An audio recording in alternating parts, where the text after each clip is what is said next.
Lin Chusui hated the light summer rains in Nanchang. On days like this, the obstinate old sun still insisted on peeking through the rain clouds to peer down at the human world. With both rain and sunshine, only dampness and heat remained in this world.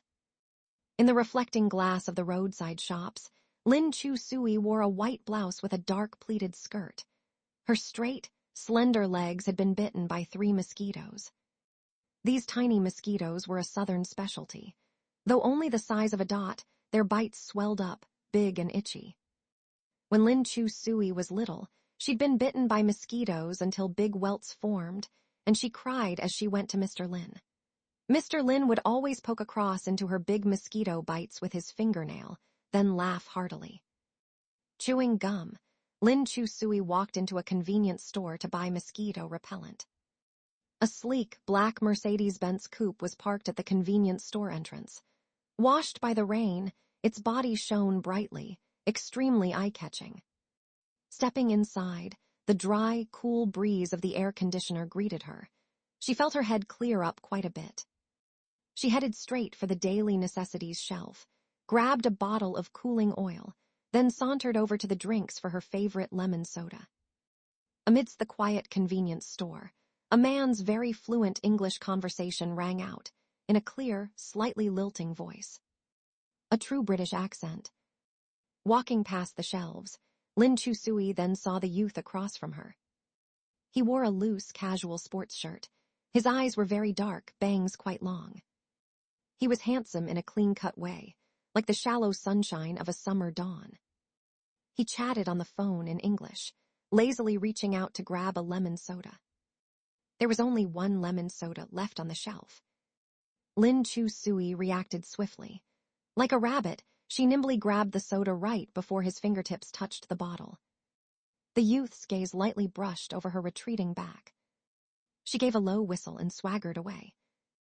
Behind her, she clearly heard the youth mutter something in English. It was probably swearing. The person he was chatting with asked what happened. Su Jianing replied in Chinese, "Some people here have poor manners. Don't worry about it." At the cash register, Lin Chusui also bought a pack of Marlboros. She murmured under her breath, "Fake foreign devil." Leaving the convenience store, she casually stuck the gum onto the Merced's window. The villa was enormous yet empty. Even with many smart home appliances and furnishings, Lin Chusui still felt it was empty, an emptiness that made her heart uneasy. Mr. Lin's memorial tablet in the living room had already been put away by her mom, leaving a large empty space on the white wall. Lin Chusui went upstairs to her dad's room and took out a framed photo from the second drawer of the bedside table. The black and white photo showed a sunny, handsome man with bright, playful eyes and a youthful spirit. For as long as Lin Chusui could remember, he had always looked this way, never aging. Mr. Lin was a firefighter who had died in the line of duty rescuing others. He was hailed as a hero by the public, yet to Lin Chusui, he was an unbearable heartache. In the 2 years since Mr. Lin's passing, the clingy daddy's girl Lin Chusui had turned into a rebellious delinquent. Lin Chusui rehung Mr. Lin's memorial photo on the wall, adjusting it straight, then took out a math test paper with a score of 90 from her school bag. She placed the test paper in front of the photo of the man, the corner of her mouth quirking up in a rebellious smile. "Math test, satisfied." "Not satisfied, then come back and hit me." "Teacher Chin said my score could revive the dead." Lin Chusui held out her palm to the memorial photo, hopping that like when she was little. She'd get a slap on the hand for a bad score. After a few minutes, she withdrew her hand with a disdainful twist of her lips. "Liar." Soon her mom called. "The young master from the Su family will move in today. He goes to your school and gets good grades. If you need help with studies, you can ask him." Lying on the sofa playing games, Lin Chusui responded carelessly, "Oh. His room is already prepared, the biggest one on the second floor with a study. Be polite to him. Your mom and Uncle Su will be back in half a month." "Okay. Is there anything you want Mom to bring back for you? Skincare, bags?" No. As Lin Chu Sui cast a skill and killed her opponent in game, she also viciously kicked the corpse. On the overseas call, Mrs. Fang sighed. Lin Chu Sui hung up the long-distance call and stared up at the ceiling, spacing out. When Mr. Lin passed away, Mrs. Fang had also been depressed for a long time. But she soon pulled herself together. This year, her brand Fang Enning had gone public on the NYSE, growing increasingly successful with great momentum. Fang Enning had become a trendy brand coveted by teens worldwide. Lin Chu Sui had also gone from an ordinary rich kid to a privileged one. Not long ago, Mrs. Fang had remarried Uncle Su. They were business partners who had fallen in love through their cooperation, a true power couple. Since both were on their second marriages, they simply registered and went abroad for their honeymoon without any big wedding reception. They had quietly handled the matter. Lin Chu Sui didn't really mind her mom remarrying. Her only annoyance was that Mrs. Fang kept wanting to take down Mr. Lin's memorial tablet and hide it away in the cabinet. Mr. Lin was afraid of the dark, especially of being alone. So Lin Chu Sui had simply printed out several black and white photos of Mr. Lin and hung them all over the living room, dining room, bedroom. The huge, empty house was now full of Mr. Lin's bright, playful eyes, even in the bathroom. Mrs. Fang had blown up at her several times, grabbing her collar and scolding. "Your dad is gone. When he went to save others, he didn't think of your mom and me. He abandoned us and will never come back.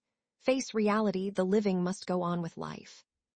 Lin Chu Sui had stubbornly gritted her teeth, eyes slightly red, and enunciated in a low voice, "He will come back." Mrs. Fang wrestled with her daughter like this for half a year, but the girl was as stubborn as an ox. Meanwhile, Mrs. Fang was overwhelmed running her business, too busy to bother anymore. A middle-aged widow burdened with responsibilities didn't have the right to cling to memories like her daughter did. Looking at Mr. Lin's bright, beaming smile in the photos, Lin Chu Sui sulked. "Your woman ran off with someone."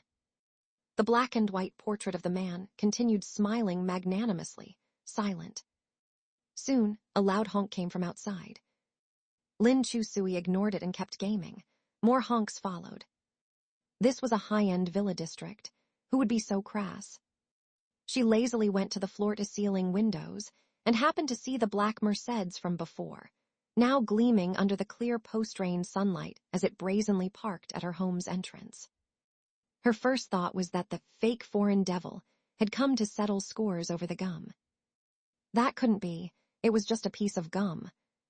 The youth in the car calmly exited, long legs even more striking reflected in the rain-washed ground. Glancing sideways, Su Jianing's gaze lazily fell upon Lin Chu Sui by the door. The two looked at each other for 3 seconds, both cursing internally at the same time. The fake foreign devil had transferred back from Britain.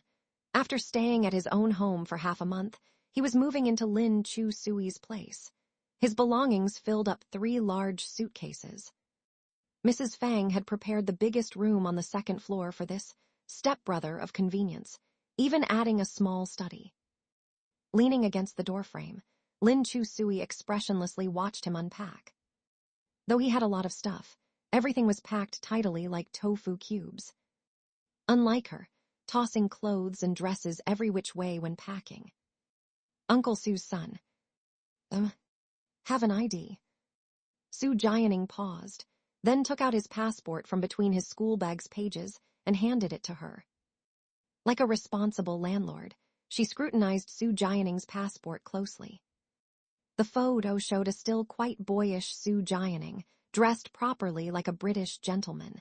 He was clearly someone raised with good manners, a fake foreign devil. Though the two found each other annoying, they pretended polite courtesy as housemates.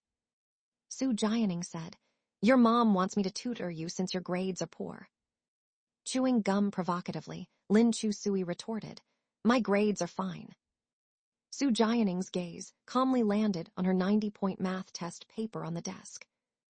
"They're good all right." His tone clearly held disdain. Lin Chu Sui asked again, "I hear your grades are pretty good. confident you'll rank first for the high school entrance exam that's out soon. It won't deviate far from a perfect score. Su Jining's tone carried innate arrogance. She gave a disdainful twist of her lips, blowing a bubble with the gum.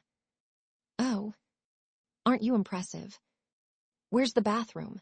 Su Jining asked. End of the hall outside. Lin Chu Sui moved aside to let him pass. As he walked by, she even caught a whiff of his light masculine cologne. She muttered under her breath, fake foreign devil pretty boy. Perhaps overhearing her, Su Jining slammed the bathroom door forcefully as he entered, venting his emotions. Never one to back down either, Lin Chu Sui went to the door and yelled, "If you break anything in this house, you'll pay full price as compensation." Still so cocky in someone else's home. After a long pause, Su Jining's low, suppressed voice came. Why is there a photo of a man in the bathroom? That's my dad.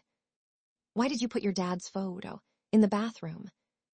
None of your business. Lin Chu Sui grumbled as she left. Use it or get out. Public restrooms are out the door and left around the block. Lin Chu Sui locked herself in her room, lying on the bed playing iPad. Right then, her class WeChat group became lively. The rankings for their high school entrance exam had just been announced in the group, spurring heated discussion. That new transfer Su Jining is so awesome. Full marks in English. What the heck? The only perfect score in the whole school. Math is just 5 points off either. He's unreal. Lin Chu Sui repeatedly confirmed they were discussing that Su Jining, currently constipated in her bathroom staring at her dad's memorial. The fake foreign devil. She rolled her eyes, but also saw classmates say, First place, Su Jining has reserved it. No, he's second place. What? Even though it's like this, he's second place. Then who's first place? Xiao Yan. When this name came out, the whole group was quiet for 10 seconds. Lin Chu Sui felt this name was a little familiar, but didn't have any special impression. Perhaps it was just a top student in their grade who was well known, so it's natural to feel familiar. The next day, Lin Chu Sui had just arrived at school when she and several classmates who ranked near the bottom were called to the class teacher's office. Teacher Chin wore black-framed glasses, a dark short-sleeved plaid shirt tucked into his trousers. His belt was very shiny, and his leather shoes were also very shiny and clean. Teacher Chin was a senior teacher transferred from the provincial National Key Middle School last semester. He had extremely high requirements for students and was also very strict. Rotten mud cannot support the wall. With grades like these, you still want to take the college entrance exam. You might as well roast yourselves. He held the student ranking list and mercilessly poked the heads of the students in front of him, one by one. Lin Chu Sui was the only girl, so he skipped over her, glaring fiercely at her. Lin Chu Sui, it's quite impressive that you got this score in math. Right. 9 points. Teacher Chin angrily shook the test paper. Even if I closed my eyes and wrote with my feet, I'd get more than 9 points. Lin Chu Sui shrugged. I should have actually gotten 27 points. Mainly the last big question, the math teacher directly deducted me to negative points. It's possible to deduct to negative points. Her classmate Lu Kai next to her said with a laugh. For the last big question she didn't know how to do, she wrote a poem praising the teacher instead. Teacher Chin was so angry his hair was about to stand up. You wrote a poem on the math test paper. Lu Kai was amused by the situation and added more fuel to the fire. It was even a flattering poem singing praises. Lin Chu Sui, bring your parents to school tomorrow. Lin Chu Sui said helplessly. My mom went to the Scandinavian peninsula for a honeymoon with my stepdad. Teacher Chin had a bad temper. Seeing her unconcerned attitude, as if she's fearless, he blurted out, Your mom's on her honeymoon, so your dad is dead. As soon as these words came out, the few boys around them fell silent at the same time, and the air froze for several seconds. The temple on Lin Chu Sui's forehead pulsed as her face gradually darkened. Teacher Chin had only taken over their class for less than half a year and didn't know about Lin Chu-sui's circumstances. He kept chattering. "Bring your dad over in the afternoon." Finally, a classmate couldn't stand to listen anymore and said in a low voice, "Teacher Chin, Lin Chu-sui's father has already." Just then, there was a knock on the office door. A teenager wearing a black t-shirt walked in. When Xiao Yan entered, the morning sun happened to shine through the window and landed on his fair, clean skin. The sunlight shone into his deep, dark eyes, making them clear and pure. "Teacher, you were looking for me." Xiao Yan walked into the office, treading on the fragmented morning sunlight. "Teacher, you were looking for me." He had short black hair and a tall forehead, exhibiting a somewhat aloof temperament.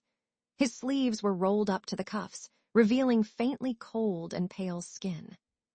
Compared to the listless slackers in the office, he was like a gust of summer wind, refreshing and clean. When passing by Lin Chu-sui, his gaze lingered on her for a moment, like a snowflake falling into the palm, melting swiftly without a trace. Lin Chu-sui, however, felt a trace of strangeness arise in her heart. Seeing Xiao Yan enter, Teacher Chin beamed with delight. "Xiao Yan, please take a seat." The hopeless boys all widened their eyes, watching as Xiao Yan sat down by the desk. Teacher Chin personally poured him a glass of water. "Although you're not in our class, you did exceptionally well in the entrance exam this semester. Our senior class will be reorganized into Class A and B. I will be taking Class B. Although I just joined No. 1 middle school last year, I've led senior classes in National Key Middle School for over 10 years. Naturally, I'm more experienced than Teacher Sue in Class A during reorganization. If you're willing to trust me, Class B will certainly welcome you." It was apparent he was aggressively poaching. How shameless. Teacher Sue of Class A was young and capable, well-liked by students and valued by the principal. Who would have thought Teacher Chin would be so unabashed in poaching his students? Seeing Xiao Yan's composure, Teacher Chin went on. "Although our Class B's average is lower than Class A, our class excels in passion and liveliness, with a warmer class atmosphere. I believe you'll also feel the warmth of a big family in our class." The boys from the sports team beside Lin Chu-sui started snickering. "Yeah, come to our class and feel the family warmth. Come, let Daddy love you. Grandpa will love you too." Teacher Chin flung his cup at them. The hopeless boys dodged aside, still wearing wicked grins. Clearly Class B was a den of jackals and tigers. Just try it if you dare. Teacher Chin's hand shook with anger. "When the reorganization is finalized, I'll kick you punks out first. A few rat turds that spoil the porridge. Goof around in the ordinary classes, don't mess up my honors class. Get lost." He chased them out of the office. The boys left whooping and hollering, going off to play basketball. "Let's go, Bro Chu, shoot some hoops." Lin Chu-sui hesitated, glancing back at the office. Teacher Chin was still aggressively digging for that cornerstone. In the midst of their conversation, Xiao Yan inadvertently turned his gaze toward Lin Chu-sui. Their eyes collided in that unfamiliar moment. Yet in his dark eyes, Lin Chu-sui strangely sensed a hint of familiarity. Maybe she was imagining it, but she felt his eyes flickered lightly. Lin Chu-sui looked away, sauntering off the campus with the boys to the field. Ever since Father Lin passed away, Lin Chu-sui's grades plummeted. Fortunately, her athletic performance was decent, so she joined the school team, spending her days playing basketball and running track. Only in the sweat and exertion of running could she temporarily forget that unfillable void. Amongst the rambunctious boys on the team looking for fun and fights, Lin Chu-sui blended right in, growing more reckless by the day. To these students taking the athletics exam, honors and ordinary classes made no difference. As long as they could fool around, who cared? Lin Chu-sui wasn't in the mood to play basketball. She sat below the hoop on the rubberized playground, gazing at the backlit senior building in the distance. She felt stifled. She didn't want to really be kicked out of Class B into an ordinary class. Should she go plead with Teacher Chin? If the teacher was determined to expel her, begging would be useless, only losing face. Saving face was everything to kids their age. She didn't want to be relentlessly mocked by her buddies for the rest of senior year. Lying on the ground, Lin Chusui felt exasperated. She didn't want to leave Class B for any particular reason. In 10th grade, when she placed in the top 30 of her year and entered Class B, Father Lin had been so happy he took her riding around the lake after midnight. Our little darling is so capable, as expected of my genes. Father Lin always called her his little darling.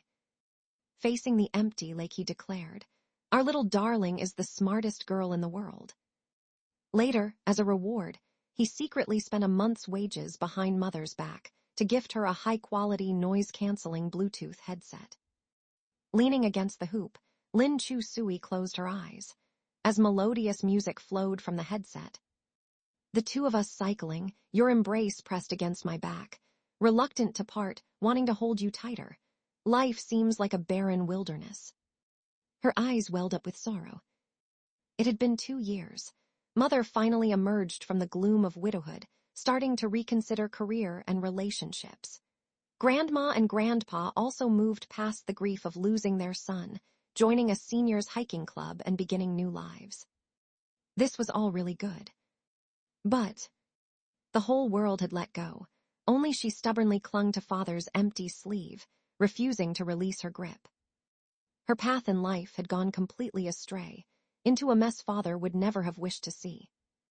Yet all Lin Chusui wanted by acting out was for him to come back, to severely reprimand her, even beat her.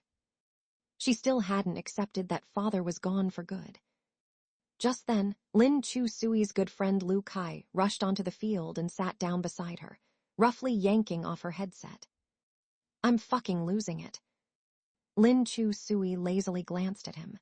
"Go straight down this road 2 kilometers. South City Psychiatric Hospital welcomes you." Lu Kai ignored her sarcasm. "Since when did you and Xiao Yan hook up?" "I hooked up with who?" "Xiao Yan," Lu Kai said mysteriously.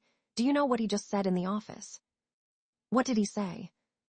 "Wasn't Teacher Chin trying to secretly poach him?" Lu Kai had a meaningful expression. "Then guess what he said." "If you keep dragging it out, I'll lose interest in knowing." Lu Kai gripped Lin Chusui's shoulders excitedly. "He said he'd join Class B, on the condition that Lin Chusui stays." "Lin Chusui." Can you imagine Teacher Chin's face then? "Lin Chusui, like he wanted to strangle me." "Bingo," Lu Kai vividly described. Teacher Chin's face was as hideous as my sister on her period. "Lin Chusui. That guy's truly, abnormally intelligent, and not a good sort." Lu Kai sat beside Lin Chusui, clicking his tongue in amazement. A top babe in 10th grade. Such a good and beautiful girl, fair-skinned with a sweet voice. When another girl confessed to him last week, after chatting a minute, she cried for 2 weeks straight. Lin Chusui interrupted. "What's his name again?" "Xiao Yan." "Xiao Yan, medicine." "Who cares what his name is?" Lu Kai held Lin Chusui's shoulders with gravity. "I can't believe you seduced the diabolical top student in our grade. I'm truly convinced." Lin Chusui picked up the basketball, about to whip it at him. Lu Kai raised his hand to block, chuckling, "Bro Chu, you're awesome." Too lazy to bother with him, she headed straight back to the classroom building. Xiao Yan walked out of class carrying a cup, going to the water dispenser in the hallway. From the end stairwell, Lin Chusui sauntered over, cradling a basketball, coming upon him in the narrow hallway. He filled his cup, sleeves rolled up to reveal a lovely pale wrist. Lin Chusui raised her brows, taking off her Bluetooth headset and tucking it in her bag, as if deliberately seeking him out. Seeing she had something to say, Xiao Yan also removed his white earbuds. The cord draped elegantly over his shoulders, slender neck pulsing with veins, hint of collarbone under the thin tee. Lin Chusui stared at him for a good while, then awkwardly averted her gaze. Damn, she was actually feeling a little shy. No wonder the top girl confessed to him. His eyes were angel-kissed. Lin Chusui cleared her throat. Hey you, what's your deal? His eyes flickered amusement. What? Why did you say that to Teacher Chin? Say what? That the condition for you transferring to Class B is me staying. Somehow, Lin Chusui felt embarrassed. Xiao Yan walked over holding his cup. Leaning in close to her ear, his clear magnetic voice dipped lower. When did I ever say that? Lin Chusui's eyes flew wide open as her cheeks flushed deep red. You didn't say it. That bastard Lukai. Making up nonsense to fool her, and she actually believed it. How humiliating. Besides, she didn't even know this guy. What was he after by claiming to secretly admire her? Her pitiful math score of 9 points. Lin Chusui stomped her feet and turned to leave. Hey. Behind her, the boy's lilting voice called out. Lin Chusui looked back. Anything else? I heard you only got 9 points in math. Yeah, so what? Xiao Yan took a sip of water, passing by Lin Chusui. His lowered voice held a challenging edge. Aren't you afraid your dad will beat you to death? Class B was located on the 3rd floor in the center of the senior high school building. Teacher Chin had specifically chosen this classroom based on Feng Shui principles. Lukai swore that he heard Xiao Yan say he could transfer to Class B on the condition that Lin Chusui stayed. If I'm lying, may I be plagued by sleep paralysis tonight. Lin Chusui was skeptical. After all, Lukai had been her friend since childhood and wouldn't make things up out of nowhere. Then why doesn't he admit it? He's shy, of course. He doesn't seem like a shy person. At their first encounter, his imposing manner had almost made Lin Chusui kneel down and call him daddy. Do you know how popular the genius Xiao Yan is? Lukai came over and sat next to her. Let me tell you, my ex-girlfriend makes a post about her endless love and admiration for him every night now. Lin Chusui lazily glanced at him. Why don't you just block this ex? Lukai said, that would make me seem petty. I'm just waiting to see her get rejected and cry over Xiao Yan. Lin Chusui. Zhang Chengyu, a geeky tech expert, quickly looked up information on Xiao Yan. Orphan, genius, prestigious family, organ transplant, fire. His life has been full of twists and turns, like a TV drama. Lin Chusui said, Octopus, can you say that in words us losers can understand? Let me explain, Lukai gave a simple account. He's an orphan who was adopted by a well-connected family years ago. They had a son with liver cancer who needed a transplant, and Xiao Yan happened to have the rare panda blood type. Lin Chusui was drawn into this melodramatic story. It's not what I'm thinking, right? Lukai said, it's exactly what you're thinking. That family took him abroad, removed part of his liver, and used it to save their son's life. Damn. 2 years later, that family's house caught fire, and only Xiao Yan survived. He did it. Lukai calmly continued. No one knows if he started the fire, but he was the only one home at the time. Why would he do that? There was a lot of cash hidden in his adoptive parents' home, you know. Lukai meaningfully said. After the fire, they couldn't cover it up anymore. Xiao Yan's adoptive father was brought to court and given a suspended death sentence. It made headlines in Nan City for days back then. Zhang Chengyu remarked, badass. Lukai said, he is badass, but also utterly ruthless, bearing it for so many years, willing to stake his life, and personally sending his adoptive dad to stand trial. Having said this, they both looked at Lin Chusui sympathetically. You've caught the eye of a monster. Soon, the upbeat class advisor Teacher Chin walked into the classroom, followed by a clean-cut boy in a white shirt. Lin Chusui recognized him as the fake foreigner, Sujia Enning. As soon as he entered, the girls in class seemed to sense it and lifted their heads in unison, staring straight at him. Their eyes glowed with the predatory light of youthful desire. Let me introduce the new transfer student who tested into our Class B, Sujia Enning. Welcome him, everyone. Before Teacher Chin had even finished speaking, thunderous applause almost blew the roof off. especially Lu Tianbai in the front row next to Lin Chu-sui, whose clapping sounded like gongs. Hello everyone, I'm Su-jia Enning. I transferred from Eton College. I'm very happy to study with you all in the future. I have many interests, all related to music. I can play guitar and piano. Let's play together in the future. No one knew what Eton College was, but they felt it must be impressive. Leaning against the desk behind her, Lin Chu-sui asked Zhang Chengyu, "Where's this guy from?" Zhang Chengyu whispered, "Based on the pronunciation, it should be Eton College." Lin Chu-sui quickly looked it up on her phone. Eton College, the most famous aristocratic boarding school in the UK, unmatched in its reputation for fostering gentlemanly culture and being an elite cradle. It had produced over 20 British prime ministers. She put her phone down and curled her lip. Wow, crazy prestigious. Teacher Chin let Su-jia Enning choose an empty seat in the front row.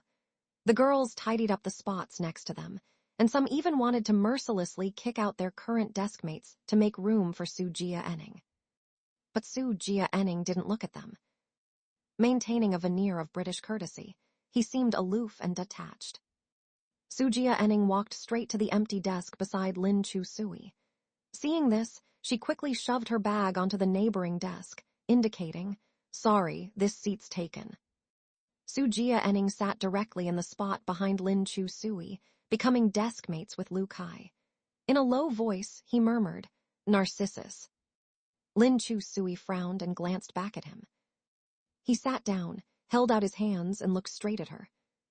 She knew this fake foreigner must be cursing her, but she didn't understand what he meant. She could only swallow this silent grievance. Just then, Zhao also strode into Class B. Wearing a black t-shirt and carrying a black single-strap backpack, his aura was completely different from Su-jia Enning's. While Su-jia Enning was like a gentle summer breeze, Zhao was like a sheer cliff face sculpted by the wind, reserved yet brimming with hidden edge. As he entered the classroom, the other students' eyes bulged. As if Su-jia Enning wasn't enough, now Zhao was here too. With the top students from their grade gathered here, Teacher Chin's Class B could now summon the dragon. Teacher Chin grinned from ear to ear. As expected, good hoes reap good harvests, no matter the field.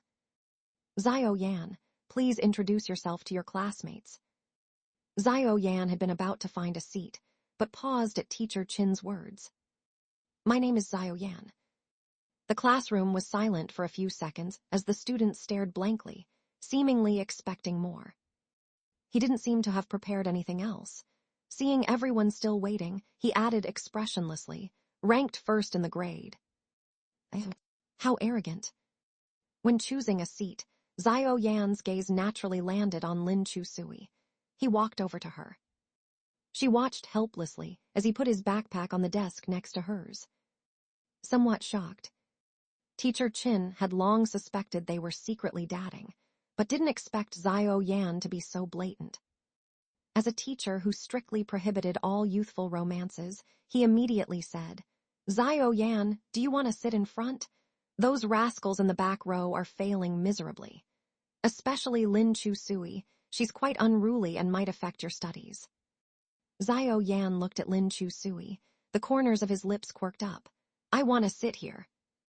At these words, not only Teacher Chin, but even Su-jia Enning in the back lifted his gaze to look at Zhao. Lu Kai swore under his breath about a certain plant. This guy is really arrogant. Teacher Chin couldn't be too harsh with Zhao, the ace student he'd finally dug up. Offending him could damage his self-esteem. There would be time to slowly resolve the puberty issues between male and female students. Then, go ahead and get influenced. Go ahead and help the poor students with their studies. Under Teacher Chin's doubtful gaze, Lin Chu-sui's heart raced as she whispered, We're strangers, so why target me? Zhao smiled slightly. I heard you're not doing well in school. So, it just so happens my grades are decent. So, I'm a deskmate happy to help. Lin Chu-sui. You're not happy to help, you're happy to kill me. Xiao Yan put his bag in the drawer, then took out a set of math exercises and started working on them. She couldn't help glancing at him again. He had beautiful hands, slender fingers, and prominent knuckles. His fair skin made the blue veins on the back clearly visible. Nice-looking hands. Lin Chu-sui looked at her own hands, small and chubby with a tender puffiness, not very slender. She heaved a faint sigh. Lin Chu-sui. Xiao Yan suddenly called her name while doing exercises, startling her. His tone made her think her dad was back. What? Take out your math test paper. Huh. That math test where you only got 9 points. Take it out. It took Lin Chu-sui a moment to react. She took out the crumpled test paper from her drawer. Xiao Yan accepted the wrinkled paper and carefully looked over it, checking the questions she got right and the large swaths she had left blank. His straight brows knitted together. It's not that you have academic problems, but ideological ones. Xiao Yan's slender fingertip tapped the last question on the test. Why are you writing poetry on your math test? Lin Chu-sui was completely cowed by his solemn expression and tone. She was so nervous she almost knelt down and called him Daddy. After a stunned moment, Lin Chu-sui reacted. Who the hell do you think you are? She snatched back her test paper. It's none of your business if I write poetry or not. He glanced at Lin Chu-sui's math test again and reminded, writing poetry and sucking up won't make your teacher deduct points. Lin Chu-sui looked at him. Any suggestions, Mr. Genius? Xiao Yan's fingertip tapped her acrostic suck-up poem. You wrote the math teacher's name as the Chinese teacher's name. Lin Chu-sui. She hurriedly checked the math teacher's name in her textbook. She really had written the wrong name. For the rest of class, Lin Chu-sui regretted messing up the teacher's names and brown-nosing the wrong one. After class, she sidled up to Xiao Yan and asked, Are you good at English, Mr. Genius? Not bad. What does Narcissus mean? Lin Chu-sui clumsily spelled out what Sujia Enning had called her earlier. What? Narcissus. Xiao Yan blinked his long lashes. Narcissus, narcissisted to death. Are you sure it's the same word?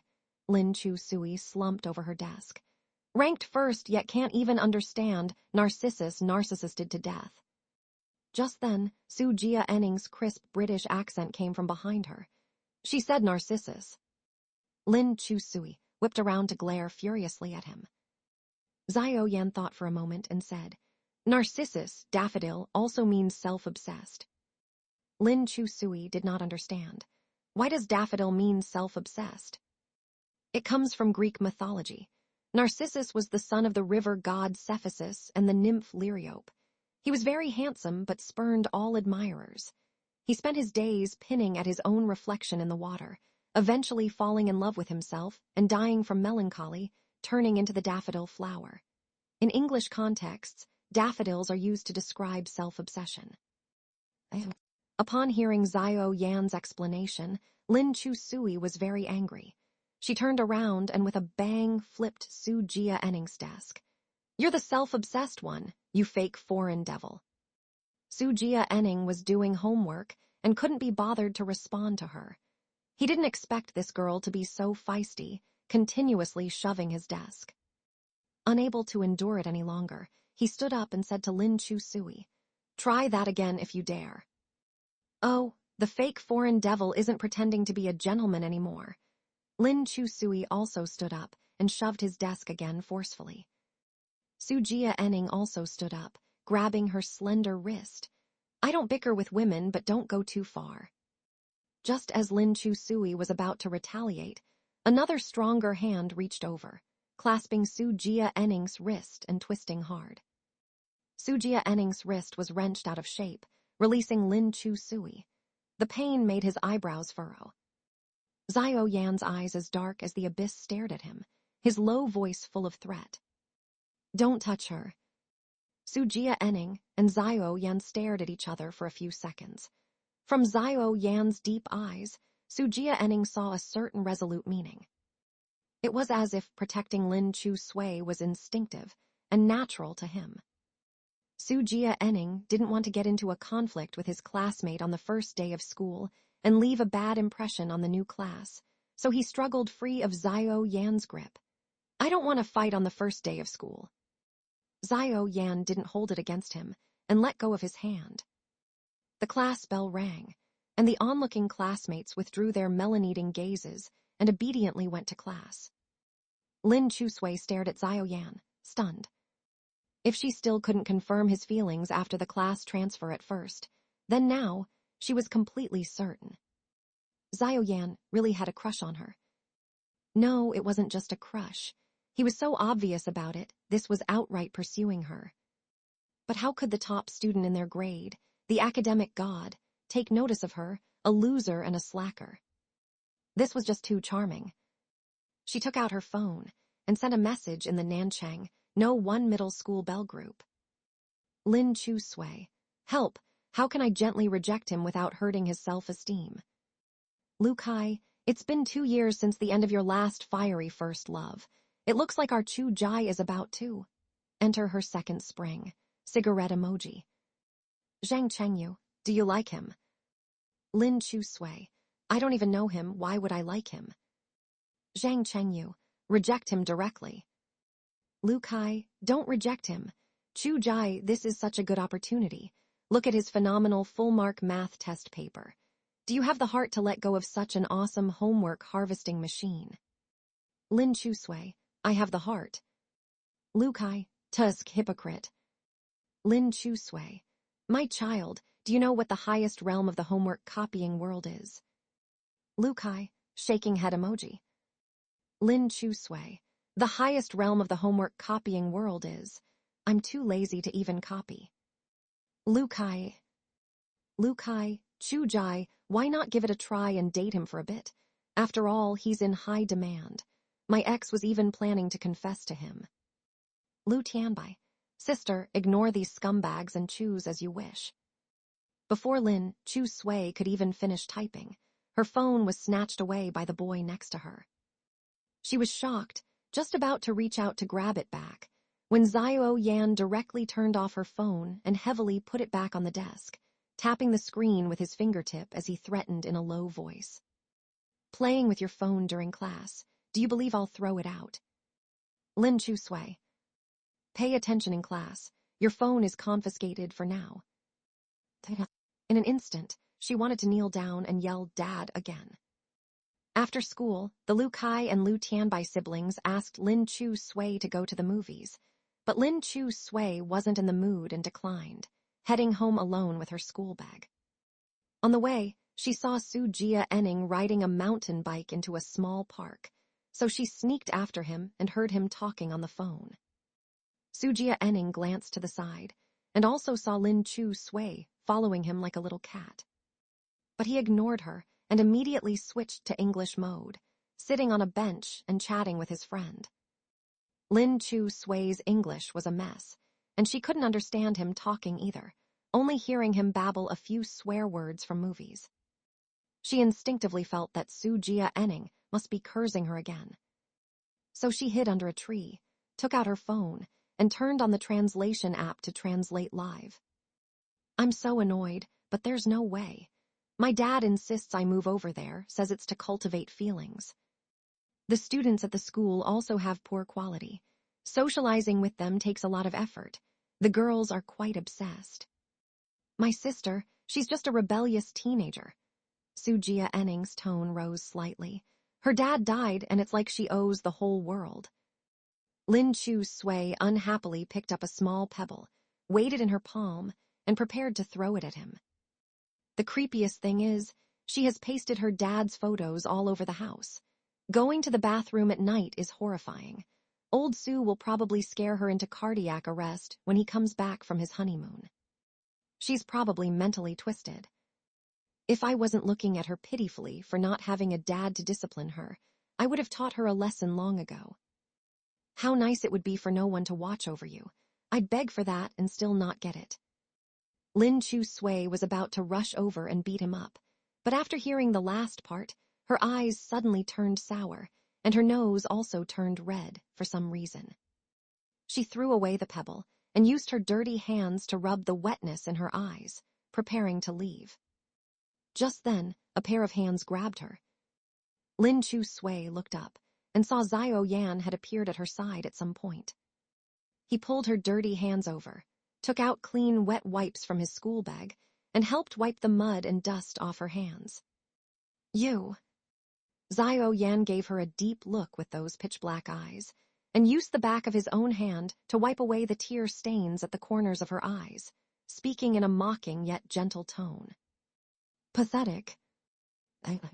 Lin Chu Sui quickly retreated 2 steps back, looking at him guardedly. She knew this guy had a secret crush on her, but strangely, Lin Chu Sui always saw the shadow of old Lin in him. It was no big deal in itself, and she didn't feel particularly upset by Su Jia Enning's words either. But the sudden concern and comfort, in an instant, made her eyes turn sandy, with tears streaming down her face. Very embarrassing, she quickened her pace and ran away. Xiao Yan strode after her with his long legs. Don't follow me. Lin Chu Sui looked back and threatened. If you keep following me, I'll hit you. Xiao Yan saw a candy-colored dessert cart at the edge of the park, so he quickened his pace and went over to buy a colorful cotton candy. Seeing him come over holding the huge 5-colored cotton candy cloud, Lin Chu Sui didn't understand his intention and said, What exactly are you trying to do? Xiao Yan held out the cotton candy to her. Stop crying. Let me treat you. Who are you? I don't want you to treat me. Then give me $5 and I'll sell it to you. Lin Chu Sui cried even harder. Only when she was in kindergarten would old Lin use cotton candy to coax her to stop crying. Now that she had grown up, who wanted to eat such childish cotton candy? Seeing the cotton candy, Lin Chu Sui thought of old Lin again, and her tears streamed down her face even more. Everyone told her that she should move on, embrace her new life. Her dad wouldn't have wanted her to be shackled by memories either. But it's so easy to tell people what they should and shouldn't do. She just couldn't move on. Lin Chu Sui didn't care how ugly she became, how annoying and disappointing she was to those around her. She didn't care about anything. If you don't know how to comfort someone, then go away. Still learning. Lin Chu Sui gritted her teeth and looked at him resentfully. You're not my dad. Why do you care about me? What if I am? Lin Chu Sui gnashed her teeth at him. Then prove it. Xiao Yan remained expressionless. The two were silent for a few minutes. Lin Chu Sui felt it was absurd and turned to leave. Soon, Xiao Yan caught up with her and stubbornly held out the cotton candy in front of her eyes again, gently saying, Be good, don't cry anymore. Lin Chu Sui abruptly stopped in her tracks. Xiao Yan saw the girl for the first time on TV. The scene at the hospital was very chaotic. Reporters were stopped far away by police and volunteers and could only catch some fragmented shots. In the footage, the girl was helplessly squatting outside the burn unit door, watching the doctors and nurses push out a bed covered with a white cloth and hand it over to the funeral home staff. The girl's eyes were full of tears, but she stubbornly bit her lips without letting the tears fall. Not until the man was pushed onto the hearse did she react and chase after the vehicle, running and wailing.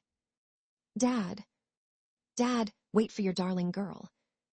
Her figure in white chasing and crying for her dad always came back in Xiao Yan's dreams at midnight. Xiao Yan already had too many nightmares in his childhood. Abandoned at an orphanage by his parents, then enduring a sham adoption only to have his liver donated.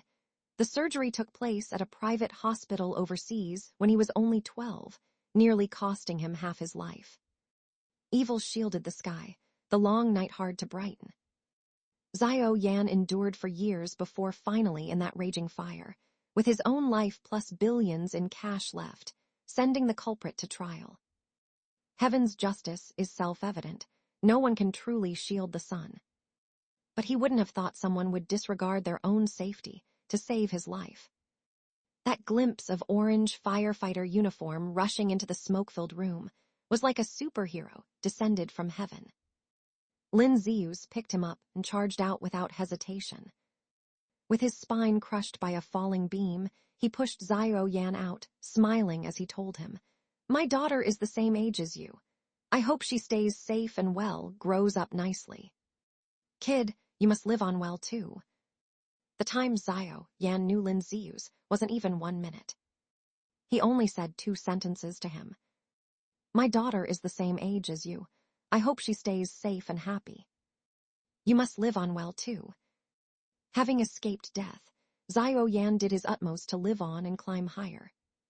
Sunk in the mire, anyone could stomp on him. Only by standing taller could he avoid being bullied. Yet Xiao Yan could never have imagined fate would play such a huge joke on him again. Save the girl who lost her father. Mission loading complete. The host must complete the mission within the allotted time. Mission: fulfill the wish of firefighter Lin Zius who saved your life. Help his daughter Lin Chu Sui regain her will to live and rekindle her fighting spirit. Get admitted to her ideal university. Stay safe, happy, and well. If mission fails, firefighter Lin Zius will possess your body to continue the life he didn't complete. Your consciousness will disperse, and you will die. This was the cold, mechanical voice Xiao Yan heard when he first encountered the system. At first he thought he was hallucinating, schizophrenic, and didn't pay it any heed. Until he started seeing a countdown on the bottom left corner of his retina. 363 days until mission deadline, 362 days, 361 days. While the bottom right showed mission progress, 0%. Aside from the mission countdown and progress appearing in his eyes, he even heard firefighter Lin Ziu's voice in his head. "Kid, I suggest you do as it says." Just what is going on? "Lin Zius, since I saved you, I don't want my efforts to be in vain or take over your body to revive. But my daughter now is not doing well. If this continues, her life will be over. So, as long as you promise me, help her get into college, regain her will to live, I'll help you live on." This was why Xiao Yan ended up in Lin Chu Sui's class as her deskmate, appearing by her side when she felt sad and hopeless. Of course, Lin Chu Sui didn't know any of this. She gazed at him in a daze, with his earlier words echoing in her ears. "Dear girl." In a trance, she thought she'd misheard. "What did you call me?" Lin Chu Sui grabbed Xiao Yan's collar, agitated as she asked, "Have you met him before? Do you know him?" "Know who?" "My dad. You must have met my dad. Only Dad calls me that." Lin Chu Sui wiped the tears from the corners of her eyes, looking at him full of hope. "He's not gone, right? You've seen him." Xiao Yan nodded slightly, looking at her face. The young lady's cheeks were flushed, several wisps of fine hair on her forehead somewhat disheveled. Her beautiful almond eyes shone with hopeful light. He shifted his gaze and calmly said, "I don't know your father." Lin Zius had said that to succeed in the mission, he could no longer let Lin Chu Sui know his consciousness still existed. Otherwise, she would never be able to move on in her life. 2 years ago, perhaps, Xiao Yan would have readily agreed to give up his body for the firefighter uncle who saved his life to revive. But now, Xiao Yan really wanted to live on. He wanted to struggle and climb from the mire, ascend to greater heights, to see better scenery. "Didn't you just call me, dear girl, earlier?" "No." Lin Chu Sui finally released his collar. "Then I misheard." She just missed her dad too much. Seeing the young lady was no longer crying, Xiao Yan held out a stick of rainbow cotton candy to her. "Want one?" Although Lin Chu Sui hadn't eaten cotton candy in a long time. But the candy reminded her of old Lin, who also liked using it to cheer her up. She accepted the cotton candy and gobbled it up in a gust. The taste was still that of childhood. Xiao Yan's fingertips came over, gently wiping the sugar grains from the corners of her mouth. Lin Chu Sui clearly felt the rough texture of his fingertips, tilted her head slightly to dodge him, guardedly asking, "What are you doing?" "Nothing." Doing nothing is doing something. He stretched out a fingertip, poking her brow, smiling. I've never seen such a sloppy girl like you. Lin Chusui's face immediately turned red. She wasn't a sloppy girl. At least when old Lin was still around, he braided her hair nicely every day, changed her into different flower dresses, clearly organized each layer of her backpack, which layer for exercise books, which for supplementary materials, so that she went to school neat, tidy, and pretty. After old Lin passed, Lin Chusui admitted she had let herself go a bit. But having the boy who secretly liked her point this out still made her feel very awkward. She vigorously wiped her mouth with the back of her hand, ending up with sticky sugar smears all over. Xiao Yan took out a pack of wet wipes from his bag, tore it open, grasped Lin Chusui's hand, and carefully wiped her hand clean. Lin Chusui looked him up and down for a bit. He had very narrow, upturned eyes, the curve especially attractive. His lips were thin, pursed into a very serious look. As if possessed, Lin Chusui's cheeks grew a little hot, and she quickly pushed him away. Just then, Lu Kai rode past them on a motorcycle, carrying his sister Lu Tianbai. He whistled loudly as he sped by. Lu Tianbai took pictures of them with her phone, the flash blinking the whole way. Hey, don't take pie. Lu Tianbai waved her phone at them, sending wedding photos to the group chat tonight. Congratulations, you two. Have an early honeymoon. Lin Chusui glanced back at Xiao Yan, a little embarrassed. They're always joking around. Xiao Yan remained expressionless, threw away the tissue, and prepared to leave. Lin Chusui hopped after him with her school bag on her back. I still feel, you know my dad. Don't know him. Have you heard the story of the boy who cried wolf? Liars die, you know. Then why are you so certain I know your dad? I have a feeling. Lin Chusui moved closer to Xiao Yan, looking intently into his eyes, as if trying to peer into his heart. Xiao Yan shifted his gaze away. He wasn't sure if the young lady could really discover something in his eyes. After all, Lin Ziyu's soul currently resided in his body, and was very likely to take over after the mission failed. I really don't know your father. Then why are you so nice to me? Yes, why am I nice to you? Xiao Yan smiled faintly, with a joking lilt as he leaned in close to her ear and softly said, I couldn't be secretly in love with you, right? Lin Chusui's heart skipped a beat as she looked at him. He smiled mockingly. Then you sure have good taste. Seeing he was joking, Lin Chusui gave him a big thumbs up. No wonder you're the school's ace student. Xiao Yan didn't expect her to react like this. He found this girl rather amusing. Seeing she was no longer sad, he turned and left, raising a hand. I'm going. Lin Chusui watched his tall, thin figure by the traffic lights, sighing as she felt foolish. To actually see her dad's shadow in the sky. But after this bout of silliness, the jammed-up feeling in her heart seemed to have cleared up a lot, no longer choking her uncomfortably. Returning home, Lin Chusui saw a nightlight on in the living room, Su Jianing's bedroom door shut tight, some light seeping out from the gap. He was probably doing homework. After all, the workload in Class B was still quite heavy. Lin Chusui took out a key from the cabinet and directly locked all 4 bathrooms upstairs and downstairs. Either beg her or solve it outdoors. Lin Chusui was vengeful. Whoever bullied her, she would bully them back. With Dad gone, she had to learn to protect herself. Back in her room, Lin Chusui happened to see the photograph of old Lin on the wall, smiling at her, as if saying she shouldn't do this.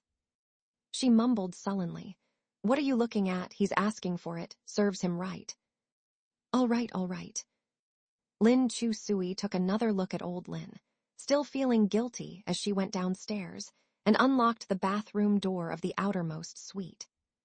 Give him a bathroom so he doesn't have to go outside like a dog to pee and poop everywhere. When Lin Chusui got back, she dove straight into bed and lay flat on her back. Old Lin, I gotta tell you something. Our class valedictorian, the super smart one, actually has a secret crush on me. Surprised, unexpected. Lin Chu-sui sat up and looked at the black and white portrait, a smile at the corners of her mouth. Last time you thought he was too stupid. Now the class valedictorian likes your daughter too. Didn't expect that, did you? But I won't date anymore. Lin Chu-sui lowered her eyes and reluctantly admitted in a muffled voice. When you like someone, you definitely want to become better, but I feel I can't get better anymore. Kids without a dad will never be all right. I shouldn't drag others down. The man in the photo still had that gentle smile, looking at her somewhat helplessly.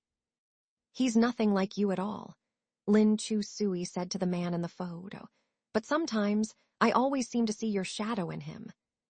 Old Lin, did you come back to life? Lin Chu-sui looked at the man in the photo expectantly. Dad, if you really came back to life, reincarnated, time-traveled, give me a hint, even a tiny one.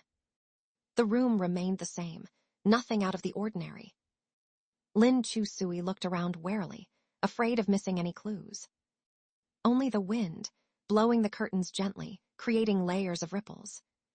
The pen on the desk by the window was blown to the ground, making a crisp clatter. Snap! Lin Chu-sui stared at the pen on the ground for a good few seconds, and suddenly understood. She picked up the pen and quickly took out her phone, opening the Southern City Elite Girls Group. Lin Chu-sui. At everyone, tomorrow night at midnight, let's meet up in a classroom at school to play a game. Lu Tianbai. What game needs to be played at midnight? Lin Chu-sui. I want to summon the pen spirit.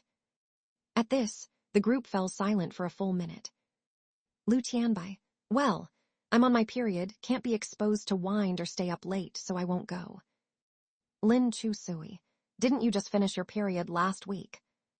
Lu Tianbai. Second round, QAQ. Lin Chu-sui. Your period comes twice a month. Lu Kai. Her period visits once a month, lasting 30 days each time, no breaks all year. Lin Chu-sui.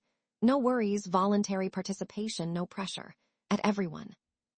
Lu Tianbai. Love you. Lu Kai. Oh yeah, I just remembered my uncle's coming tomorrow too. Lin Chu-sui. At Zhang Chengyu is your uncle coming? Zhang Chengyu. I don't have an uncle, but I calculated that tomorrow it'd be best to sleep early, or you could die suddenly. Lin Chu-sui. The next morning at morning reading class, amidst the chattering of classmates reading aloud, Lin Chu-sui read the words ungrateful, betray trust, and no compassion more than once. From the back, Lu Kai read loudly. Strong, democratic, civilized, harmonious, free, equal, just, lawful, patriotic, dedicated, honest, friendly. Lin Chu-sui looked back and glared at him. Coward. Lu Kai. I'm just proactively practicing the socialist core values. Overhearing this, Su Jia-enning became interested. Putting down his book, he asked, What are you guys doing? She's planning some feudal superstition activity. Specifically, have you heard of the pen spirit game in your England across the ocean? Su Jia-enning nodded. I know it. Lu Kai joked. Want to join our world's cutest little sister in playing? Although desperate for people, Lin Chu-sui knew this fake foreign devil, Su Jia-enning, would never deign to play such a game with her. Unexpectedly, Su Jia-enning readily agreed. Sure. She turned back in shock. You'll play. Su Jia-enning calmly explained as he silently copied ancient Chinese poems. I've lived in England since I was very young. I'm quite interested in learning about domestic folk traditions. Lin Chu-sui scoffed. But you sleep at 10 p.m. on the dot every night. Our game is at dawn. I can discuss with my circadian rhythm to make an exception for one day. Lin Chu-sui didn't expect her scheme to be so popular, actually attracting willing participants. She turned and gave Lu Kai and Zhang Chengyu a contemptuous international gesture. We're not friends anymore. Su Jia-enning wanted to join Lin Chu-sui's spirit writing game. Lu Tianbai worshipped him to death, so naturally he joined in too.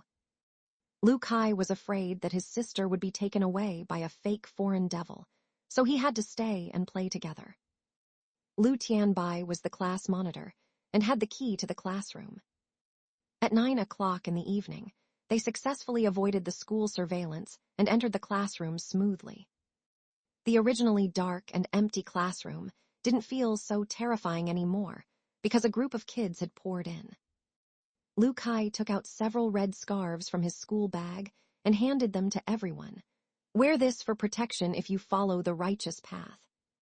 Lin Chu Sui took the red scarf and neatly tied it on herself, casually commenting, "Superstitious." "You dare say that? Who's the superstitious one here?" Su Jia Enning grew up overseas and had never worn a red scarf before. He tried to tie it like they did, but just couldn't get it right.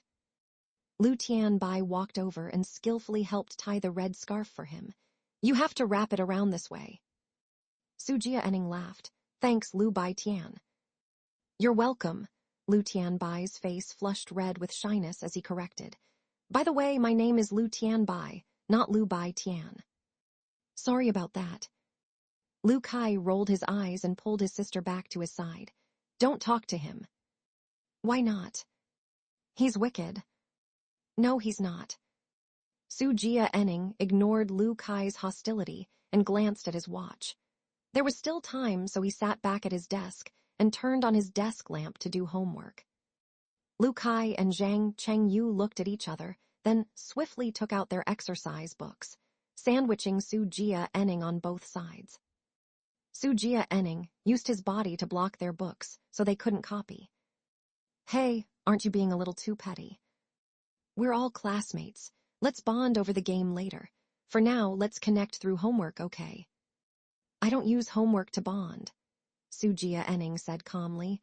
"My homework is the product of my mental exertion and has intellectual property rights. If you want my authorization, you'll have to pay to purchase it."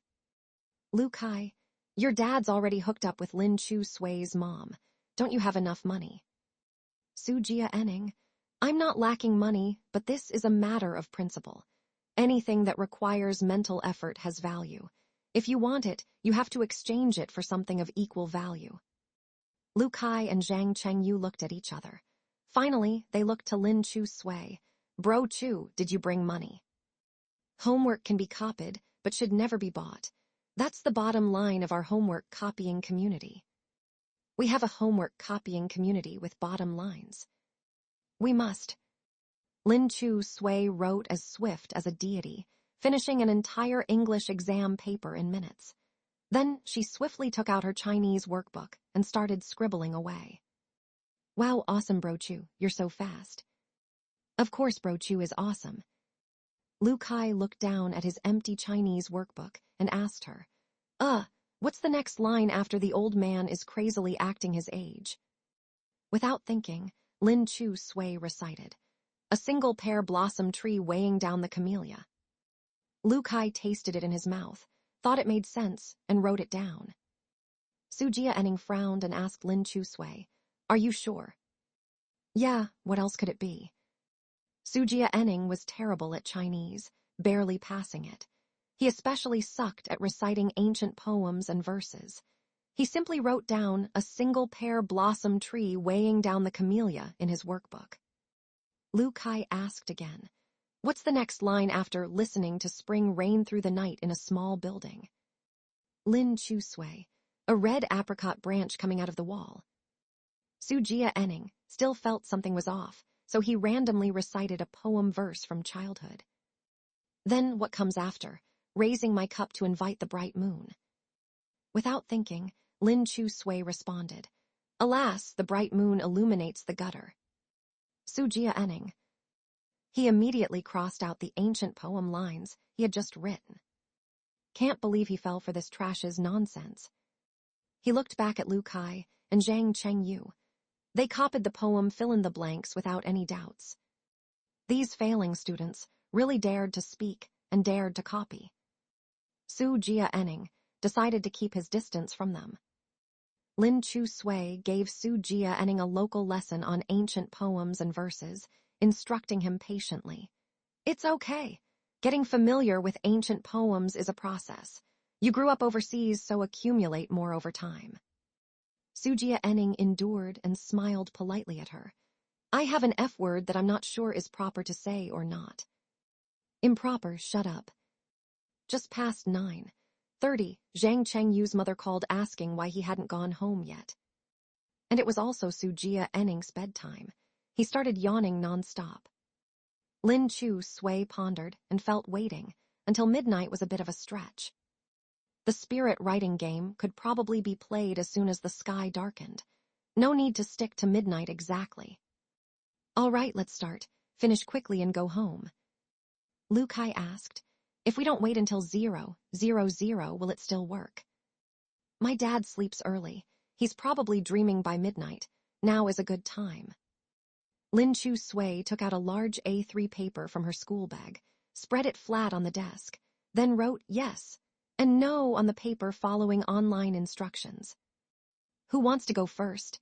She looked around at everyone.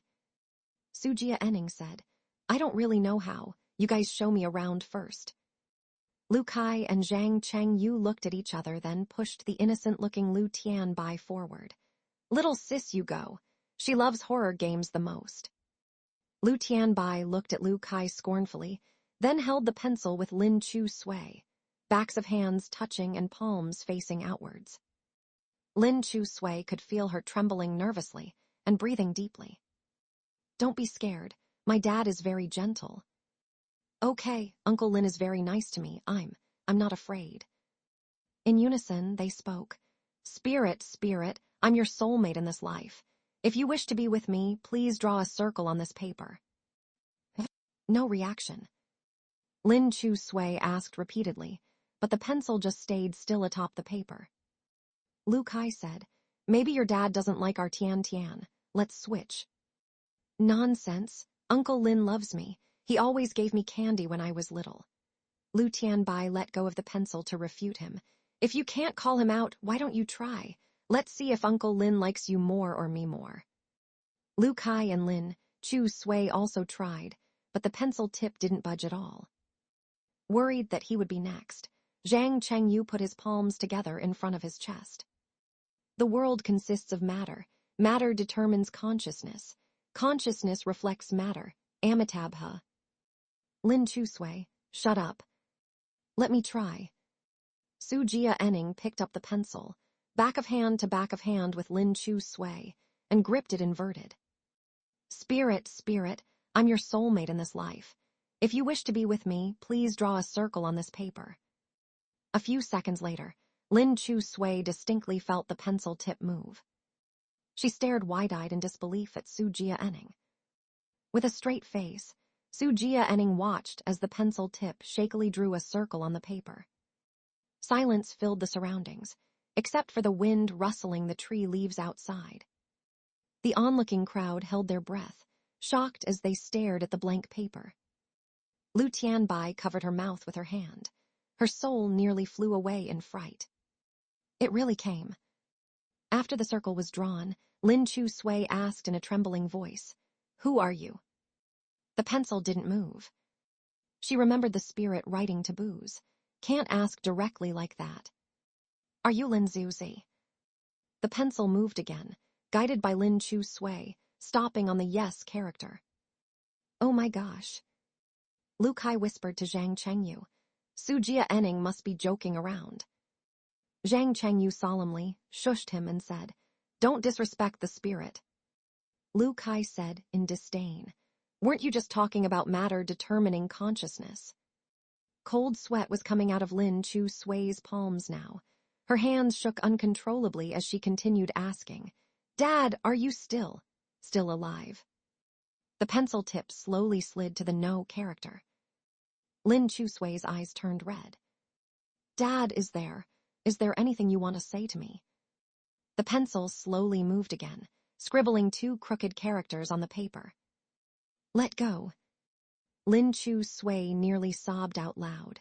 She forcefully held back the sourness in her throat and said, No, I won't let you go. You're my dad.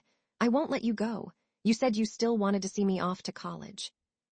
The pencil kept writing, but you can't get in. Lin Chu Sui. Her tears instantly retracted. Lu Kai couldn't hold in his laughter. Now that's a real dad. Lin Chu Sui calmed herself and asked again, "What did you come here today to tell me?"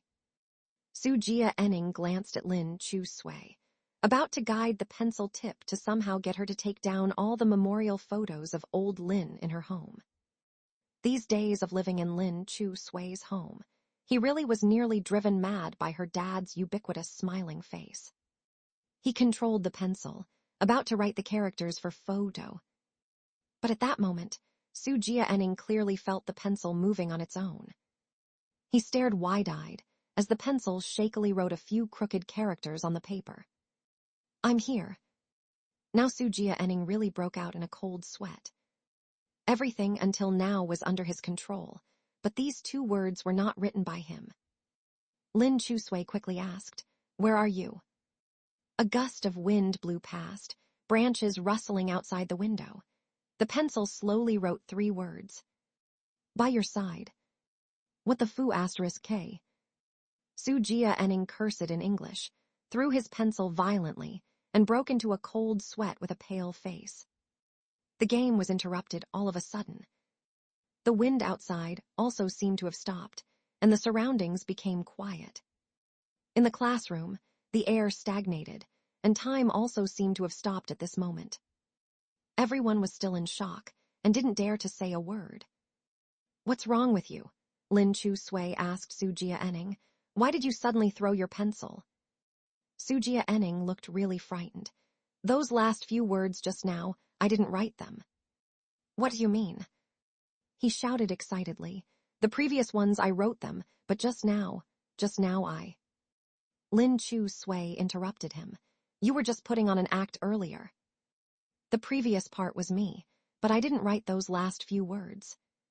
Lin Chu Sui felt she was being made fun of. She threw the pencil at him and turned to leave.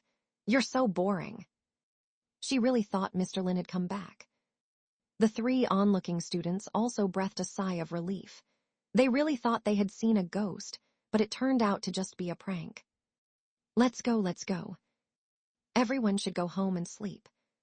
At the classroom door, Su Jia Enning caught up with Lin Chu Sui and grabbed her arm excitedly. "Believe me, your dad really came back. I didn't write those words by your side." His spirit must have possessed someone. He was the only one who knew the truth about this supernatural incident, and he was very scared. He needed someone to believe him, to share the burden with him. Otherwise, he would definitely be scared to death by himself. Lin Chu Sui rolled her eyes. "So are you trying to say that Mr. Lin's spirit possessed you, and you want me to call you Dad?" "How would I know? Maybe, otherwise how do you explain those words from earlier?" She kicked him in the knee. Su Jia Enning's knee suffered a direct, phantom kick, and the corners of his mouth twitched in pain. Lin Chu Sui glared at him fiercely. "Never make jokes about my dad." Su Jia Enning was stubborn. He insisted. "I'm not joking. He really appeared, believe me." "I can believe you, but make him appear right now within 10 seconds. Su Jia Enning shouted excitedly into the empty classroom building. "Hey, where are you? Come out. Stop playing ghost tricks. Come out and explain clearly." Lu Kai whispered to Lu Tianbai. "This guy looks quite normal. Didn't expect him to be such a fool." Su Jia Enning was really scared now. "Come out. Hiding and scaring people, what's the point?" As the seconds ticked by, Lin Chu Sui became disheartened and turned to leave. The next second, a figure appeared at the end of the hallway. "Oh my gosh." Lu Tianbai quickly hid behind her brother, and Zhang Chengyu also jumped in fright and hid behind Lu Tianbai. Even Lin Chu Sui was a bit frightened and asked in a trembling voice, "Who's there?" In the shadows, the figure slowly walked out. Under the dim ceiling light, the teenager wore a gray hoodie, with deep, pitch-black eyes that were darker than the night. It was Xiao Yan. Lin Chu Sui watched as Xiao Yan walked over, puzzled. She asked, "What are you doing here?" Xiao Yan walked into the classroom and took out a Chinese workbook from his drawer. He waved it and said, "Homework. I forgot to bring it." Everyone breathed a sigh of relief when they heard this. They had almost thought that Lin Chu Sui's father had manifested as a spirit. Somewhat disappointed, Lin Chu Sui pouted. She thought to herself, how is it that he always shows up so coincidentally? You didn't know you could come back tomorrow morning to get it. You specifically ran back to fetch it. Zhao Yan put the workbook into his bag, glanced at her and said, I could have, but I didn't want to. Why didn't you want to? We gifted students never make up homework. With her hands behind her back, Lin Chu Sui sauntered over to his side. She looked him up and down, and even leaned in to sniff him. He smelled freshly, of lemon laundry detergent. My dad always smelled of cigarette smoke. You don't. I don't smoke. Zhao Yan leaned back to avoid Lin Chu Sui, who was sniffing him like a puppy. What are you trying to imply? She wants to ask if you really let her dad's spirit possess you. You showed up right on time, 10 seconds flat, said Lu Kai, pointing to his electronic watch.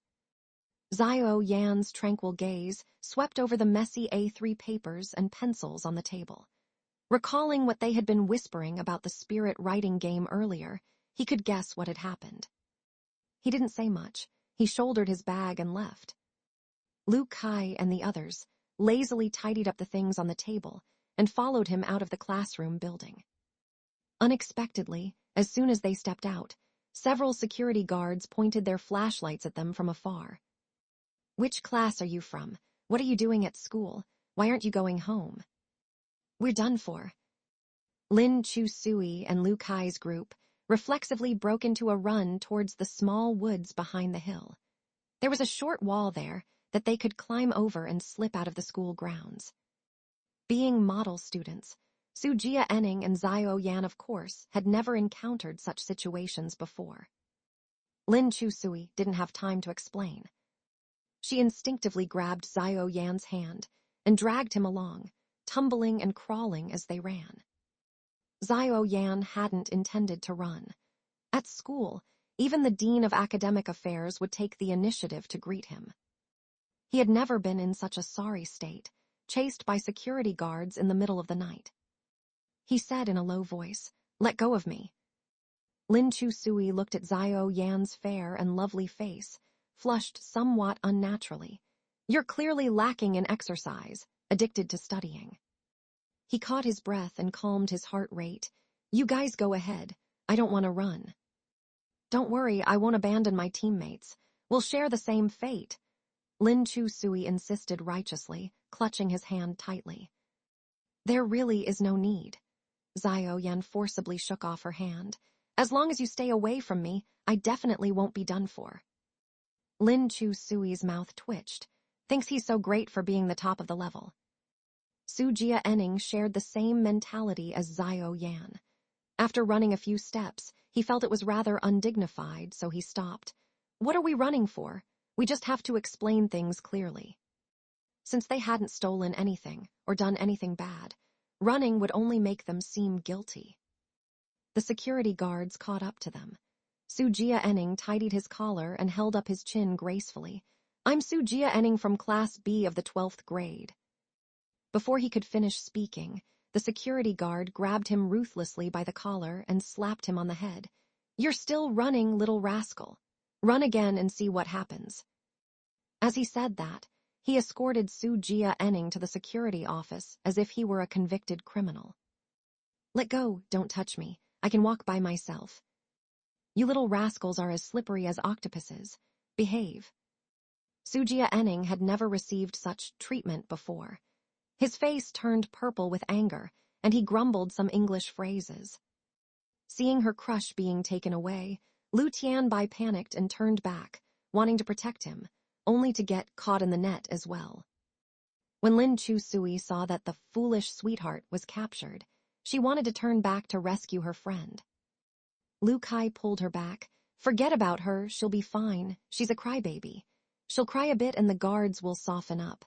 We can't lose a third person. Lin Chu Sui. Some brother he is. Seeing Lu Kai's lack of loyalty, Lu Tianbai indignantly yelled, Brother, don't worry. I absolutely won't betray you. I won't say that you and Zhang Chengyu from Class B are Lu Kai and Zhang Chengyu. And I won't say your student numbers are 103,520,056 and 103,520,063. You guys run away. Lu Kai. Zhang Chengyu. The two of them looked back at Lin Chu Sui, the only one who hadn't been caught. Lin Chu Sui waved her hand. What are you looking at? That foolish sweetheart is my best friend. The group was taken to the security office and leaned dejectedly against the corridor wall. The security guard called their homeroom teacher Mr. Chin, reporting the names and student numbers of these students. Su Jia Enning said angrily, You're violating our human rights. We didn't steal anything or do anything bad. Is it necessary to call our teacher? The security guard waved his baton. Behave yourself. Su Jia Enning clammed up at the threat, mumbling sheepishly. Lin Chu Sui whispered to Xiao Yan. You can tell he's a good student who hasn't been battered by the Chinese education system. Xiao Yan said, I think he has a point. I only came back for homework. Explaining things clearly should suffice. Lin Chu Sui looked at him deeply. She almost forgot. This guy was the model student representative. Actually, you could have gotten away just now, Lin Chu Sui said helplessly. There really was no need to get caught up with us. Xiao Yan glanced at her and used her own words against her. Share the same fate. Lin Chu Sui was on the verge of tears. She felt like Xiao Yan was definitely getting back at her. If he had left, she would have been fine. By staying, the punishment would be heavier. Sure enough, the security guard righteously told Mr. Chin over the phone, This is a serious matter. So many boys and girls together, they must have been fooling around. Teacher Chin, you must handle this strictly. Lu Kai smiled and turned back to gesture at Xiao Yan. My sister and I are identical twins. Su Jia Enning is her stepbrother. Zhang Chengyu is too ugly. So Mr. Top Student, care to guess who Teacher Chin will mistakenly assume are secretly dating? Xiao Yan glanced at the swooning Lin Chu Sui and said, I actually don't really mind. Lin Chu Sui pinched her philtrum, but I do. Mr. Chin had thought that as a former prestigious high school teacher, the atmosphere in his class was excellent, and it was absolutely impossible for blatant dating to occur. When he received the call from the security office, he was furious. The next day in the office, he severely reprimanded Lin Chu Sui. Head lowered, Lin Chu Sui drew circles on the floor with her toes, looking glum. Then Mr. Chin patted Xiao Yan on the shoulder and earnestly said, Xiao Yan, I have absolute faith and trust in you. This must be Lin Chu Sui's fault. Teacher Chin, your bias is too obvious. Lin Chu Sui finally broke her silence and said indignantly, What happened to equality and impartiality? You can talk to me about equality when you score even a fraction of Xiao Yan's marks. A good student led astray by you.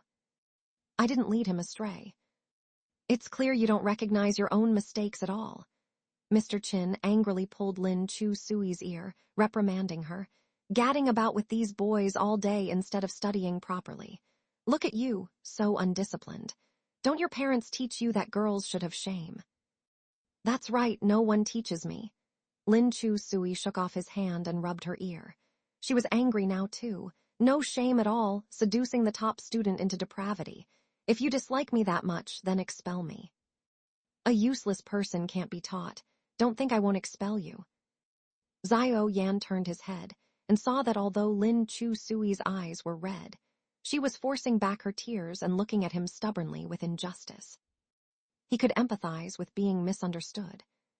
Seeing that his progress bar was still at 0%, Xiao Yan spoke up. Teacher Chin, I was not seduced. Mr. Chin waved his hand. Xiao Yan, you don't need to say anything. I know already. Xiao Yan stepped in front of Lin Chu Sui and reiterated more strongly. Regardless of whether there was any dating, using grades as the basis for your judgment is rather arbitrary. Lin Chu Sui looked up at Xiao Yan, somewhat surprised that he was willing to stand up for her at such a critical moment. Mr. Chin was a little angry. Xiao Yan, are you asking to be punished together with her? I just want to explain clearly that Lin Chu Sui did not seduce me. He glanced at her. She's not even pretty. Lin Chu Sui. Just as she was about to be moved to tears, she withdrew it in an instant. What's with this top student? Mr. Chin was convinced by this reasoning, though. He asked again, "Then why were all of you in the classroom so late?" "I was tutoring her." Mr. Chin looked at him doubtfully. "You were tutoring her in the classroom." Knowing the classroom cameras were just for show and had been broken for years, Lin Chu-sui self-righteously said, "Of course studying is done in the classroom." "What, in the bedroom?" Xiao Yan silenced her with a frosty glance. "Then what about them?" Mr. Chin pointed at Lu Kai, Zhang Chengyu, and the others. "How do they explain it?" "I'm not familiar with them," Xiao Yan said expressionlessly. "Maybe they wanted to wait until I finished tutoring Lin Chu-sui and copy her homework." Lu Kai. Zhang Chengyu. Nice, only helping to cover for Lin Chu-sui alone, huh? Indeed, Mr. Chin didn't catch any solid evidence of early dating. Moreover, the first and second rankers of the level were involved. To avoid tarnishing the class's reputation, he decided not to report it to the school and suppressed it himself. After scolding them severely and punishing them to do cleaning chores for a week, this matter was considered settled. This was the first time in Lin Chu-sui's life that she had caused trouble, yet did not receive any punishment. It was all thanks to the protective aura of Xiao Yan's reputation as a top student. In class, Xiao Yan felt uneasy under the meaningful glances that Lin Chu-sui kept throwing his way from time to time. He endured it and pressed his pen down, asking, "Excuse me, deskmate, what exactly are you looking at?" Lin Chu-sui lightly sighed. "I'm considering how to gently turn down your confession of love in a way that won't hurt your self-esteem." Xiao Yan. Lin Chu-sui took out a small mirror and examined her own face, saying, "I originally thought you were attracted to my beauty. But after what just happened, I now know that what draws you in is not my exterior but my soul." Xiao Yan clenched his fists tightly. Lin Chu-sui sighed again, gazing at herself in the mirror self-pityingly. "My damned charm of personality." "Oh, don't you want to say something?" Xiao Yan closed his eyes and said, "There's a voice inside me that's telling me things about you." Lin Chu-sui shyly asked, "Telling you? What about me?" "Telling me to give you a beating, and you'll settle down." Lin Chu-sui and a group of people were punished to clean the bathrooms in the teaching building. Originally, Mr. Chin didn't want to punish Xiao Yan and Su Jia-ning. He didn't want to delay their study time. But Lu Kai, Zhang Chengyu, and several other boys made a fuss. For fairness, he had no choice but to reluctantly let Xiao Yan and Su Jia-ning be punished together with them. The girls' bathroom was quite clean. It was maintained very well every day by the cleaning auntie, so Lin Chu-sui and Lu Tian-bai just wiped the tiles simply and finished the work. The situation in the boys' bathroom was not so optimistic. The whole afternoon, the boys' bathroom was filled with Lu Kai's ghastly screams of disgusting. "Can you guys be more precise? Don't get it on the walls. Are you even humans? Beasts." Lu Kai was a pampered young master. How could he endure this? Zhang Chengyu's family was not as well off as his, but he was steady and pragmatic when doing things, and patiently said, "If you keep screaming, I'll stuff the wiping cloth in your mouth." "Brother Octopus, do mine for me. I'll give you anything you want." Zhang Chengyu looked at him and solemnly said, "Then, give me your sister." "Deal, deal." Xiao Yan silently wiped the tiles on the walls with his cloth.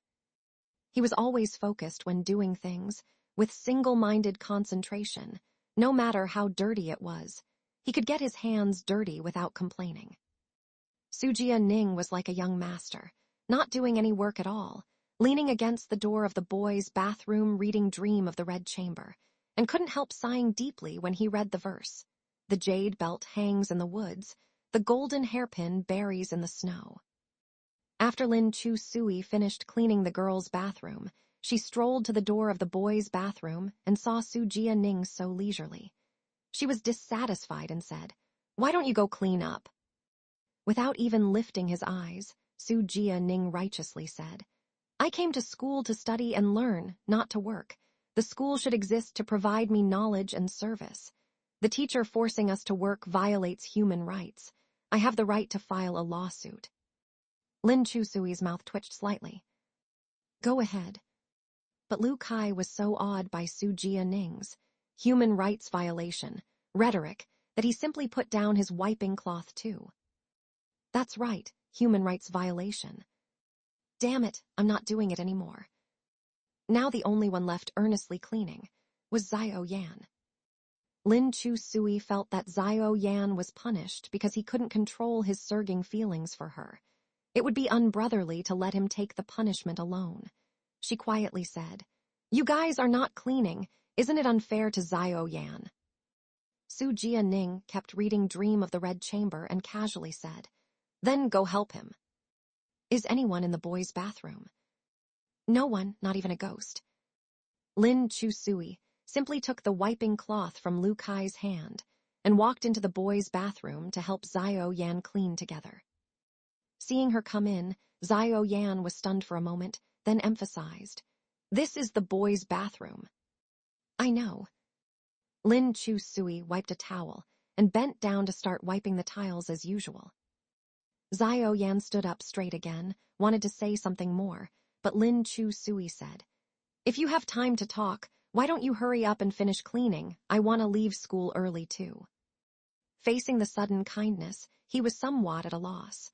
He turned around and continued wiping the tiles, murmuring in a low voice, Thank you. These two words were probably the most sincere he had ever said since they met. Don't think that because I'm helping you clean, it means I accept your courtship. Lin Chusui picked up a brush and waved it. You'd better control your feelings and not make things difficult for me. Lin Chusui seemed unwilling and added, But don't be sad either.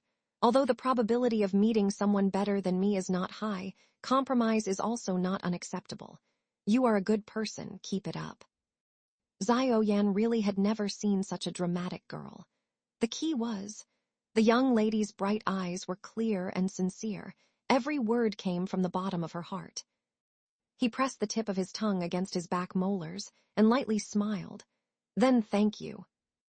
During the break, Mr. Chin walked over. Seeing the two slackers standing at the door of the boys' bathroom playing with their phones, he angrily shouted, What are you doing? I told you to clean the bathroom, not play on your phones here. Lu Kai plucked up his courage and repeated Su Jianing's rather spirited words from earlier. Teacher Chin, we came to school to study and learn, not to work. The school should provide service to me. Forced labor violates human rights. I reserve the right to file a lawsuit. Zhang Chengyu rolled his eyes at the ground. He had never seen a creature more stupid than a straight man. After Lu Kai righteously finished saying this, the corners of Teacher Chin's mouth curled up into a sinister smile. Violating human rights. Lu Kai felt a little weak. Actually this.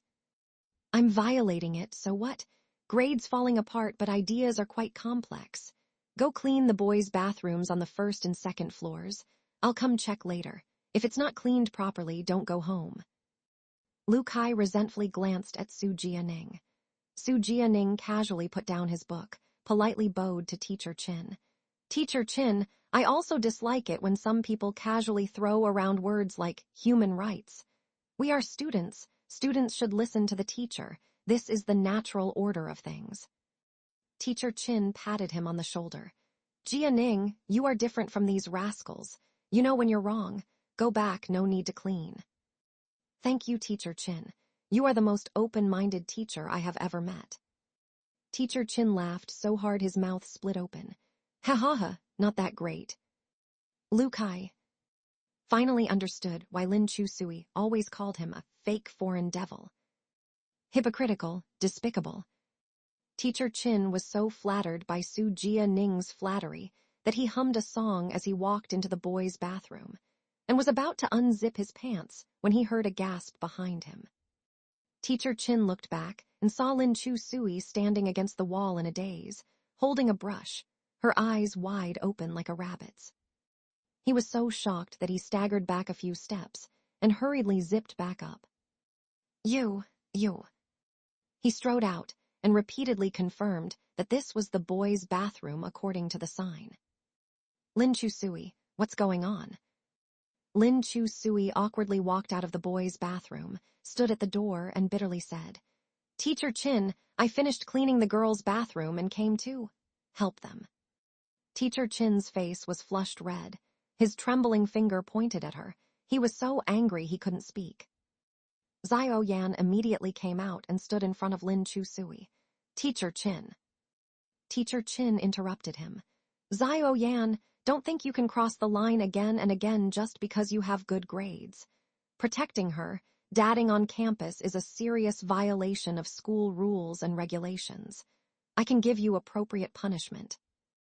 Xiao Yan looked at the angry Teacher Chin and calmly said, There is no dadding. You still say there isn't. It's so obvious. You think I can't see it. There is no dadding. He paused and said, It's just me having one-sided feelings. Lin Chusui has rejected me over and over again. As soon as these words came out, the students watching the fun around them gasped in unison. Damn. The school god has gone mad. After saying this, how many girls must have broken hearts? She rejected you. Teacher Chin was somewhat incredulous. He looked at Lin Chusui. With her careless appearance. She even rejected Xiao Yan. Isn't this girl stupid? No, that's not the point. The interaction between you two has already crossed the line of normal interaction between classmates. I hope you take this seriously. Although it's difficult, male and female students can help each other, but you have to grasp the degree. Teacher Chin earnestly said to Lin Chusui, You are a girl, you should know shame. Teacher Chin. Xiao Yan looked at the class teacher, his dark eyes sharp as a sword, and emphasized. Please do not say such things again. She also has a father. If her father heard others say this about his precious daughter, he would also be angry and heartbroken. Xiao Yan walked in front, pushing his bike. The setting sun cast his tall, straight back shadow very long. Lin Chusui stared at him blankly, her expression very complicated. Lu Kai reached out in front of her eyes and waved. Yo, you can't have really fallen for the school god's gentle trap. Lin Chusui kicked a pebble at her feet and muttered, Impossible. But to be honest, he was really manly just now. Lu Kai admired. Especially compared to that hypocrite Su Jianing. He rendered Teacher Chin guilty and tongue-tied in just a few sentences. Teacher Chin came to our class to show off his power for over half a year. When has he ever been so humiliated? It's really satisfying to think about it. Lin Chusui thought of what Xiao Yan had just said, mentioning Dad. Every daughter is her dad's darling. Yes, if Dad was still around, he definitely wouldn't have tolerated others bullying her like this. Even if it was the class teacher, it was unacceptable. Strange, Xiao Yan always managed to touch the softest thread in her heart. Finally, not so lonely anymore. She was in a good mood. Let's go play basketball. Let's go. They were both school team members and would take the sports exam path for college entrance exams. Because her father, Old Lin, was a firefighter when she was little, he often took her to exercise, so she was very good at basketball, sprint running, and swimming. Xiao Yan saw Lin Chusui playing basketball and also stopped. He parked his bike by a tree. Lu Kai dribbled the ball past Lin Chusui and elbowed her. Hey, he's watching you play. Lin Chusui looked back. Xiao Yan was standing alone at the edge of the playground, watching her intently with deep eyes. Lin Chusui passed the ball over. Want to join us? Xiao Yan had meant to decline, but, without knowing why, he reflexively caught the ball. Just 10 minutes. I know, the top student has to go home and do homework. Xiao Yan took off his school uniform jacket and entered the court dribbling. He was wearing a t-shirt, which clearly showed off his hanger figure. His arms were very white, with strong and smooth muscles. The lines of his shoulders and clavicles were simply gorgeous. When he took off his shirt, all the passing girls stopped in their tracks and looked at him eagerly. Not to mention the girls, even Lu Kai and several other boys stared at him, including Lin Chusui. Damn, what a stud. Xiao Yan was dribbling the basketball and made a beautiful three-step layup, attracting quite some applause from the female onlookers. Not bad at all, Lu Kai walked up and said. Are you interested in joining the school basketball team? Xiao Yan said, no. Don't reject so quickly, Lu Kai still tried to entice him. Our school basketball team has the highest uncoupled rate of all school clubs. Our players are super charming. Xiao Yan looked back at Lin Chusui. Is she also on the basketball team?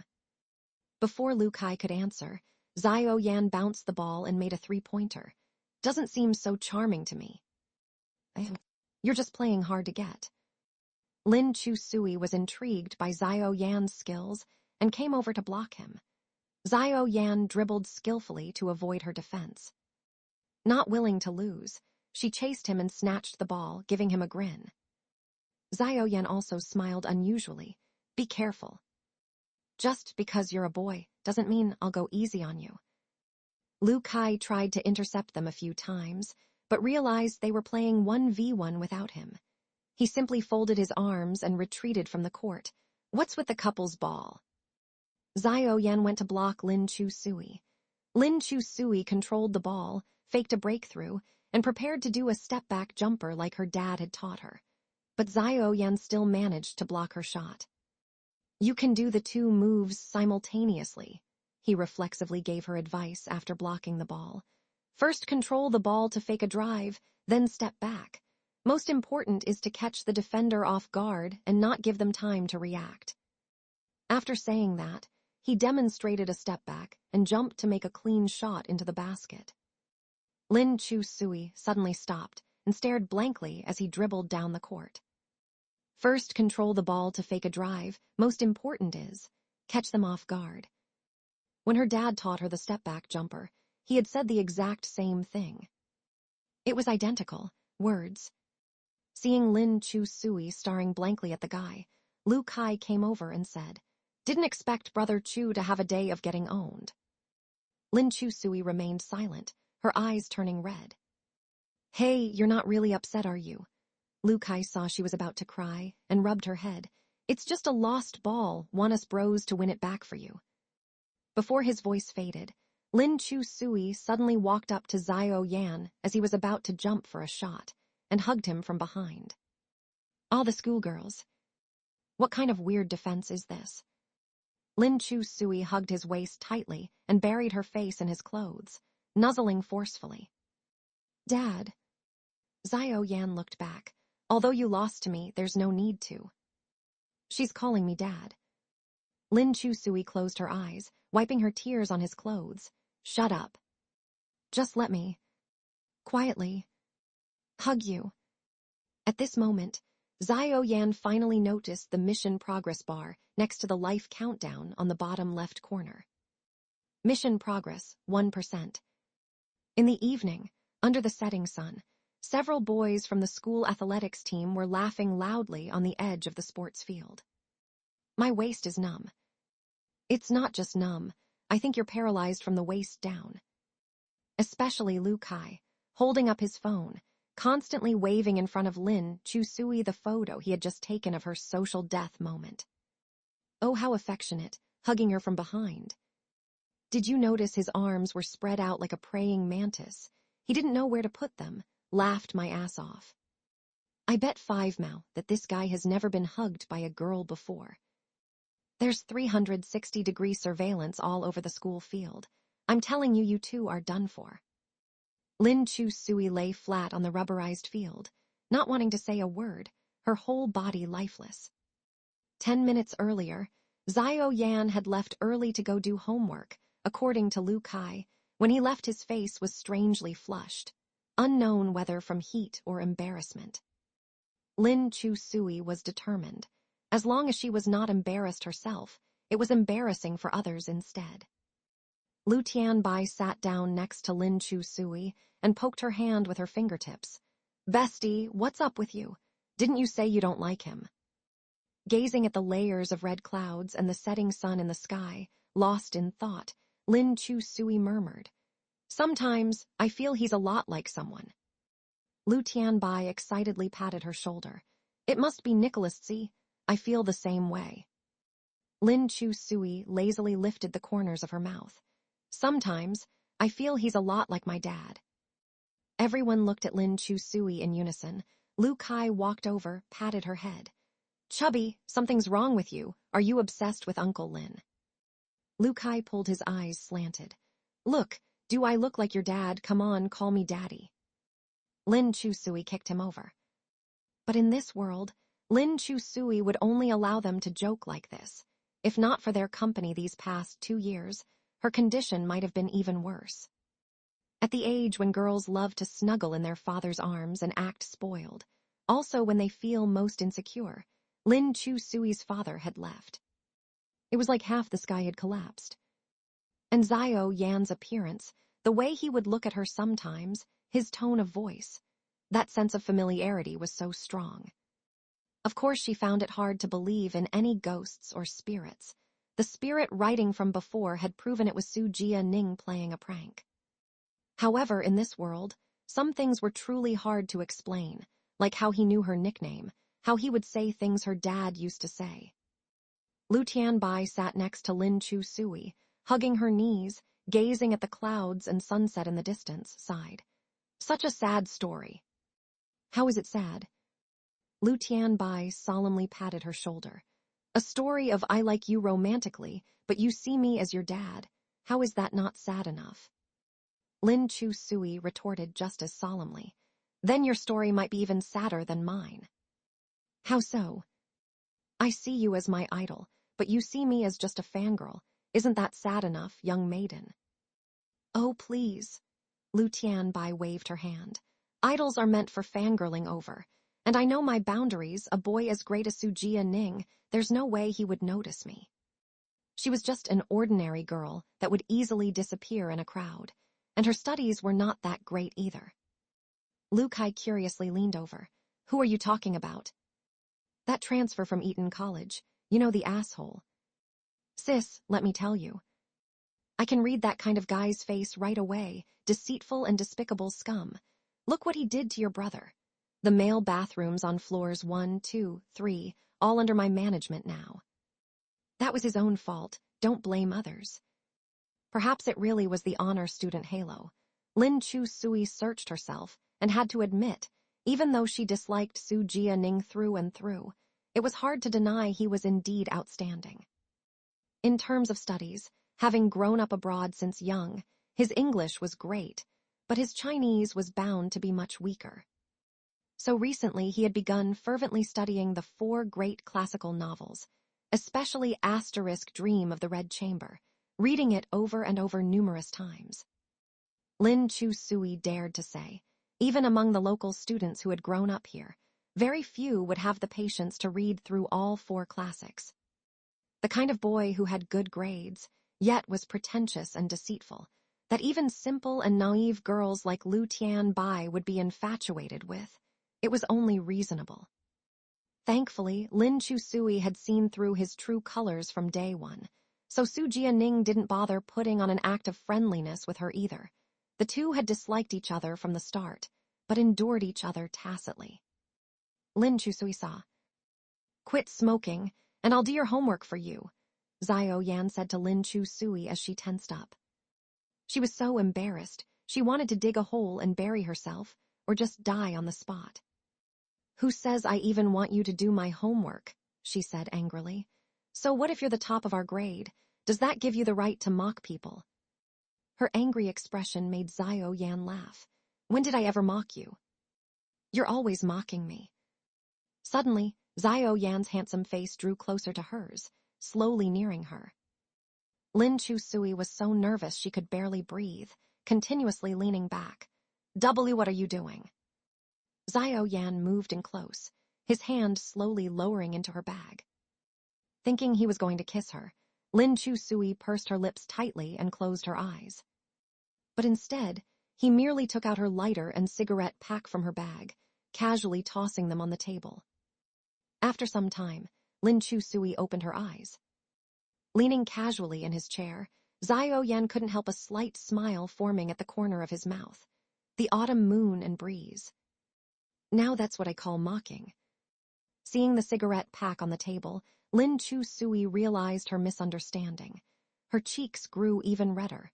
Xiao Yan, I've decided I officially dislike you now. I don't care, Xiao Yan said mildly, fiddling with the fancy steel lighter between his slender fingers. Confiscated. Lin Chu Sui pouted, acting nonchalant. Take it then. She could just buy more anyway. Annoyed, Lin Chu Sui looked away and started eating her spicy hot pot. The flavor was quite good, very fragrant and spicy. But, after eating the third piece of beef stomach, her fair face had turned red from the spiciness.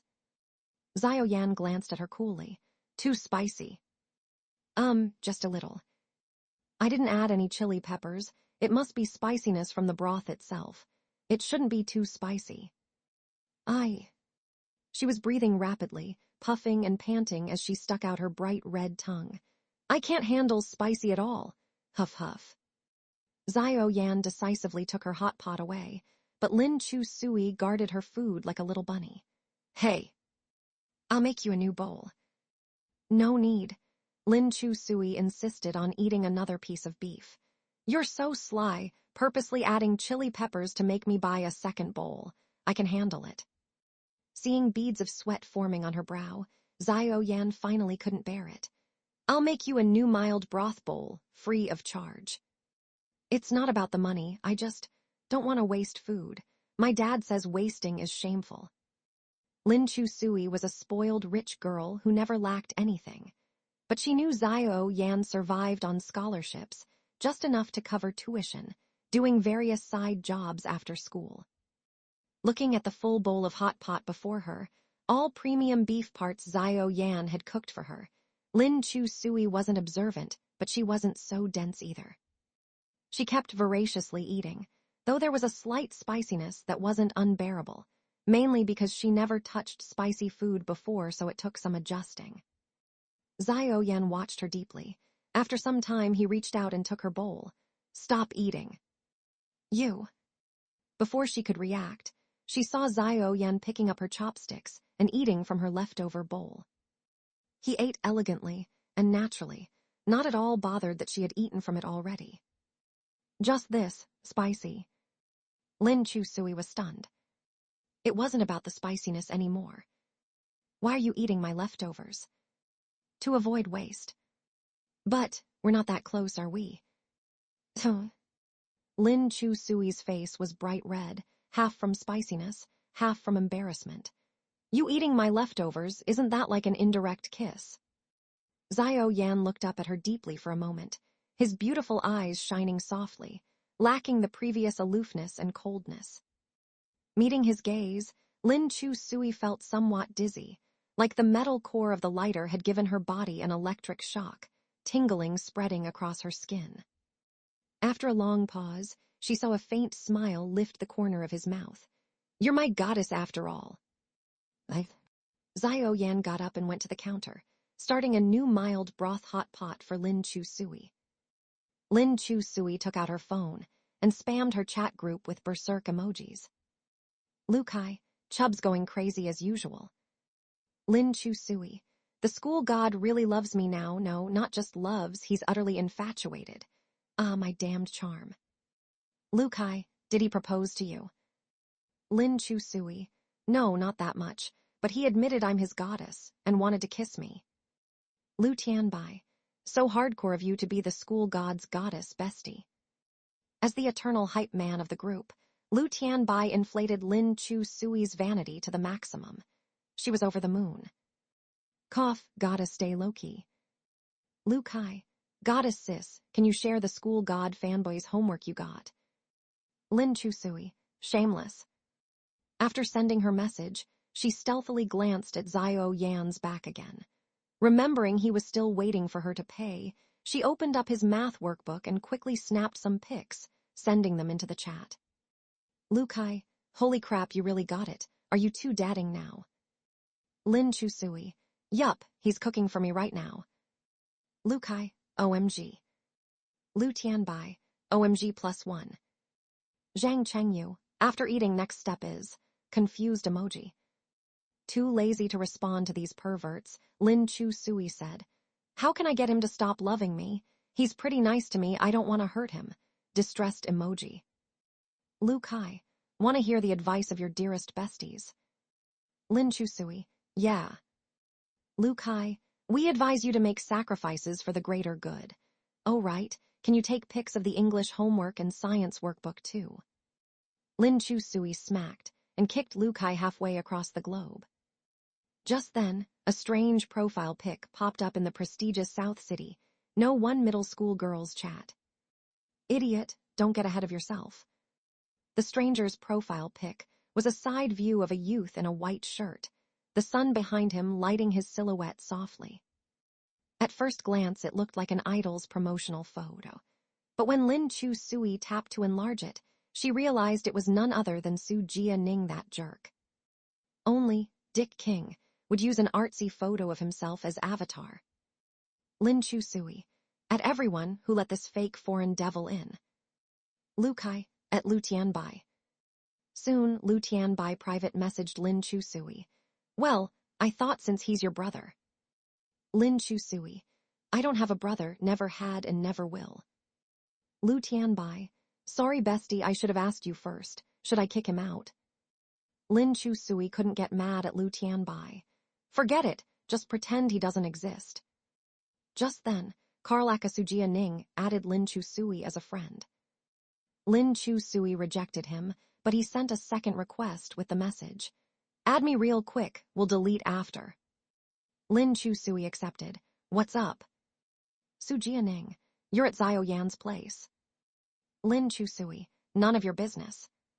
Su Jia-ning, I suggest you go straight home now. Lin Chusui, don't want to go back. Su Jia-ning, I'm advising you to return, otherwise you'll be in big trouble tomorrow, trust me. Lin Chusui, HMPH. Even her mom Fang Yi couldn't do anything to her. How could she get in trouble? Lin Chusui really didn't want to see any strange men living with her and her dad at home. Let alone Su Jia-ning, even Uncle Su. He was replacing her dad. Lin Chusui didn't know how to live under one roof with him. She didn't want to ruin her mother's happy remarriage. Of course she knew she wasn't the type who could endure it either. Whether she was happy or unhappy, it was all written on her face. If she returned, she would definitely be the vibe killer to the family's warm, joyful atmosphere. Might as well not go back at all. Su Jia-ning, up to you, just wanted to give you a heads up. Su Jia-ning, oh right, your fanboy got question 3 wrong on the math test, should have picked C.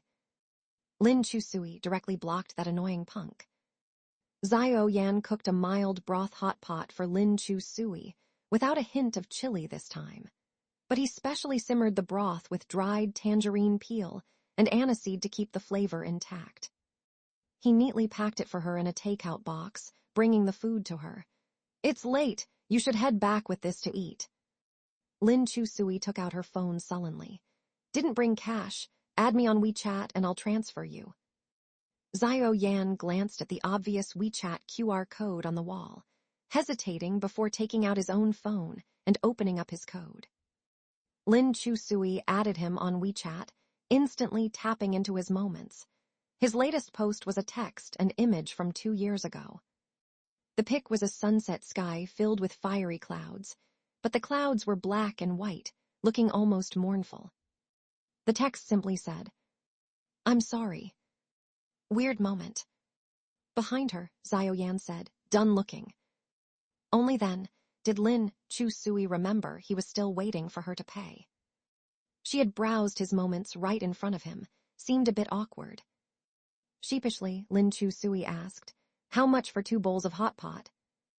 Xiao Yan hadn't intended to charge her at all, but if he didn't, this young miss would probably let her imagination run wild again. However much you think is fair, he casually said. Free pick with purchases over $50. Lin Chusui randomly sent him 49 yuan. No need for the pick, thanks. Xiao Yan handed her the packaged hot pot. As Lin Chusui walked out the door, she got a call from her mother Fang Yuye. Lin Chusui, are you trying to get rid of me as your mother? Hearing her voice, Lin Chusui immediately felt exhausted. You already agreed to let Uncle Sue move in. Now you're throwing a tantrum again. You're almost an adult. Can't you stop acting like a child? If you don't come back tonight, then never come back. I won't consider you as my daughter anymore. Lin Chu Sui was just about to take a taxi home when she heard this. She stopped in her tracks upon hearing those words. He can stay at home, she said in a calm yet muffled voice, but can you not sleep in Dad's room? These words pierced Fang Yuya's heart like daggers. She could clearly hear the trembling in Fang Yuya's breath. Bang! She hung up the phone. The busy tone rang, as if expressing Fang Yuya's anger on her behalf. Lin Chu Sui put down her phone and looked helplessly at the waning crescent moon in the sky. This is so awful.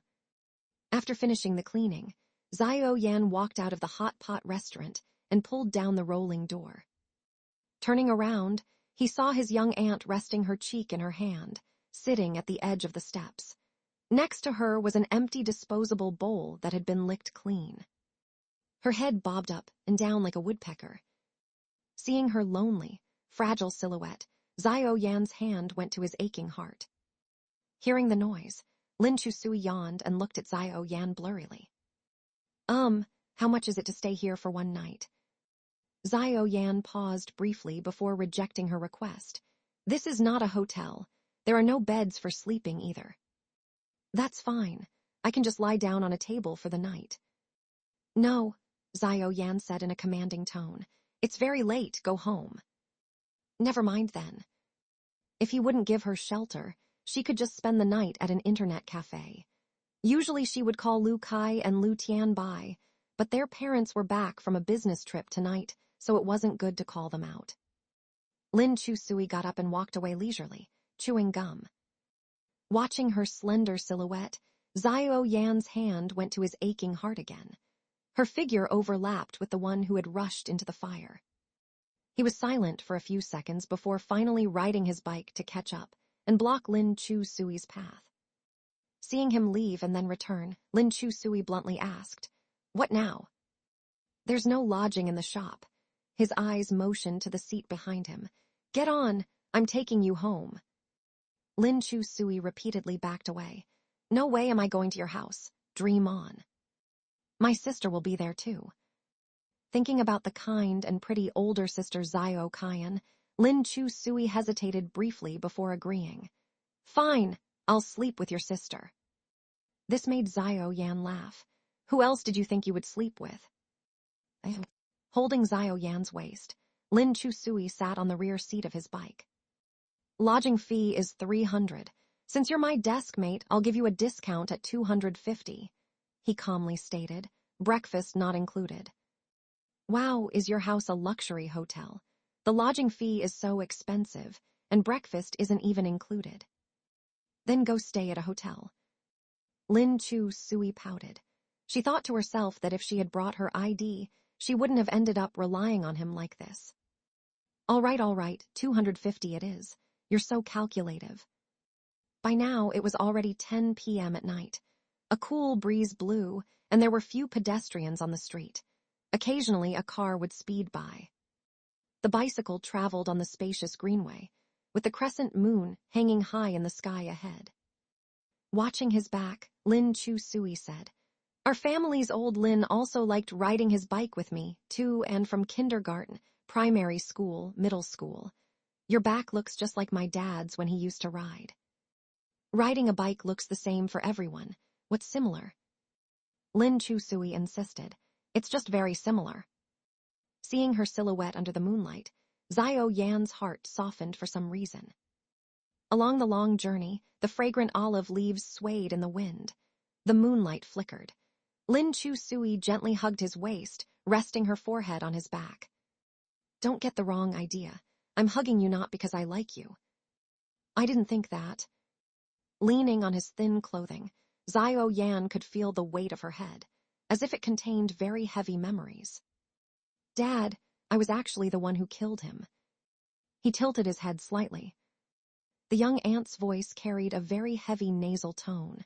"He heard from somewhere about me dadding and said my boyfriend's grades were bad, that he would be a bad influence." Dad forced me to break up. That afternoon, he took time off work to bring me to the aquarium. Because of this issue, I was mad at him and refused to go. Afterwards, there was an emergency at work and he had to go back in. If I had obediently listened to him, if we had gone to the aquarium, none of the things that happened later would have occurred. No ifs. Xiao Yan's heart began to ache indistinctly. I'll never forget the disappointed look in his eyes when he left. If I knew that was the last time I'd see him, I definitely would have listened obediently. The young aunt's voice carried the thick sound of oncoming tears. She had never told anyone these things before, always suppressing them in her heart until she choked for breath. Later on, Mom had moved on, and so did Grandpa and Grandma. Not because they didn't love Dad, but because they had no regrets. Only she did. That last argument had left an eternally unhealable bloody wound in her heart. I'm sorry, she choked back sobs, gritting her teeth as she softly said, I'm sorry, old Lin, you're the best dad in the world. If only he could hear this, how wonderful that would be. Xiao Yan calmed the churning emotions in his body. He knew these were the feelings of someone else inside him. Looking at the thick night, he said in a deep voice, Your dad won't blame you. Lin Chu Sui sniffed and looked up with bleary eyes. How do you know? Because he's your dad. Translation progress. 2% Xiao Yan lived not in a housing estate, but in the most common alley houses in the old part of Nanchang. That is, the old, shabby, small residential buildings that are often referred to. He walked his bicycle into the uneven stone road and parked it at the entrance of the first-floor alley, then led Lin Chu Sui upstairs to the second floor. Lin Chu Sui could even smell the raw, musty wooden odor in the air. Although the environment outside was not very good, the house was very clean, brightly lit, and even the corners of the furniture that were most prone to dust were cleaned spotless. There were 2 bedrooms, one for Xiao Yan and one for his sister. Coming to his place suddenly, Lin Chu Sui felt a little uncomfortable. At school, they were just the most common classmates, not even good friends. Now coming to his home, seeing his real life, seeing Xiao Yan's completely different side from the clean and handsome top student at school. Lin Chu Sui felt that the distance between them was suddenly reduced a lot involuntarily.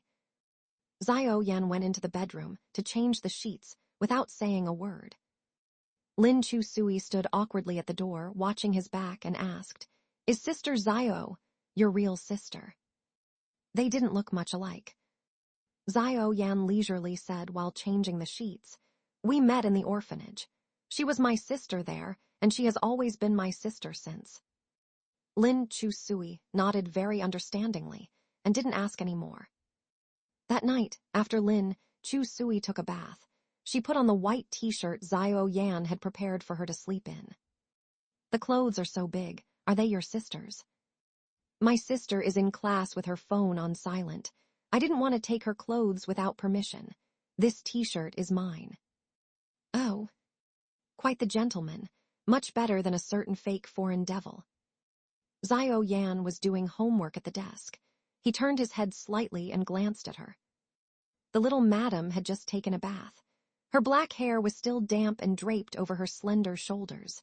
Her small face was whiter than usual, and her lips were lightly flushed. Her features were extremely beautiful and bright. It was just because she always looked depressed and wore sportswear to play with boys that her lovely features were obscured. Xiao Yan's gaze moved down and fell below the V-neck of her collarbone. He glanced over it briefly before shifting his eyes away. Lin Chu Sui saw him doing homework, so she sidled over and leaned over the table to watch him do the questions. You got the third multiple-choice question wrong. This one, you chose C, it should be B. Lin Chu Sui pointed at the options. Xiao Yan casually said, Choosing C is not wrong. Su Jia Enning is the one who got it wrong. How do you know it was something Su Jia Enning said? Among those around you, who else could point out a mistake to me besides your arrogant stepbrother? You're so smart. Lin Chu Sui flicked the corner of the page sullenly. And he's not my stepbrother. She didn't acknowledge it anyway. Xiao Yan didn't argue with her about it. He just kept doing his homework. Lin Chu Sui leaned over the table.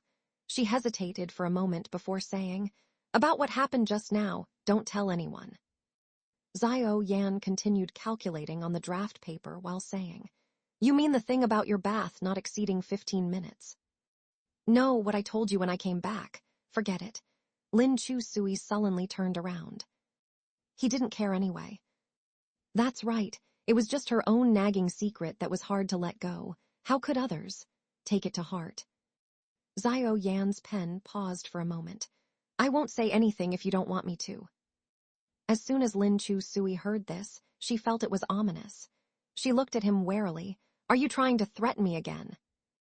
Xiao Yan quickly wrote a math question on the draft paper and said to her, "Do this question correctly, and I'll keep your secret." Lin Chu Sui's mouth twitched. "Isn't that going overboard? Our top students' demands always this hardcore. You can choose to self-study from the textbook using formulas to derive it, or ask your stepbrother or someone else for help, or me." Lin Chu Sui took a cursory look at the question, and tragically found that she seemed to not even understand what the question was asking. "I choose to ask you to teach me." Lin Chu Sui didn't bother arguing anymore. She handed the draft paper directly in front of him. "Explain it to me." Although she put on an expression like, "The young miss is already giving you face by asking you to teach me," she shamelessly asked him to help. Xiao Yan still conscientiously drew a parabola and patiently explained it to her step by step. Fx is an odd function, so Fx equals Fx. After listening for a while, Lin Chu Sui started to doze off, then started daydreaming. Her gaze moved from the pen tip and fell on his fair hand, then along his arm, saw his sexy Adam's apple and his neck with protruding veins, and upward his thin lips. "Sexy. Do you understand?" She blinked, staring at his lips. "Not at all." "Then I'll explain it to you again." Lin Chu Sui slumped over the table. "Scholar Xiao, why do you insist on going against me when you're so good-looking?" "I'll explain it to you again." "I don't want to listen." When x is less than 0, Fx equals Fx equals negative x minus 1 equals negative x plus 1 greater than 0. Lin Chu Sui yawned one after another. Xiao Yan's gaze lightly fell on the draft paper. He paused for a few seconds, then took back the draft paper and continued doing his own exercises, no longer forcing her. "In life, only you can fulfill yourself. Friends can indulge you but can't live your life for you." Seeing that he seemed a little angry, Lin Chu Sui took out her phone and browsed her home screen for a while. Then she looked up at him again, feeling guilty. "I don't need anyone to fulfill me." He continued calculating expressionlessly, not saying another word, looking as if he really was angry. Lin Chu Sui felt a little bad. She finally picked up the draft paper from before, took a red pen from beside him, and earnestly looked at it for a while. Look, of course she wouldn't be able to understand it. But, in order to appease her conscience, she would pretend to be very serious first. A few minutes later, Xiao Yan went out to the balcony to get some cold air to refresh his mind. Through the glass window, he could see the little madam still leaning over the table with her legs curled up on the chair, staring blankly at the draft paper. Xiao Yan turned around and closed his eyes. The night wind was blowing gently. Leaning against the balcony railing, looking at the dilapidated houses around, listening to the woman next door watching family ethics dramas at max volume. In the distance, occasional dog barks could be heard from time to time. Life was this harsh reality. He had been struggling since birth. At the orphanage, each child could only get one piece of candy per day. Because he was withdrawn and studious, the other kids banded together to take his candy. He fought them, bit them, protecting his only piece of candy. Later, in the private hospital abroad after being drugged, he lost half his liver. He endured the intense pain, eating a lot every day, working hard to recover. He knew how thick the clouding gloom was, so he decided to take revenge on them with death. He had always been struggling, trying to crawl out of the mire. This time was the same. He wanted to survive. At night, Zio Kyan came back from night school and saw Lin Chu Sui staying at home. She was quite surprised. However, the look of surprise flashed by instantly. Seeing that Lin Chu Sui was already yawning with sleepiness, she told her to sleep first. "Sister Zio, aren't you going to sleep?" Zio Kyan took out her review books and turned on the desk lamp, dimming the light. "I'll do some questions first. Go to sleep first, little Chu." Lin Chu Sui hugged the soft quilt, looking at her slender figure, and marveled. "Sister, how can you all work so hard?" Zio Kyan gently smiled and said, "If I don't work hard, how can I find a wife for Yan in the future?" "Wow, you're even worried he won't have a wife," Lin Chu Sui quickly said. "You don't even know in our school, girls confess to him every few days. He's so popular." Zio Kyan smiled and asked, "What about you? Do you like him too?" "Me," Lin Chu Sui drew out the tone. "Of course not." "Why not?" Lin Chu Sui was a little embarrassed to discuss this with her. She burrowed into the quilt. "Sister, I'm going to sleep now. Good night." In the quilt, Lin Chu Sui took out the crumpled draft paper and looked at his powerful handwriting under the light of the desk lamp. It had been so long since she had forgot what it felt like to work hard for a goal. Soon, Lin Chu Sui fell asleep and slept like a pig. In the past 2 years sleeping in class, internet cafes, and even 24-hour convenience stores, she had gotten used to it. She could easily fall asleep anywhere, anytime. The next day when she woke up, it was already 7 o'clock. Morning reading class started at 7:30. Today it was Chinese morning reading. The Chinese teacher was an eccentric old man who always thought of weird ways to torture students. The last time Lin Chu Sui was in Chinese morning reading class, she was punished to recite Ode to the Oak Tree passionately to the student leading morning exercises during break time. Losing face publicly didn't matter. This was about having thick skin. As long as she wasn't embarrassed, it would be embarrassing for others instead. But the key was, the student leading the exercises was a first-year high school student, a little fat boy who had not experienced storms of life. He was deeply moved by senior sister Lin Chu Sui's passionate recital of, "If I loved you, I'd never copy the infatuated bird's monotonous song." Ever since then, he resigned from being the leading exercises student. Whenever he saw Lin Chu Sui, the fat boy's face would show a bizarre flush, and he would avoid her when he saw her. Lin Chu Sui didn't want to hurt a second leading exercises student anyway, so she had never been late for Chinese morning reading class. She shot up from bed like a carp, hurriedly changed into her school uniform, and rushed out of the room. Zio Kyan had already gone to the shop, and there was no sign of Zio Yan either. He seemed to have gone out already. Lin Chu Sui casually splashed some water on her face, then stumbled out the door. She immediately saw Zio Yan walking his bike out of the alley entrance. The mellow morning sunshine fell on him, clean and spotless. Lin Chu Sui called out to him, "We're almost late. Why didn't you wake me up?" Zio Yan raised his head, his beautiful eyes filled with light, and his pupils showed a hint of light brown. "Do you need it?" The goddess lived a life of unrestrained freedom and love, but when under someone's roof, she had to bow her head, especially for that old fogey Tang's Chinese reading class.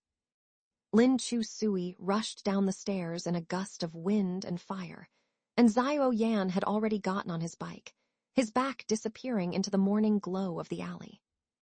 Anti-inflammatory medicine. "Wait for me." Lin Chu Sui jogged to catch up, and Zio Yan seemed to deliberately wait for her, yet not let her catch up, riding neither fast nor slow, leisurely going down the road. Nearing the school gate, Lin Chu Sui finally grabbed the corner of his clothes, panting. Caught you."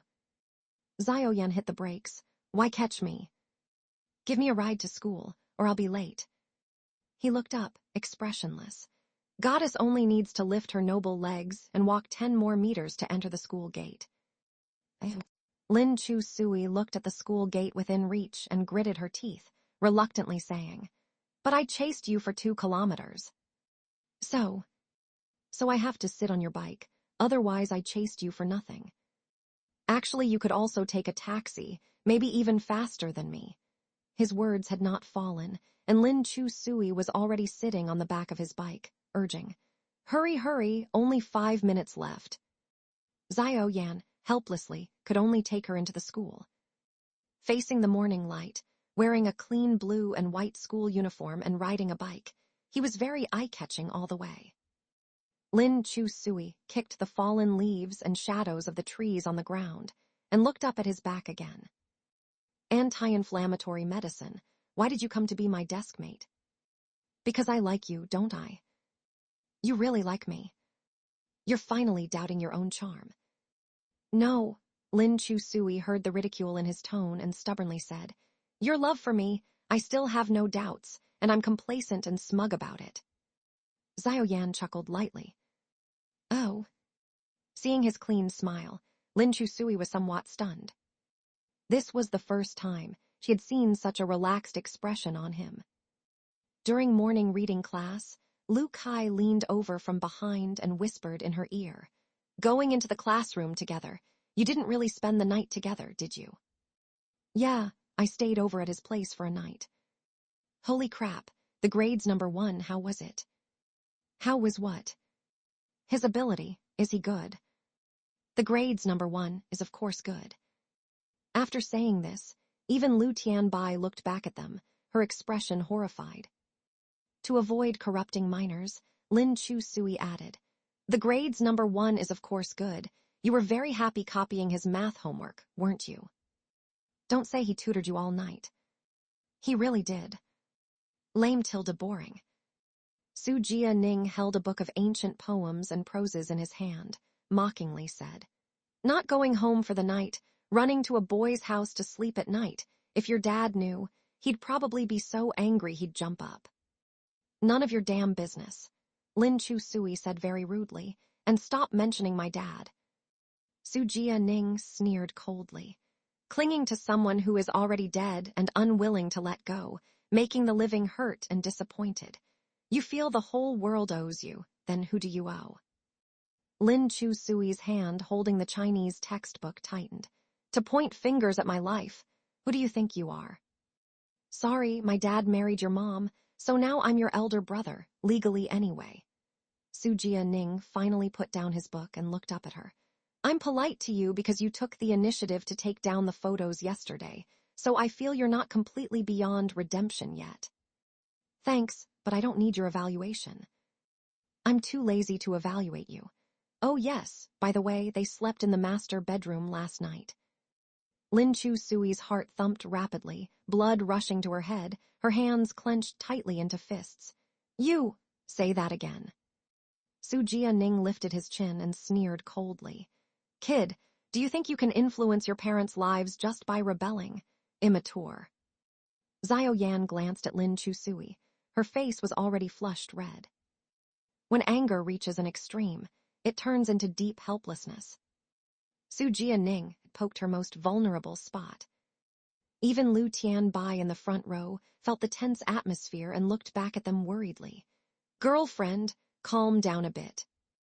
Lu Kai's blood was also boiling, ready to be the first to rush up and fight with her if Lin Chu Sui started a fight. Lin Chu Sui's voice trembled as she stared fiercely at Su Jia Ning. "My legal elder brother, you're very capable, better than me in every way, more sensible, more liked by the family. You enjoy this sense of superiority, don't you?" Su Jia Ning sneered coldly. "If I have to get a sense of superiority from a loser, wouldn't that make me a total failure?" "What are you saying?" Lu Kai finally couldn't stand it anymore. He stood up and grabbed Su Jia Ning by the collar. "Just because you can spout some English makes you awesome." He and Lin Chu Sui had been best buddies since childhood, so of course he couldn't stand seeing Lin Chu Sui bullied. "Use your fists when you can't win with words." "Can't win. When Chu Sui was awesome, you were still pretending to be a gentleman in some rubbish-eaten school." Su Jia Ning sneered mockingly. How awesome could she be? Did she finally pass math, or did she finally get one question right in English listening? Don't look down on people. Lu Kai was so angry that smoke seemed to come out of his throat. From elementary to middle school, Chu Sui's grades were always good. She even went on TV. You're joking, right? Joking? Go find out for yourself. The genius girl with a photographic memory from Nanchang affiliated high school won so many prizes her hands went soft, and participated in the national memory competition on CCTV, beating down a bunch of Harvard and Oxford college students. Zhao Yan glanced at Lin Chusui. Shut up, Lin Chusui sharply cut Lu Kai off. Lu Kai was unwilling, wanted to say something more, but the knife-like gaze forced the words that had welled up in his throat back down. He sat back down awkwardly, irritably opened his Chinese textbook, and didn't say any more. Su Jianing also sat down, coldly mocking. Boasting without preparation makes a fool of oneself. If she's so great, I'll call her brother. Lin Chusui's mood had calmed down again. She turned around and stared at Su Jianing for a long time. Su Jianing felt goosebumps under her gaze and very rudely said, "What?" Lin Chusui casually pulled over his math exercise book on the upper left corner of his desk and pointed to the third question. "You got this question wrong. Choose B, not C." Su Jianing sneered and curled his lips mockingly. "Impossible." Lin Chusui recited aloud. "F(x) is an odd function, then f(x) equals f(x). Zhao Yan slowly turned his head to look at her. This question was one he had taught her last night, but she didn't understand at all. The little auntie's jet black eyes were filled with a resolute light. She didn't even bother to use draft paper, directly saying, "When x is less than 0, f(x) equals f(x) equals negative x minus 1 equals negative x plus 1 greater than 0, so B should be chosen, and C is wrong because f(x) multiplied by f(x) equals x minus 1, negative x plus 1, which is less than 0. As Zhao Yan listened to her steps, his mind was also quickly calculating. The corner of his mouth faintly curled up. A learning disability student with no high school math foundation had actually memorized all the steps to solving this problem. Holy crap. Before Su Jianing could react after Lin Chusui finished speaking, Lu Kai and Zhang Chengyu clapped at the same time, their blood boiling. Chusui is awesome. Serve tea for Chusui. Goddess Chusui is back. Su Jianing picked up his pen and started furiously calculating on the draft paper. Soon, the answer was verified.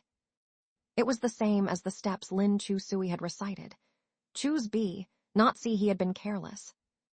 Su Jianing looked at her uncertainly, seeming to start believing what Lu Kai had said earlier. "Forget calling me brother. I don't lack little brothers." Lin Chusui nobly and coldly turned around. "Call me Lord Chusui." Before the end of school, Old Chin came to the classroom and announced that the provincial marathon competition was about to start in the Nanchang district next month. "You must have heard about our province's marathon competition that is held every 3 years. This is a very important event, especially for students taking the physical exam. The trophies are highly coveted." The students were all unenthused about this competition. They knew they wouldn't get any placements anyway. But Lu Kai, Zhang Chengyu, and a few other school athletics team members had been waiting eagerly for 3 years. They trained every day, just waiting for this marathon to help them compete for the glory of the trophies. "Senior Chu, you should sign up." Lu Kai patted Lin Chusui on the shoulder. "Most of us are just running along for the ride. For you, you might actually be able to win a prize." Zhao Yan glanced at her, his eyes coolly sweeping over her slender shoulders. Lin Chusui noticed his gaze and said unhappily, "What are you looking at?" "You can run a marathon." Lu Kai came over and said, "School God, you don't know this, but our senior Chu not only has a photographic memory, she also has great stamina. In track and field and marathon, she got 5th place in the province 3 years ago. The mayor even personally awarded her the prize."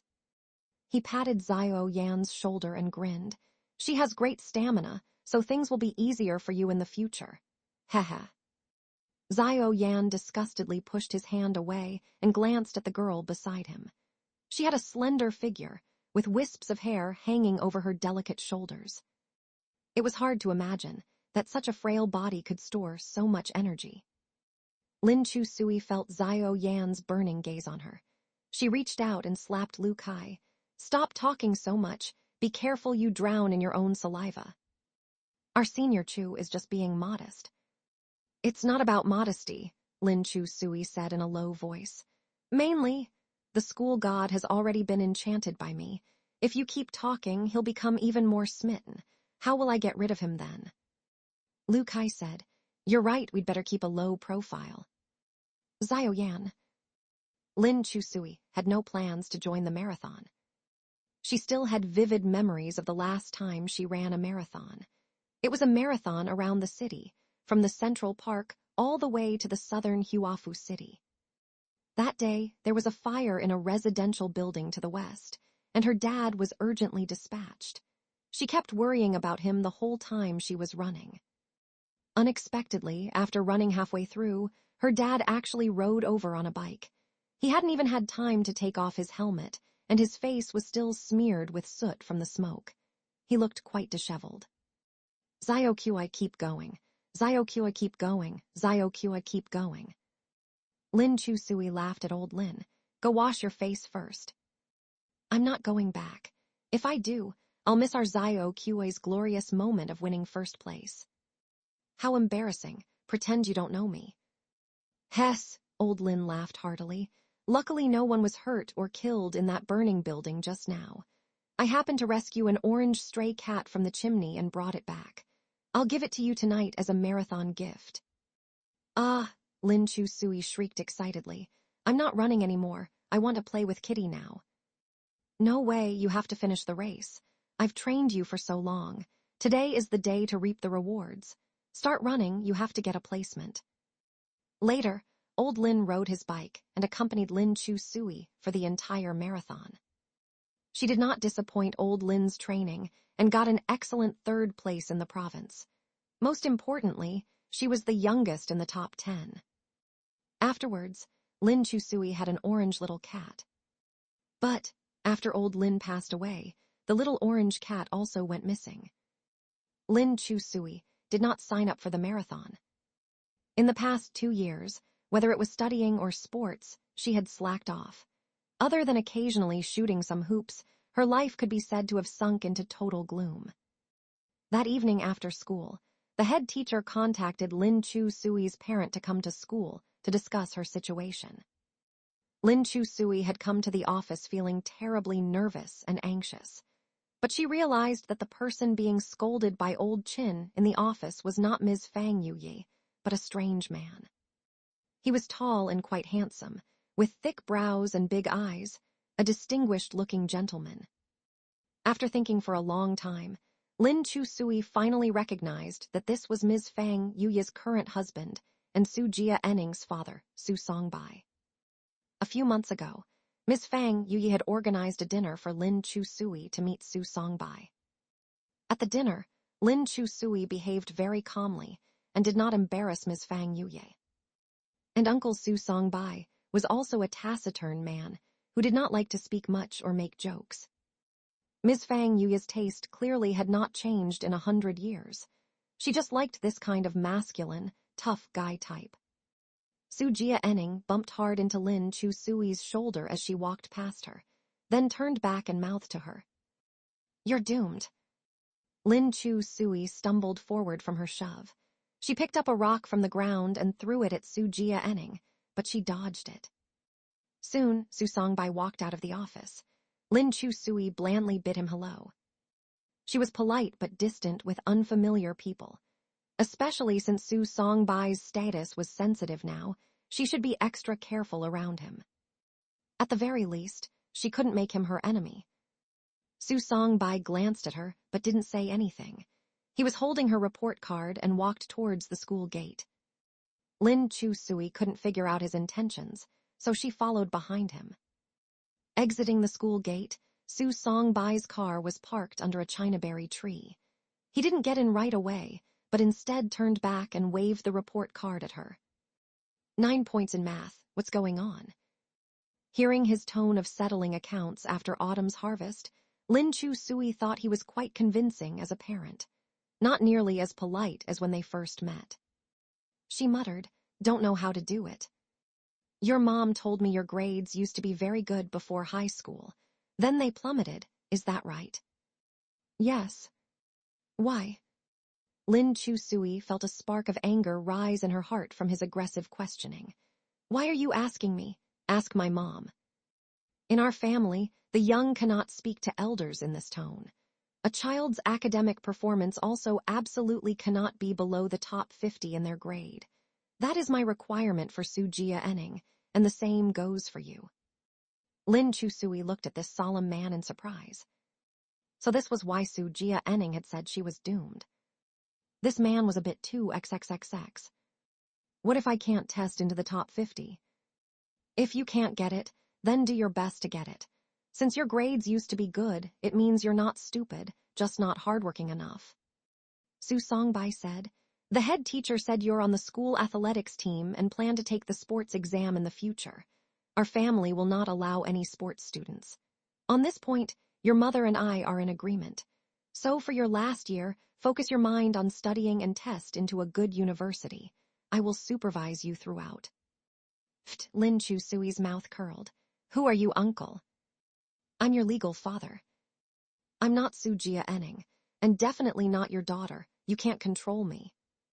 Su Songbai grabbed the back of Lin Chu-sui's collar.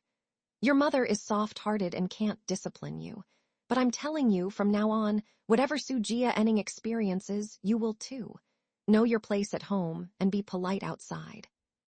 A small flame of anger in Lin Chu-sui's heart was instantly ignited into a towering inferno. She forcefully shook off Su Songbai. "No way."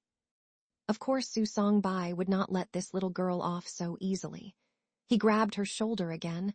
"I don't want to discipline you in public, especially not in front of so many classmates. Keep some dignity and get in the car." "What, are you going to hit me?" "However I discipline Sujia Enning, I can do the same to you. No one dares to say otherwise." "I'm very curious how you educate Sujia Enning to become this hypocritical, two-faced gentleman." Su Songbai seized Lin Chu-sui's collar, trying to forcibly shove her into the car. Lin Chu-sui clamped his wrist with one hand, gave it a sharp twist, then nimbly somersaulted out from under his armpit, causing him to almost smash his forehead on the car. Old Lin had always worried she would be bullied by bad boys, so when training her physically, he taught her grappling techniques. Lin Chu-sui had never used this move on the boys at school. She didn't expect the first time she fought back would be against this stepfather. Su Songbai was caught off guard and looked at her in surprise. He clearly didn't expect this petite girl to be so skilled. Anger flared in his eyes. At least Sujia Enning had never resisted his XXXX rule like this before. Whenever Ms. Fang Yuya talked about her daughter, she would sigh endlessly about how rebellious she was and impossible to discipline. In Su Songbai's opinion, there were no undisciplined children, only indulgent parents. The stick breeds filial offspring. After all, wasn't Sujia Enning beaten obedient by him? He never dared resist, and grew up proper and refined entirely thanks to his upbringing. For the first time, Su Songbai's paternal authority was confronted on all fronts by this little girl Lin Chu-sui. Su Songbai refused to back down and moved to grab Lin Chu-sui again. Lin Chu-sui repeated her earlier maneuver, causing him to grasp at air once more. "I really don't want to get physical with you and give others the chance to say I bullied a girl. But you should also know when to stop. If you really piss me off, I won't be polite." Sujia Enning watched them from under the tree. She had been waiting to enjoy Lin Chu-sui's misery from being beaten by her demon stepfather. But unexpectedly, it seemed the demon stepfather was still no match for her. Having endured his harsh rule for so many years, the corners of Sujia Enning's eyes lifted slightly. She felt strangely thrilled. Sujia Enning casually took out her phone and recorded this historic moment. Lin Chu Sui was lounging at a table by the floor-to-ceiling window in a milk tea shop, chewing on her straw and gazing listlessly at the students coming and going outside. She still couldn't figure out Su Songbai's ways, but judging from the gloating look on Su Jianing's face earlier, he must have been disciplined by Su Songbai plenty of times in the past. Su Jianing was his own son, so any discipline was justified. But what right did Su Songbai have to treat her like that? Although Lin Chu Sui had the upper hand in their first skirmish, she was still unhappy. Because Su Songbai wasn't her biological father, she felt picked on. She lowered her gaze slightly and saw a red mark on her slender wrist where Su Songbai had grabbed her earlier. She hadn't felt anything during their quarrel, but now it stung. In the past, when mosquitoes bit her and she scratched the bumps until they bled, Mr. Lin would scold her, saying a young lady's skin was delicate and she shouldn't scratch randomly. If she was really itchy, he would use the cross-seal method to pinch her for relief. If Mr. Lin knew how Su Songbai had just treated her, he definitely wouldn't let it slide. He might even get into a fight with Su Songbai. There was no way Su Songbai could beat Mr. Lin. That man couldn't even defeat her, let alone Mr. Lin. Mr. Lin was the strongest, most agile and quickest to react among the firefighters. He won the Outstanding Firefighter Award every year and had saved countless lives. Thinking of this, Lin Chu Sui suddenly felt aggrieved and rubbed her sore eyes. If Dad was still here, he would have protected her. The tough girl is crying again, missing your Mr. Lin. Lu Kai and Zhang Chengyu sat down on either side of Lin Chu Sui. Lu Kai patted her shoulder. Save your tears for later. Let's get through this English test first. Zhang Chengyu held out his phone to Lin Chu Sui. Chu, why don't you call over one of your admirers to do homework together? No way. I won't take advantage of his feelings just for some homework. Zhang Chengyu patiently advised her. A man in love with you won't feel used at all. On the contrary, he'd be honored to be useful to his goddess. A man who feels honored and smug about being used isn't a man at all. He's a lapdog. Lin Chu Sui patted Lu Kai's shoulder, like this gentleman here who's been lapping away for 100 years. So, how are you going to tackle this English test? I'll do it myself. Lin Chu Sui took out her English test paper. When have I ever copied someone else's homework? Could copying get you into Tsinghua or Peking University? You really are a principled one, Lu Kai said. Oh right, I overheard the English teacher in the office saying if you get everything wrong in this English test again, you'll have to go up and sing an English song every English lesson from now on. Lin Chu Sui. She quietly erased all the CS she had filled for the multiple choice questions. Just then, Su Jianing walked into the milk tea shop. He had a messenger bag on one shoulder and wore a loose, round-necked long-sleeve t-shirt with a touch of mint green as an undershirt, looking sunny and fresh like a summer breeze. The shop's girls all fixed their eyes on him, including Lu Tianbai next to Lin Chu Sui. Her gaze was even more smitten than when she saw her idol Wu Yanzu in person. Lu Kai nudged Lin Chu Sui. Here's your walking English homework. Don't let this chance slip by. Lin Chu Sui lazily went to the counter, ordered a full sugar cheese milk tea with extra cheese, pearls, and coconut jelly. She got everything she could added. Then she brought it over to Su Jianing. Have this, my treat. Su Jianing elegantly tore open a straw and said, quite gutsy to go head-to-head with old Su. He's not my real dad. What do I have to fear? Ahem. Did he control you like this before? Demanding you rank in the top few in your grade, know your place at home, and have manners outside. Su Jianing smiled. That's why I turned out so outstanding, thanks to him. Don't see anything outstanding, but you do have a sense of humor. I suggest you behave yourself and avoid conflicts with him.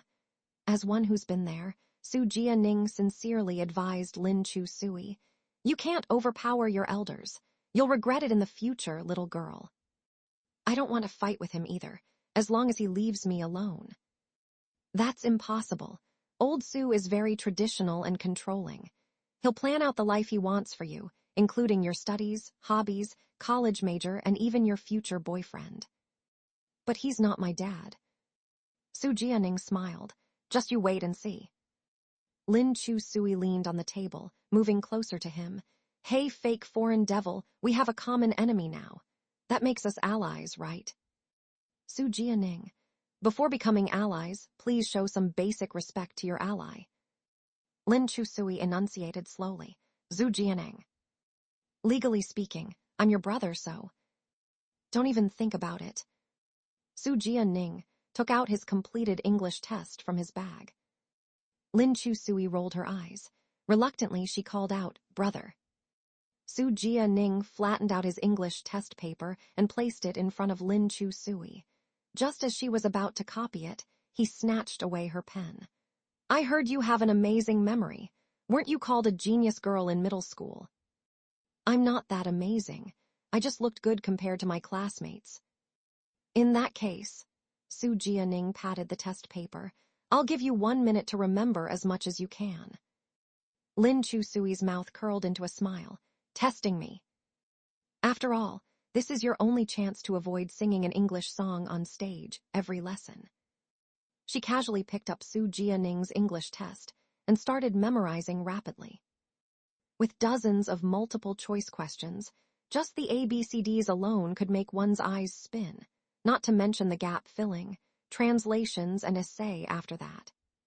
Su Jianing didn't believe Lin Chu Sui could remember it all anyway. Some genius girl she claimed to be, more like she was propped up by those idiot classmates of hers. He kept time on his watch. After 1 minute was up, he decisively took back the test paper. Let's see the genius girl's performance.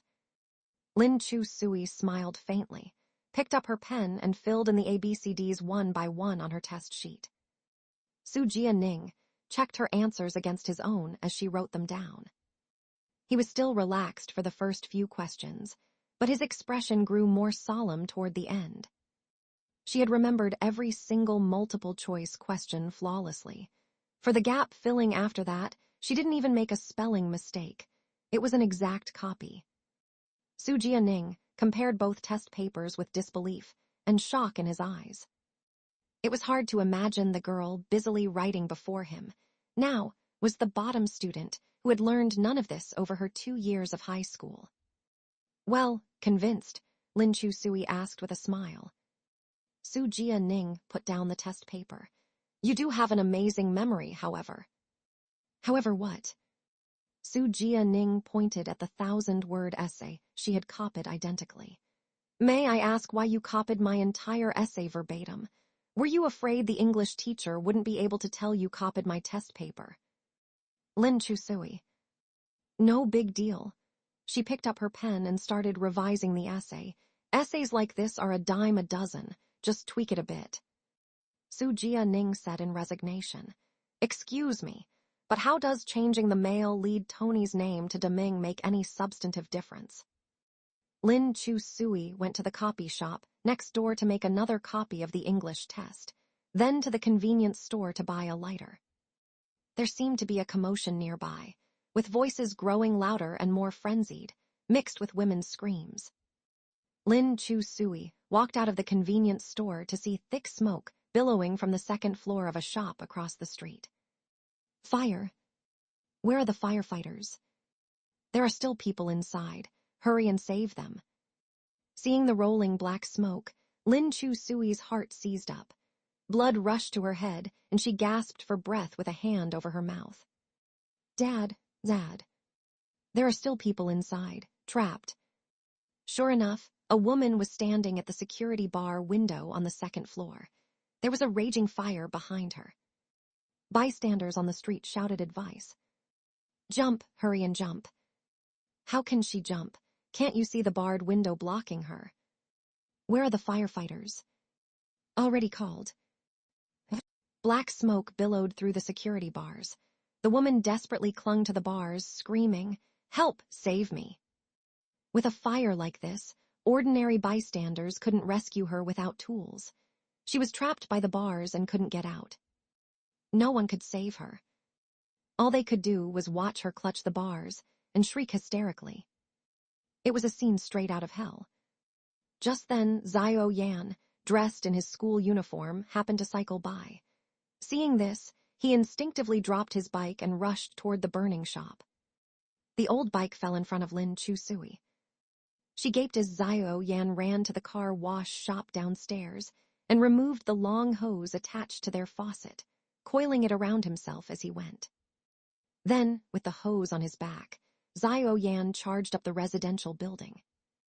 All the residents in their pajamas, with cats in arms dragging luggage, everyone streamed down the stairs.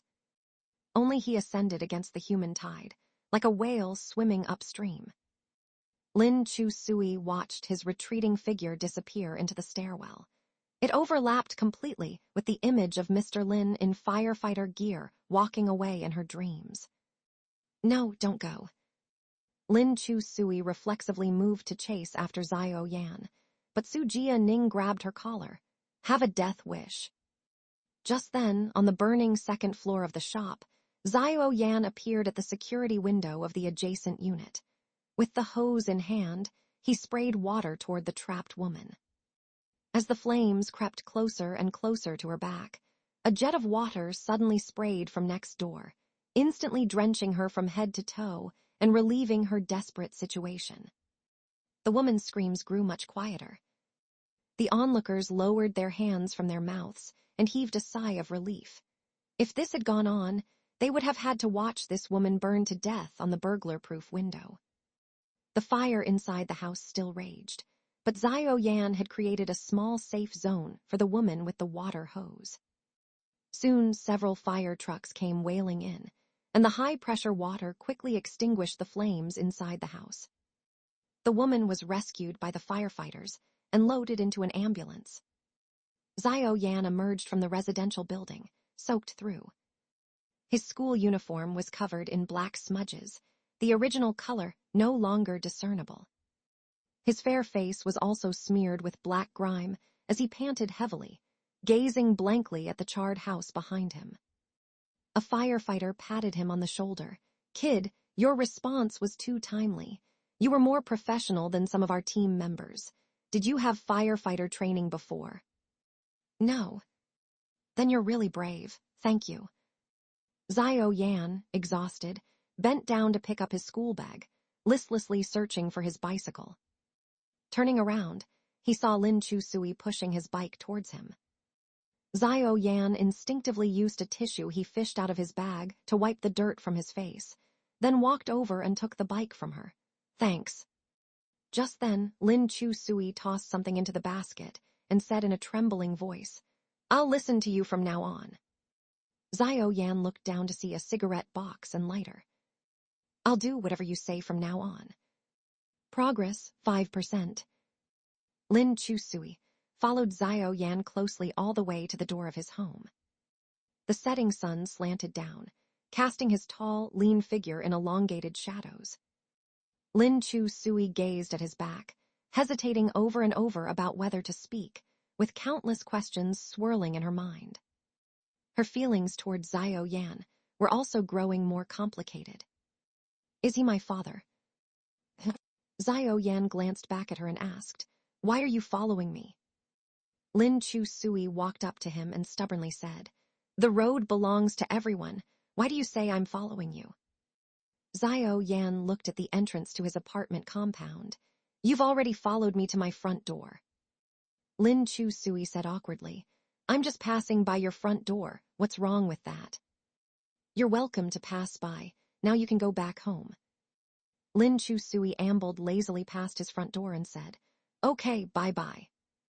Xiao Yan pondered for a moment, then asked, Did you really mean it when you said you'll listen to everything I say from now on?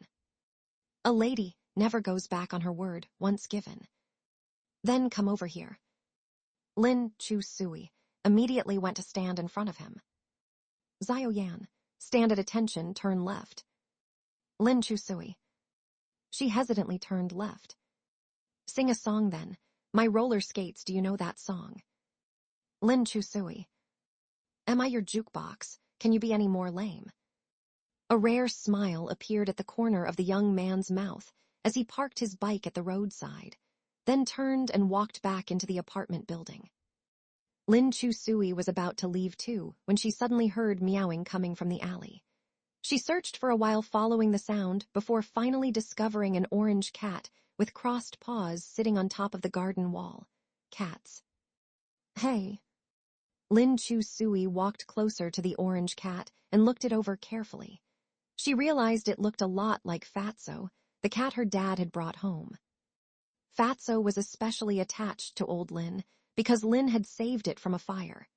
Every time old Lin came home, no matter what Fatso was doing, it would come out to greet him. Later, when old Lin passed away, Fatso disappeared too.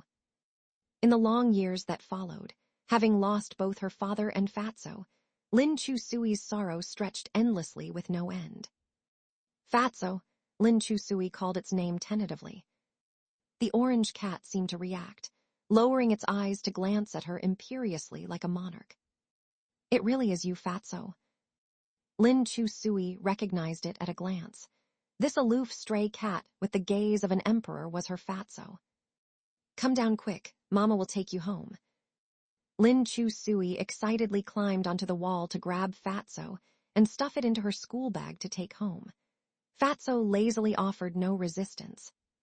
Just then, Xiao Yan came back downstairs, having changed into a clean shirt. As soon as Fatso saw Xiao Yan, it immediately struggled free from Lin Chusui's hands and nimbly went to Xiao Yan's feet, rubbing against him affectionately. Xiao Yan squatted down to pet its head, then took out some cat food to feed it. Cats. He raised his head to look at her. Why haven't you left yet? Is this your cat? Not exactly. It's a stray that I've been feeding. Lin Chusui pointed at the big orange cat and said excitedly, but it's mine. You're fighting over a stray cat. It's a gift from my dad. How did it end up with you? It wandered here a couple years ago. I started feeding it every day so it stayed. Xiao Yan said, you can take it if you want, if it's willing to go with you. Lin Chusui went forward and picked up the orange cat. Fatso, go home with Mama. The orange cat struggled and jumped onto Xiao Yan's shoulder, refusing to leave.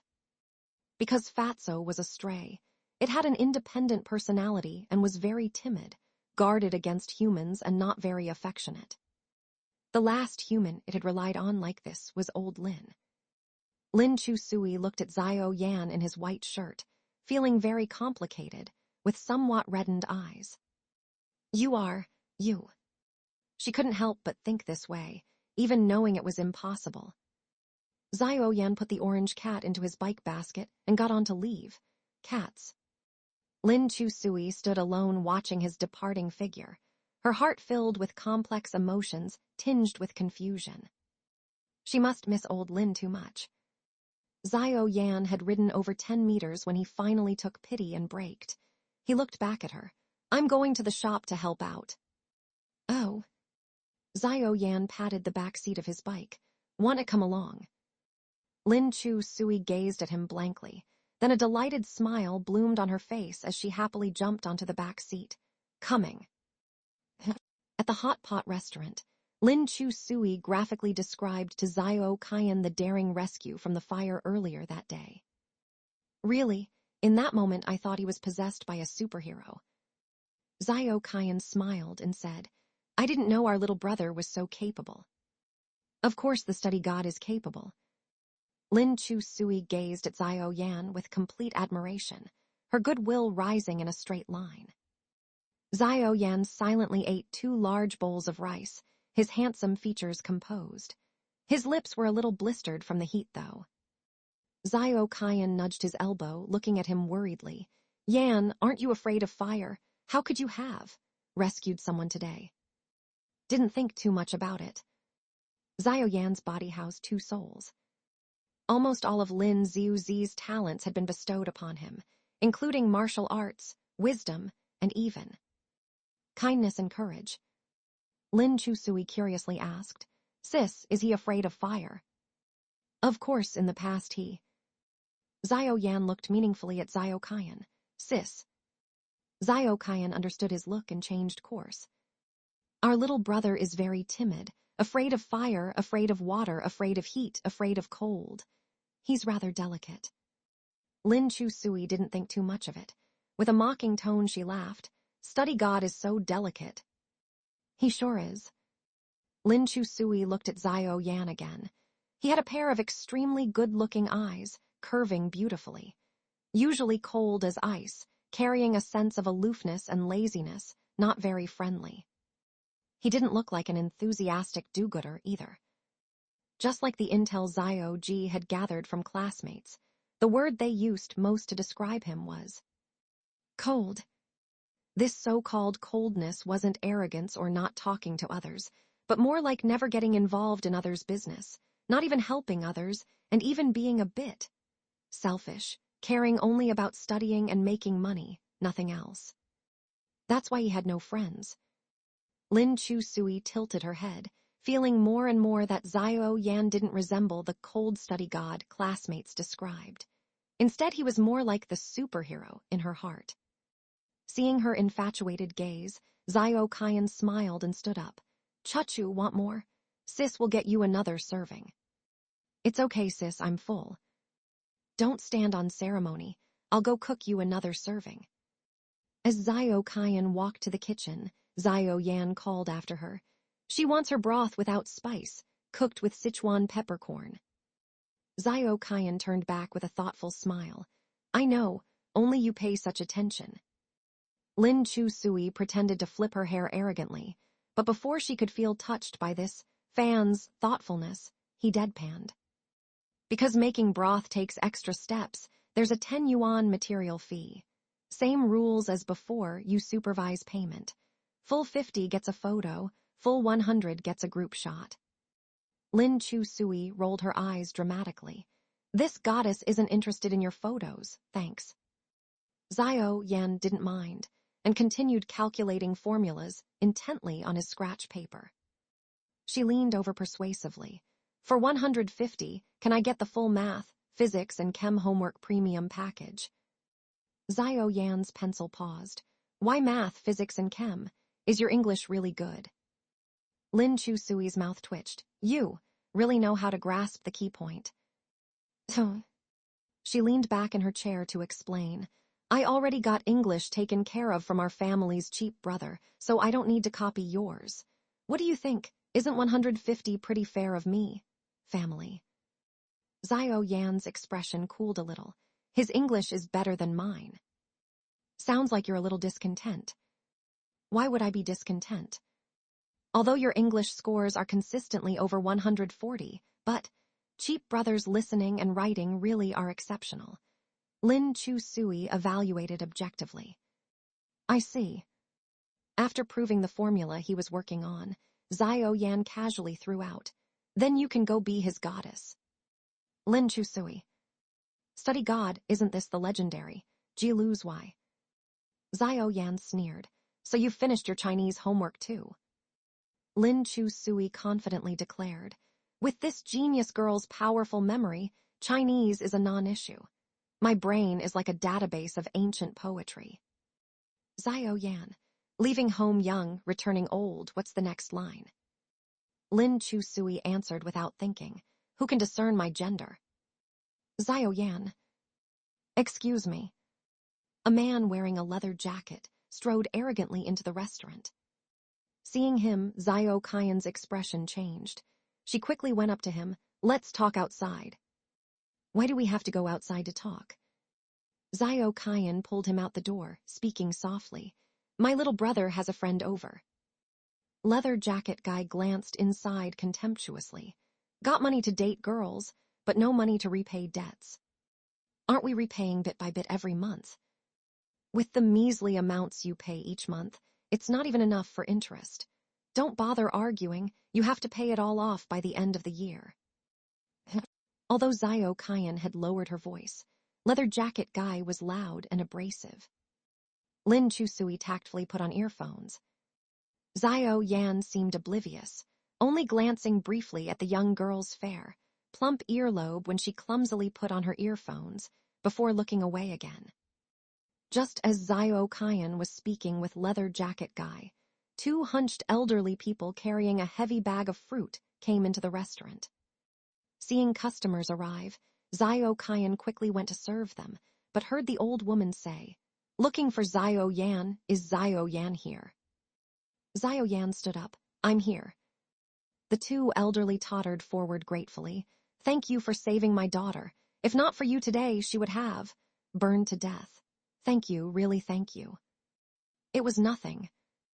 We asked around the neighborhood and schoolmates for a long time before finding you," said the old woman as she took out a handkerchief from her bag.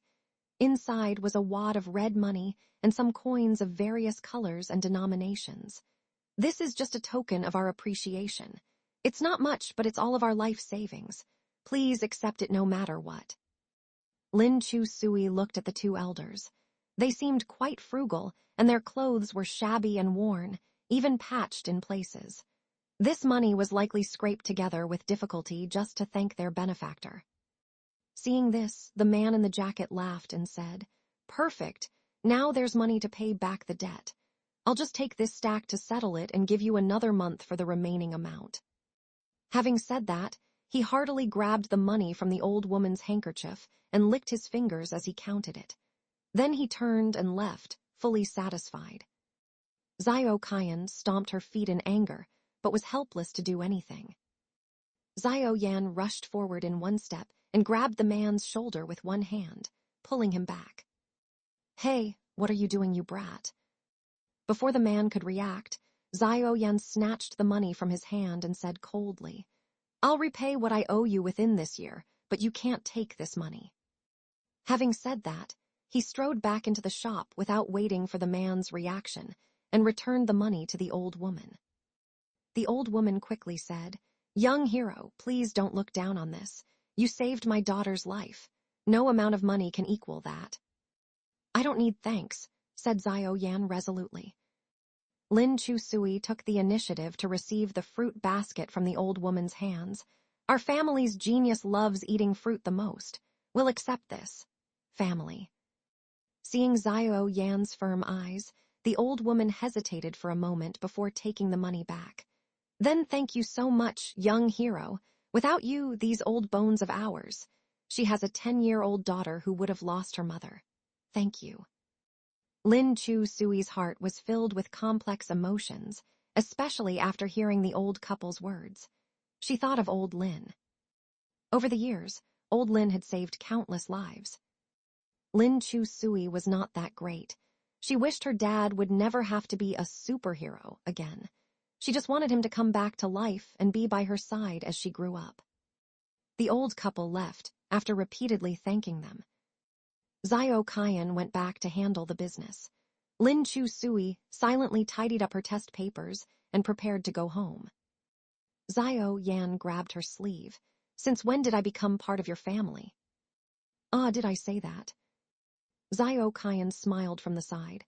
"I can testify you did say our families. Genius." "I must have misspoke, haha." Lin Chu Sui laughed awkwardly. "Don't take it seriously. Let's go, let's go." Having said that, she fled in panic. As if recalling something, she turned back and asked Zio Kyan to pack a bowl of hot broth. She then transferred 100 yuan to Zio Yan. Upon receiving the transfer, Zio Yan said, "You gave too much. Our business is legitimate and doesn't charge that much. Isn't it 50 for a photo and 100 for a selfie together?" Zio Yan put down his pen in surprise and looked up. "You want to take a selfie with me?" "Wrong. It's to give you the honor of taking a selfie with your unattainable goddess." Zio Yan readily agreed. "Your phone or mine?" "Mine. Your crappy phone has such bad resolution you can't even see people clearly." Lin Chu Sui walked over and opened her beautifying camera. Seeing his face distorted beyond recognition by blurring and smoothing filters, Zio Yan was a little speechless. "Are you sure you want to take it like this?" "What's wrong with it?" "Nothing. The customer is king." Lin Chu Sui adjusted the filters, then snapped a photo. She then asked, "Can I do some touch-up on myself too?" "Go ahead." So Lin Chu Sui sat and devoted herself wholeheartedly to editing the photo while the packaged broth was ready. She still wasn't done by the time Xiao Yan came over. She had edited her own face into a snake demon and stretched his into a pancake. Xiao Yan. All for the mission. That night, Lin Chusui posted the photo in the South City Now. One middle school at girls, group chat. Lin Chusui spent 100 to take a selfie with the genius. Go worship it before exams, everyone. Lu Kai, did you punch his face to swell it up? Lin Chusui, no, this is his original face. Lu Tianbai, your PS skills suck. Send the original, sisters will help you edit it. Lin Chusui, this is the original. Lu Kai, your chin can poke through the earth. Lin Chusui, this is the original. Lu Kai, why spend 100 to take a selfie with him? He's supposed to be your admirer. He should be the one begging you for a selfie. Zhang Chengyu, she's rich, just burning money. Lin Chusui, it's not like that, I just felt, forget it, nothing. She didn't know why herself. At first, she just felt their family circumstances weren't as good as her own. She didn't expect they even owed debts with debt collectors coming to their door, family. Lin Chusui felt stifled inside, but didn't know what this feeling was. As an ordinary classmate and deskmate, she should have stayed out of his family matters and just interacted as classmates. She should have had a sense of boundaries. But she found she could no longer treat him as just another classmate. Lin Chusui, did you guys see him rescuing people today? Zhang Chengyu, videos are all over the net. Even my uncle shared it on his feed. Lu Kai, although the genius usually ignores people, you have to admit that was pretty manly just now. Lin Chusui, do you think he seems a bit? Before she could finish typing, she saw Lu Tianbai had sent a message. Watching the video of him rescuing people, he looked just like your dad. Uncle Lin was just as heroic. Lin Chusui's heart skipped a beat. At first, when she saw traces of her dad in Xiao Yan, she really thought it was just her imagination. Even when he called out little goody, she thought it was just coincidence. But after meeting Fatty today, could there really be so many coincidences in this world? Lin Chusui, I feel like that seance really did summon my dad's spirit. Sujia Ning was provoked to respond at this. I've said it so many times, but you guys don't believe me. There really were ghosts that night. Lu Kai, shudders. Zhang Chengyu, prosperity, democracy, civility, harmony. Lin Chusui finally returned home. At home, Su Songbai and Fang Yu were both there, sitting by the sofa with a solemn atmosphere, as if they were holding court. Su Jianing deliberately took his homework to the dining room to do it, then pricked up his ears to eavesdrop, waiting for Lin Chusui's final judgment tonight. Lin Chusui took a deep breath, went in, and said awkwardly, I'm going back to my room to do homework. Stop right there, Fang Yu sternly stopped her. Where did you stay last night? At a friend's house. Today Uncle Su had a parent-teacher conference for you. The teacher said your situation at school has been very bad lately. Education. I'm sorry, I was wrong. I'll study harder from now on. Lin Chusui perfunctorily finished speaking and walked towards the stairs. I have a lot of homework, can't chat idly with you too. Fang Yui slammed the table and stood up. Stand still, what's your attitude? Su Songbai said repeatedly, don't blame the child, she's still young. I'll discipline her properly in the future. Lin Chusui suddenly turned back and looked at Su Songbai. This man had approached her directly outside the school today when talking to her. That wasn't his attitude. Middle-aged men have two faces. Lin Chusui's eyes were filled with deeper meaning as she glanced back at Su Jianing. Su Jianing gave her a I'm used to it look. It's really infuriating. Fang Yui had a bad temper to begin with, and her face flushed red with anger. I can't control her anymore. Apart from her dad, she doesn't listen to anyone. I'll make little Chu listen. Su Songbai poured Fang Yui a glass of water. Don't get angry. Aren't you trying to conceive? You must avoid emotional fluctuations. Lin Chusui sneered. So the old lady is worn out. They're preparing for a second child. Su Jia-ning looked at Lin Chu-sui. The corners of her eyes lifted slightly. Although she pretended not to care, it was clear that her eyes still looked a little hurt. Su Jia-ning lowered his eyes and suppressed his emotions as he continued to work on his exercises.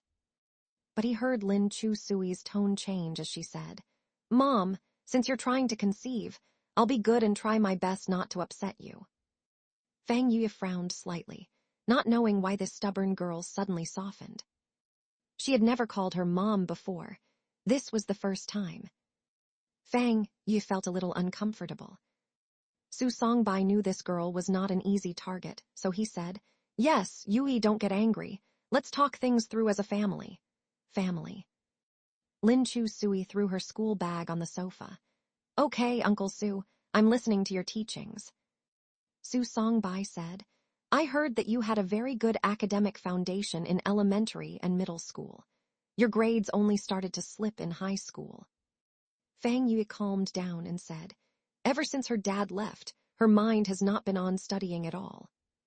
Lin Chu-sui remained silent, playing along with whatever tricks this sly green tea man wanted to play. Su Songbai ignored her cold stare and continued, "I think too many things have distracted little Chu's attention. I heard she also joined the school sports team and plans to take the physical exam in the future." Fang Yue sneered coldly. "I haven't seen her train very hard either. Her dad used to have her do sports before, saying it's for self-strengthening and not to be bullied by others." "It seems little Chu's dad really spoiled her," Su Songbai went on. "My parenting style for Jianing is to have him focus on studying from a young age and at most learn an instrument like piano. Too many interests can be distracting, especially sports. The underachievers all hang out doing sports. Of course, little Chu's grades will slip if she hangs out with them all the time." Lin Chu-sui clenched her fists tightly. Su Songbai ignored her cold stare and continued, "I've talked to her head teacher already and asked little Chu to quit the school team." Education. Fang Yue hesitated. "Quit the team? She's been doing sports for 2 years. If she quits the team now, what about taking the college entrance exam in the future?" Su Songbai said firmly, "There's still the last year. Make an all-out effort for one final push. Otherwise, the family and relatives will laugh if she gets into college relying on sports scores in the future." "All right, I guess this is the only way." Fang Yue nodded and said to Lin Chu-sui, "Go to school next week and quit the team." Lin Chu-sui looked timidly at Su Songbai and readily agreed. "Okay." Fang Yue frowned. She knew her daughter's personality all too well. At home, she had been spoiled by her dad to the point of fearlessness. How could she suddenly become like a little kitten? Su Songbai also felt it was a bit strange, but before he could think more, he saw Lin Chu-sui roll up the sleeves of her uniform and say, "If Mom has nothing else, I'll go back and do homework." As a mother, Fang Yue's eyes were sharp, especially towards her own child. She immediately noticed the bruise on Lin Chu-sui's forearm. "What happened to your arm?" She immediately blocked Lin Chu-sui's path, grabbed her arm and examined it carefully. "Have you been fighting again?" Lin Chu-sui shook her head repeatedly. "Mom, don't ask. I can't tell you." "What can't you tell?" Fang Yue looked very serious. "If you don't tell, I'll call the Lu siblings and ask them." "Don't!" Lin Chu-sui looked at Su Songbai fearfully. Su Songbai's heart suddenly sank. He said in a deep voice, "It was me." "What?" "At the time, I really shouldn't have lost control. I apologize." "Mom, don't blame Uncle Su. I was disobedient. Uncle Su came out of his office and saw my terrible math score. He lost his temper in the heat of the moment. It's understandable."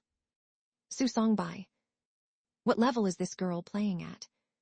He examined the bruise on the girl's wrist carefully. This was definitely not his doing. When he pulled at her earlier, how could it have caused a bruise like she had suffered domestic violence? Fang Yue examined the scars on her daughter's hand and felt extremely distressed. A mother's love for her child surpassed her newlywed joy. She turned to Su Songbai and said, "I don't care how you educated Jianing, but in our home, we do not hit children." Su Songbai looked at Lin Chu-sui. The corner of the girl's eyes curved up with icy mockery. He had indeed underestimated her. He had thought she was just a simple-minded, physically agile, rebellious teen, but he didn't expect. This rebellious teen was above his level. He tried to explain. Actually, I didn't use much force, just pulled at her a bit. Then how did her arm get injured like this? She's your daughter. Don't you know what she's usually like? Fang Yui also knew Lin Chu Sui was rebellious. She asked doubtfully, "Did Uncle Su do this?"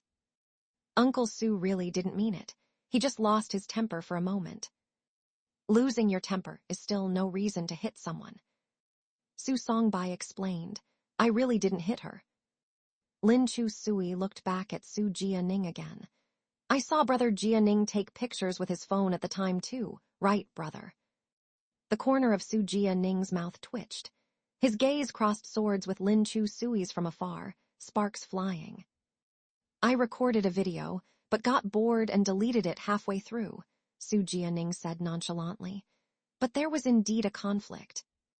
The conflict was old Su and Lin Chu Sui almost getting into a fight, but Lin Chu Sui didn't give him an inch and even taught him a lesson instead. He smiled meaningfully, without further explanation. Seeing even Su Jianing say this, Fang Yue naturally believed Lin Chu Sui's words. She turned to Su Songbai and said, "Since the whole family is here today, let me reiterate that violence is not allowed in our home, whether it's Jia Ning or Little Chu. I will not tolerate any hitting of children. Family." With the two children now allied against him, Su Songbai was at a disadvantage. He could only awkwardly reply, "Yes, I understand. It won't happen again." In the second round, Lin Chu Sui was once again the overwhelming winner. But she felt no joy of victory at all. Her mood was gloomy. It was obvious that, although Su Songbai was stern with his juniors, he deferred to Fang Yue and treated her very well. Although Lin Chu Sui still missed her dad with all her heart, she would never make unreasonable demands for her mom to be shackled with her, waiting for someone who would never come back. Fang Yue had the right to pursue her own happiness. Lin Chu Sui did not want to destroy her happiness and family. If only she could grow up faster. South City No. 1 Middle School Elite Group Chat. Lin Chu Sui. "Comrades, brothers, Big Bro Chu is here to bid you all a tearful farewell. I urge you to drink up, for Xiao Lang will be but a passerby from now on." Lu Kai rolled a dice. Zhang Chengyu rolled a dice. "Lu Kai, you're younger than me, give me money." Zhang Chengyu sent a red packet. Lin Chu Sui received the red packet and said, "Did you guys see what I said? I'm bidding you all farewell." Lu Kai, "I saw it. Did Madame Fang serve you a cup of poison or a white silk 3 feet long?" Lin Chu Sui, "Worse than poison. Turns out the fine company president is actually a sly green tea man, acting all gentle and caring in front of my mom. Pa, BTW, did Su Jianing get kicked?" Su Jianing, "No." Lin Chu Sui, "Do you mind if I viciously curse your esteemed father with vulgar and offensive words?" Su Jianing, "I do mind." Lin Chu Sui, "All right, admin, kick him out." Su Jianing, "Admin Lu Tianbai, cursing doesn't solve any problems. What exactly happened?" Lin Chu Sui, "Can't play ball and run together anymore." Lu Kai, "Why not?" Lin Chu Sui, "The caring dad at home applied for me to quit the school team. Education." Lu Kai, "Zhang Chengyu." Lin Chu Sui, shrugging shoulders. Lu Kai, "Wait, Big Bro Chu, with your grades, the extra points from sports is just enough to get into a decent college. If you quit the team now, what'll you do? We'll really have to go to Blue Sky Vocational School together and learn excavators." Zhang Chengyu, "Could it be he wants to cripple you so he can prop up his precious young master as the heir apparent?" Su Jianing, "This young master has no desire to inherit her measly family fortune." Lu Kai, "Young man, what misunderstanding do you have about measly? Madame Fang Yuyi, ranked 9th on the domestic Forbes rich list. Don't pretend your heart isn't moved." Lin Chu Sui, "At Lu Kai, shut up." Lu Kai, I shut up, I'm trying to help you.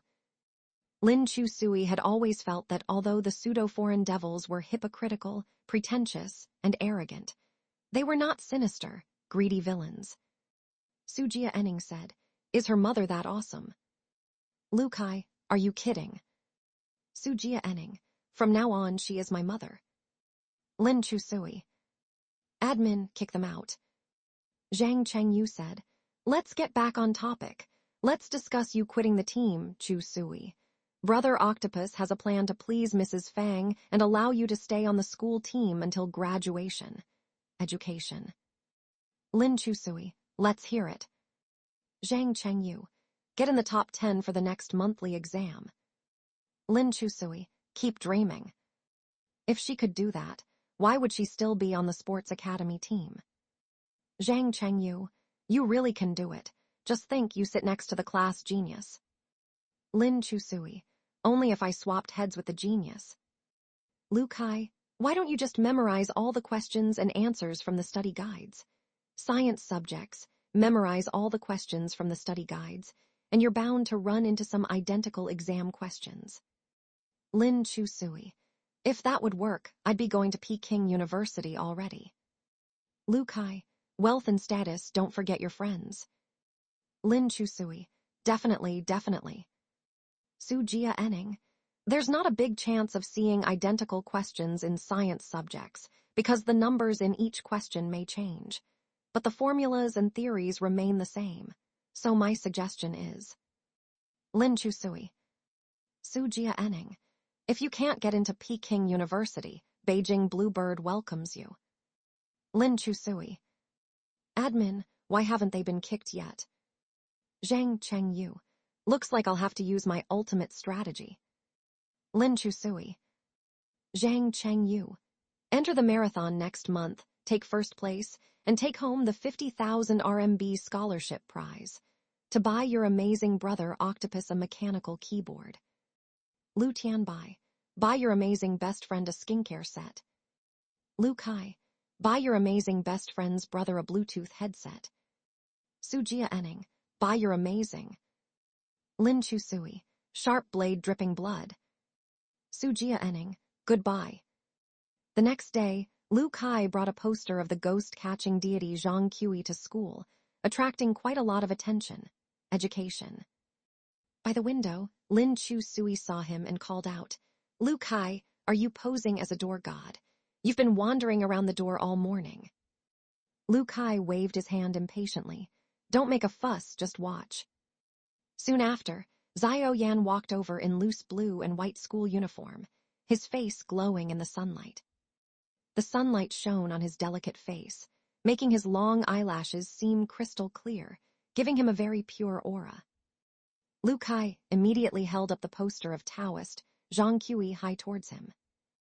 Xiao Yan passed by him with his eyes straight ahead, not even glancing at him as he walked straight into the classroom. Seeing Lin Chusui poking her head out the window, Xiao Yan casually asked, "Finished making up your homework?"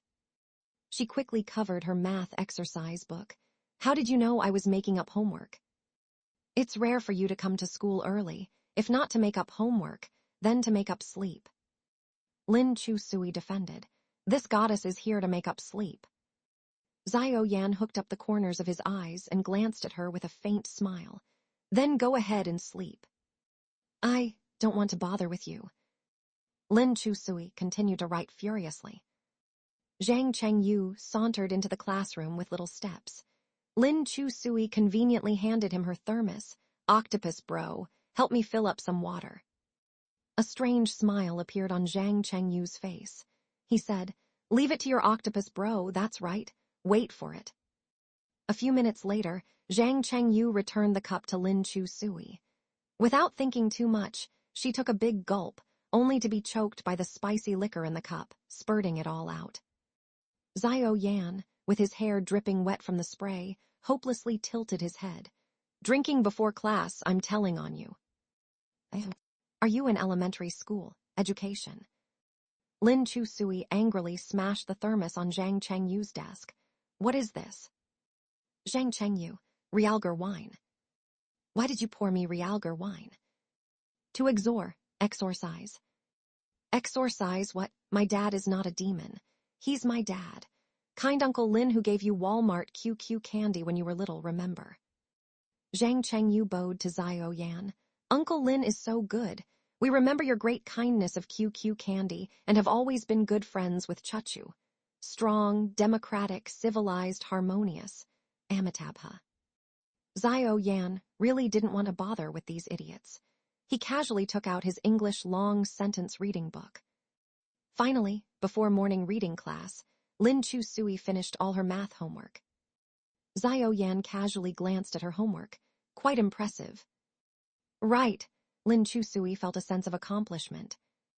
I came to the classroom at 6 this morning. Xiao Yan. Managing to perfectly avoid every right answer is indeed quite impressive. Lin Chu Sui. Xiao Yan leaned in slightly, closer to her. May I ask what your friends are doing? Lin Chu Sui smelled the familiar laundry detergent scent on him, like the morning sun on the windowsill. Her heartbeat quickened a little. They think you're my dad possessing you. Oh. She asked seriously, so has my dad come back? Xiao Yan, he's back. She excitedly grabbed his collar. Really? Xiao Yan, really call me dad. Hearing his tone, Lin Chu Sui realized he was joking. She let go dully. Don't joke about our old Lin, or I won't be polite and beat you up. Xiao Yan tidied his collar and said, What rapport do we have? Lin Chu Sui smiled and said, I usually don't hit on pursuers. Gloomy and sloppy, apart from me, you have no pursuers at all. Don't look down on people. Lin Chu Sui was indignant for a few minutes before her mind clicked. You admitted you like me. The corners of Xiao Yan's thin lips moved slightly. He paused for a few seconds before ruthlessly rejecting. Huh. Behind them, Zhang Chengyu was still upset about the wasted Realgar wine.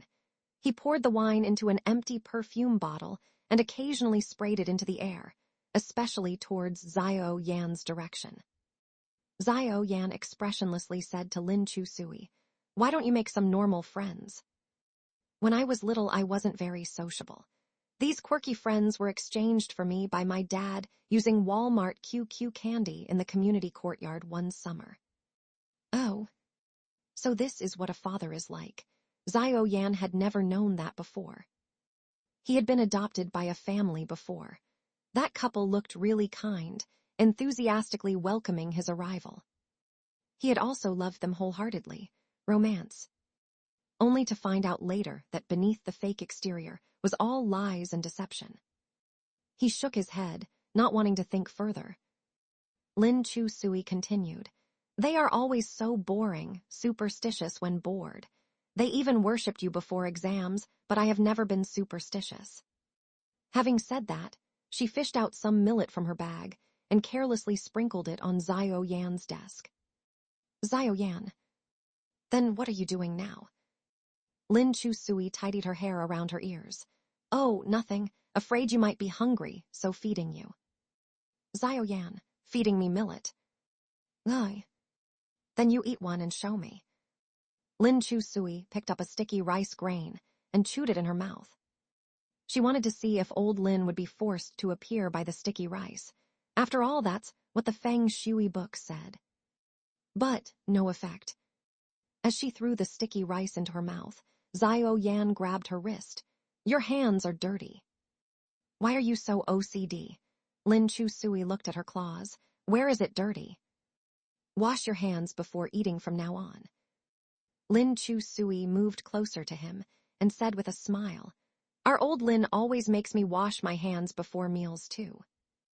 I'm not old Lin, he emphasized, but Xiao Yan who deeply loves you. Lin Chu Sui quickly pushed his forehead away. You, Professor Xiao. Restrain your overflowing feelings, we won't have any future. Behind them, Lu Kai asked Su Jia Enning, Young Master Su, are you a virgin boy? Zhang Chengyu. He grew up abroad, of course he's not. Su Jia Enning sneered coldly. Sorry, but I actually am. Lu Kai said maliciously, Then can we get some of your virgin boy pee later? Disgusting. Su Jia frowned in distaste. Don't you have your own? I do, but I already peed this morning. Won't have more until the afternoon. Su Jia. You are truly enduring.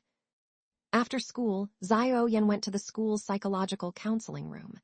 Lin Chu Sui followed him like a cat, secretly observing and tiptoeing after him the whole way. Education. Seeing him go into the counseling room, she crept by the door to eavesdrop, hoping to hear about clues regarding her father. The counseling room was very professional, with qualified psychology teachers sitting duty. With the intense pressure of college entrance exams, nearly every day some students went to the counseling room for advice. The psychologist was a woman in her 30s, with long hair draped over her shoulders, wearing a white coat and rectangular glasses. Seeing a handsome young man walk in, she adjusted her glasses and asked, "Consulting about a puppy love issue?" "No." The psychologist pointed at Lin Chu Sui peeking through the door gap. "Your girlfriend is here too, so isn't it puppy love?" Hearing this, Lin Chu Sui scurried away, only to be dragged back in by Zhao Yan grabbing her collar. "If you want to listen, just do it openly." "Oh." Lin Chu Sui stood against the wall with her hands behind her back, embarrassed. The psychologist asked, "What puppy love issues do you have?" Lin Chu Sui. "Doctor, look at him, the grade's top student. Now look at me, a failing student who only got 9 points in math because I wrote a poem praising the teacher instead of solving problems. If we really had a puppy love, would I still be alive? The class advisor would have beaten me to death." Before Lin Chu Sui could finish her barrage of words, Zhao Yan pressed her forehead. "Too much nonsense, shut up." She obediently shut up. Zhao Yan sat down in the chair across from the desk and calmly recounted, "Recently I feel like I'm having a split personality." "Can you elaborate on that?" Zhao Yan described in detail. "I've been having hallucinations and hearing voices lately." The psychologist frowned, looking at the pair of youths before her in their prime. "In such cases, we usually think it's displacement of emotions onto the opposite sex classmate due to exam pressure in 12th grade. Young man, it's normal to like a female classmate. You can't look down on her just because she only got 9 points in math. Refusing to admit your feelings today, even implying a split personality, that's going overboard." Zhao Yan. "Doctor, is your specialty puppy love research, romance?" "My specialty is adolescent psychology research." "Never mind then." Zhao Yan didn't want to explain further.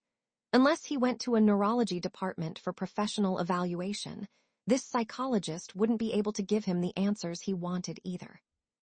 What system, what returning from the dead, what possession? The things he had experienced were bizarre to begin with. "Doctor, is this split personality serious?" Lin Chu Sui cut in to ask. "Will it affect studies or IQ or something?" "It's possible," the psychologist nodded thoughtfully. "Love makes one become a fool." "Oh no, what to do? I was hopping to copy his homework." "Classmate, you're in 12th grade now. As your teacher, I have some advice. The ocean of learning is boundless. It's never too late to mend. Do your own homework." The psychologist wrote a number on a note and handed it to Zhao Yan. "I know a neurology doctor who I can give you as a contact." "Thank you, teacher." Only then did Lin Chu Sui remember the purpose she came to the counseling room for. She hurriedly asked, "Doctor, have you encountered cases before where someone who died a long time ago would suddenly come alive in another person?" "Can you elaborate on that?" "Like someone who died, then one day, you suddenly see their shadow in another person, including but not limited to their speech, mannerisms, talents, etc." The psychotherapist nodded thoughtfully. "It happens, but most people who come to consult about this kind of problem, in most cases, it's because they miss their loved ones too much, which leads to hallucinations and unconsciously reinforces this perception, so they mistake one person for another." Romance. "I see." Lin Chu Sui was a little disappointed. The psychotherapist looked at Lin Chu Sui. "So, are you having similar psychological issues?" Lin Chu Sui told the truth. I just feel that the other personality in his body is most likely my deceased dad. The psychotherapist. She pointed to the paper with contact details. I suggest you go see a neurologist with him too. Lin Chu-sui and Zio Yan walked out of the counseling room, and the sun had already set in the west. She looked at his tall, slender figure and wanted to reach out and hold his hand several times, but didn't quite dare to. He is Zio Yan. Old Lin was like his shadow, sometimes there, sometimes not. Zio Yan lowered his head and saw the little girl's outstretched little claws retract several times. He simply grabbed her wrist and held it, just like a father holding his daughter's hand. Looking at his sharp side profile, Lin Chu-sui's heart skipped a beat. She knew that it wasn't old Lin holding her hand. It was Zio Yan. You said you didn't love me. I love you to death. On the edge of the sports field, Lu Kai and Zhang Cheng Yu and some other athletics team members were preparing for a marathon. Lu Tian, dressed in a light green plaid skirt, stood at the edge of the track and waved at Lin Chu-sui. I'm going to train now. Don't stay out too late. Remember to do your homework when you get back. Zio Yan put his hands in his pockets, carrying a backpack over one shoulder, and walked away lazily. Lin Chu-sui grabbed the hem of his shirt. Wait a minute. Zio Yan turned around, only to see her tiptoe and poke his forehead with her finger. Mr. Genius, can I ask you to pass a message to old Lin? Maybe I can't get it to him. If you can't get it to him, I'll just say it louder so he can hear me. Lin Chu-sui put her hands around her mouth and shouted at the sports field and sky. I'm sorry. Zio Yan looked at her. The setting sun cast a soft glow on her cheeks, making them rosy. Her clear eyes were filled with intense guilt. I'm sorry, Dad, that you have to see me like this. You must be very disappointed. Zio Yan could feel a throbbing pain in his chest. Lin Chu-sui calmed herself down and used her dirty sleeves to wipe her face. She smiled and said, Let's go. After watching her leave for a long time, Zio Yan retracted his gaze and prepared to leave. Just then, a clear. Zio Yan did not hurry home to do homework as usual after getting off work. He sat alone at the bar, holding the half-empty bottle of red wine, drinking silently. The bartender, who had a good relationship with him, patted his shoulder and comforted. You made quite a lot in tips tonight, almost equal to our salary for a few months. What's there to be upset about? I'm not upset. He wasn't upset, just a little frustrated. I know, you never knelt to serve customers before just for more tips, but you did it for the first time tonight. We don't have money or dignity without money. Overthinking will only make you more upset. Indeed, before tonight, Zio Yan had never degraded himself like other waiters, becoming a jumping clown without any bottom line just for more tips. He believed he would climb up eventually with his own ability, standing on his feet to earn money. What happened tonight, he admitted, he wanted to teach Su Jia-enning a lesson. At the same time, he also wanted to stimulate Lin Chu-sui to let her see the cruelest truth of this society. The progress jumped to 10%, proving he succeeded. Zio Yan was a practical person. To live decently, he could do anything, use any means. With his skills, seducing a silly girl who was carefree as a Samoyed every day would be easy. Just a little trick could make her obedient, help improve her grades, and guide her onto the right path. While Zio Yan just wanted to survive, he wanted to earn himself a future. The task was 1/10 complete. If it kept going according to plan, completing it in a year would be easy. But Zio Yan just couldn't feel happy. Not only was he not happy, he felt very depressed, especially when he saw Lin Chu-sui defending him repeatedly. Every word was, my deskmate this and that. Since childhood, except for his sister, no one had cared about him like this. His sister was a relative, but what was she? He was the culprit who indirectly caused her father's death. If she found out the truth one day, would she want to stab him with a knife? Zio Yan drank the last sip of wine, flipped the bottle upside down on the table, and left. Su Jia took Lin Chu Sui back home. It just so happened that Fang Yuyi was on a business trip these 2 days and not at home. Actually, Lin Chu Sui was a little apprehensive, afraid that her stepfather Su Songbai would want to discipline her again. But tonight, old Su probably had no mood to quarrel with her, because little Su had just spent a total of 223,400 on his bound credit card.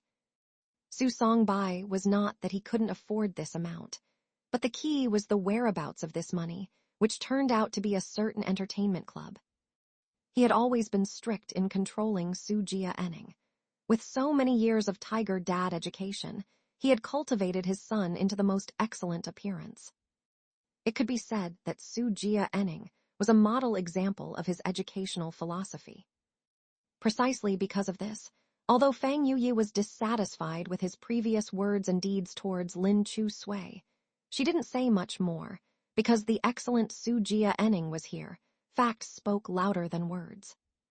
But tonight, not only did Su Jia go to the entertainment club he shouldn't have set foot in, but also spent over 200,000 lavishly. When Su Songbai saw the text message, he was so angry that he almost fainted. Old Su wanted to discipline his son. Of course Lin Chu Sui was happy, wishing this Su Jia would be scolded and beaten every day. However, she was true to her words. She had promised Su Jia something, so she had to keep her words. She walked up to Su Songbai and bowed to apologize. "I'm sorry." Su Songbai suppressed his anger towards Su Jia and asked, "What are you sorry for?" "Kids shouldn't bully adults, shouldn't embarrass you, shouldn't fail to notice Su Jia taking pictures and videos in a timely manner when we were fighting," she continued.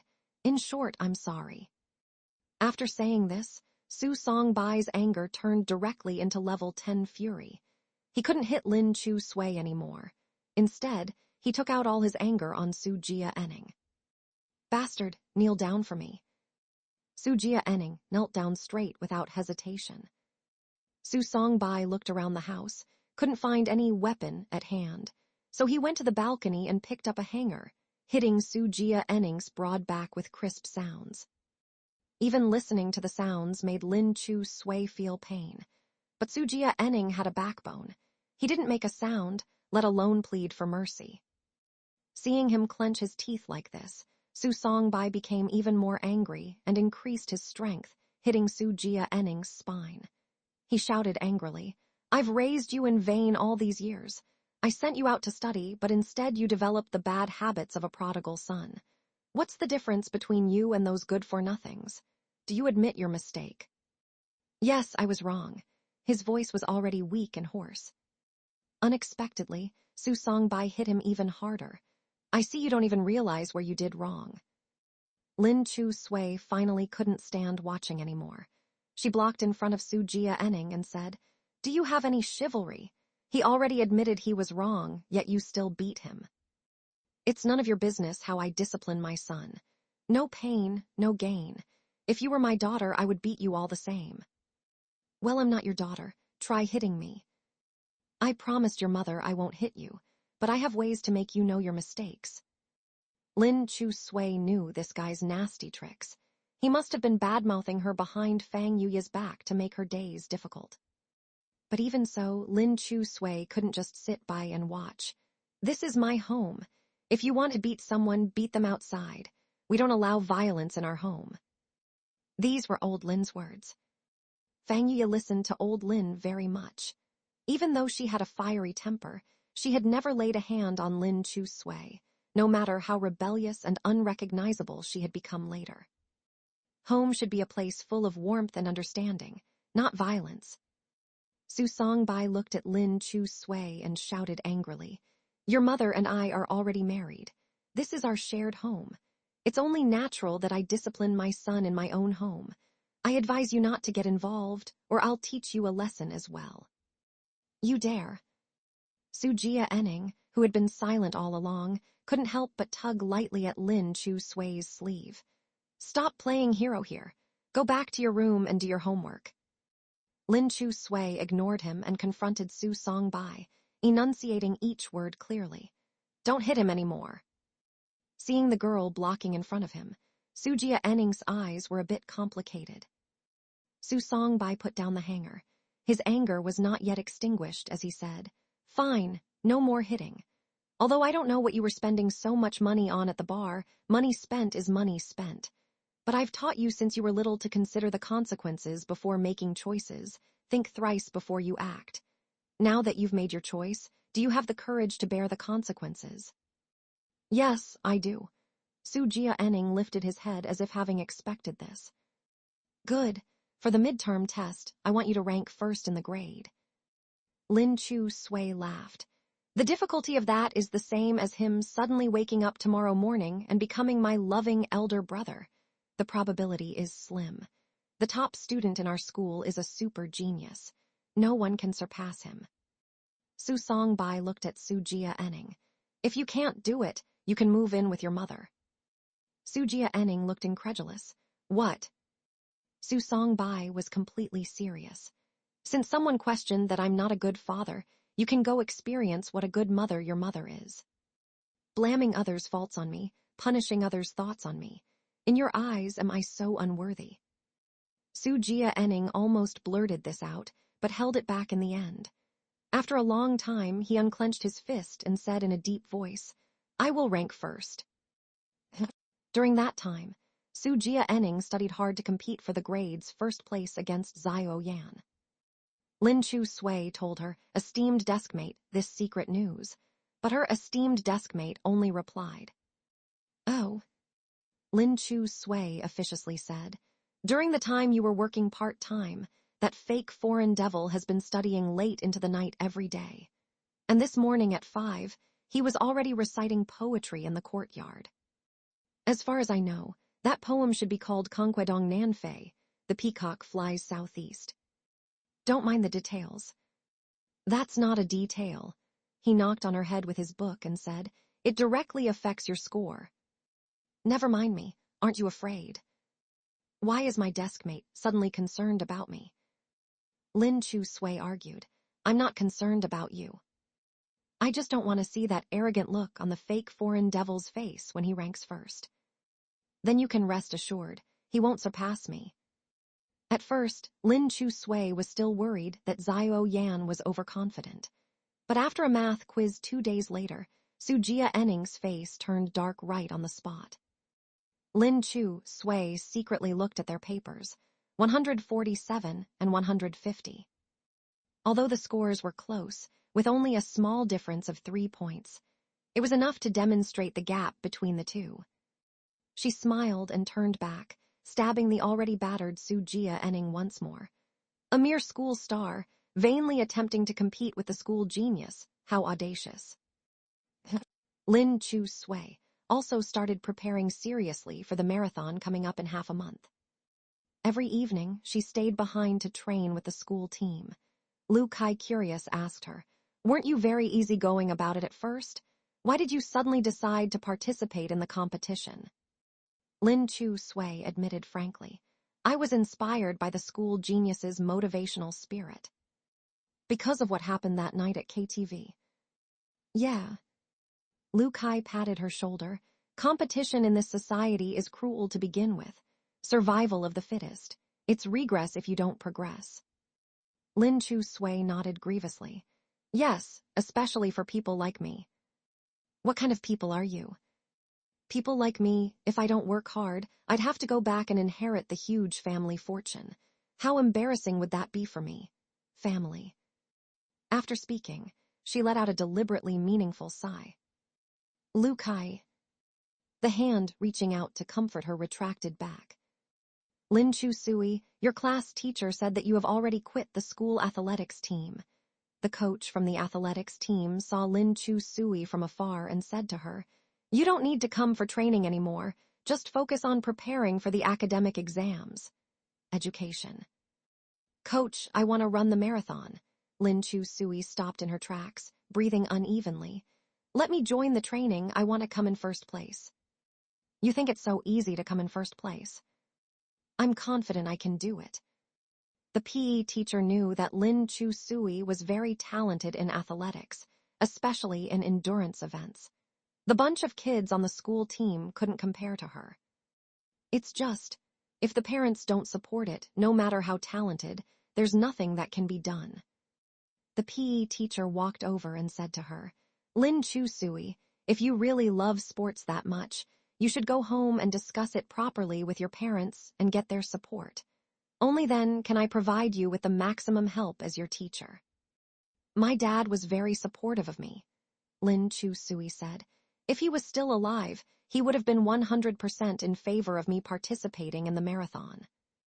Upon hearing this, the PE teacher could probably guess what the situation was. He thought for a moment, then said, In that case, there's still over 10 days before the marathon. You can train with the school team during this time. If your class teacher asks, I'll just say you're training on your own. If you can really get first place in the marathon, I believe your class teacher will also find a way to persuade your family to continue letting you stay on the school team, on the condition that your academic grades improve. Okay.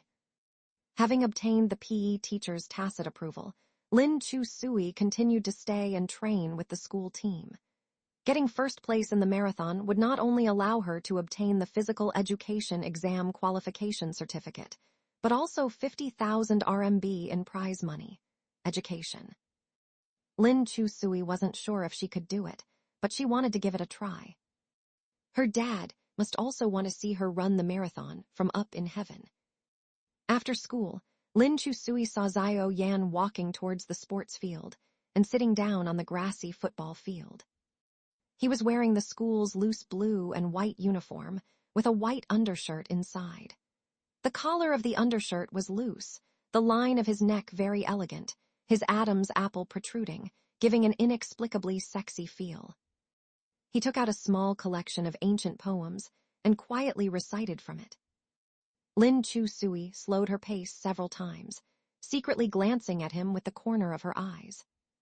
Head lowered looking at his book, he had a serious expression.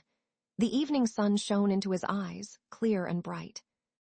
Lin Chu-sui noticed that many girls who walked past him also unconsciously slowed their pace, stealing looks at him. Why did he have to come recite books here on the sports field, attracting a swarm of admirers? Books.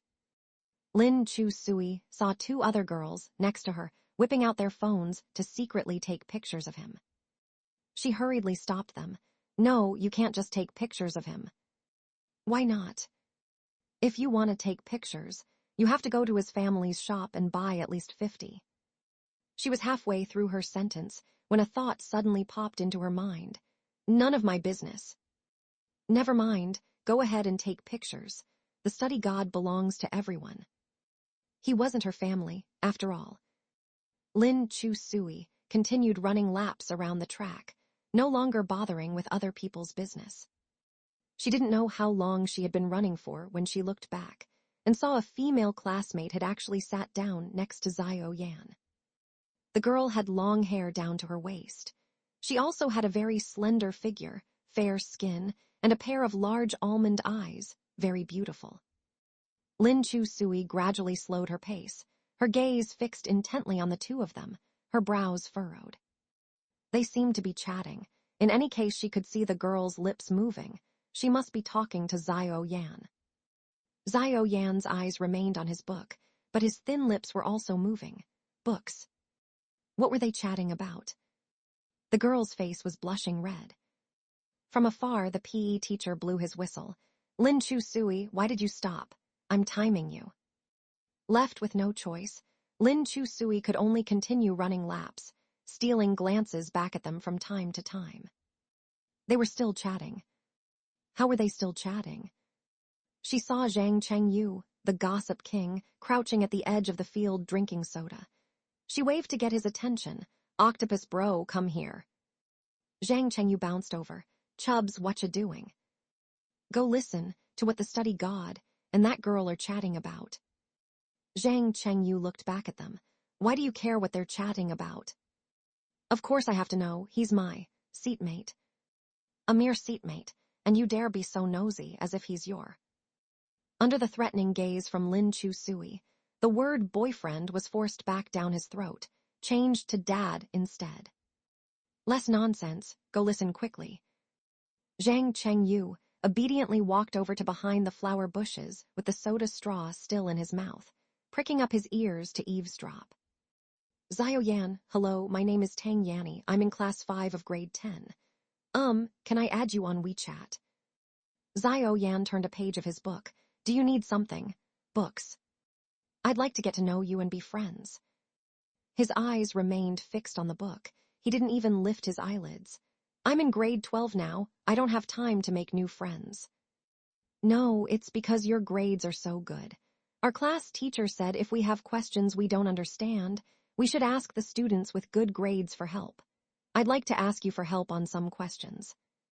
Finally, Xiao Yan lifted his head and looked at her. 50 RMB per question. Transfer the money first, and I'll write out all the solution methods for you. Look through them yourself and add me on WeChat if you agree. I won't chit-chat on a daily basis, and I'll block anyone who harasses me. Tang Yanni tightly clutched the hem of her shirt, her fingernails white with pressure. After a long while, she finally mustered her courage. Xiao Yan, I've liked you since I entered grade 10. That time I saw you in the garden explaining questions to a girl from our class. I really envied her and wanted to be her. Xiao Yan put down his book and said, No need to envy her. You can also have that.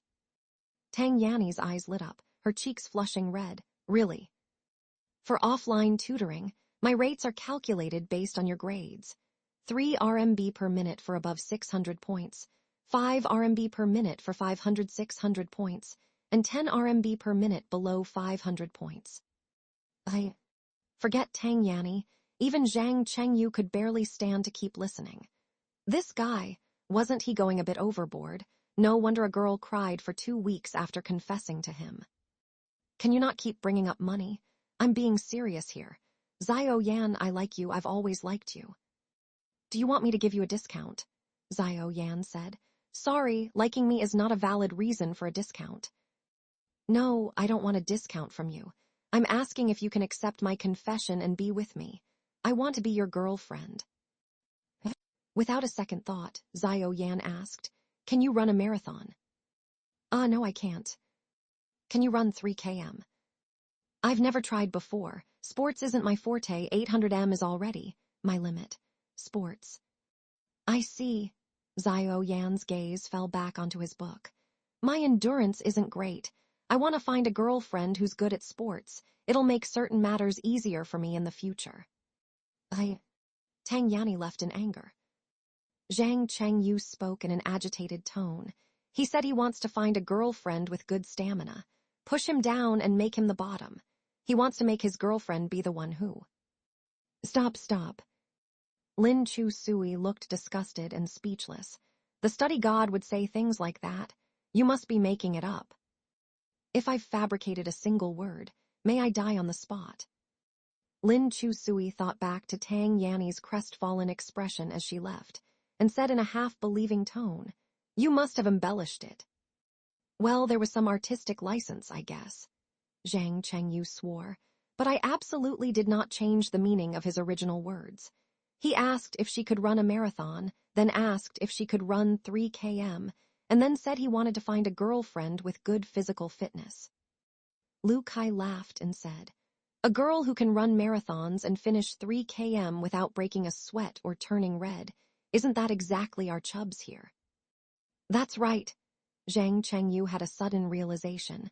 Chubs, you completely fulfill the study god's standards for a bottom partner. Lin Chu Sui chased them away and continued running by herself. Only by continuing to run could she conceal her face, growing redder and hotter by the second like a branding iron. She was certain Xiao Yan had a secret crush on her, but she never knew the reason why he liked her. After all, what was there about her, this lousy good-for-nothing, that could attract the study god? Now she finally understood. The study god liked her, fit body. It was an extremely indecent reason, but it still managed to wrinkle the tranquil surface of her heart like a breeze rippling a pool of spring water, leaving her unable to calm down for a long time. She finally understood why the silly Lin Tian would occasionally let out exclamations of, so embarrassing. It really was embarrassing. It felt as if something was silently breaking through the soil and wildly growing unchecked in her heart.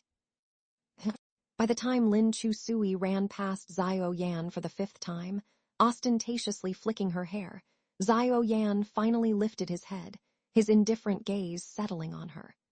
No matter how much you flip your hair around, it's still drenched in sweat. Lin Chu-sui. How could this guy's mouth be so venomous? She stopped in her tracks and sauntered over in front of him, saying, "Hey, what did that girl from earlier come to talk to you about? Didn't your spy already find everything out?" My spy's hearing isn't that great. He also loves to embellish things and spout nonsense. Why are you standing so far away? Lin Chu-sui had just been exercising and didn't want to stand too close to him. She said, "What do you mean far? Isn't this a normal distance for classmates talking? My hearing's fine. I can hear you talking. Did you come over because you need something?" "I just wanted to ask about that girl from earlier." "Very concerned about it." "Which eye of yours saw that I'm concerned? I'm purely just curious, okay?" Xiao Yan patted the spot next to him. "Come sit here, I'll tell you about it." Lin Chu-sui hesitated for a moment before sitting down next to him, keeping a distance of about 1 person between them. Her face was slightly red. "Progress, 12%. She confessed to me." "Oh." "I rejected her because she's too fragile." "I see." Lin Chu-sui had a coy smile on her face, hands clasped together fidgeting. "Progress, 13%, 14%. The progress bar suddenly skyrocketed. Xiao Yan smiled faintly, then took out some tissues from his bag, preparing to wipe off her sweat. Lin Chu-sui's body sensitively moved back as she took the tissue from him and said in fright, "I can do it myself." "Task progress, 15%. Lin Chu-sui wiped the sweat and asked again, "I heard you're not in good health." "I'm very healthy," Xiao Yan emphasized. "Just compared to these guys from the sports teams, I'm somewhat lacking." "Sports. Let me ask you something. Don't get angry." Lin Chu-sui recalled Zhang Chengyu's earlier intel. "I heard you're missing a kidney." "Xiao Yan, it's not a kidney, it's my liver. When I was little, someone cut out part of my liver to save someone else." "Is it not the same?" "It's different. The liver has regenerative abilities, so if part of it is removed, it can still grow back. It just affects some of the body's immune functions and makes me prone to illness, and my stamina is a bit lacking, but none of those are major issues." Xiao Yan patiently explained. "Missing one kidney means missing one kidney, and it affects certain functions." Lin Chu-sui was completely ignorant about biology. "What functions?" "That is." "Task progress, 16%, 17%, 18%. Just then, Lin Ziyu's threatening voice came over. "If you try to use flirtatious ways to raise my daughter's progress bar again, don't think I won't take your dorm rights away." Lin Chu-sui curiously asked, "Classmate, how come you're not saying anything?" Xiao Yan, heaven is watching. "Su Jia Enning classmate, can I add you on WeChat? I'd like to ask you some questions about studying," said the cultural committee member Zhao Xiaolu. It was the same old trick. Lin Chu-sui didn't want to hear it for the 3rd time. She lazily yawned and glanced back at the cultural committee member and Su Jia Enning. Zhao Xiaolu, usually ostentatious and overbearing, had transformed in this moment into a quiet, demure girl. She stood next to Su Jia Enning's desk, holding a math test paper with a 93% score. "Question 3. I tried solving it for a long time but couldn't figure out the answer. Could you explain it to me?" Su Jia Enning was working on problems, too lazy to even lift his head. "Why don't you go ask the math genius who got a perfect score? Why come ask me, a mere school celebrity who only got a 147? Lin Chu-sui rolled her eyes. "Don't be so petty." Zhao Xiaolu glanced at Xiao Yan in the front row and deliberately raised her voice. "Some people are extremely utilitarian and avaricious, corrupting the atmosphere at school. Knowledge should be priceless. I feel like Su is very different from certain people." Lin Chu-sui turned around, unsatisfied. If you're chasing a boy, then go chase him. Do you have to put someone else down to raise another up? Zhao Ziaolu refused to back down. Did I say anything wrong? While knowledge itself may be priceless, time is valuable, extremely so. Unless everyone in the world is your father, no one has the duty to explain problems to you. The teacher is in the office. Why don't you go ask them? Do you really want to be excused to study, or are you just using the guise of studying to pursue someone? Cultural Committee member Zhao Ziaolu stamped her feet in anger. Lin Chu-sui, what did I do to provoke you? Lu Kai laughed and said, You didn't provoke her, but you provoked her dear deskmate. He deliberately drew out the word dear. Zhao Yan had been quietly working on problems. At these words, his pencil paused for a moment. He turned around and said, Wrong! It's respect. She has always held a father-daughter like reverence for me. All right, you're the study god. Whatever you say is right. Su Jia-ening wrote down the steps to solving the problem on paper and handed it to Zhao Ziaolu. Look at it yourself. If you don't understand, go ask the teacher. But I want to add you on WeChat. Su Jia-ening was in a terrible mood, too lazy to waste words with her. He took back the paper with the solution steps and said coldly, Since you don't really want to ask about the problem, please stop bothering me. Su Jia-ening, who was usually gentlemanly, couldn't be bothered with manners now. Being with a girl like Lin Chu-sui for so long had completely exhausted his patience. Zhao Ziaolu looked at Lin Chu-sui indignantly, then turned and left. She happened to run into Lu Tian by coming into the classroom. Jia-ening, can you come out for a second? I have something to tell you. Su Jia-ening had always been nice to Lu Tianbai. He put down his pencil and followed her out of the classroom. Zhao Ziaolu watched his retreating back, very annoyed. Su Jia-ening followed Lu Tianbai to the end of the hallway. Lu Tianbai took off her watch and handed it to him. Here, give this back. He looked puzzled. You don't like it? No, not at all. Lu Tianbai waved her hands in denial. I really like it, but this was bought with your first hard-earned money. It's so meaningful that I feel you should give it to someone more meaningful. Not me. Su Jia-ening looked at the Cartier watch, which was quite suitable for women, simple and elegant with a white dial inset with fragmented brick pattern.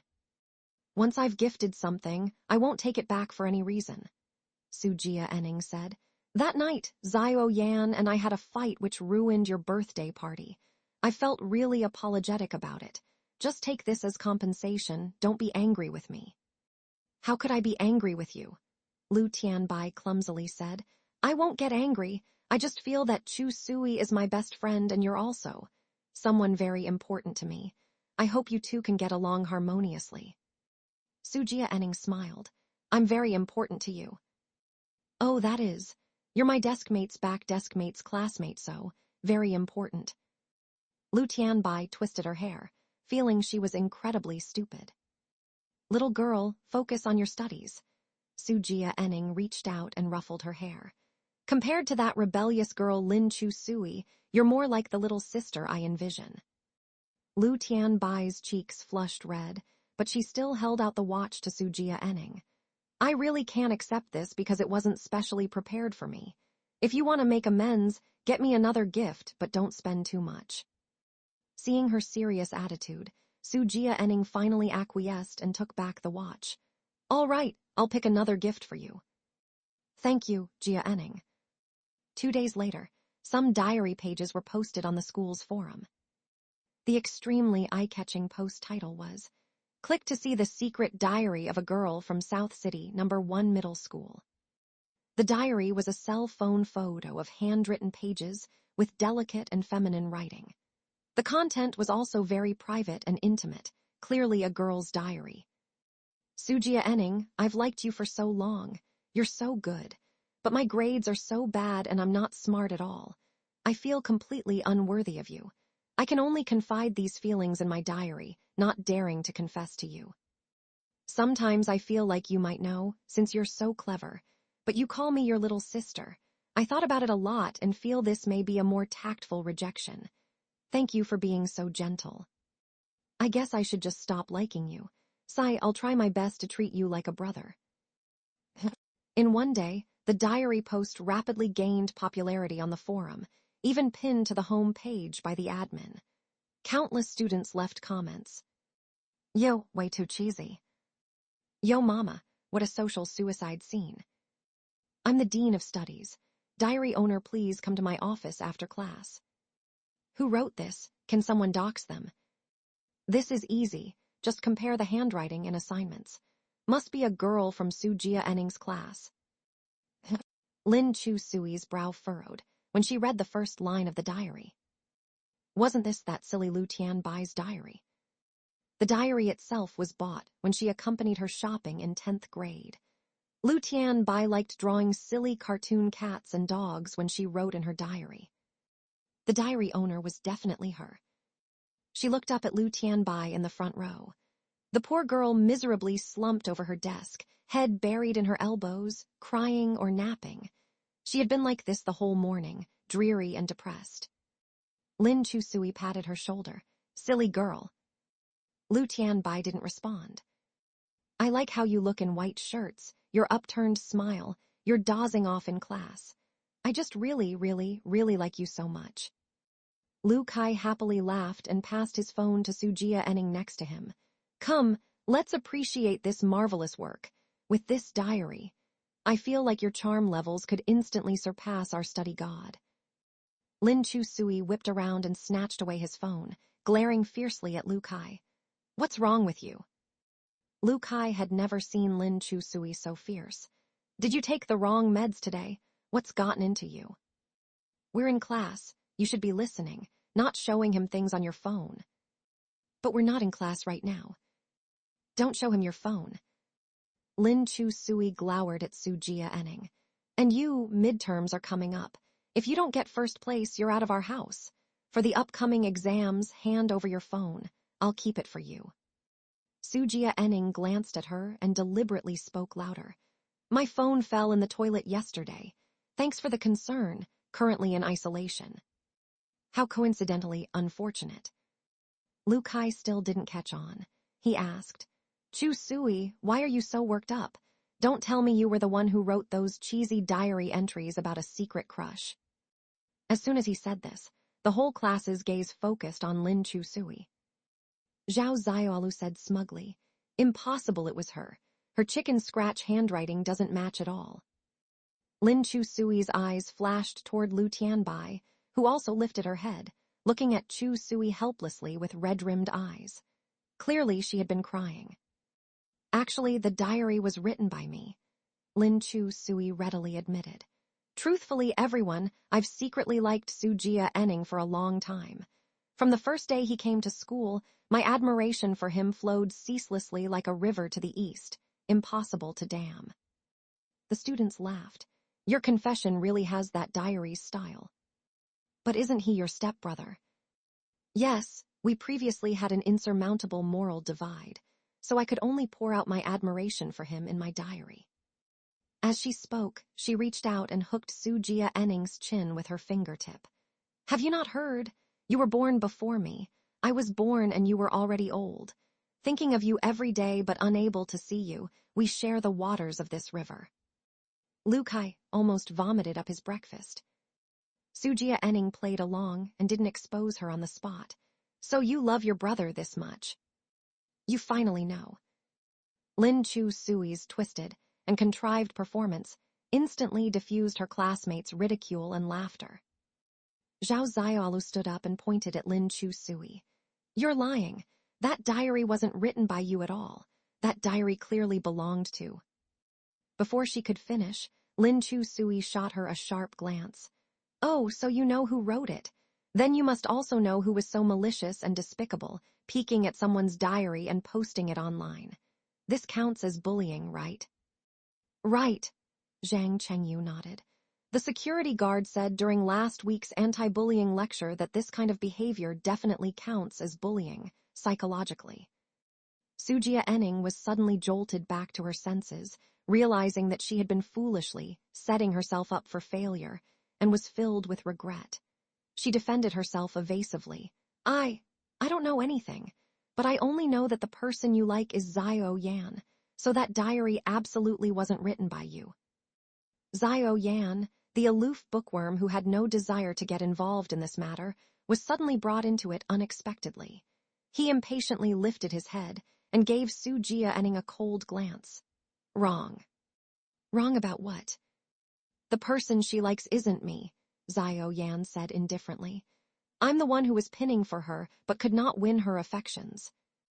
Upon hearing this, the other girls in the class were stunned into silence.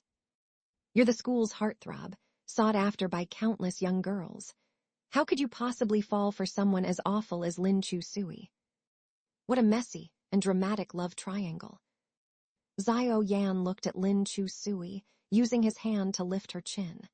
Have you not heard? Among the trees of the mountain one is finer than the rest. My heart delights in you, yet you think of another. Oh my gosh. Lin Chu Sui quickly brushed his hand aside, her heart skipping a beat. He did not continue reciting the verse, but went back to reading his book, with just a hint of a faint smile lingering at the corners of his mouth. Task progress, 20%. After school, Lin Chushui dragged Zhao Xiaolu by the hand and pulled her to the equipment room on the first floor of the school sports team. Lu Kai saw his sister's swollen eyes after class and realized what had happened. He was so angry that his lungs almost exploded. He nearly grabbed a shot put to smash Zhao Xiaolu's head, but fortunately Zhang Chengyu stopped him. Girls' affairs should be handled by girls. Why are you butting in? Lin Chushui grabbed Zhao Xiaolu's hair and pressed her in front of Lu Tianbai. Apologize to our bestie. With disheveled hair, Zhao Xiaolu struggled like a madwoman.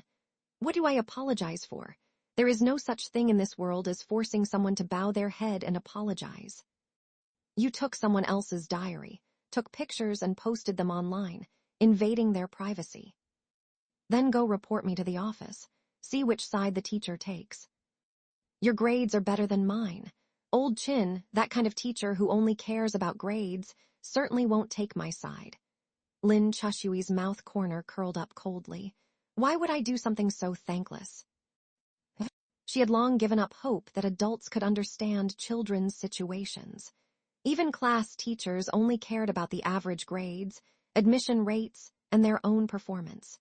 They didn't really care whether students were wronged or bullied. Children's affairs can only be solved in children's ways. Lin Chushui pressed Zhao Xiaolu in front of Lu Tianbai. Bestie hit her. Although Lu Tianbai was angry, seeing Zhao Xiaolu's hideous expression, her concern outweighed her anger. Forget it, girlfriend, forget it. If the teacher finds out, we won't get away with it. Have you forgotten what she did to you? She exposed your diary on the internet. The post has been viewed over 10 pages. The anger pent up in Lin Chushui's heart could not dissipate. She was even angrier than when her own diary was leaked. Lu Tianbai hit Zhao Xiaolu once, but very lightly, no different from a gentle pat. That's enough, girlfriend, I'm appeased. Let's forget about this, okay? Of course, Lin Chushui could not let it go so easily.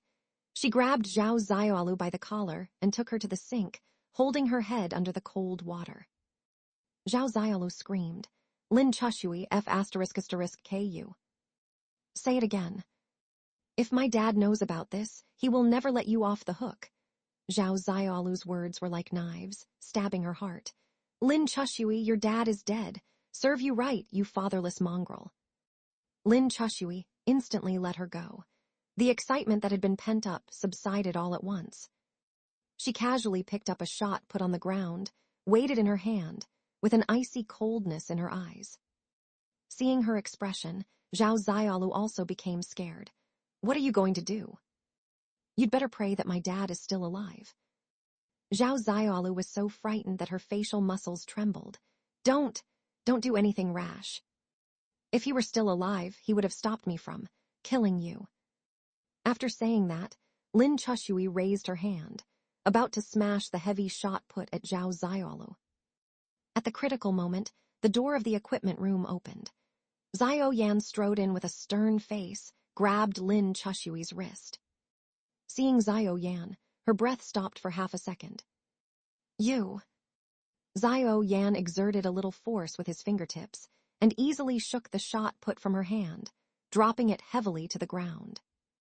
Lu Kai and Zhang Chengyu rushed in and said, "Sorry, Chushui, we couldn't stop this rascal." Seeing the situation, Lu Tianbai shouted at Zhao Ziaolu, "What are you still doing here? Get lost." Zhao Ziaolu stumbled away. The anger that Lin Chushui was holding in her heart had not yet dispersed. She picked up the shot put, wanting to chase after her, but Zhao Yan gripped her hand tightly and didn't let her catch up. "Top scorer, why are you butting in?" "I'm determined to butt into this." After saying that, he pulled and dragged her away from the sports equipment room. Lu Kai had wanted to catch up to reason with them, but Zhang Chengyu stopped him. "Don't poke your nose into other people's business between a couple." Looking at Lu Tianbai with tears still on her face, Lu Kai felt heartache and hated iron for not becoming steel. "I told you not to like Su Jia Enning. You can like anyone else, but you just had to like him. Brother Jia Enning didn't do anything wrong.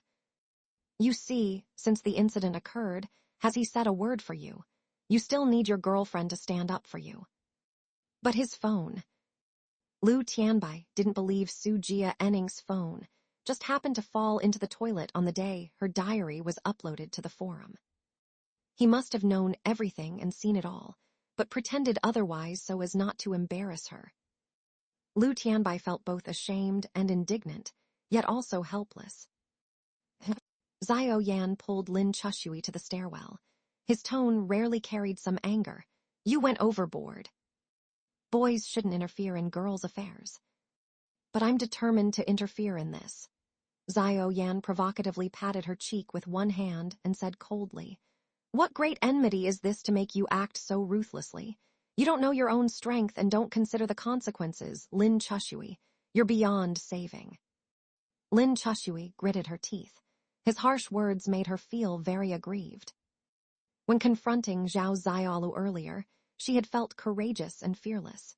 She used to do whatever she wanted without inhibition. But now, under Zhao Yan's piercing gaze, she felt very pathetic and bad. It was her bestie who was bullied by others, yet now it seemed like her own fault. Lin Chushui had no temper against Zhao Yan. She sat alone on the stairs, burying her head in her knees. She hadn't felt such discomfort and grievance since her father's passing. Only when old Lin scolded her would she feel sad. After Dad was gone, there was no one in this world who could really make her cry, and no one could restrain her anymore. Lin Chushui wiped her tears forcefully on her sleeve. She didn't want to cry at all, especially not in front of others, as that would seem weak. Sunlight streamed through the oblique skylight, dappling her body with soft radiance that made every strand of her hair shine. Gazing down at her, a surge of tender feelings arose in Zhao Yan's heart. He knew it was the emotion of another soul in this body, not his own, but damn. He was still influenced by such feelings. The teenager eventually paced over and sat down next to her on the stairs. Lin Chushui glanced sideways, seeing his long legs spread open, occupying 2 full steps. He moved closer to her and said in a gentle tone with inflections, "After such a long time, I've never seen you cry in front of others, only act coquettishly with me." "I didn't act coquettishly at all. You're helping Zhao Ziaolu speak, aren't you?"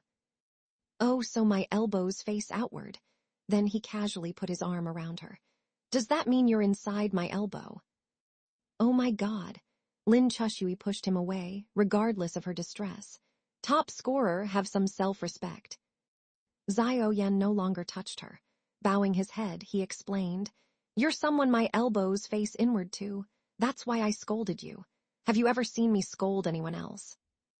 Lin Chushui had never heard him speak in such a gentle tone before. At least when they were together in the past, it was either mockery or quarreling. Looking at Zhao Yan, the boy's side profile was cold and hard. The sunlight falling on his delicate skin made him look glowing white. At this moment, his gaze was extremely tender. Feeling aggrieved, Lin Chushui said, "She said I'm a fatherless mongrel with no one to keep me in check." "She didn't say anything wrong. That's just how you are." Lin Chushui glared at him, too angry to stay. She got up to leave. Xiao Yan smiled faintly. But now I'm keeping you in check, aren't I? She was stopped by his grip on her right wrist. His palm was warm and his fingertips had rough calluses. Aren't I keeping you in check? Lin Chushui already heard Zhao Xiaolu crying and complaining when she was at the door of the office. She really did not want to go in. According to her previous temper, she would have just slipped away, called Lu Kai and Zhang Chengyu, and played video games all night outside the school gate. It would have been great to let Zhao Xiaolu make any kind of fuss she wanted in the school while she skipped classes for a few days. Any turmoil could be calmed down eventually. Education. That was how she had been getting by these past 2 years. But now, Xiao Yan was standing right next to her. Lin Chushui didn't know why she had to listen to him, but she had followed him all the way to the office as if possessed. He said he would take care of her. Although Lin Chushui was unwilling and did not want to be disciplined, this sentence gave her tremendous reassurance. It was as if that drifting boat had found its beacon to navigate home. Was he her beacon? Lin Chushui didn't dare to confirm, nor did she want to think about it. While she was lost in thought, Xiao Yan reached out and tidied her messy collar, calmly saying, "After going in, apologize first with a sincere attitude. Don't yell at anyone. Then gently point out her mistakes. Use a tactful tone." What is a tactful tone? Xiao Yan languidly said, "Do you know how to act coy?" Lin Chushui shook her head honestly. "I don't know how." "Then what do you know?" "How to fight." "I'll only teach you once. Just remember my lines and say them to the teacher later." Lin Chushui narrowed her eyes with interest as she looked at him. "Okay, teach me." Xiao Yan cleared his throat. "Teacher, it's all my fault. Although Zhao Xiaolu stole my best friend's diary and posted it on the forum for everyone to ridicule and insult, no matter what I say, I shouldn't have hit her. I feel very guilty." "Oh my God." Xiao Yan glared at her and continued, "Teacher, please don't blame Zhao Xiaolu.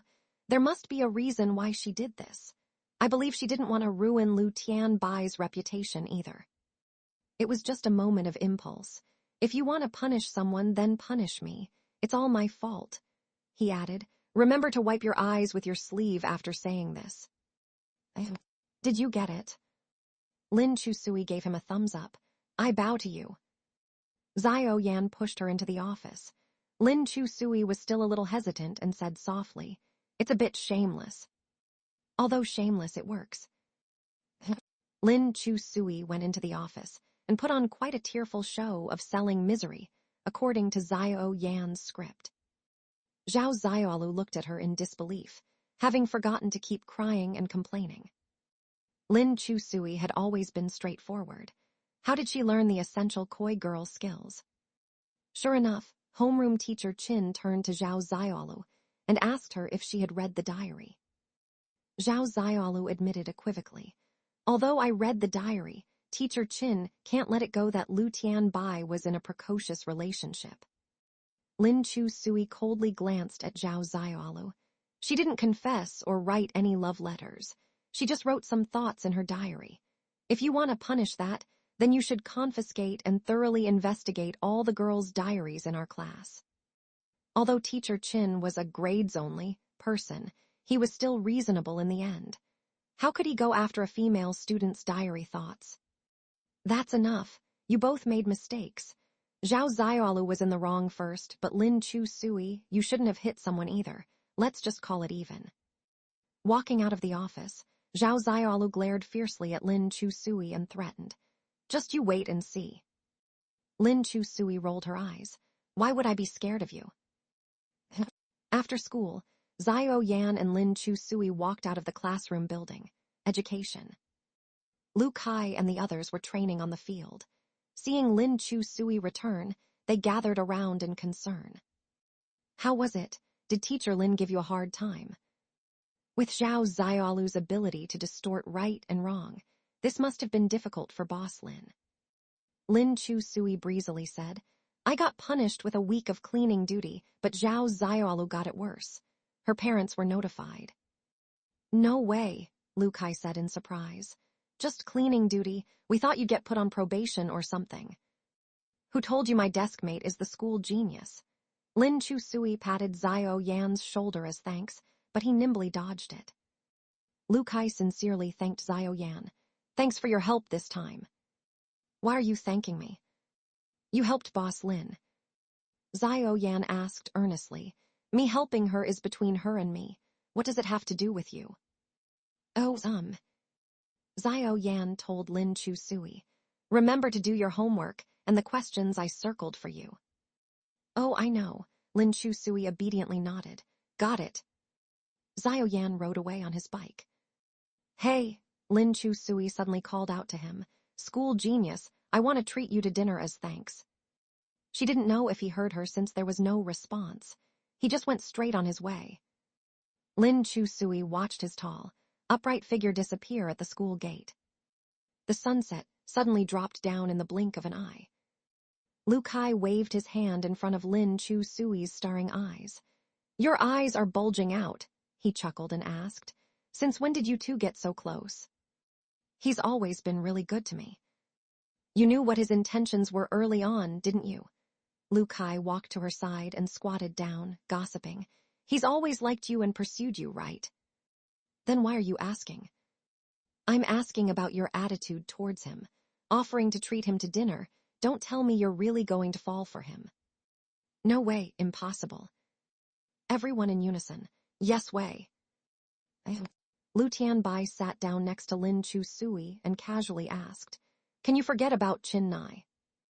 The mention of those two words, Chin Nai, made Lin Chu Sui break out in goosebumps. That's ancient rotten history. She hated it most when people brought up her old matters. It's only been 2 years, though, Lu Tianbai said. Back then, you two were also the hottest couple at our school. I heard he was depressed for a long time after you broke up. Education. Chin Nai was Lin Chu Sui's first boyfriend, or rather, not exactly first love. People were always teasing them that they matched well, and somehow their relationship became ambiguous. Chin Nai was the school bully in middle school. His grades weren't great. He was impulsive and irritable, but he was quite gentle to Lin Chu Sui. Later, he went to a vocational high school nearby. She heard he got a new girlfriend quickly. Lin Chu Sui hadn't seen him again after that. Although the initial feeling was hard to forget, after all, they were young. Looking back now, that feeling had basically become just history. Forget about Chin Nai. Lu Kai waved his hand. Although the guy looks decent, his personality is just possessive and irritable. Men like him are prone to domestic violence. If I were Lin Chu Sui's dad, I wouldn't just object. I'd threaten him with death. You can go die right now. Lin Chu Sui twisted his ear. Don't joke about my dad. Ow, ow, it hurts. Lu Tianbai said, Yeah, compared to Chin Nai, the school genius is much better. Good grades, handsome, and decent personality. Education. Lin Chu Sui let Lu Kai go. As he rubbed his ear, he said, But I feel like Chin Nai's fierceness is just an act without true viciousness inside. But our school genius, he looks normal on the outside, but his eyes are quite deep. I'm afraid he's not quite right mentally. Lu Tianbai, you make him sound scary. When have I ever been off about judging someone's character? I predicted early on that Chin Nai would break up in less than half a year and immediately find a new girlfriend. Didn't it happen in less than 3 months? Girls were already lining up for him. Lin Chu Sui stood up and brushed the grass off her pants. Going home. So early. Going home to do homework. Lu Kai felt it was a mood killer and complained. You just do whatever he tells you. You're that obedient. Lin Chu Sui looked back. He said that if I obediently finished the questions he circled and patiently listened to his explanations of the question steps, he'll copy the rest of my homework for me. Lu Kai paused and looked at Lu Tianbai. How much does school genius charge for tutoring again? Education. Lu Tianbai counted on her fingers. His fee system is too complicated. I know a girl from another class who got tutored by him for a month and spent like 7,800. but her grades went up by 200 points. Dang, that's really getting your money's worth. Lu Kai asked again, so how much does he charge Lin Chu Sui? 0, Lu Tianbai said meaningfully. Not only that, as long as she can get every question right, every morning the god of learning will also give her a complimentary mango parfait. Lu Kai, if this is not considered love, wandered out of the school gate, following the street southwards, crossing over the overpass, then arriving at the old districts with relatively low buildings. The bustling night market street's hot stew shop was extremely busy at the door, with a long queue formed. Moreover, people tend to follow the crowd. The longer the queue, the more interested the passers-by became, so more and more customers gathered. It looked very busy. His plan to ask him out for dinner was probably going to fail. She strolled slowly along the long queue with her hands in her pockets, until she arrived at the door of the shop. At this time, her sister was probably at night school, leaving only alone busy at the shop, education. The god of learning wore a black t-shirt with an apron. His beautiful black eyes were lowered, and his hands were busy flipping several ladles, skillfully searing the hot stew. Few boys could pull off a flat-top haircut. The vast majority of boys at school had bangs, very Korean style. However, insisted on a neat and clean flat-top hairstyle, which made his features even more rugged, his facial features clear and distinct, just like a male lead who walked out of an idol drama. The girls queuing stared at without moving their eyes, even more attentively than watching a brain-burning suspense drama, afraid of missing every frame of this man. Is he really that good-looking? Wondered to herself as she strolled to the front of the shop, chewing gum, and waited for him leisurely. Knew she had come, but didn't respond to her and continued with his work. Can I take a picture? A girl queuing asked him. I'll pay 50 yuan for it. Glanced at and politely declined. No pictures today. Okay, the girl looked slightly disappointed. Blew a bubble. The bubbles stuck around her lips, then was swept back in by her tongue. She was in a good mood and happily said, Boss, I want to order. Asked indifferently, what do you want? Anything is fine, as long as you make it but not spicy. Deliberately took out a pot of freshly cooked soup, then picked out a few dishes she liked and served them too. Just then, the girl next to her said very rudely, You, how can you cut in line? Glanced at her and said righteously, I'm not a customer. Then who are you? I'm his. Just as the word classmate was about to come out, said, She's the boss's wife, she doesn't need to line up. Nearly choked on her chewing gum. Lin Chu Sui sat at the small table in the inner room, slowly chewing and swallowing the bowl of hot broth and braised food, staring intently at Xiao Yan's busy back. What was with this guy? Previously, he had flirted more discreetly, but recently, with his I'm in charge of you and calling her boss lady, wasn't this a direct frontal attack? As Lin Chu Sui stirred the piping hot food in her bowl, she felt somewhat complicated. It was getting harder and harder to refuse him. How annoying. At 8 o'clock in the evening, Xiao Yan put up the closed sign and started tidying up the tables and taking out ingredients from the cupboards to prepare the braising liquid for tomorrow in advance. Where's your sister? She asked with concern. She runs the shop during the day and goes to night school in the evening to take classes, so she comes back very late. Then doesn't that mean you have to work late into the night, finish your homework, and stay up until the early morning? With the amount of homework that Rocket Class B got, if Lin Chu Sui did it properly, each subject would take her at least 4 hours. Let me help you, she said enthusiastically as she rolled up her sleeves and walked over. That way you can save some time to do your homework and go to bed earlier. No need. Xiao Yan glanced at her indifferently. It seems that someone who's attending class has already finished her homework. Self-inflicted humiliation. Lin Chu Sui walked to the braising pot, picked up the ladle, and helped him stir the liquid as she muttered in a muffled voice. Xiao Yan, don't go work at places like the Ziding Club. Xiao Yan's dish-washing hands paused, his expression unchanged. Why? I don't know. I just feel uncomfortable about it. Places like that were heaven for the rich and hell for the poor. Lin Chu Sui couldn't bear to see someone as proud as him get bullied there. If you're short on money or have an urgent need, I can get 50,000 yuan if I win the marathon. No need. Why? Because with your little short legs, you might not even get the championship. Looking to battle again, huh? Come on then. Xiao Yan's dark eyes lowered, turbulence churning within. Lin Chu Sui, don't pity me. I'm not worth it, not deserving of it. She didn't know of his intentions in getting close to her at all.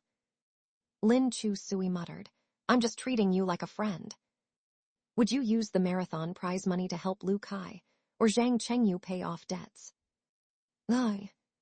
Probably not. But you're not Zhang Chengyu or Lu Kai, you're Xiao Yan. He smiled bleakly. What's the difference with Xiao Yan? How would I know? Lin Chu Sui was a little angry being questioned like this and threw down the ladle. If you don't want it, then forget it. Who's begging you? Xiao Yan looked deeply at her, and the mission progress bar in the lower right corner jumped again. He knew that this girl was starting to like him, to fall in love with him, at a speed she wasn't even aware of herself. His heart felt stuffy, and he no longer had the same pleasure as before from moving the progress bar forward. Su Jining was a hypocrite, but Xiao Yan had always been a true villain. He was a worm that crawled out from the mud, never honorable. When he was young at the orphanage, in order to get adopted faster, he learned to paint and play chess better than the other kids, to stand out from them. After getting adopted, he tried to do everything to please his parents. But all of it was futile. After that terrifying surgery, he lost the chance to be a healthy child. Hatred consumed his everything, and he endured for many years before taking revenge for himself. And this time, similarly, he would stop at nothing to gain the right to live. Clearly, the progress bar was moving faster and faster. But his heart was getting more and more uncomfortable. Xiao Yan took a deep breath, looking steadily at her as he said in a low voice, 50,000 is far from enough. Still not enough, Lin Chu Sui exclaimed in surprise. Just how much do you owe exactly? A lot and a life too. But I don't plan on repaying it. At night, Lin Chu Sui walked along the street pushing her bike, while Xiao Yan sat on the back with his long legs dangling playfully against the ground. You're supposed to be sending me home, yet I'm the one pushing the bike. Lin Chu Sui grumbled. You should be the one giving me a ride, got it? I'm not well physically, Xiao Yan said. I can't do anything too strenuous. Earlier, you were saying your body was perfectly fine. Earlier, I was afraid you'd mind. His voice was light as he smiled. I overthought it. You don't actually mind at all. Lin Chu Sui turned back to rub his head. No matter what you think, it's just wishful thinking. A goddess does not regret falling for a mortal. Is that so? The moonlight was cold as water. There were few pedestrians on the street, only their lone shadows slowly moving forward under the moonlight, one walking and one sitting. Lin Chu Sui seemed to intentionally walk very slowly, and Xiao Yan didn't rush her either, dangling his feet tipsily against the ground.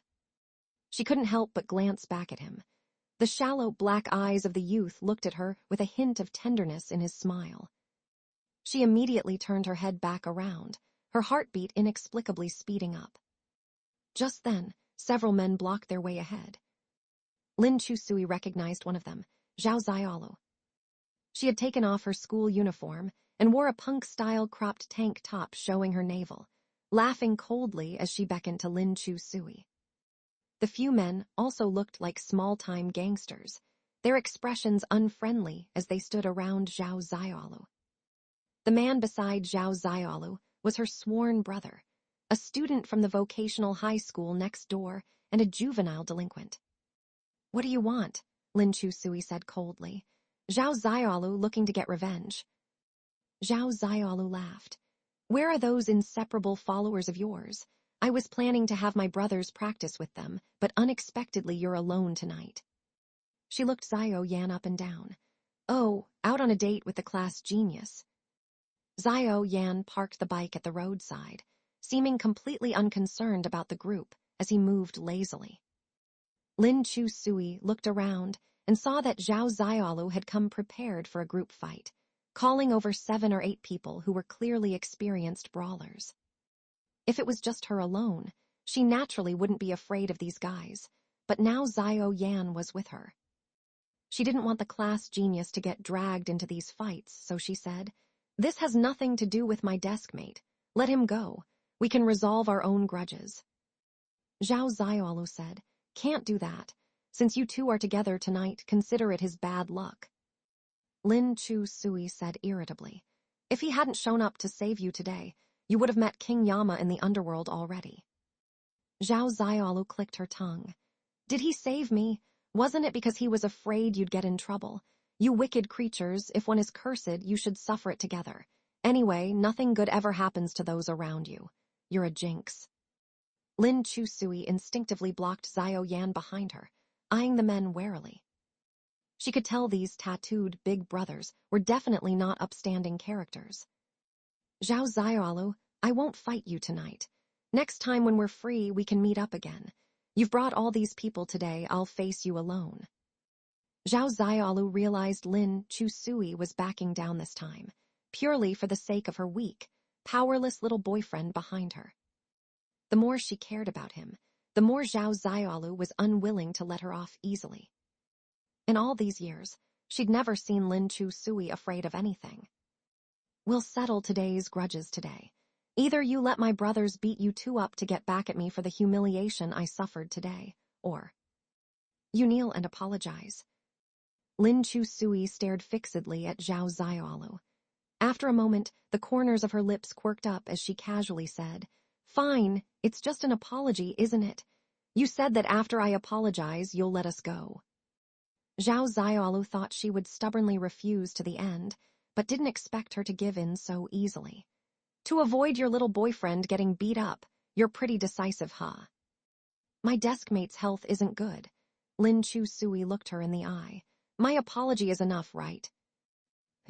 Zhao Xiaolu emphasized, "I said, kneel and apologize." "I heard you." Lin Chu Sui pretended to be relaxed. "I really don't get why you people always like making others kneel. It's just kneeling for a bit, not like I'm losing any flesh, right?" "Whether you'll lose any flesh or not, that'll be clear after you kneel." Xiao Yan's gaze lowered to see the girl's hands clenched into trembling fists beneath her sleeves. Yet she still smiled easily and sank to her knees. "I apologize." However, before her knees could touch the ground, she was lifted up by the shoulders by the man behind her, effortlessly. Lin Chu Sui was slightly shocked, but saw Xiao Yan strolling over slowly, with his straight back completely shielding her behind him, like a solid mountain range. "First of all, I'm not small, I'm not her little boyfriend." The corners of his mouth curled up slightly. "Secondly, I'm not in good health, but I do know some fighting skills."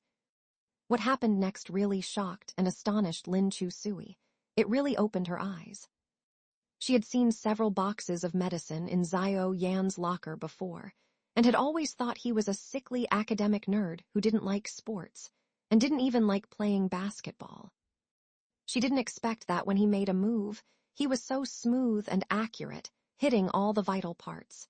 His moves were definitely trained, and he knocked down those little gangsters in no time. What surprised Lin Chu Sui even more was that he treated males and females equally. After taking care of those gangsters, he grabbed Zhao Xiaolu's hair and heavily slammed her against the wall. Zhao Xiaolu was even more surprised. She didn't expect the usually gentle academic star to be so vicious. She was slammed dizzy and her head was buzzing. "Xiao Yan, you bastard." Xiao Yan's eyes were cold, and his voice was even colder. "You're the one who should apologize." "Dream on." "The ID that posted on the forum was yours, right? I traced it back to your other little account. You had exposed many people's secrets on the forum before, including a video of a girl's restroom." The girl who got filmed has dropped out of school now, right? Zhao Ziaolu looked at him in disbelief. How? How do you know? The man in front of her smiled so gently and harmlessly, but his eyes were so cold. It sent chills down her spine. What a demon. You gathered so many people to cause trouble for my little Chu Sui. You didn't even check your phone right. As he said that, he let go of Zhao Ziaolu. Why don't you take a look now? Zhao Ziaolu ran a few steps after getting free, then looked back at Zhao Yan suspiciously. Zhao Yan and Lin, Chu Sui still stood in their original spots. She took out her phone with trembling hands. There were several missed calls, from the class advisor and her parents. The class group chat had also exploded. Damn, all these IDs are Zhao Ziaolu's. I'd call her the queen of sock puppets. So the restroom peeping incident was done by her too. How disgusting. I can't believe a girl would do this to another girl. Gross. She made Wang Ruzin drop out from shame, ruined someone's life. People like her should be chopped into pieces. Zhao Ziaolu's face turned pale purple as she trembled. She could barely stand, and knelt down in the corner, scared out of her wits. Zhao Yan was too lazy to bother with her. He pushed his bike and said to Lin Chu Sui, "Get on, let's go home."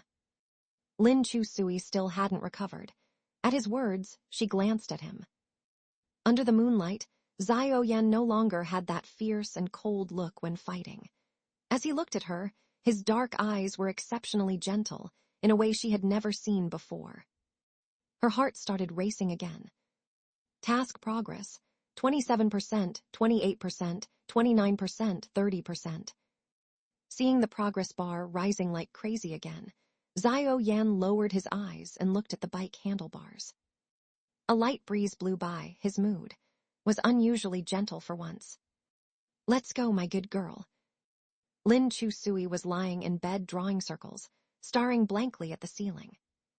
She could never have imagined that Zhao Yan would actually fight, let alone that he could dig up all those unknown dark histories about Zhao Ziaolu. The online forums were in an uproar tonight, with class chats and school groups all discussing the incident. Zhao Ziaolu was completely done for. Today Zhao Yan had even dragged Lin Chu Sui to the teacher's office to apologize, but as soon as they turned around, he started gathering evidence against Zhao Ziaolu. His scheming ran so deep, his methods so ruthless, it was unimaginable. Lin Chu Sui thought about what the gossip queen Zhang Chengyu had mentioned about Zhao Yan's past, how he had gambled his own life to set a fire that landed his foster father in jail. This man, she had always taken him for a pure and innocent little white rabbit, but it turned out he was the devil incarnate. Lin Chu Sui felt a little foolish. She had stood stupidly in front of him today, almost kneeling to Zhao Ziaolu, just to prevent these boys from bullying and beating him. A man like Zhao Yan could never be bullied by anyone. Nancheng No One High School Bell Chat. Lin Chu Sui recounted the incident to her friends.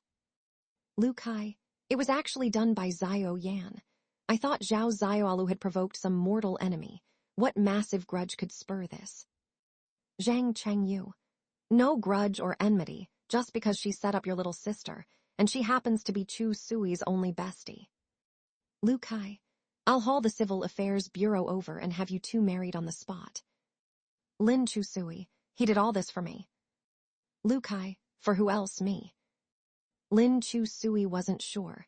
She felt like a man like Zhao Yan was worlds apart from her. If they hadn't coincidentally become desk mates, the trajectories of their lives would never have crossed. He was smart, handsome, and could easily attract a flock of admirers with a snap of his fingers. Since Elder Lin had left, Lin Chu Sui's confidence had mostly dissipated. She really didn't know what Zhao Yan could possibly like about her. Lin Chu Sui. "I feel like he has some ulterior motive with me." Su Jianing. "A guy who scores 9-10 in maths, what could he be plotting against you, your bad temper or failing grades?" Lin Chu Sui. "I'll have you know my last test score was 57, thank you." Su Jianing. "You're proud of 57 points." Lin Chu Sui. One person scored 147, another 150. The 3-point gap between geniuses and gods is the distance between heaven and earth, fish and birds.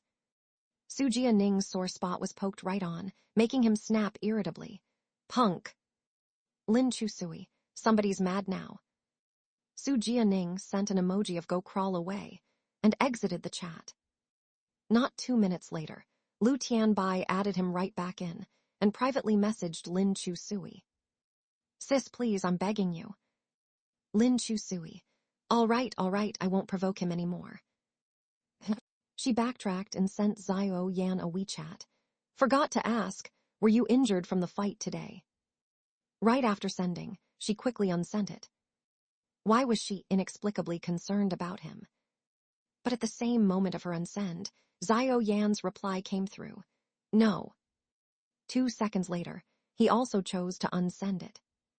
Even just chatting via text, Lin Chu Sui could still feel a certain indescribable awkwardness. After a while, she asked, what did you unsend? Xiao Yan, then what did you unsend? Lin Chu Sui, I wanted to ask you to let me copy your math homework, but figured you definitely wouldn't, so asking was pointless. That's what I unsent. Xiao Yan, what I unsent was the math homework. Lin Chu Sui, then would you mind resending it? Xiao Yan, I would. Lin Chu Sui, never mind then. A few minutes later, Xiao Yan added, to avoid a beating, you'd kneel and apologize to someone. I thought you weren't the compromising type. Lin Chu Sui, I did it so a certain someone wouldn't get beaten, okay? Xiao Yan, I know. Suddenly the atmosphere turned somewhat strange and awkward. Lin Chu Sui's cheeks flushed red, and she went to sit by the bay window, letting the breeze blow in and lightly caress her face. It had rained, and the wind carried specks of raindrops. A few minutes later, Xiao Yan sent over several pictures in succession. When Lin Chu Sui opened the originals, they were the answers to the math homework. Xiao Yan, repaying my debt. Lin Chu Sui put on an act, politely declining. Oh no, don't worry about it. No debts here, we're desk mates. It's only right for me to protect you. I'm just that righteous and noble desk mate. Xiao Yan unsent an image. Lin Chu Sui, thank you, sir. I wish you great fortune and longevity. She then quickly saved the remaining homework pics. Don't unsend. Don't do it. I kneel to you, sir. That night, however, it was Xiao Yan who couldn't sleep. It had been a long time since he last suffered insomnia. After sending his foster father to jail and gradually emerging from the gloom of his youth, he had new goals then, and his life also began brightening. He never had insomnia again after that. But tonight was one of restless tossing and turning. That 30% progress bar contained the sincerity of the little girl's heart that remained unclear to him. The faster the progress bar ran, the more complicated his feelings grew. In this world, the most difficult debt to repay was that of the heart. He suddenly didn't know what to do anymore. Just then, Lin Ziuzi's voice, silent for so long, sounded again. The February wind like scissors, for whom does the moon stand in the cold night? Xiao Yan, why aren't you asleep so late into the night? Xiao Yan, I was thinking, the reason Lin Chu Sui's classical poetry is so good is that I've finally figured it out. Lin Ziuzi smiled and said, Xiao Yan, we now share the same body. I know when your conscience pains you. After the possession, Lin Ziuzi came to know all of Xiao Yan's past.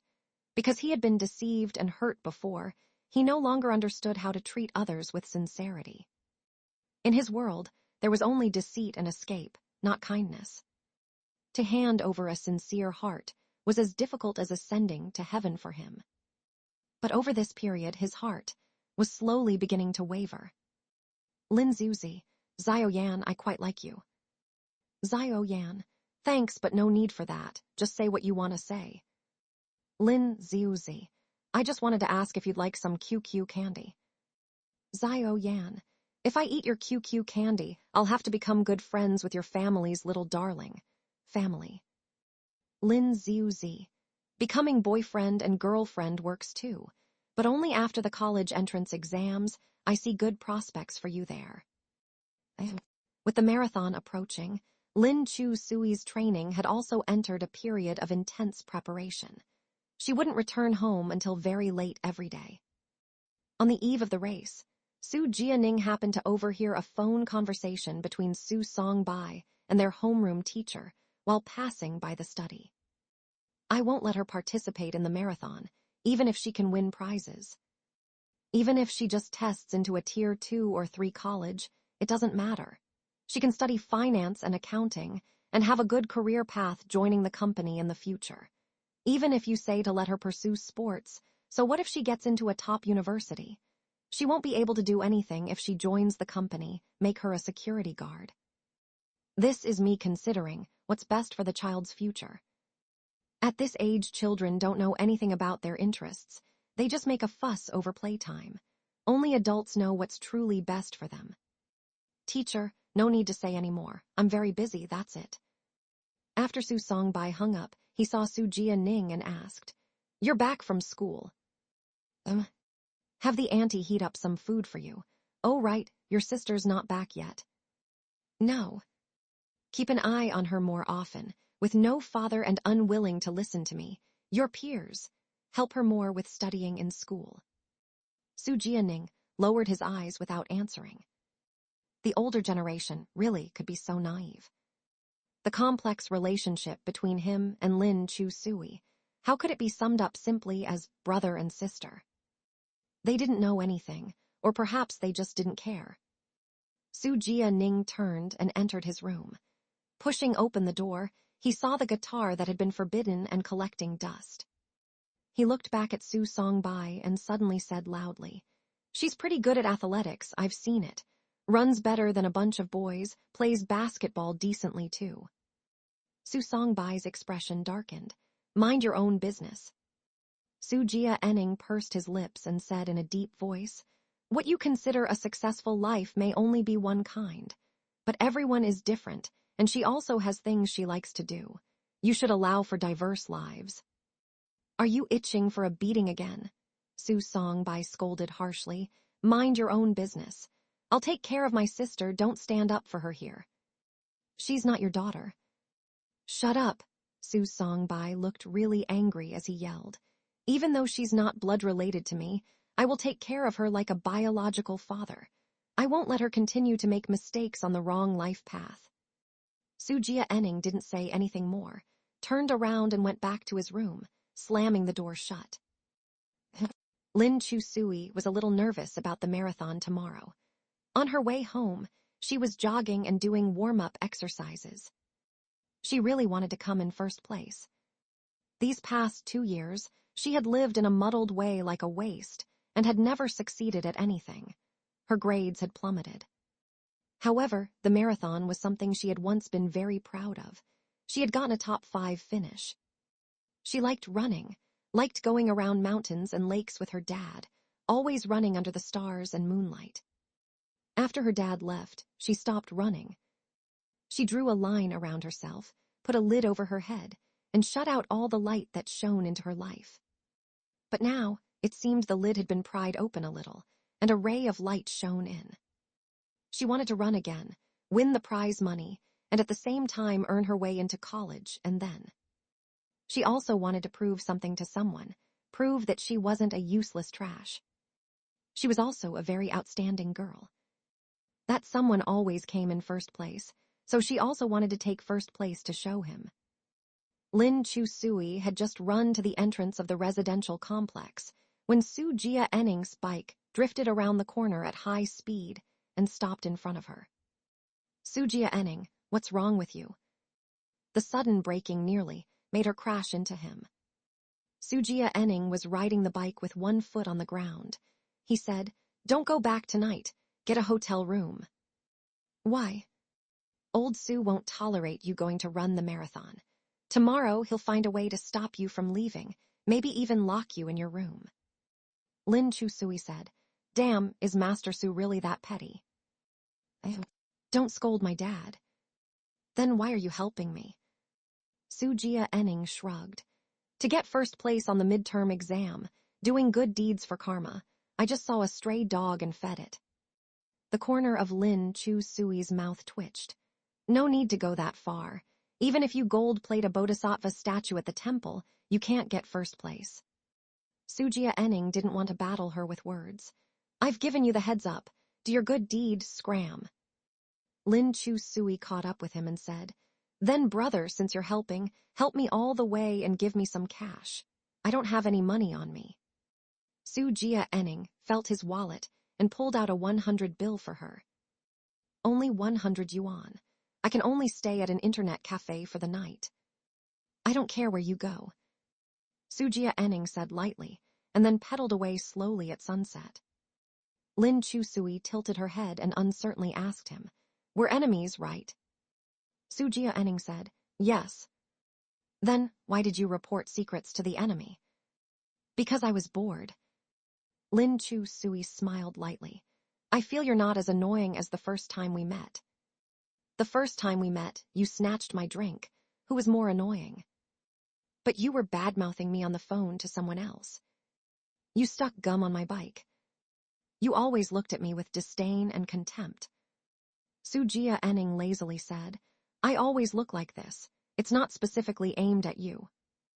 Lin Chu Sui pouted.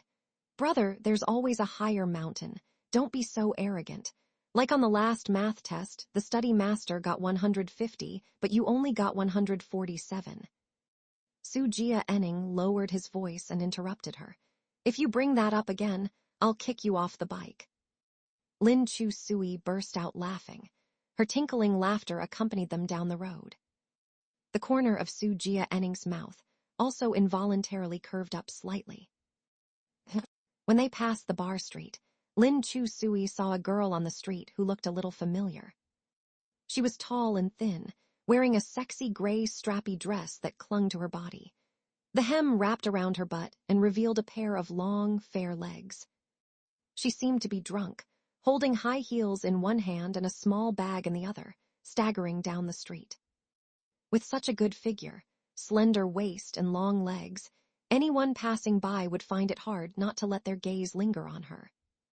Lin Chu Sui stared at her for a while, then called out in surprise, Sister Zio. Zio Kaiyan looked back and saw Lin Chu Sui. Her narrow, phoenix eyes lifted up. Oh, little Chu. Sujia Enning saw she had met an acquaintance, so he pressed the brake and put one foot down to stop next to Zio Kaiyan. Sister, what are you doing here? Zio Kaiyan was drunk and leaning against a lamppost. No night class today. I came out for a drink. Don't tell my brother. He doesn't let me drink. Okay, I won't say anything.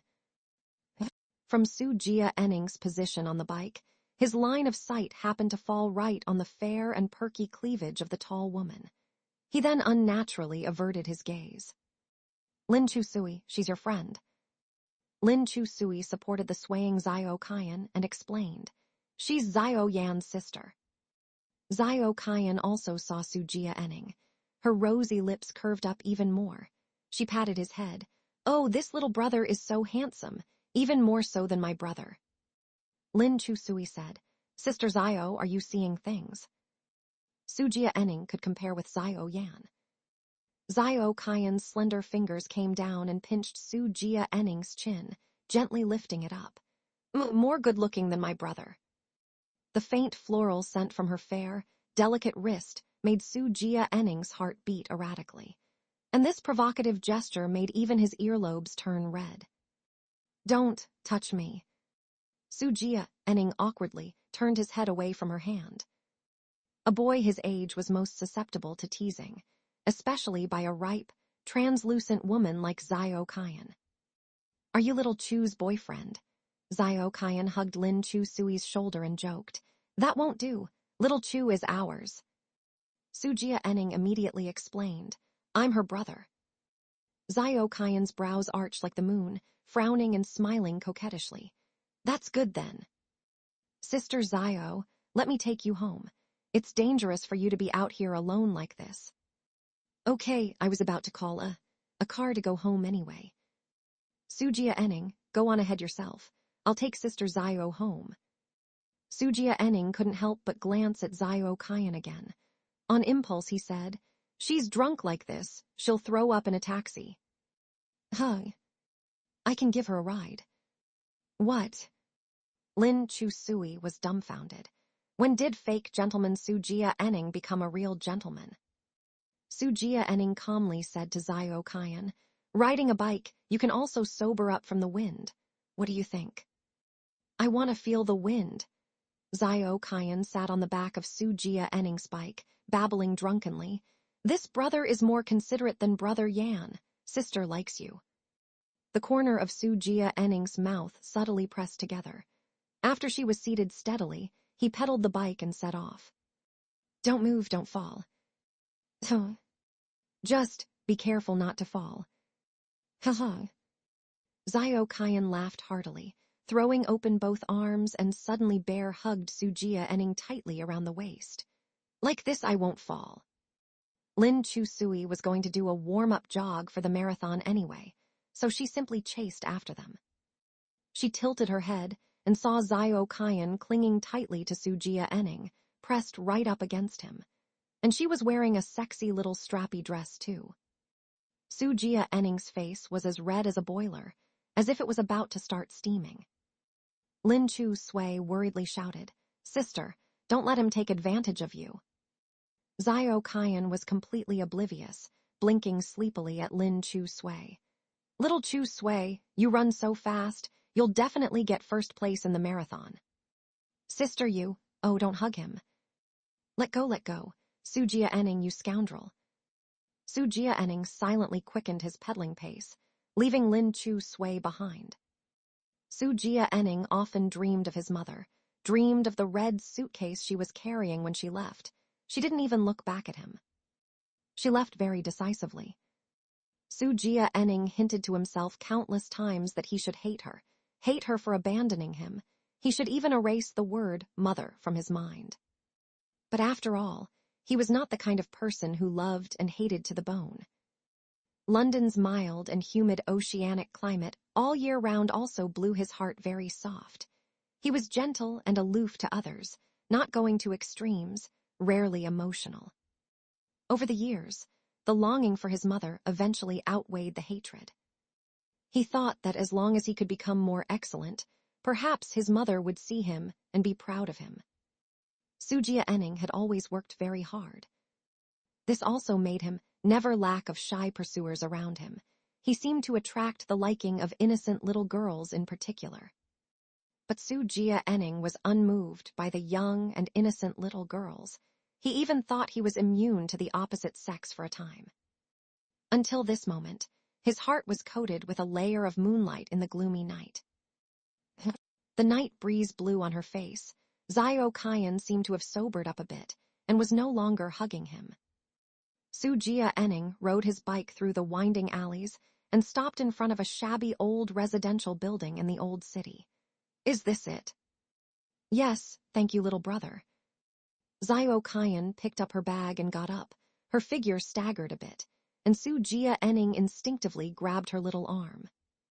The skin was as smooth as fat.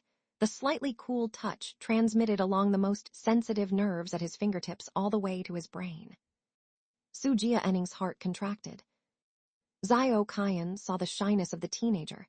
She pursed her lips delicately and withdrew her hand modestly. Lin Chu-sui trotted over puffing and panting, having run nearly 2 kilometers, but she was not out of breath and her breathing was still calm. "Sister, is Zio Yan at home?" "He should be in the shop." "Oh. What's up? Are you looking for him?" Lin Chu-sui waved her hands again and again. No, just asking." "By the way, aren't you staying in a hotel tonight? Why don't you just sleep with sister?" Zio Kyan said to Lin Chu-sui. "No need to waste money staying in a hotel." "Ah, that would be great," Lin Chu-sui said emotionally. "Fake foreigner." "Sujia Enning only gave me $100. $100 can't even stay in a capsule hotel. I can only stay in a small inn." Zio Kyan put her arm around Lin Chu-sui and asked Sujia Enning for his consent. "Is it okay, little brother?" Lin Chu-sui didn't think Sujia Enning would agree. After all, he and Zio Yan were very hostile, but unexpectedly he readily agreed. Then I'll leave her in your care. You are so rude. Zio Qian patted his head reproachfully. I call you little brother, so you should call me sister like little Chu and Zio Yan. Sujia Enning did not even avoid it, allowing Zio Qian to pat his head. I'm a little older than Lin Chu Sui, so you're not much older than me. Is that so? How old are you? Sujia Enning very dishonestly and guiltily said, 19. Just a few months short, might as well count it. Huh, aren't you and Zio Yan classmates? 19 years old and still in high school. I studied in England before, took a year of language classes before enrollment, and this time when I came back, in order to take the college entrance exam, I repeated a grade. Even if you're 19, you're still much younger than me, so you and Zio Yan are both my little brothers. How old are you? Zio Qian jokingly said, 30. She didn't expect Sujia Enning to be deterred by this inflated age, but he nodded silently and said, That's the best age for a woman. Zio Qian looked at the teenager's sincere expression. She really couldn't help but be happy, and said gently with a smile, You really know how to talk. I don't want Zio Yan anymore. You can be my little brother instead. Lin Chu Sui immediately said, Sis, don't believe him. He's like this to everyone. Pretentious, hypocritical. Ahem. Lin Chu Sui looked at Sujia Enning, and finally shut up. Considering that he gave her the heads up today, she shouldn't undermine him. However, the Cheap Brothers' performance today was very unusual. That night, after Lin Chu Sui took a bath and changed into Zio Qian's little white nightgown, she sat on the sofa scratching her head trying to do math problems. In the past, she basically couldn't even understand the questions, but in recent times, after Zio Yan's one-on-one premium course, Lin Chu Sui discovered that many of the questions seemed familiar. She had an amazing memory, so the content Zio Yan had taught her, as long as she put her heart into it, could leave a rough impression. Therefore, many simple questions, as long as she followed the memorized formulas to work through, it seemed. She could also calculate the answer. Lin Chu Sui flipped through her workbook and was surprised to find that her correctness rate in the last few pages seemed to be on par with the error rate. She carefully counted the checks her teacher gave her, more than a few crosses. Unknowingly, her weakest math didn't seem so hopeless anymore. The members of the Nanchang No. 1 Middle School Bell Group, chat group were working together to complete their homework. Lu Kai, at Lin Chu Sui, did the study god give you his math homework? Lin Chu Sui, no. Lu Kai, didn't he say that as long as you finish the questions he assigned, he would give you his homework to copy? Lin Chu Sui, the questions he assigned are the math homework. I do it myself first, then he explains it to me again, and then I copy it again based on understanding. Lu Kai, this is called giving you his homework to copy. Can you agree to this? Lin Chu Sui somehow agreed to Zio Yan's request unknowingly. She found that she was increasingly unable to refuse any of his demands. She didn't want to see the disappointed look in his eyes. When someone was supervising her, she hated to get rid of the restraints and be free and easy, but when she was really unsupervised, she knew how much she envied those kites on a string. Although the kite was pulled by the string and didn't have the boundless freedom imagined, the other end of the string was where the heart settled. After Dad left, Lin Chu Sui was blown around by the wind, not knowing where she would drift. It was hard to have someone grab her string and tell her, I will supervise you from now on. She didn't want to let that person down. Lu Kai, Boss Chu, you are the only spy among us who can infiltrate the enemy. Is the honey trap not working, or is it not fun to play dead, and actually let the study god lead you by the nose? Lin Chu Sui, your boss Chu disdains to copy. If I really wanted to copy, the study god would gladly hand over his homework with both hands. Lu Kai, sitting here waiting. Seeing that Zio Qian was drunk asleep, and Zio Yan hadn't come back yet, Lin Chu Sui tiptoed to the door of his room. Pushing open the door and turning on the light, Xiao Yan's bedroom was very small. A bed took up almost all the space, with an old wooden wardrobe standing next to it. Apart from the aisle, there was no other space. Although the room was small, it was extremely tidy. The flat plaid bed sheets didn't have a single wrinkle, and the exercise books and test papers on the desk were stacked neatly. As expected of a study god's room, it exuded his rigorous and serious aura. Seeing his school bag on the chair, Lin Chusui figured he must have brought his homework home before leaving. She carefully unzipped the school bag and flipped through it, easily finding the math workbook. Her heart was filled with wild joy. She quickly opened the workbook. Today's math homework was already done. Just as he said, he had basically finished the homework in class. As expected of the study god, Lin Chusui took out her phone and started taking pictures page by page. Just then, she heard movement outside the door. It seemed someone had come back. Lin Chusui was shocked and frantically shoved the workbook back into the school bag. Hearing the footsteps getting closer and closer, Lin Chusui didn't have time to think and hid in his wardrobe. Luckily, the wardrobe was big, and she was petite. Curling up her legs, she could securely hide inside. The moment the wardrobe door closed, the bedroom door opened. Through the gap in the wardrobe, Lin Chusui saw Xiao Yan sit in the chair to rest for a while after entering the room. He looked very tired, fingertips pressing his temples, then pulled himself together, turned on the desk lamp, grabbed a half-finished English test paper, and started working on it seriously. From Lin Chusui's perspective, she could just see his handsome side profile. The lamplight shone on his face, and his originally cold, hard features became much softer. Late at night, all was quiet, and she could even hear his soft breathing. Soon, the young man finished an English test paper, then took off his shirt, preparing to go to the bathroom to take a shower. Lin Chusui watched through the slit as this shirtless young man walked to the closet. Home storage and shelving. She tensed up, curling into a ball, afraid he would suddenly open the closet door. Fortunately, Xiao Yan opened the closet door on the other side, taking out a change of clothes from a small drawer. Lin Chusui was about to breathe a sigh of relief, but realized he was still standing by the closet door without leaving. She looked at him through the slit and saw that this guy was just standing straight in front of the closet, carefully gazing at the closet door. Lin Chusui was stunned for a moment, then realized that he was looking in the mirror.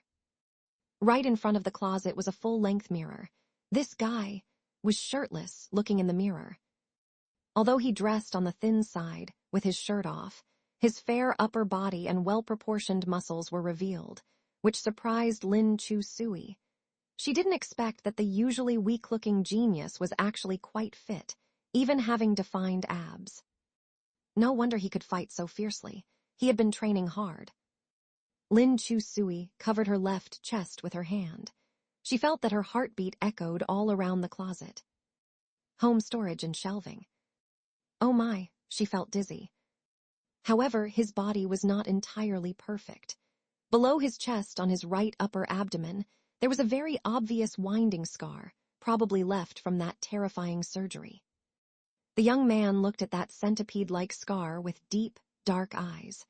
His fingertips gently touched it as the corners of his mouth curled into a cold smile. This is why I set the fire. They took what was mine, so I'll take back 100 times more. Someone like me, would you dare give her to me? Lin Chusui frowned. He didn't seem to be talking to himself, but rather having a conversation with someone. Who could he be talking to this late at night? I have no regrets. Why should I feel guilty? I just want to complete the mission as soon as possible, to survive. No sincerity, only deceit. Seeing the dark stirrings in Xiao Yan's pitch-black eyes, Lin Chusui felt she would go crazy. Who on earth was he talking to? This late at night, he was so creepy. Lin Chusui remembered that day, when they went to see a psychologist. Could he really have a mental illness like dissociative identity disorder?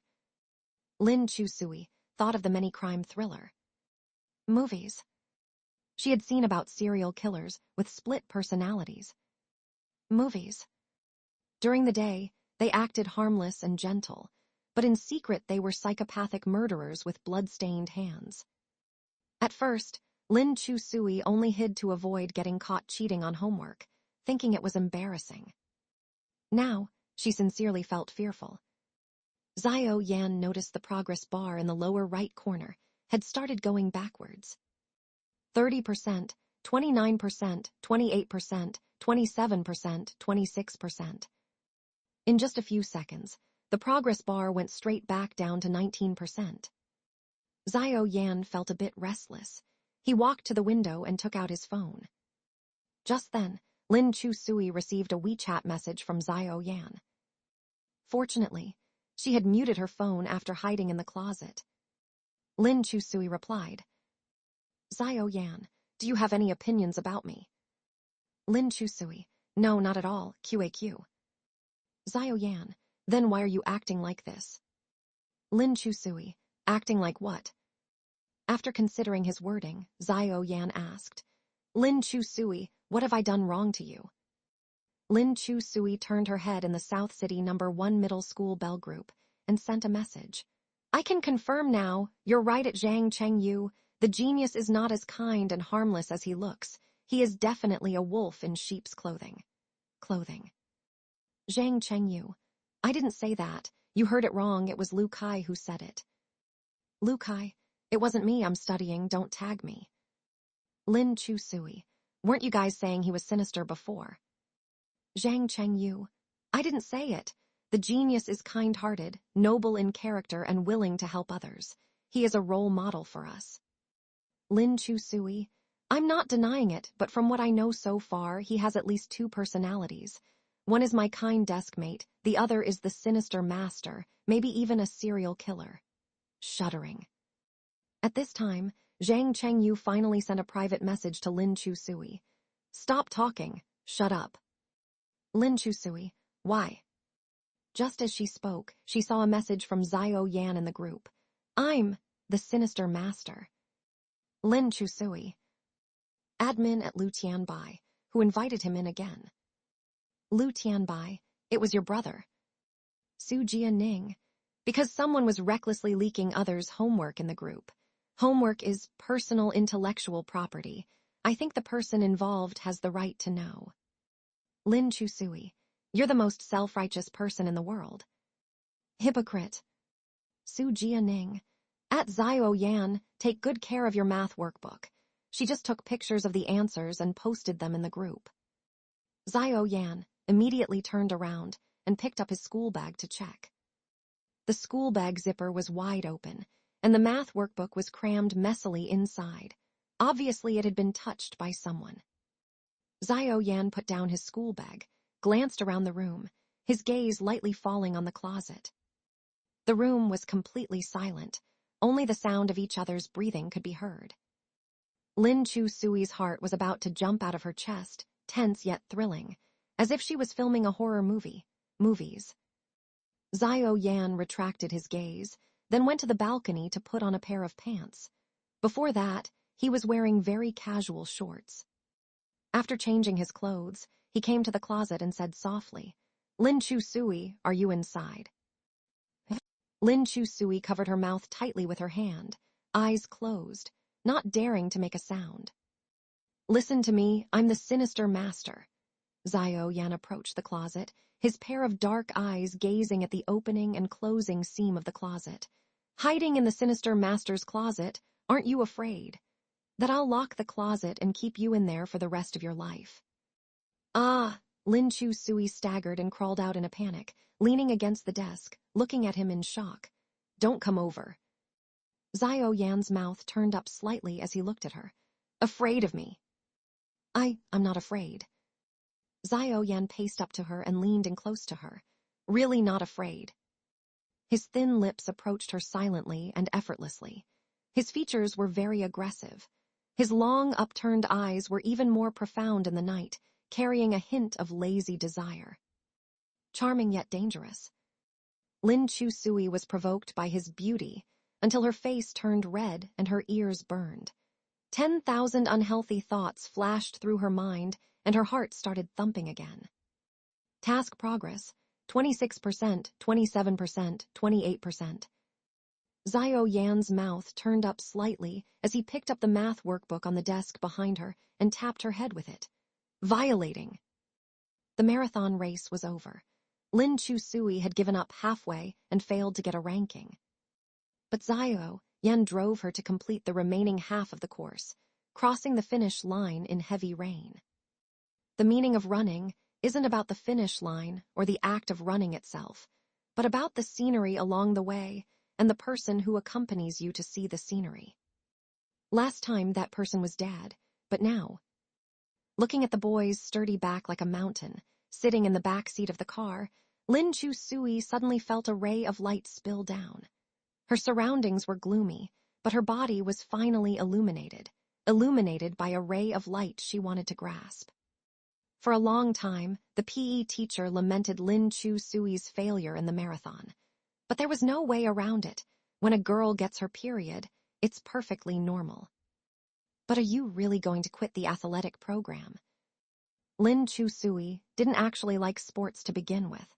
The past 2 years, she had only used it as an excuse to avoid studying hard. As an athletic student, at least the teachers wouldn't demand too much academically. Quitting the school team and devoting all her energy to studying wasn't a bad idea. Education. Teacher, if there are any competitions in the future, call me anytime. I will give it my all. All right. I can't mess with you senior 3 students. Go back and study hard, aim to get into a good university. Get into a good university, huh? In class, Lin Chusui rested her chin in hand, twirling a pen rapidly as she looked at the boy beside her. Xiao Yan wore a clean blue and white school uniform, revealing a section of his flawless neck. He was listening to the lesson, occasionally jotting down notes in his notebook. His handwriting was neat and elegant. Each stroke was vigorous and graceful, just like him. She moved closer to him and asked in a low voice, "Study God, what university and major do you want to apply for?"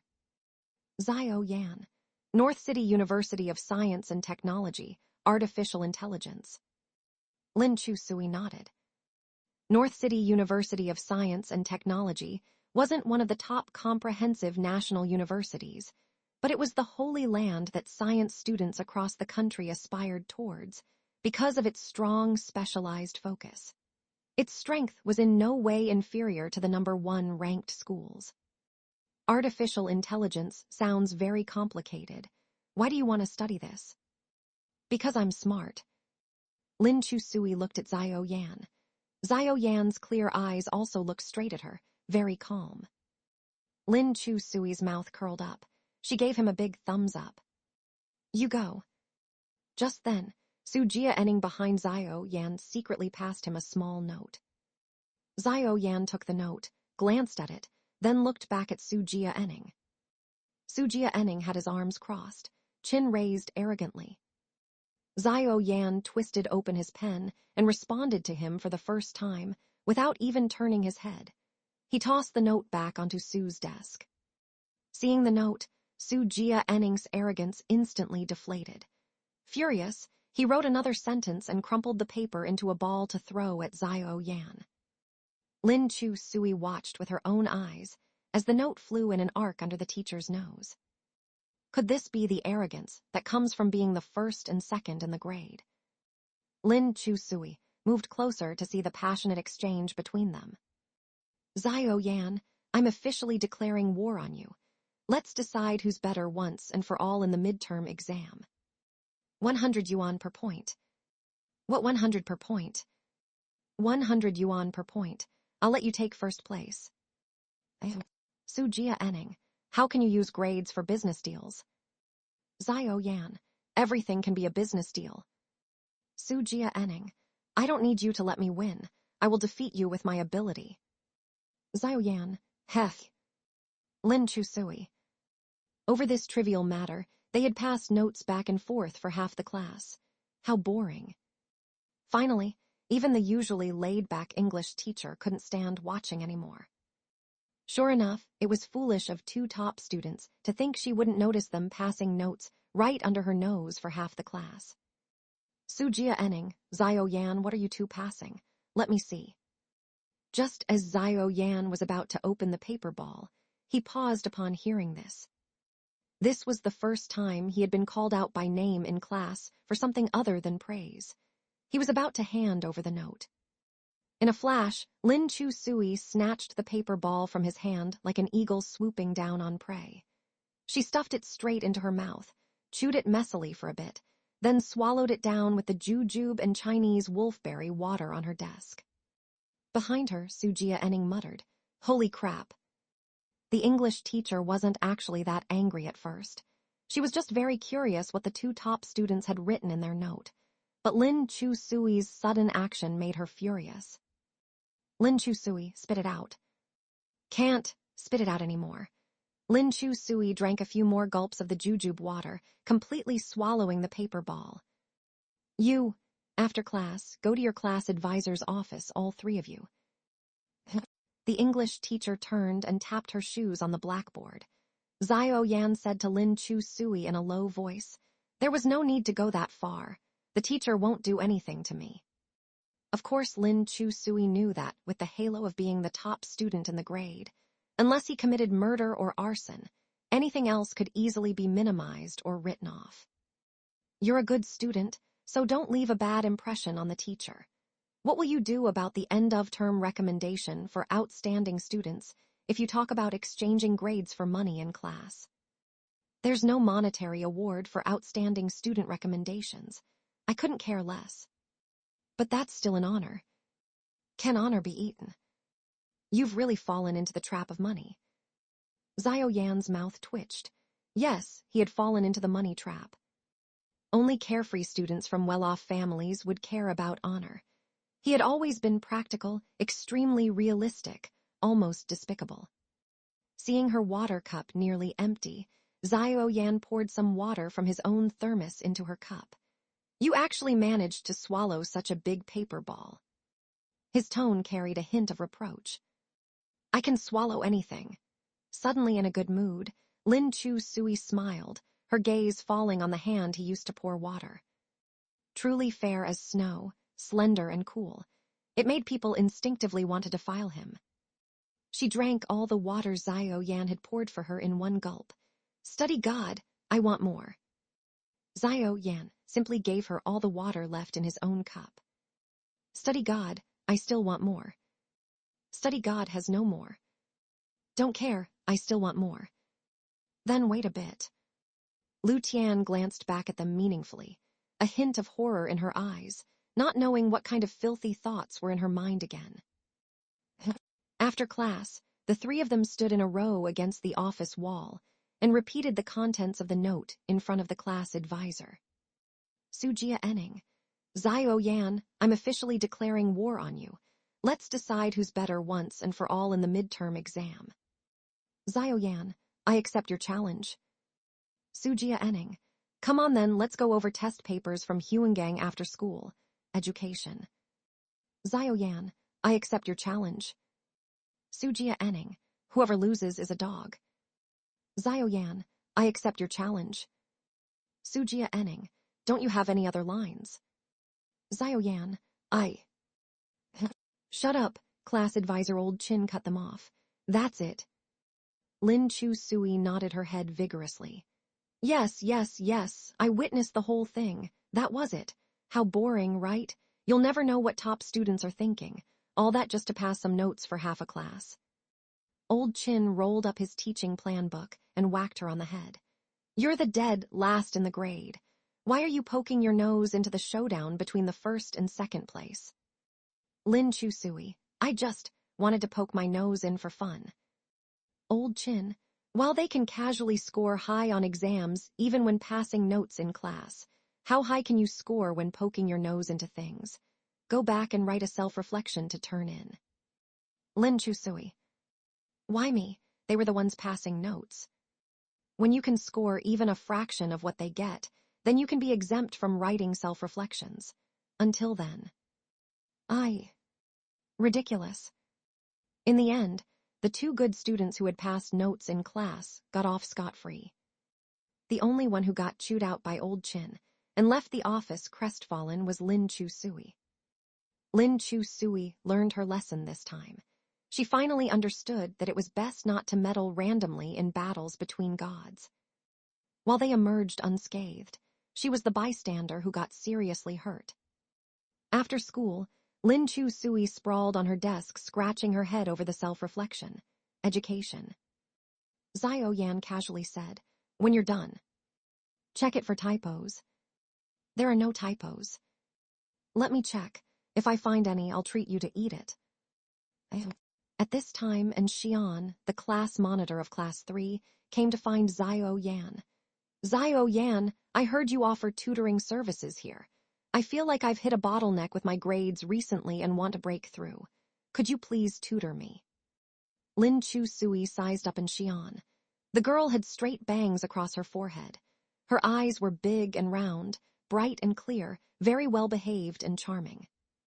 Before Xiao Yan could respond, Lin Chu-sui lazily said, "You can get tutored by the study god, but it'll cost you."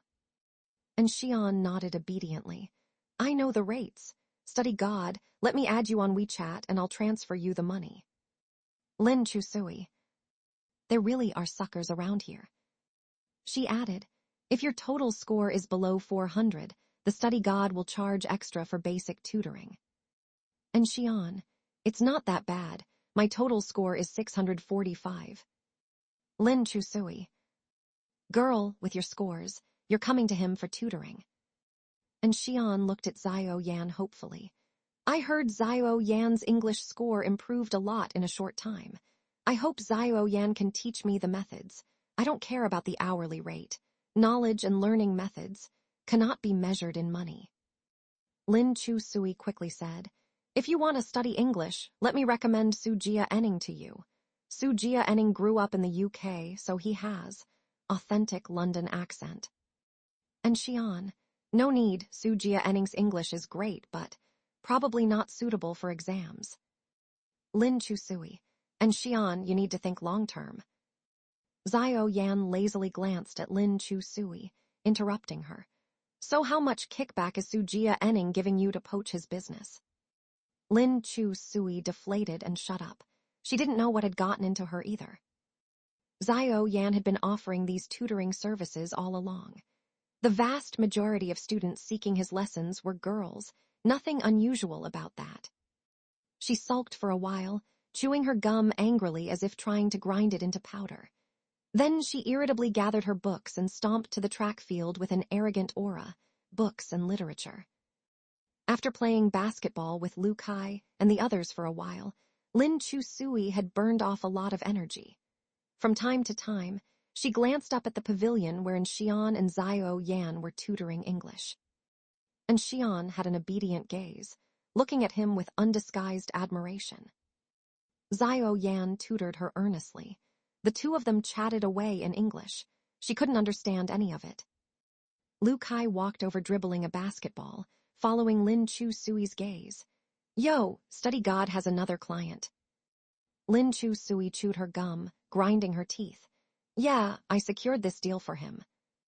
"So why do you keep watching them instead of playing?" Lin Chu-sui said, "Don't you think it's unprincipled for Xiao Yan to tutor anyone who pays him?" Lu Kai smiled. "You're the only one who gets free one-on-one tutoring from the study god. Think about how much you've saved in lesson fees since the start of school. Still not satisfied?" "That's because I'm his desk mate. I'm of the same sex as him and we've peed together, but I don't see him tutoring me for free." "That's different. I'm his goddess." Lu Kai glanced at Lin Chu-sui and sighed admiringly.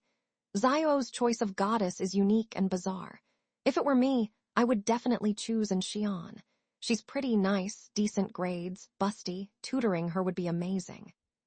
Lin Chu-sui kicked him onto the court.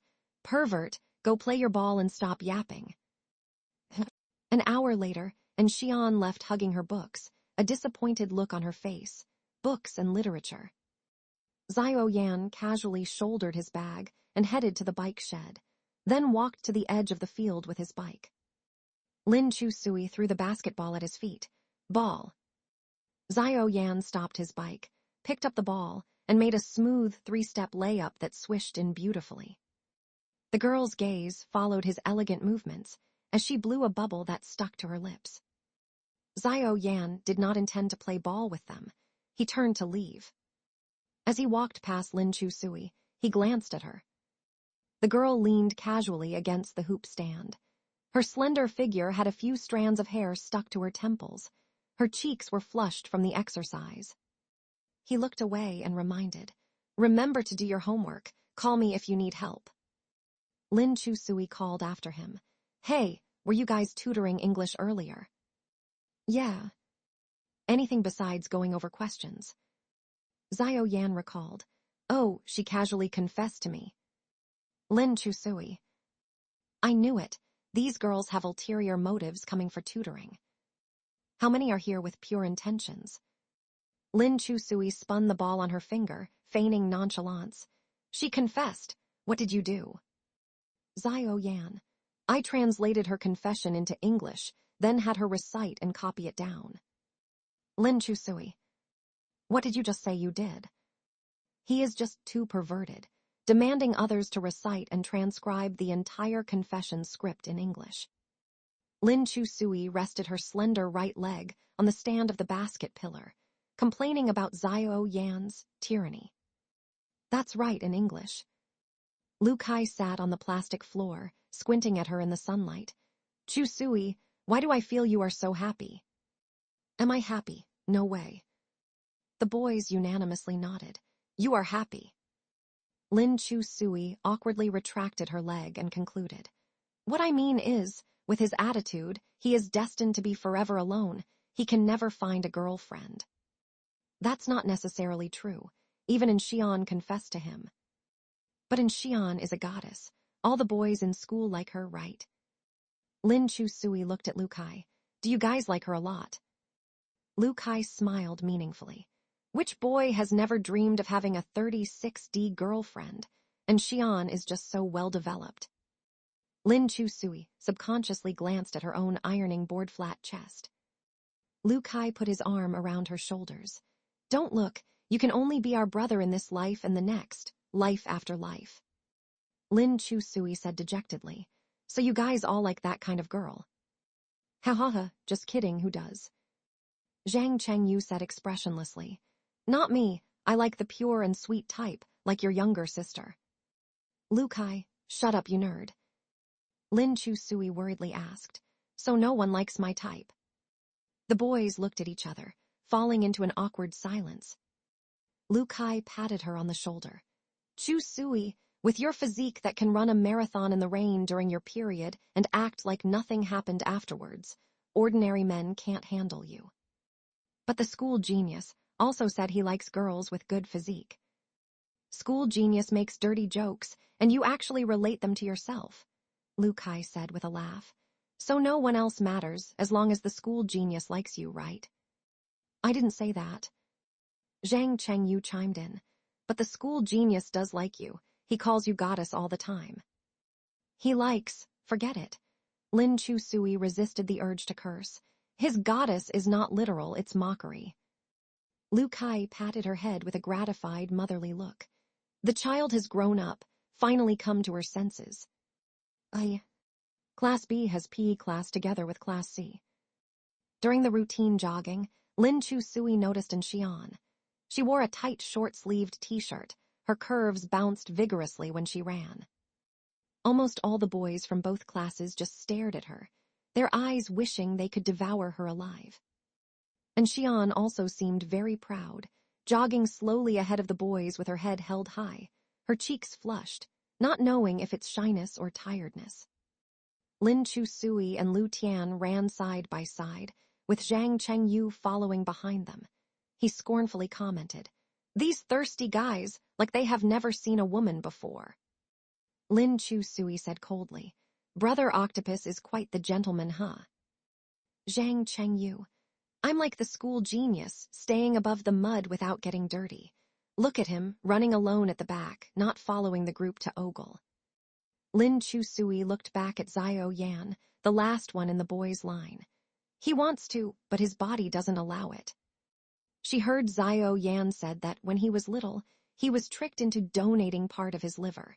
His health had been poor ever since he was small and only got slightly better after growing up. He worked out to build muscles where he could. However, intense anaerobic exercises still took too much of a toll on him. Like during basic jogging, he would intentionally keep his heart rate within a safe range. Lin Chu Sui intentionally slowed down, intending to run with him, but Xian beat her to it, matching Xiao Yan's pace. Since Xiao Yan was running so slowly, the other boys didn't dare crowd around Xian like flies. They could only watch Xiao Yan enviously. Xiao Yan, thank you for the tutoring the other day. I feel like I've found the way to learn English now. I'm sure I can do well on the midterm exam. If I do well, can I take you out for a meal? Xiao Yan, why aren't you talking? Xiao Yan stopped and said to her, because I'm running. I see, you are a serious person. Whether it's studying or running, you need to focus and don't like distractions. Just then, Lin Chu Sui's leisurely voice floated over. She had already lapped them once. Wrong, he's not talking because he's serious. He just doesn't want to get out of breath accidentally. Getting out of breath would make him burp, and burping would ruin the school genius, tall, dark, and handsome image. She squeezed into the space between them, smiling. Right, school genius. Xiao Yan shot her, a you know too much to still be alive, contemptuous look. Lin Chu Sui sauntered beside him and said, let me make you happy, your goddess is just that nice.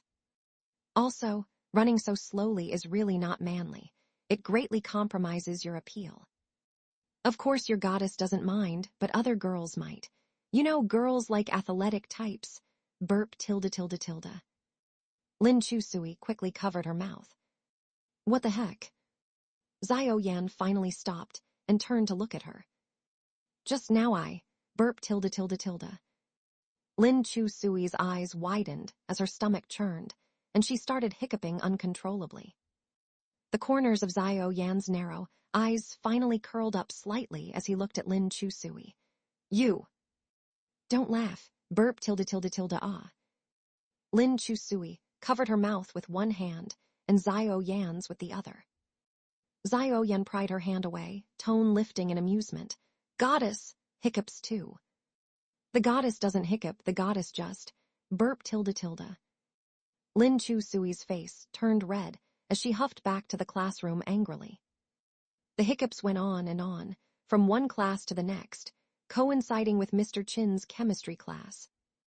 He was explaining knowledge points to the students with potassium permanganate solution, and everyone was especially quiet since it was their head teacher's class. Even the boys in the back row stretched their necks and listened attentively. Yet Lin Chu Sui's abrupt hiccups kept punctuating the silence rhythmically. Mr. Chin was interrupted several times and finally couldn't take it anymore. He yelled, Lin Chu Sui, if you make another weird noise, I'll make you swallow this whole bottle of potassium permanganate, since your mouth can swallow anything. Lin Chu Sui said very innocently, I don't want to burp tilde tilde tilde can't control it. Sorry, burp tilde tilde tilde. The classmates had been holding in their laughter, and now burst out at the head teacher's scolding. Mr. Chin knew it wasn't Lin Chu Sui's fault for hiccuping, but she had indeed disrupted class discipline. Go out until your hiccups stop, then you can come back in. Oh, okay, burp tilde. Lin Chu Sui walked out of the classroom, and Mr. Chin added, not one bit like a girl should be. She had been scolded for 2 years already, her ears were calloused. She didn't care about Mr. Chin's casual remark, but Xiao Yan stood up after hearing it and walked out with his thermos. Mr. Chin quickly called him. Xiao Yan, I only asked Lin Chu Sui to leave, not you. Xiao Yan explained. Mr. Chin, I'm requesting to take care of my desk mate. Take care of her? Mr. Chin didn't understand at first. Why do you need to take care of her? His fingertips with distinct joints unscrewed the lid of the thermos. Because she is a girl. Lin Chu Sui collapsed against the wall, bumping her head against the wall listlessly, and complained. Xiao Yan, you're heartless. Hurting me over and over again. Why on earth do you do this? Did I owe you money in my previous life? Seeing her face flushed red from hiccups, Xiao Yan walked over and lightly patted her back. Keep quiet. Lin Chusui sobbed. How did I offend you? Xiao Yan turned around and poured some warm water from the kettle, saying, Being nice to you is the same as wanting you dead. You being so high profile in treating me well has an impact no less than a top celebrity publicly announcing their relationship. You're not being nice to me, you're just trying to get me killed. I don't think it's that serious. Mr. Chin finally became suspicious of our relationship. With your stunt, it doesn't matter that you have good grades. He will make things difficult for me. Xiao Yan grasped the key point and casually said, So it's not my problem. However many mistakes there are, it's your fault for having poor grades. How can you blame me? Lin Chusui looked at him with blinking eyes, then gave him a thumbs up. I hereby address you, the king of sophistry. Xiao Yan patted her back and handed over the cup of warm water. Keep quiet. Lin Chusui took a sip, then realized something was wrong. She looked down at the silver-gray thermos in front of her and said in a daze, Scholar Xiao, is this your cup? Xiao Yan looked at the cup and nodded. It seems so. May I ask why you let me drink from your cup? A momentary blankness flashed across Xiao Yan's pitch-black eyes. That's really a good question. The midterm exam results were out. Sujia Enning was devastated. For the entire afternoon, he laid his head on the desk without speaking to anyone, keeping silent. The atmosphere was tense. On the podium, Teacher Chin announced happily, Xiao Yan is still the first place in our class and the whole grade. He is leading the second place by more than 20 points. Lin Chusui looked back at Sujia Enning. No wonder this guy looked so upset. Turns out he was pulled behind by the top student by more than 20 points. Teacher Chin continued. The second place in the grade is from Class A. Sujia Enning ranked third in the grade. Although only third place, his total score has improved, which is still a very good result. Lin Chusui was shocked. So this guy slipped one place in the ranking. Lin Chusui still remembered that he had made a military order in front of Old Su that if he didn't get first place, he would have to move to live with his mother. It looked like he was really going to be kicked out this time. Lin Chusui was quite happy that she finally didn't have to live under the same roof as this fake foreign devil, with him making a racket all day battling with her. Similarly, the polarization in our class is still severe. The scores of the top few students have single-handedly pulled up our class average, far ahead of other classes, Teacher Chin said. As he glanced at Lu Kai and Lin Chusui, he sneered coldly. So much so that the students at the bottom of the rankings, you few rat turds, your grades keep sliding lower and lower, yet you haven't affected our class's overall results. This is all thanks to the top students. Classmates, let's give them a round of applause. Sparse applause rang out. Lin Chusui was quite delighted. She raised her hands above her head and led the cheers, shouting, Great! Well done! Top student rocks. Inspired by her, the other students also started clapping enthusiastically, the applause thunderous.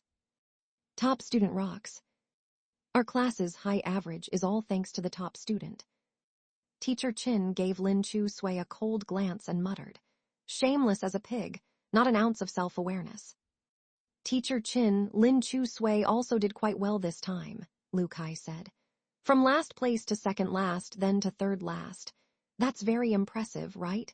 A few more spots and she'll be mid-ranked. Teacher Chin hated Lin Chusui through and through. Even though she did make huge progress this exam, only moving up a few spots in class, but jumping 100 spots in the grade, scoring over 400 points. Lin Chusui's progress is indeed very big.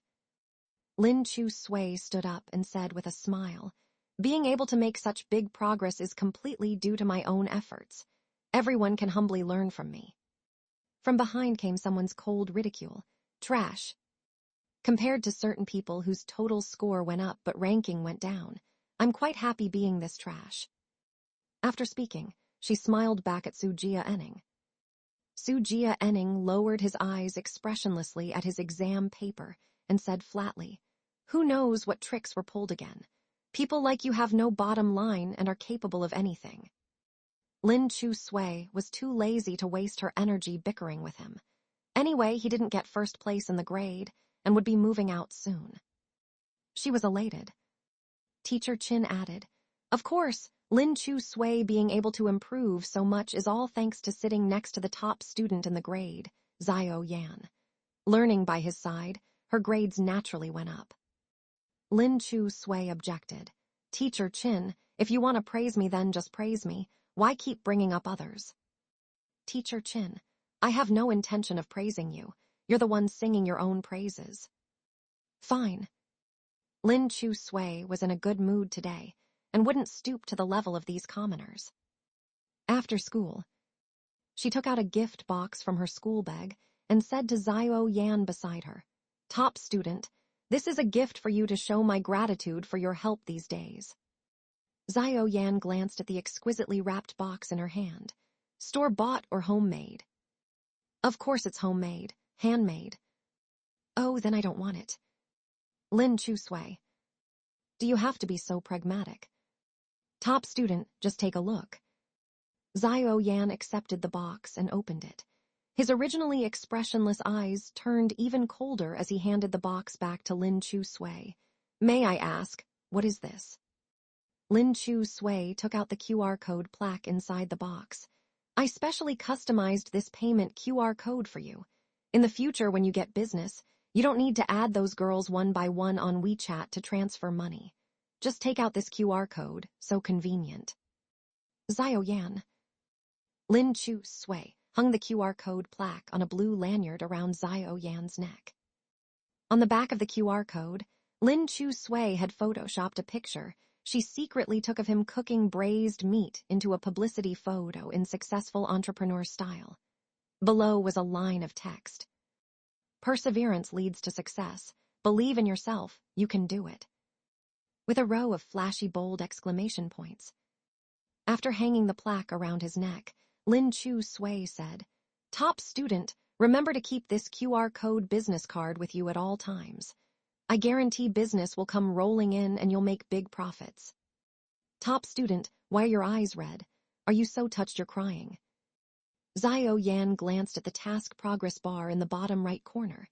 34%. He could still endure.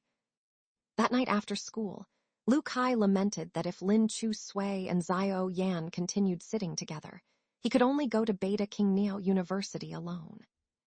Lin Chu Sui asked him, "What do you think of North City University of Science and Technology?"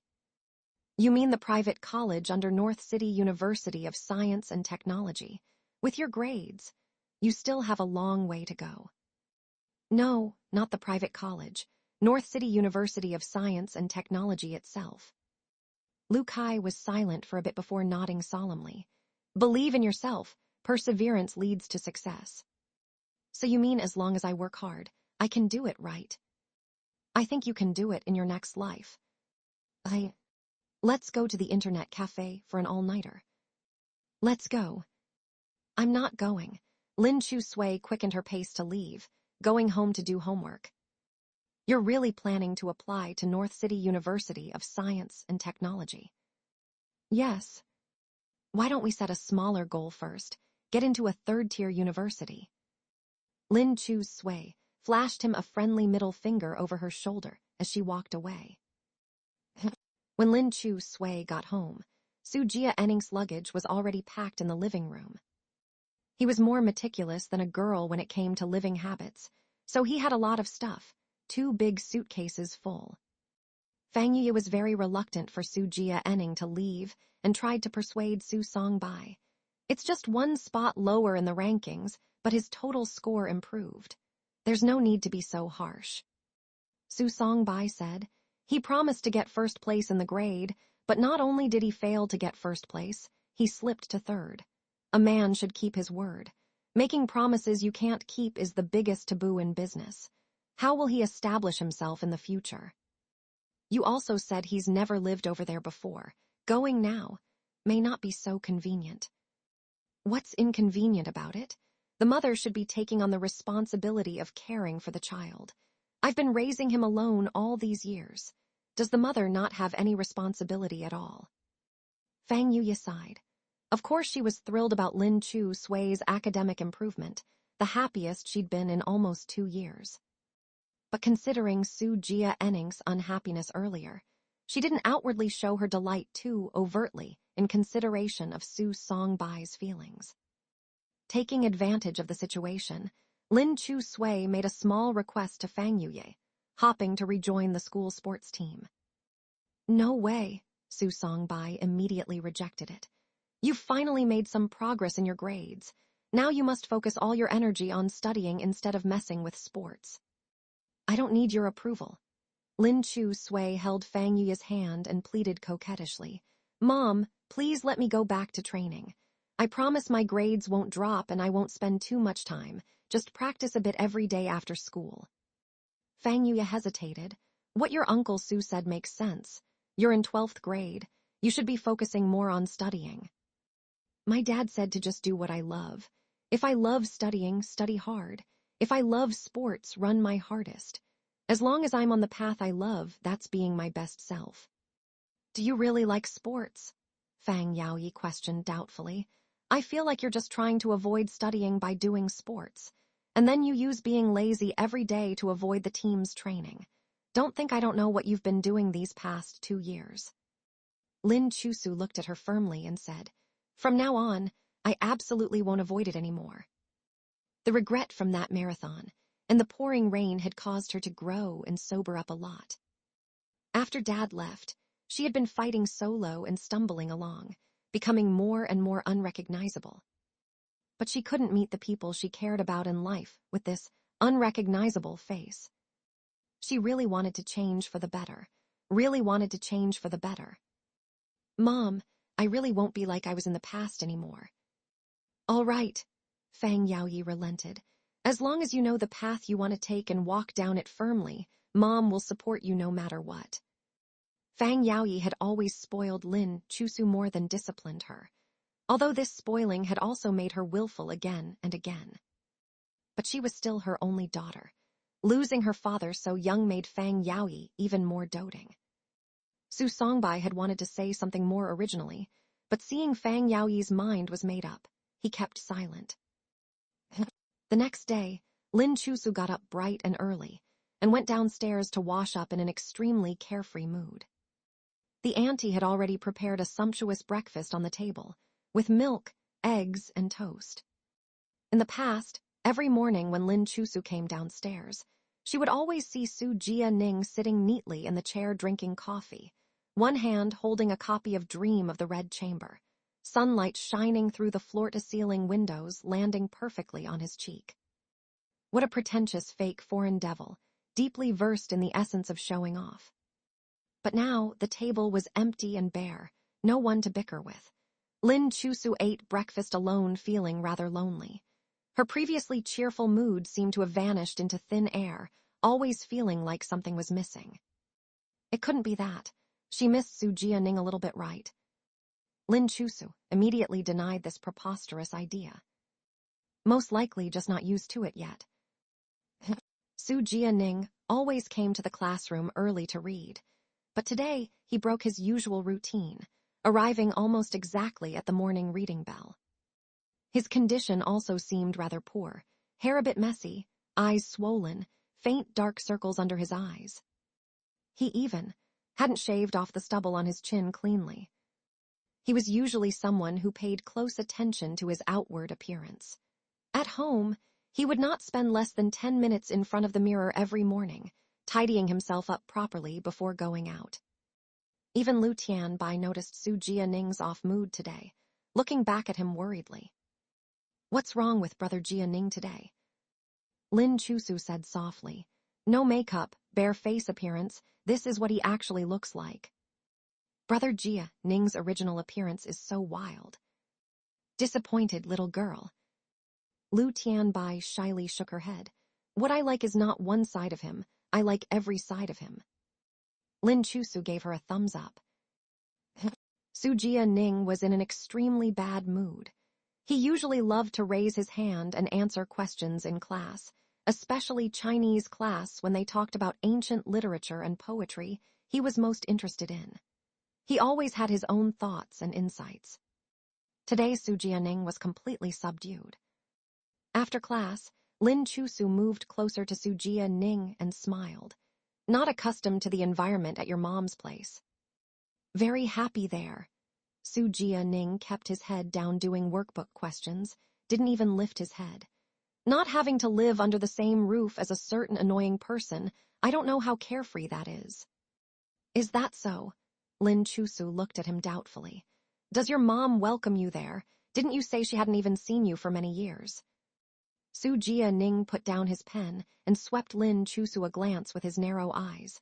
What little sister is concerned about me? I just want to know if you're doing well or not. Whether I'm doing well or not, what does it have to do with you? Lin Chusu laughed. If you're doing well over there, I'll definitely think of ways to get Uncle to take you back. If you're not doing well, then I can rest easy. Lin Chusu, I really dislike you. It's not like I like you either. Scram. You scram. After bickering a few lines, they finally found that familiar feeling again. Lin Chusu was very satisfied turning back around. Right then, Xiao Yan happened to come over to check on her homework progress. Caught off guard, when Lin Chusu turned around, her lips lightly brushed past his nose. Xiao Yan clearly felt his nose go cold. The soft touch of the girl's lips made his whole body tingle. Looking at Lin Chusu again, she had suddenly covered her mouth with her hand, staring at Xiao Yan with wide eyes, unbelieving. The two looked at each other for 2 awkward seconds under the bizarre atmosphere, then went back to their own matters, pretending nothing had happened. A few minutes after class started, Xiao Yan saw Lin Chusu post a message in the South City No. 1 middle school lit girl group. Help, Mr. Genius just tried to steal a kiss from me. Seeing this message, Xiao Yan looked at the blushing red Lin Chusu again. He didn't know whether he should remind the silly forgetful her that he was also in the group.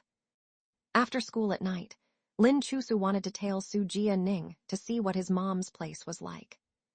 She wanted to see with her own eyes how destitute Su Jianing's life was living under someone else's roof. As long as she knew he wasn't doing well, she could be at ease. But Lin Chusu didn't have a bike, so she commandeered classmate Genius to ride his bike, giving her a lift. Classmate Genius had wanted to refuse originally, but Lin Chusu put her palms together and gave him an extremely exaggerated cute act. Pretty please. Somehow classmate Genius agreed. But the condition for agreeing to tail someone was that Lin Chusu had to be the one riding. Are you even a man or not? I am, but I'm not physically well. If you're this weak, how will you find a girlfriend in the future?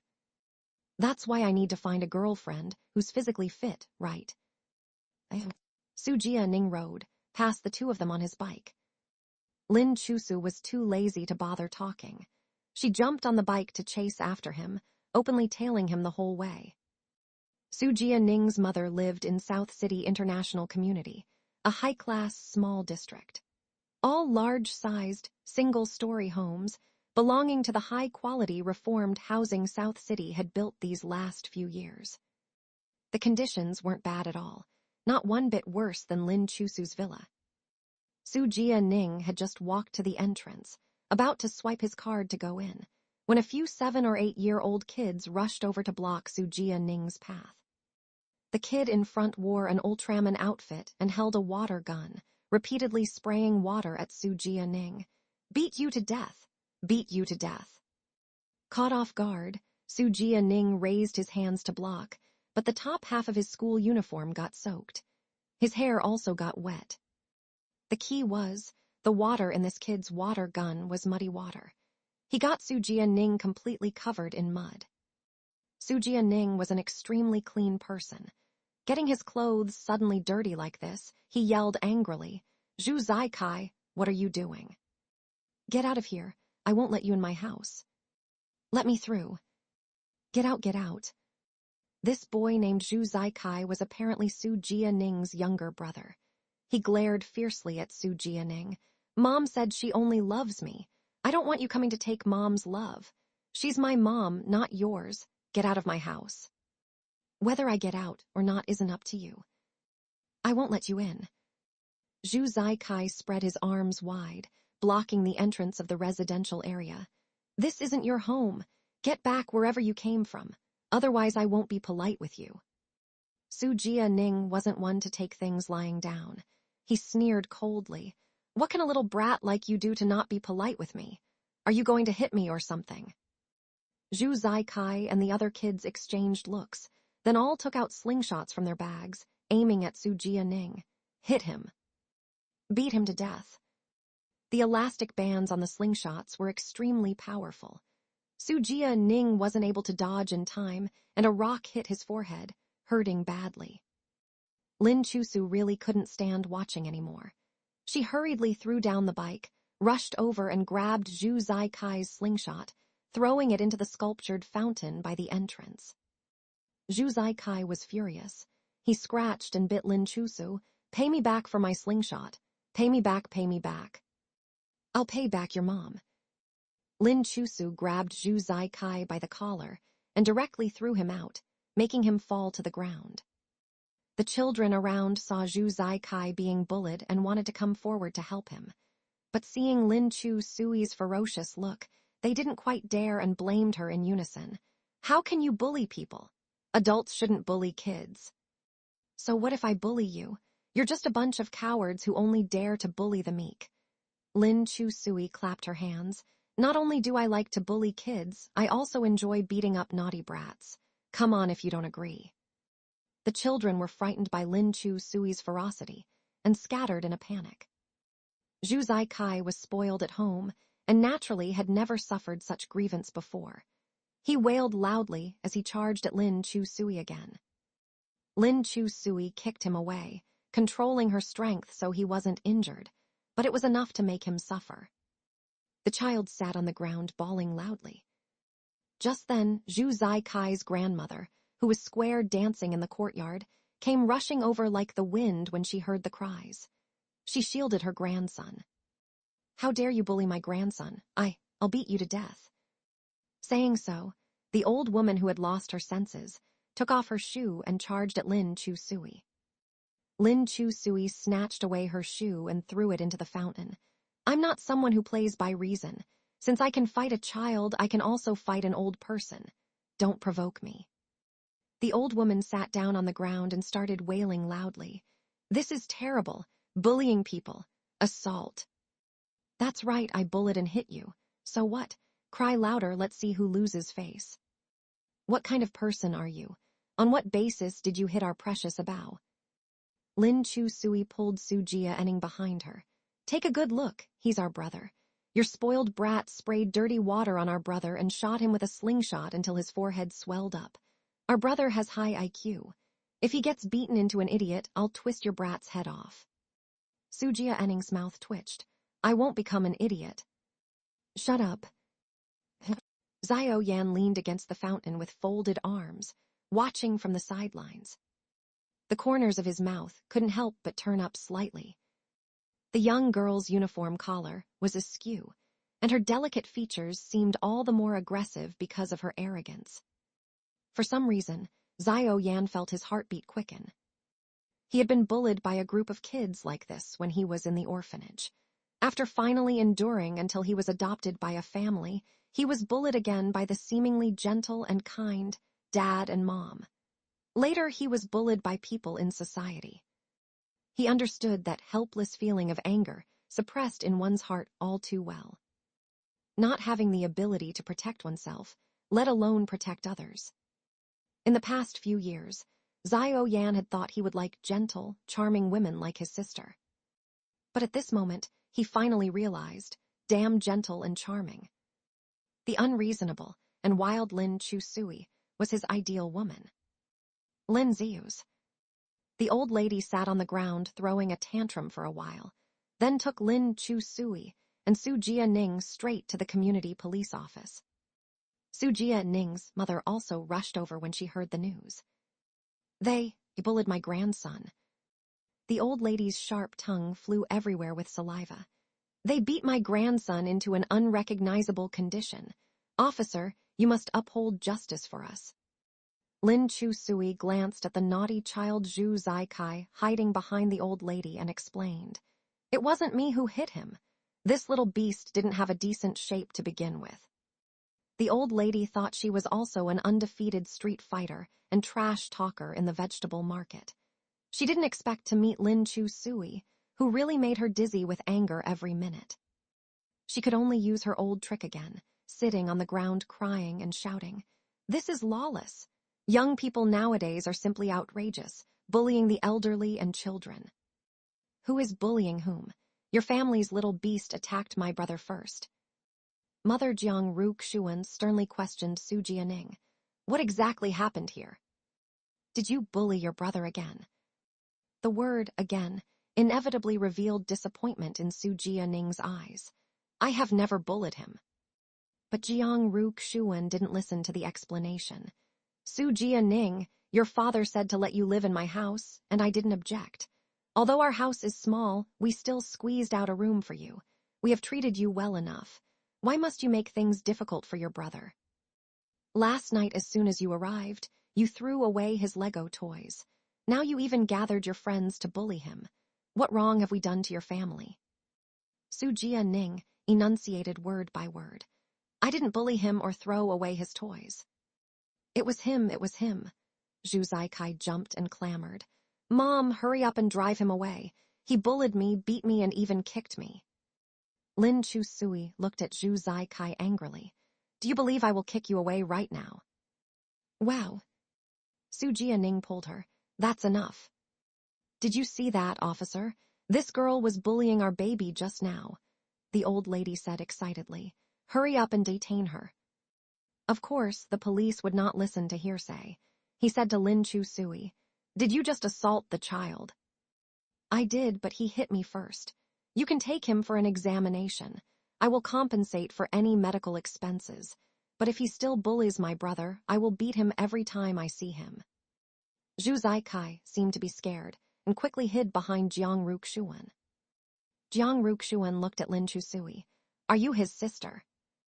I am the young one in your ex-husband's current family. I came today to take my brother back. He just returned from abroad and was probably frightened by such shameless old things and naughty little beasts. He is a little shocked. You don't need to compensate his mental damage. I will take him away now. Jiang Ruxuan was also angered by Lin Chu-sui's words. Her face flushed red. Where did this sharp-tongued little girl come from? Didn't your parents teach you basic courtesy and love for the young and the old? Lin Chu-sui, courtesy and love for the young and the old have prerequisites. The prerequisite is that the old are worthy of respect and the young are worthy of love. Who has no courtesy in your family's education? You, I can only hand you over to the police now. Jiang Ruxuan turned to the police and said, Please detain them. Police officer Zhao Chen saw the unharmed Zhu Zaikai and the old lady and said, We still have to get the facts straight first. We police can't arrest people indiscriminately. Isn't the situation clear enough? These ill-mannered people bullied our old and young. Your family's kid hit first. Do you have evidence? Our baby is the most well-behaved. He usually doesn't even have the heart to hurt small insects. How could he possibly lay a hand on you? At this moment, Xiao Yan, who had been silent all along, silently took out his mobile phone and played the video he had just taken. I like watching excitement. When I see fights, I like to record them to watch slowly later. The police immediately took the phone and watched it. This video was taken very comprehensively, from Zhu Zaikai leading a group of children to block the community entrance, shooting Su Jianing with water guns, to later using slingshots to hit people. Everything was shot. Only the scene of Lin Chu-sui pushing the children was skillfully moved away from the shooting passersby. When the child pounced over to bite and scratch, the video was recorded again. As a result, the video was basically a depiction of the children's wildness and the old lady's unreasonable troublemaking by sitting on the ground. After watching the video, Even Lin Chu-sui had to see Xiao Yan in a new light. The schoolmaster really impartially documented black and white. The police watched the video, turned around and admonished Ms. Jiang Ru Xuan. He said that even children should not be allowed to bully others like this, and the elderly should not sit on the ground crying and making trouble randomly, affecting public order. When they left the community police office, the old lady glared fiercely at Su Jianing. "Pack up and get out of our house. Don't live with us anymore, you're just a freeloader." Although Jiang Ru Xuan felt the words were harsh, she did not hold it against her mother-in-law. She said helplessly to Su Jianing, "Jianing, why don't you just move back to your dad's house? Our house is small to begin with. It's quite inconvenient to have so many people living together. You coming has been very inconvenient." Zhu Zaikai hugged Jiang Ru Xuan's legs and shouted fiercely at Su Jianing, "Get lost! She's my mom, not your mom." Su Jianing looked at them, his eyes flashing a hint of gloom. He didn't say anything, just went home to pack up. Lin Chu-sui and Xiao Yan waited for him at the entrance of the community. Seeing him come out, Lin Chu-sui grabbed her hand. "Cheap brother, welcome home." Su Jianing looked at her deeply and asked, "Why did you come to help me? Isn't it just to see me make a fool of myself?" "I do want to see you make a fool of yourself, but..." Lin Chu-sui reached out and patted his head. "I still feel that you already bully yourself enough. I can't stand seeing others bully you." Su Jianing's frowning brows finally relaxed a little. He handed a suitcase to Lin Chu-sui. "Help brother carry the suitcase." Xiao Yan volunteered. "I'll help you." Su Jianing, "The schoolmaster is also very helpful today, making me feel the warmth of humanity." Xiao Yan walked beside Lin Chu-sui, his eyes a little softer. "Remember your cheap sister's favor." Lin Chu-sui felt Xiao Yan's eyes had changed a bit, not as cold as before. However, as she watched Xiao Yan reach out to lift the suitcase with one hand, fail to lift it, and then try to lift it with both hands, the result. He still couldn't lift it up. Xiao Yan let go of the suitcase and turned to Lin Chu-sui helplessly. "I have a weak body." Lin Chu-sui, "Sure enough, you schoolmaster will never change." Lin Chu-sui walked over, picked up the suitcase with one hand. "Schoolmaster, you grew these muscles in vain." Xiao Yan didn't mind at all, following behind her with a smile. "Not in vain, to appreciate for future girlfriends." Lin Chu-sui took Su Jianing back home. Jiang Ru Xuan had called Su Songbai early in the morning to briefly explain her situation and difficulties. When Su Jianing came back carrying the suitcase, Su Songbai sat on the sofa watching him and said sarcastically, "Weren't you living well alone in the UK? What's the matter? You couldn't even last a day at your mother's house." Lin Chu-sui was about to explain, but Su Jianing replied, "My sister missed me and cried, begging me to come back, saying that if I didn't come back, she would have nothing left to live for either." "Oh, please." Lin Chu-sui glanced at Su Jianing. "Be a human. When did I ever say I had nothing left to live for?" "Is my sister shy?" "No, I didn't. You fake foreign devil, you have no heart." Fang Yu was very happy to see the two siblings get along so harmoniously. She said, "It's good that you are back. Our daughter is an only child who has always wanted a brother. She probably treats Jia Ning as her own brother. I'm really glad you two get along so well. Song Bai, don't send Jia Ning away." Lin Chu-sui originally wanted to explain, but she didn't want Su Jia Ning to suffer more grievances at Jiang Ru Xuan's house either, so she closed her mouth awkwardly. Since Fang Yaoi had pleaded for him, Su Songbai said, "For my sister's sake, you can stay, but my demands on you remain unchanged. You must rank first or at least second in your grade. Keep that up for me." Su Songbai had always demanded a lot from Su Jianing. Since childhood, he had sent him to the best schools to receive elite education. He was his only son, and would eventually take over the management of the company, so he could not make any mistakes or fall short of expectations. Su Jianing agreed to all of Su Songbai's demands. "Also, when I discipline my sister, you are not to cover for her anymore. If anything like last time happens again, I won't let you off." I understand. That night, Lin Chusui went to the kitchen and opened the fridge to find a late-night snack. Wearing a milk-white loungewear, Su Jianing leaned against the doorframe holding a glass of milk and said nonchalantly, "Thanks for today." Like a little hamster, Lin Chusui stood at the fridge door munching on potato chips. She turned around and said, "Just a breezy thank you, as good as not saying it at all. If you're really grateful, show some sincerity." "All right, then let me tell you something to show my sincerity."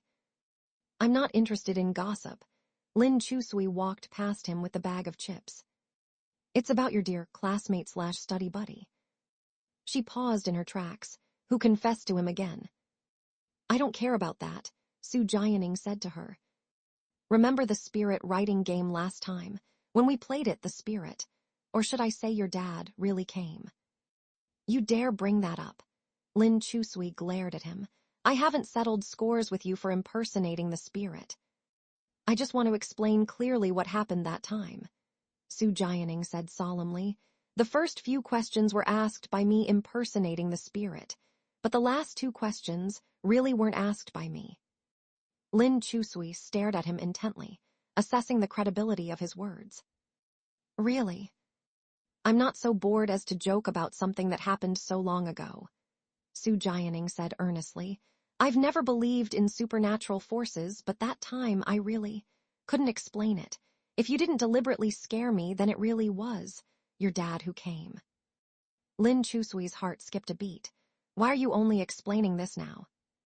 "I already said it back then, but you guys didn't believe me, thinking I was exaggerating." Su Jianing shrugged. "We don't have the best relationship. Your dad is very important to you, but it's none of my business. I was too lazy to explain afterwards. Since you helped me today, consider this me returning the favor by clearing up that incident." Lin Chusui got agitated. "If my dad really came back, then where is he now?" "That's the crux of the issue." Su Jianing looked grave as he said, "What do you think? Is it possible he possessed someone?" "Who? Lukai Zhang Chengyu Zhao Tian. We all played the game that time." "Do you remember what happened then? Aside from us, there was an uninvited guest." "Zhao Yan. Don't you think it's too much of a coincidence that he showed up then?" Lin Chusui's mind raced. "It can't be him. He and my dad are totally different. He can't be my dad." "Then I don't know either. I just feel it was too much of a coincidence that he appeared," Su Jianing said. "Also, he inexplicably became your desk mate and gives you free tutoring despite being extremely money-minded. These things are hard to explain, too." "Lin Chusui, because I'm his goddess." "Do you actually believe that yourself?" Zhao Yan sneered coldly. "Zhao Yan is the top scholar in Eton every year, who I, a model student on full scholarship, struggle endlessly to surpass. And you, a weak student even among the weak students, you want to be his goddess. Do you think you're Athena?" Lin Chusui's fists clenched. Su Jianing couldn't stop thinking about what Zhao Qian had said. During the days she had spent with Zhao Yan recently, she did feel like there was something odd about him. At the same time, she never felt that the guy who all the girls in school looked up to but couldn't get close to would really see her, a nobody, as a goddess. If what Zhao Qian said was true, then Dad. Lin Chusui couldn't sit still. She wanted to get to the bottom of this. At 9 p.m., she changed into a comfy tracksuit for easy movement, tied her hair in a ponytail, and sneaked out of her room, ready to head out. Zhao Qian was reciting ancient poems on the balcony. Seeing her sneak downstairs, he called out to her, "Where are you going? Your stepfather told me to supervise your studying." "The homework today is too difficult. I'm going to find Zhao Yan to explain the problems to me." Zhao Qian grabbed her school bag and dragged her into the study room. "I'll explain them to you." No, don't bother. I'm going to the shop to buy some late-night snacks anyway, I'm hungry." Zhao Qian thought for a moment and asked, "Didn't you say earlier that he and his sister live together and run a hot pot shop?" "Yeah, they seem to take turns running it. Business is pretty good. There's always a long line whenever I go." "Let's go then." Zio Kyan said as he changed into shoes at the door and squatted down. I'll go with you. Hey, why do you want to come with me? I'm hungry and want a late-night snack. Zio Kyan drove Lin Chu Sui to the night market street. Zio Yan didn't seem to be at the shop today. Only Zio Kyan's busy figure could be seen. With Zio Yan not around, business didn't seem as good either. Sis, where's Zio Yan? Seeing Lin Chu Sui, Zio Kyan smiled. He was here until midnight yesterday, so I let him go back and rest today. Oh, I came to ask him about homework. I'll go find him at home then. Go ahead, he's probably studying at this time too. Zio Kyan's gaze fell on Zio Kyan, as if glued there and unable to move away. Lin Chu Sui tugged at him. Let's go, cheap brother, go find the study god to ask about homework. Zio Kyan said, I don't need to consult him. I came out for late-night snacks, go yourself. But didn't you accept father's order to supervise my studying? Isn't the study god supervision enough? It was good that he wasn't coming. Lin Chu Sui rode away on his bike. Zio Kyan walked to the shop entrance, scratched his head, and said to Zio Kyan, I want to buy hot pot. Sure, what do you want to eat? I'll make it for you. Anything you make is fine. I'll eat it all. Okay. Zio Kyan happily selected food for him and turned to parboil it in the hot pot soup. Watching her, Zio Kyan looked completely different from when he first saw her at the entrance of the bar. That night, Zio Kyan was dressed in mature nightclub style, exuding sex appeal. But today, with her hair tied neatly in a ponytail, wearing a knitted sweater that clung to her shapely figure for the autumn weather, she looked casual yet elegant, full of feminine charm. He took out his phone and sneakily snapped a picture of her, but he forgot to mute it, and the phone made a crisp click sound. Zio Kyan. Annual idiot moment. Zio Kyan's busy hands also paused for a moment. She turned around, looking at him with glistening eyes. Zio Kyan was instantly so embarrassed his whole face turned red. He wished he could find a crack in the ground to crawl into right then.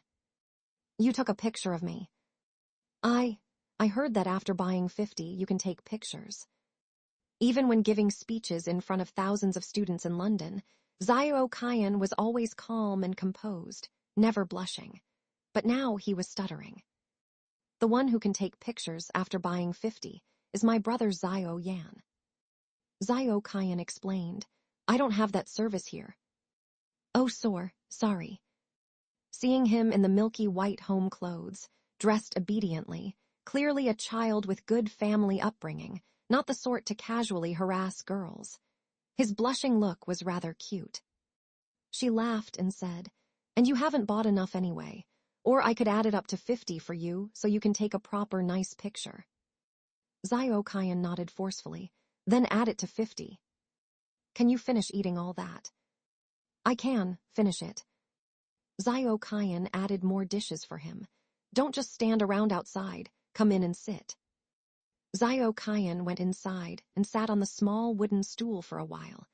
Seeing Zio Kyan busy, he wanted to go over to help her.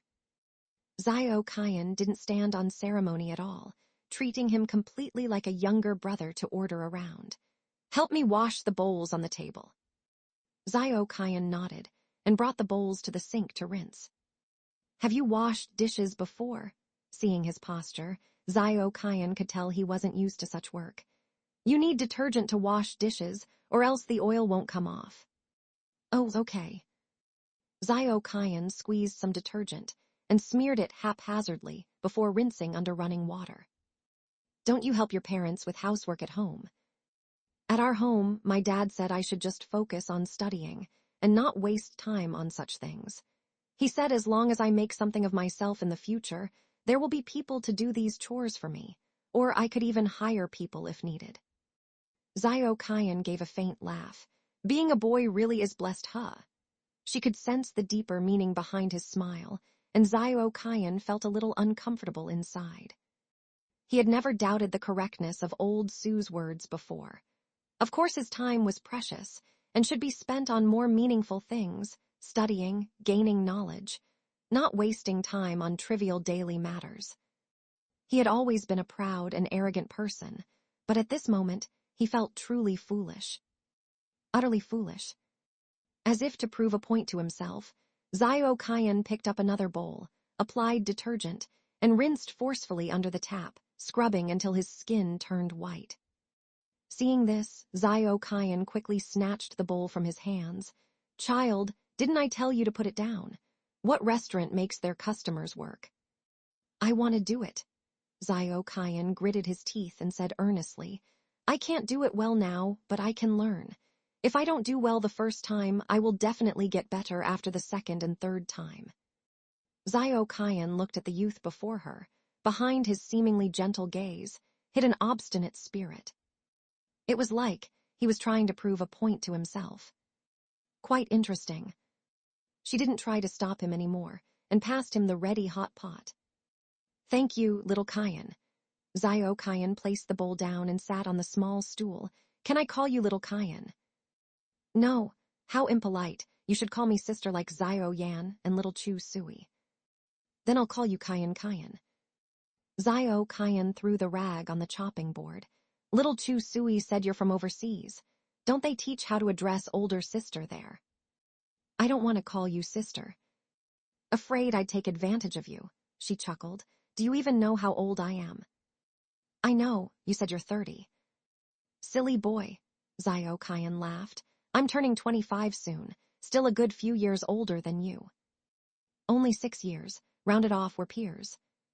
"How much younger is little Chu Sui than you?" 1 year and 3 months. "She's a bit younger, yet calls you brother, no?" "Lin Chu Sui prefers to call me fake foreign devil." "That nickname is quite unique."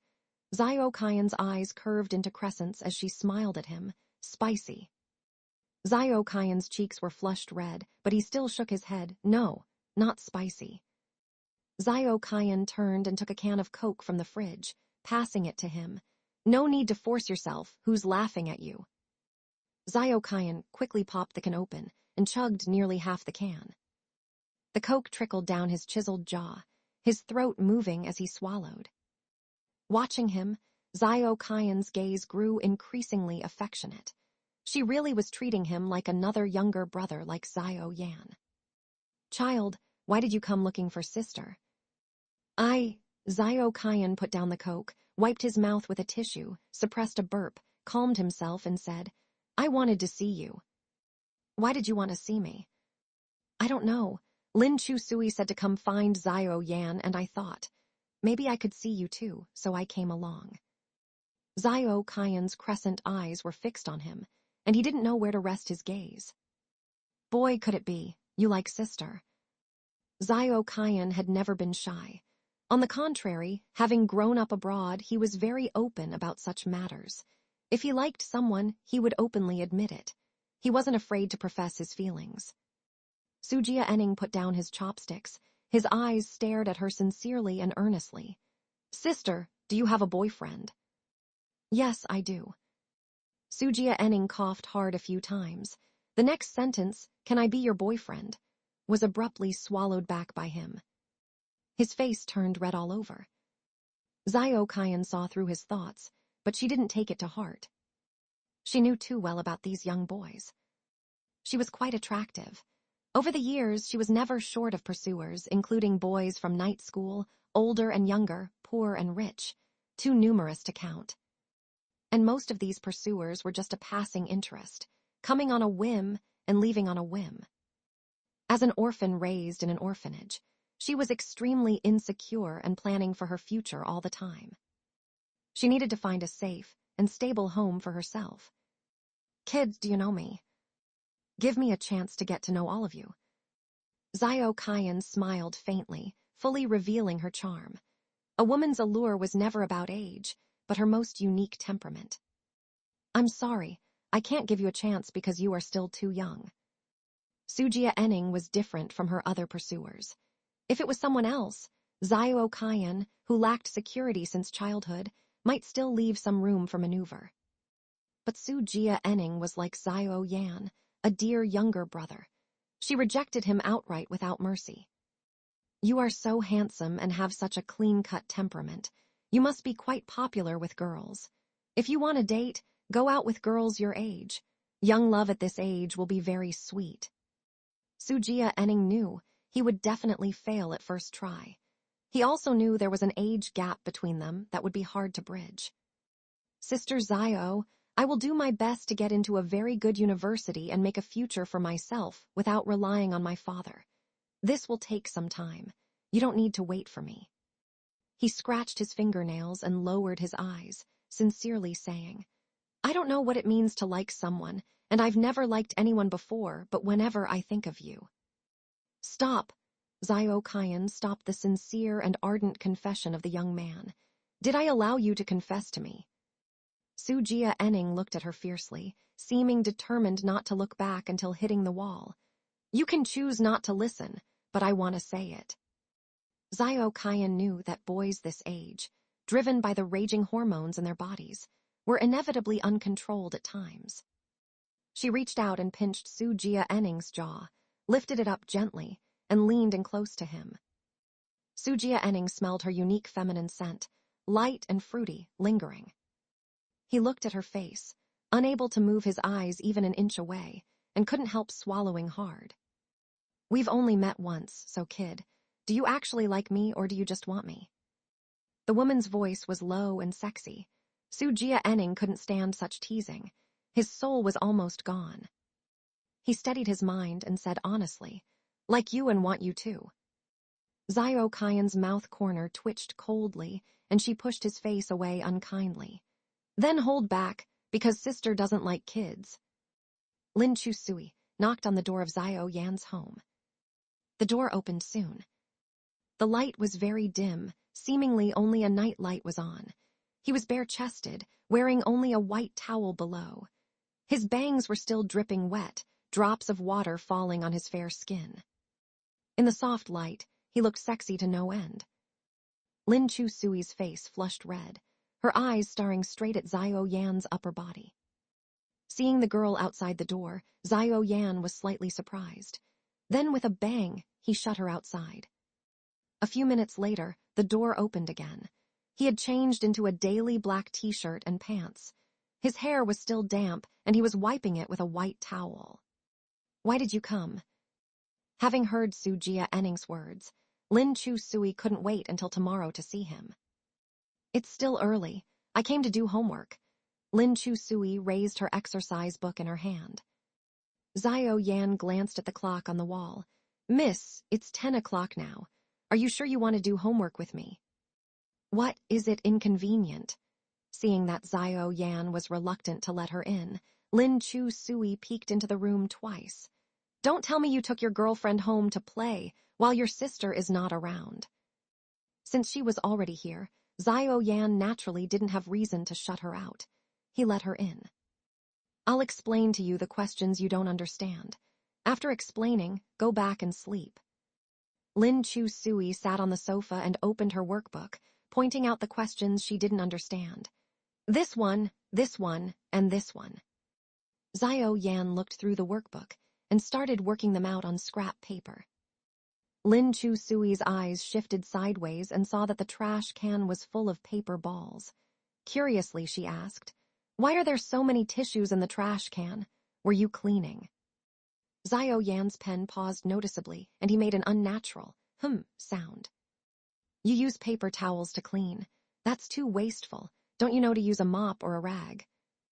Personal preference. It's full. I'll take it out with me when I leave later. No need. Zio Yan impatiently tugged at her braid. Concentrate on listening to me explain. Go ahead, please. Zio Yan patiently explained the steps and reasoning behind the questions to her twice. Even an idiot could understand it. Lin Chu Sui had always thought that getting tutored by the study god at his level, she definitely wouldn't understand a word. But later she discovered that the reason why he was the study god was that he could use the most basic and simple thinking to explain even the most complex problems clearly. At least when Sujia Enning explained questions to her, he would go on about complicated theories, talking in circles that she couldn't understand a word. So Xiao Yan's tutoring fees were sky-high, even higher than some teachers' tutoring rates, yet so many students were still willing to get tutored by him. Lin Chu Sui dawdled for 40 minutes before finally finishing all the questions. Xiao Yan looked at the time and directly ordered her to leave. "It's late." Lin Chu Sui took out a bag of pistachios from her pocket and put it on the coffee table, saying to Xiao Yan, "Thank you, please have these." Xiao Yan looked at the girl's tender cherry lips, strongly suppressing the continuously expanding feeling, and said, "No, leave now." "Have one, I brought them specially from home." Saying so, Lin Chu Sui cracked open a pistachio shell and held out the kernel to him. "Try it. If I eat one, you'll leave." "Why do you keep rushing me to leave?" "Because you came at a very inappropriate time, not the right time." Xiao Yan suppressed his desires with great effort. His head leaned over to take the kernel from her fingertips. "Done."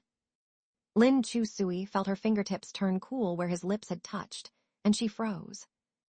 She was just handing it to him. Did he think she was feeding him? The key was he actually obediently ate it. For a moment, Lin Chu Sui's mind raced and was in turmoil. She absent-mindedly cracked another pistachio and held it out to his mouth. Xiao Yan was too lazy to say more to her. He ate it. He just wanted her to leave as soon as possible. Every extra minute was endless torture for his body. Seeing that he was really willing to obediently eat her hand-fed snacks, like a proud cat accepting food from its owner's hand.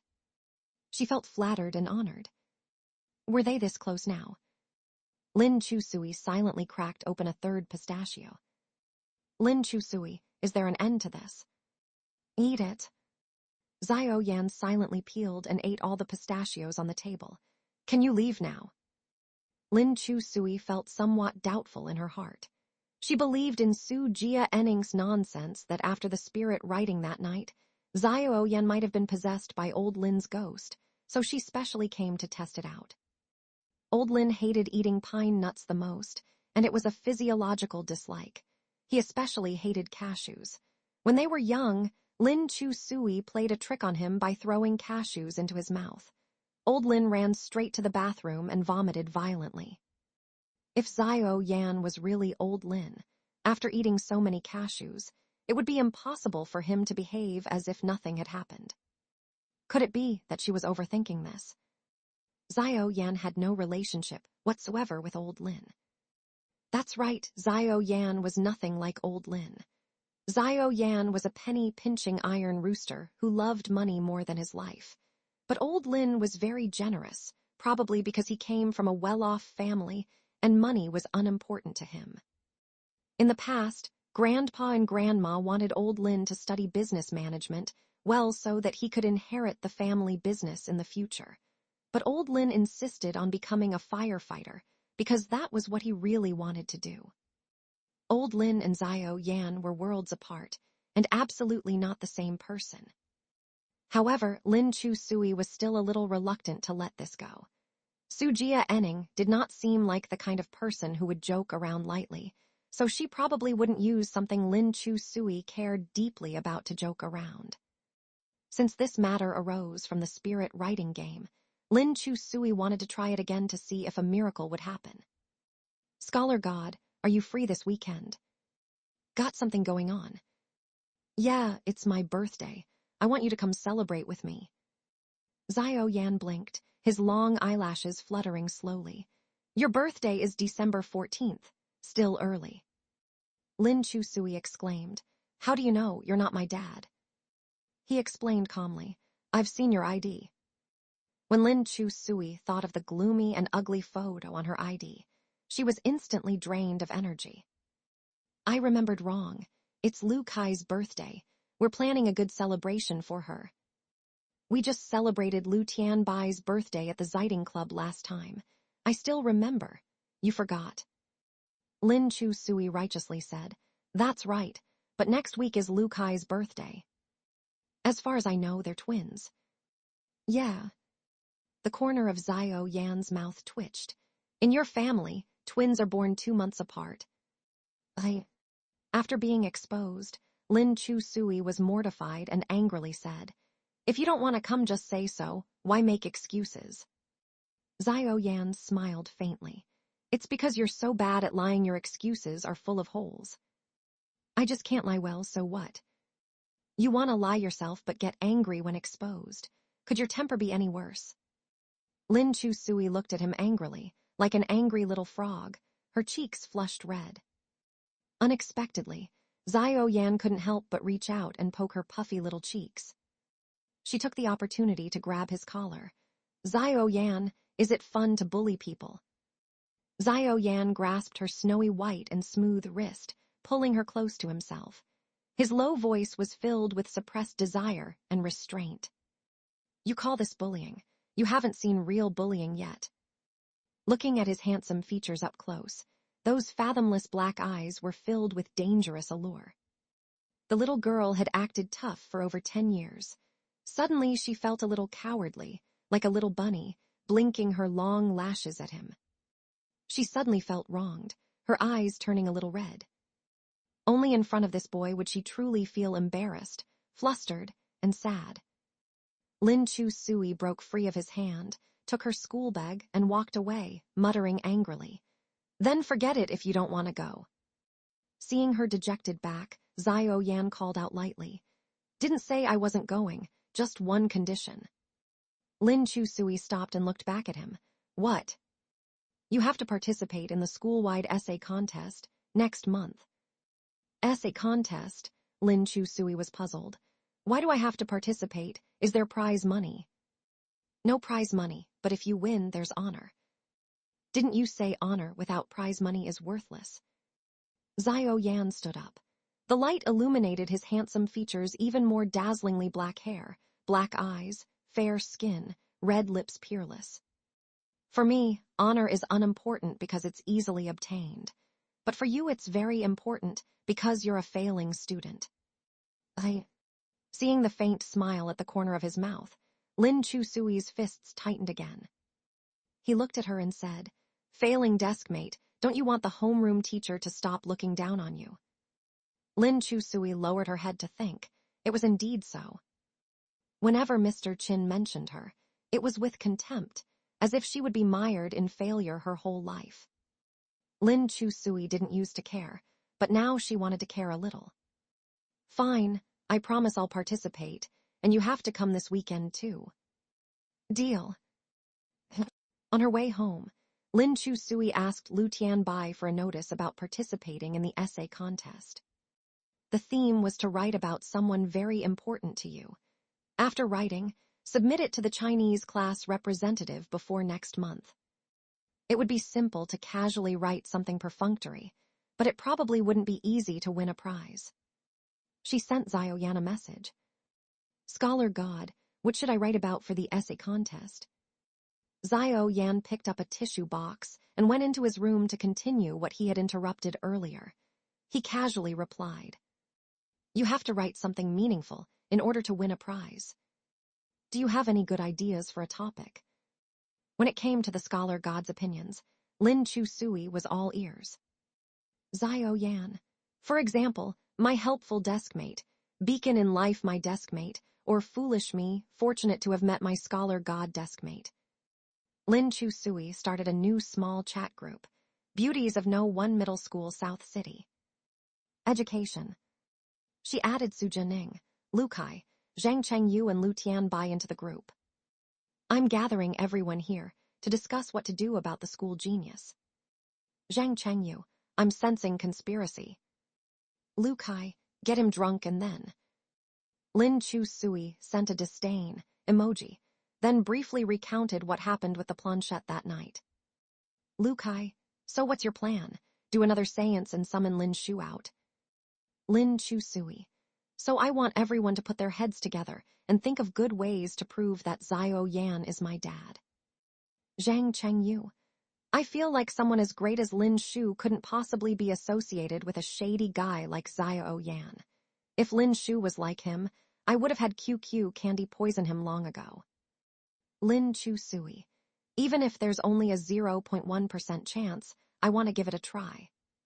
Lu Kai, "What if he's not? Are you prepared to not feel disappointed after all these years? It's time to let it go, girl.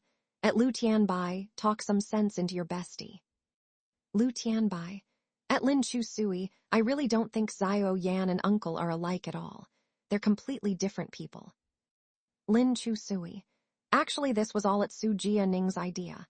Bestie, feel free to debate him on this. Lu Tianbai. Oh, well, I guess I can kind of see some similarities between the school genius and Uncle Lin. They both treat little Chu so nicely and are so supportive. Likes. Education. Lu Kai. How did I end up with such a fickle friend? Zhang Chengyu. Another seance probably won't accomplish much, but I follow a paranormal researcher who specializes in weird supernatural stuff.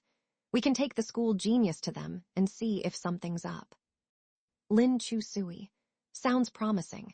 It was hard enough getting Xiao Yan to agree to meet up, so this is my one shot. Zhang Chengyu. They have a physical location in South City. Business has been good supposedly, but you'd have to book. In advance, it's worth a try. Lin Chu Sui. I'm down, bro. Octopus is reliable. Lu Kai. The school genius is busy with work every weekend. How did you convince him to sacrifice his precious money-making time for your experiments? Lin Chu Sui. Because I promised I'd enter the essay writing contest. Lu Kai. You're entering the contest. What are you writing about? Books and literature. Lin Chu Sui. Haven't decided yet. I have a preliminary title in mind, not sure if it can win anything though. Lu Kai. You want to win. Lin Chu Sui. The school genius gets first place in everything, but I can occasionally win an essay contest. Lu Kai. Ambitious. Lin Chu Sui. I did some research.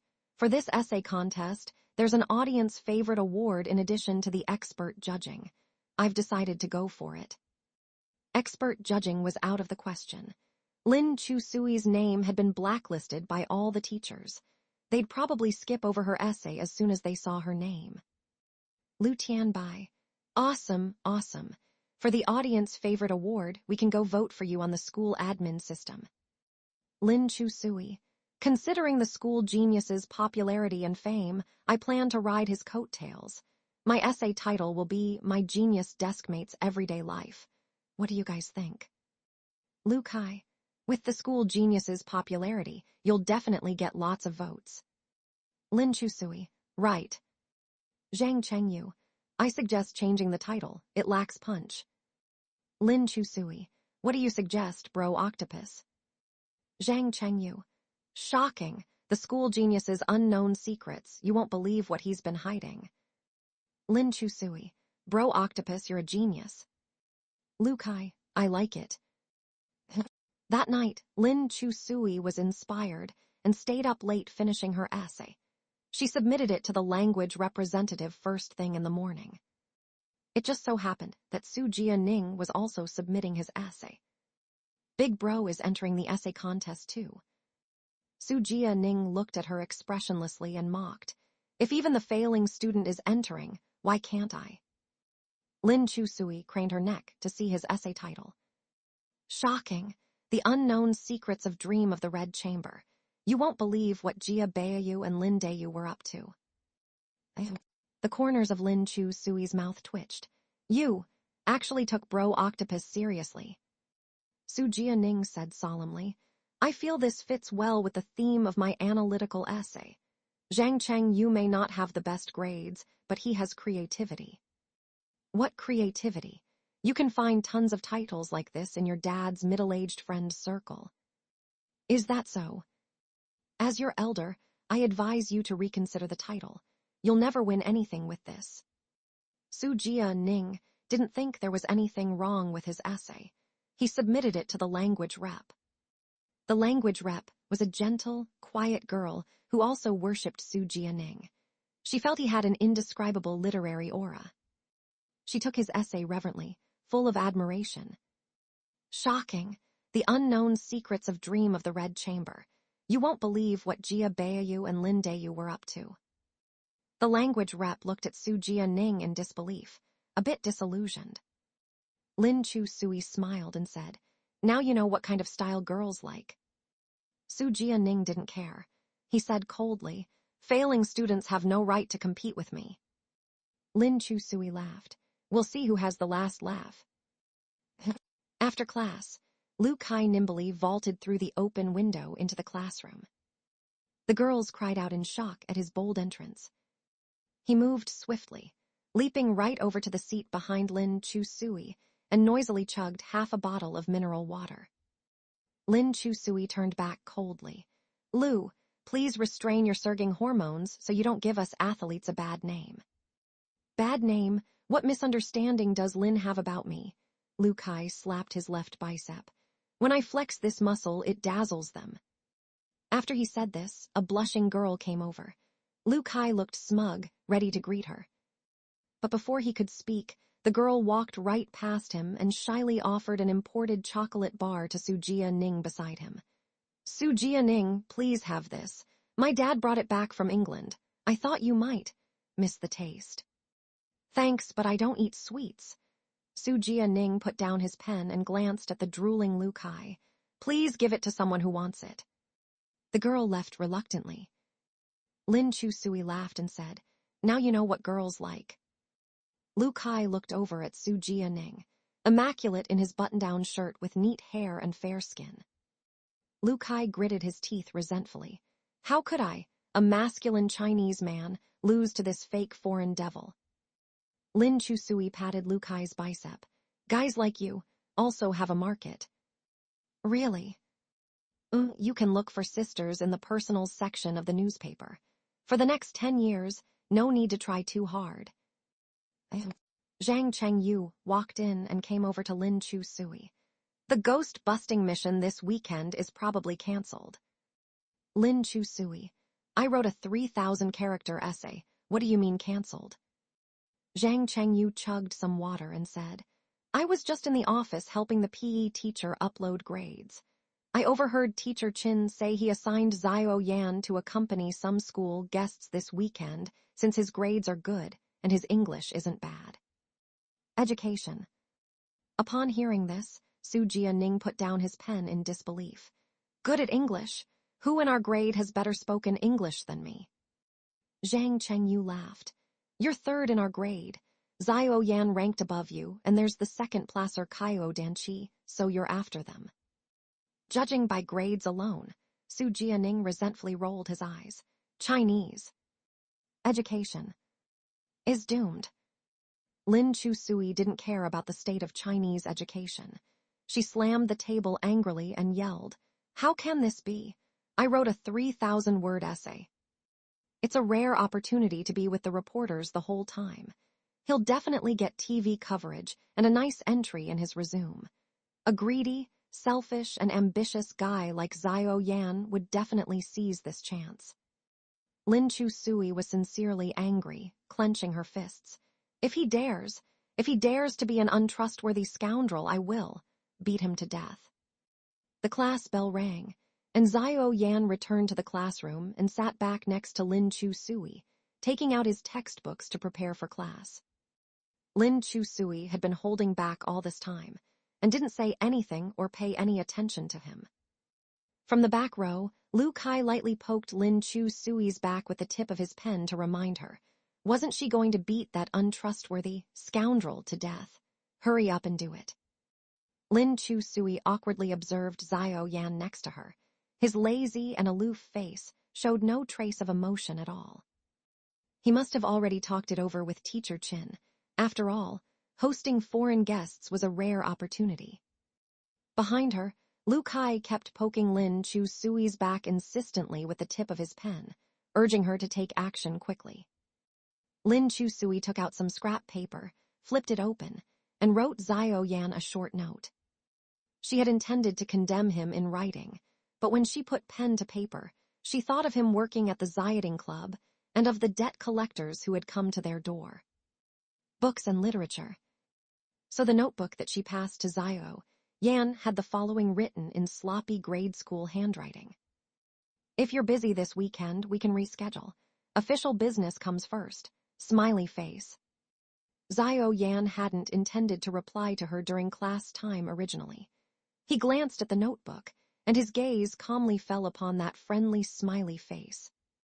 He still picked up his black ballpoint pen, uncapped it, and wrote below her words. "I'll be there, don't worry." Seeing him write those words stroke by stroke in a bold and elegant script, Lin Chu Sui looked up in astonishment. Meeting Xiao Yan's deep gaze accidentally made her heart beat even faster. She shifted her eyes away awkwardly and wrote in the notebook, "But Teacher Chin gave you a once-in-a-lifetime opportunity." She knew that to their homeroom teacher, Mr. Chin, Xiao Yan was an absolute treasured gem in the palm of his hand. If it wasn't an extremely good training opportunity, Mr. Chin definitely wouldn't have let him waste time participating. After all, every minute of the school genius's time was precious. Education. "You should go, don't give up such a great chance. We can make plans to hang out some other time." Lin Chu Sui passed the notebook over to Xiao Yan, blinking her eyes very sincerely as she looked at him. Xiao Yan gazed at that line of childish grade school handwriting, and his writing paused for a moment. He wrote, "To you, I don't want to break my promise." After writing this line, Xiao Yan deliberated for a bit, then crossed out the words "to you." "I don't want to break my promise." Lin Chu Sui took the notebook and looked at that line, then at Xiao Yan's expression, feeling somewhat complicated. Outside the window, the ginkgo tree happened to be at the stage, where its yellow leaves were drifting down in abundance. And the autumn breeze blew coolly, with no feeling of desolation at all. Xiao Yan had a distant look, gazing intently at the blackboard. The upward curve at the corner of his eyes seemed to reveal some gentleness, in stark contrast with his cold and hard temperament. Sometimes, Lin Chu Sui really didn't understand the thought processes of these elite students. Did crossing out, "to you," mean that she couldn't see it anymore? On a weekend afternoon, Xiao Yan came to the commercial center at Times Square as promised. Lin Chu Sui, Lu Kai, and several others had arrived early and were already waiting on the first floor, sending Xiao Yan a shared location. When Xiao Yan arrived, he saw several brats gathered around a claw machine, sighing loudly. "Sujia Enning, didn't you say you were really good at this?" "I'm good at claw machines." Sujia Enning was holding 3 cute foreign dolls. "Let's see you try to win a pack of Marlboros with a $1 coin. No one could do that." Sure enough, Lin Chu Sui, Lu Kai, and the others were not gathered around a regular claw machine, but another water gun machine. Inside were various brands of cigarettes, Chanel lipsticks, high-end perfumes, and even iPhones. The shelves holding them moved quickly, and you just had to shoot them to make them fall. After failing again, Sujia Enning said unsatisfied, "What's wrong with clawing dolls?" "Childish," Lin Chu Sui pushed him away. "I'll have to do it myself to show you how it's done. Watch me win that pack of cigarettes." Behind them, Xiao Yan's low and magnetic voice rang out. "Lin, what are you trying to win?" Lin Chu Sui's body shook, and she turned her stiff neck to see Xiao Yan's indifferent face. It seemed like he had gotten a haircut. His bangs were shorter, making his brow look even sharper. He wore a very clean gray round neck sweater, looking fresh and sunny. His gaze moved up and landed on the pack of Marlboros that Lin Chu Sui's water gun was aimed at. His tone was cold and rising. "What are you trying to win?" Lin Chu Sui quickly threw down the controls and turned to yell at Lu Kai. "Yeah, I said I wanted to grab dolls. It was you who insisted on shooting for cigarettes. Young people should lead healthy, positive lives. Lu, I'm very disappointed in you." "Lu Kai," Lin Chu Sui awkwardly said to Xiao Yan, "Classmate Xiao, let's not play with these bad boys. Let's go." After speaking, she turned to leave, but Xiao Yan grabbed her by the collar with one hand and pulled her to the doll machine. "Lin Chu Sui, don't lie to me, don't trick me." Seeing his cold expression, Lin Chu Sui was a little scared too. She honestly confessed, "I was trying to shoot for the cigarettes, just playing around. I don't actually smoke." Since she had promised to quit smoking, she would never go near those things again. It's true, Lu Tianbai quickly helped explain. Chu Chu really doesn't smoke anymore. The cigarettes were for my brother. Xiao Yan glanced at Lu Kai. Lu Kai spread his hands. I'm already an adult. Are you going to manage me too? Even if you weren't an adult, I wouldn't bother with you. I only manage her. Xiao Yan released Lin Chu Sui and tapped her head in punishment. Lin Chu Sui, don't lie to me, don't trick me. Seeing his harsh tone ease a little, Lin Chu Sui also relaxed and revealed a crayfish-like smile. Let's go, let's go. After spending so much money, we're just leaving like this, Sujia Enning said. We have to grab something at least. You still want to grab dolls? Sujia Enning glanced back at the water gun machine, reluctantly put in a few more game tokens. At least let me win an iPhone. You have a typical gambler's mentality, Lin Chu Sui criticized him.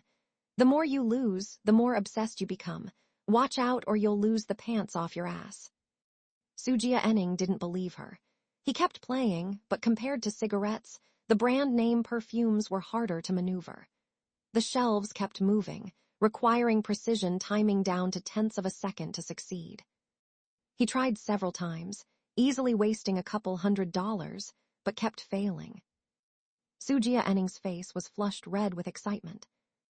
Seeing him like this, Lin Chu Sui thought he really was a gambler. Do you lack phones? Trying to take advantage of bargains. Be careful you don't lose everything. Shut up. All right. Your cheap little sister will help you out.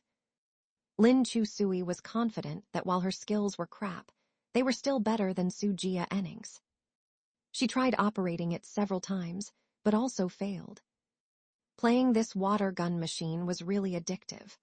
Every time it felt like you were just a tiny bit away from winning, just a tiny bit more, giving people a sense of hope and unwillingness to give up, making them more and more excited with each try, always feeling that they would surely succeed on the next attempt. Xiao Yan stood with his arms crossed, watching from the sidelines. After failing several times, Lin Chu Sui turned and asked him, Are you good at this, classmate Xiao? Of course classmate Xiao is good. Then give it a try. Xiao Yan leaned casually against the machine, his face expressionless. But classmate Xiao isn't interested. Lin Chu Sui pouted, took out her phone to scan more tokens, when Xiao Yan's slender fingertips reached out and picked up a game token, weighing it in his hand. Unless you beg me. Fearing that he was angry about the cigarette incident earlier, hearing his relaxed tone, Lin Chu Sui also relaxed.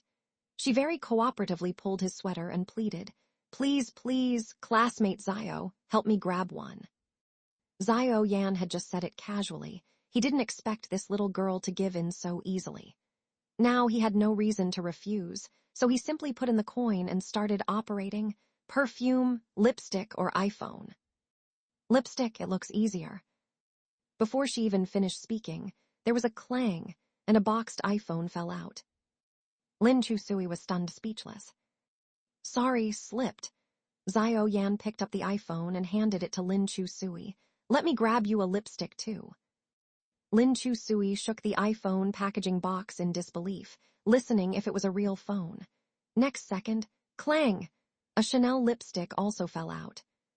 He picked up the lipstick, opened the box to check, and handed it to Lin Chu Sui. It should be real, you can use it. This wave of godly operation left Lu Kai and Zhang Chengyu dumbfounded.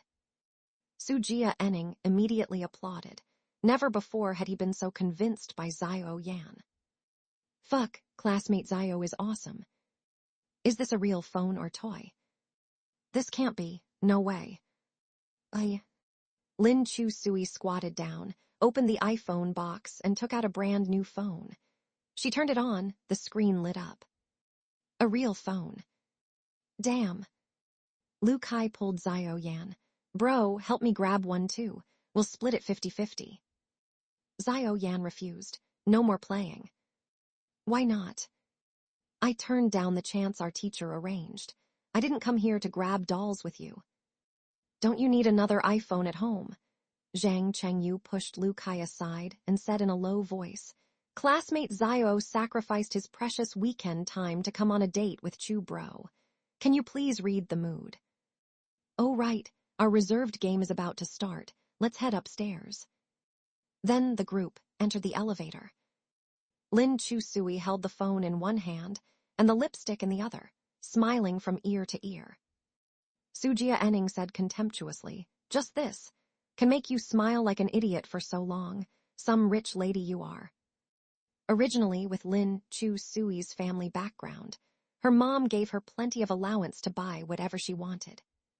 But it was precisely because she got this without spending money, and it was won for her by her awesome classmate Xiao Yan, that put her in such a good mood. "Some people are so jealous their eyes are turning green," she retorted Sujia Enning. "Weren't you just about to lose the pants off your ass?" Sujia Enning, "A little gambling is exhilarating." "Just stubborn." Stepping out of the elevator, Zhang Chengyu led everyone to the shop entrance of the Paranormal Research Center on the 4th floor. There was a poster on the door that read, "Hypnotism, Tarot, Horoscopes, Name Fortunes." Lin Chusui looked at Zhang Chengyu. "Octopus bro, isn't this a fortune-telling stall?" "This isn't superstitious fortune-telling, it's scientific fortune-telling." Zhang Chengyu pointed to the poster. "They analyze names by gathering all kinds of accident data online, using big data to make predictions. It's very accurate." Lin Chusui, "Big data fortune-telling, it's still fortune-telling. No matter how you look at it, it retains the feudal and superstitious essence." Lu Kai said, "Wasn't it you who first suggested playing the spirit pen game, Chu bro?" Lin Chusui looked back at Sujia Enning. "Cheap brother. What do you think?" "As a Cancer, I think horoscopes make sense." Lu Tianbai, "Jia Enning bro, you're a Cancer. Best housekeeper-like boyfriend." Sujia Enning smiled. "That's right. I'm a Pisces, so we're quite compa." Before she could finish speaking, Lu Kai lazily draped his arm over her shoulder and interrupted. "Completely incompatible, thanks." Lin Chusui asked Xiao Yan, "Academic god, what's your zodiac sign?" "Don't know." "When's your birthday then?" Xiao Yan hesitated for a moment without responding right away. Zhang Chengyu secretly stomped on Lin Chusui's foot, and she then realized Xiao Yan was an orphan. "He probably doesn't know what year he was born." "Zodiac signs are just superstitious anyway," she laughed it off. "I never believed in that stuff." Xiao Yan lowered his head in thought for a bit before answering.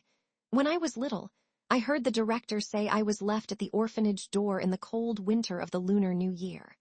I must have been 2 to 3 months old then, so I was probably born in November."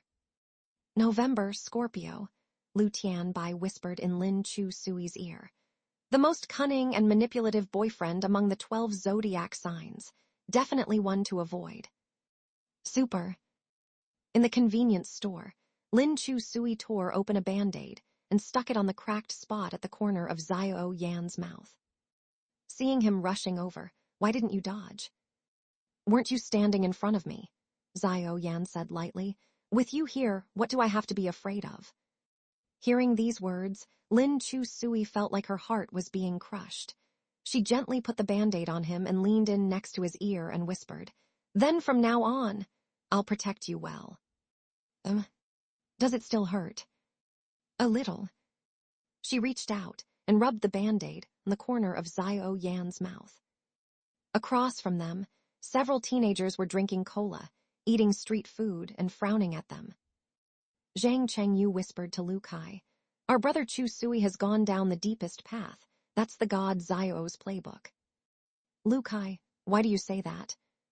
Zhang Chengyu, "This kind of top-tier schemer among men, even a tough cookie like Sister Chu Sui will be easily manipulated by him." Lu Kai, "That's impossible, right?" Before he could finish speaking, they heard Xiao Yan say, "This was my fault, I shouldn't have provoked him." Lin Chusui, "You didn't do anything wrong, he just has a bad temper." Xiao Yan wiped the Band-Aid on the corner of his mouth and confessed, "Actually, there was some unpleasantness in the bathroom earlier. I did throw his wallet." "Did he hit you?" "He seems to have a very violent temper." "Did he scold you?" Forget it was my own problem. Lin Chu Sui immediately became agitated.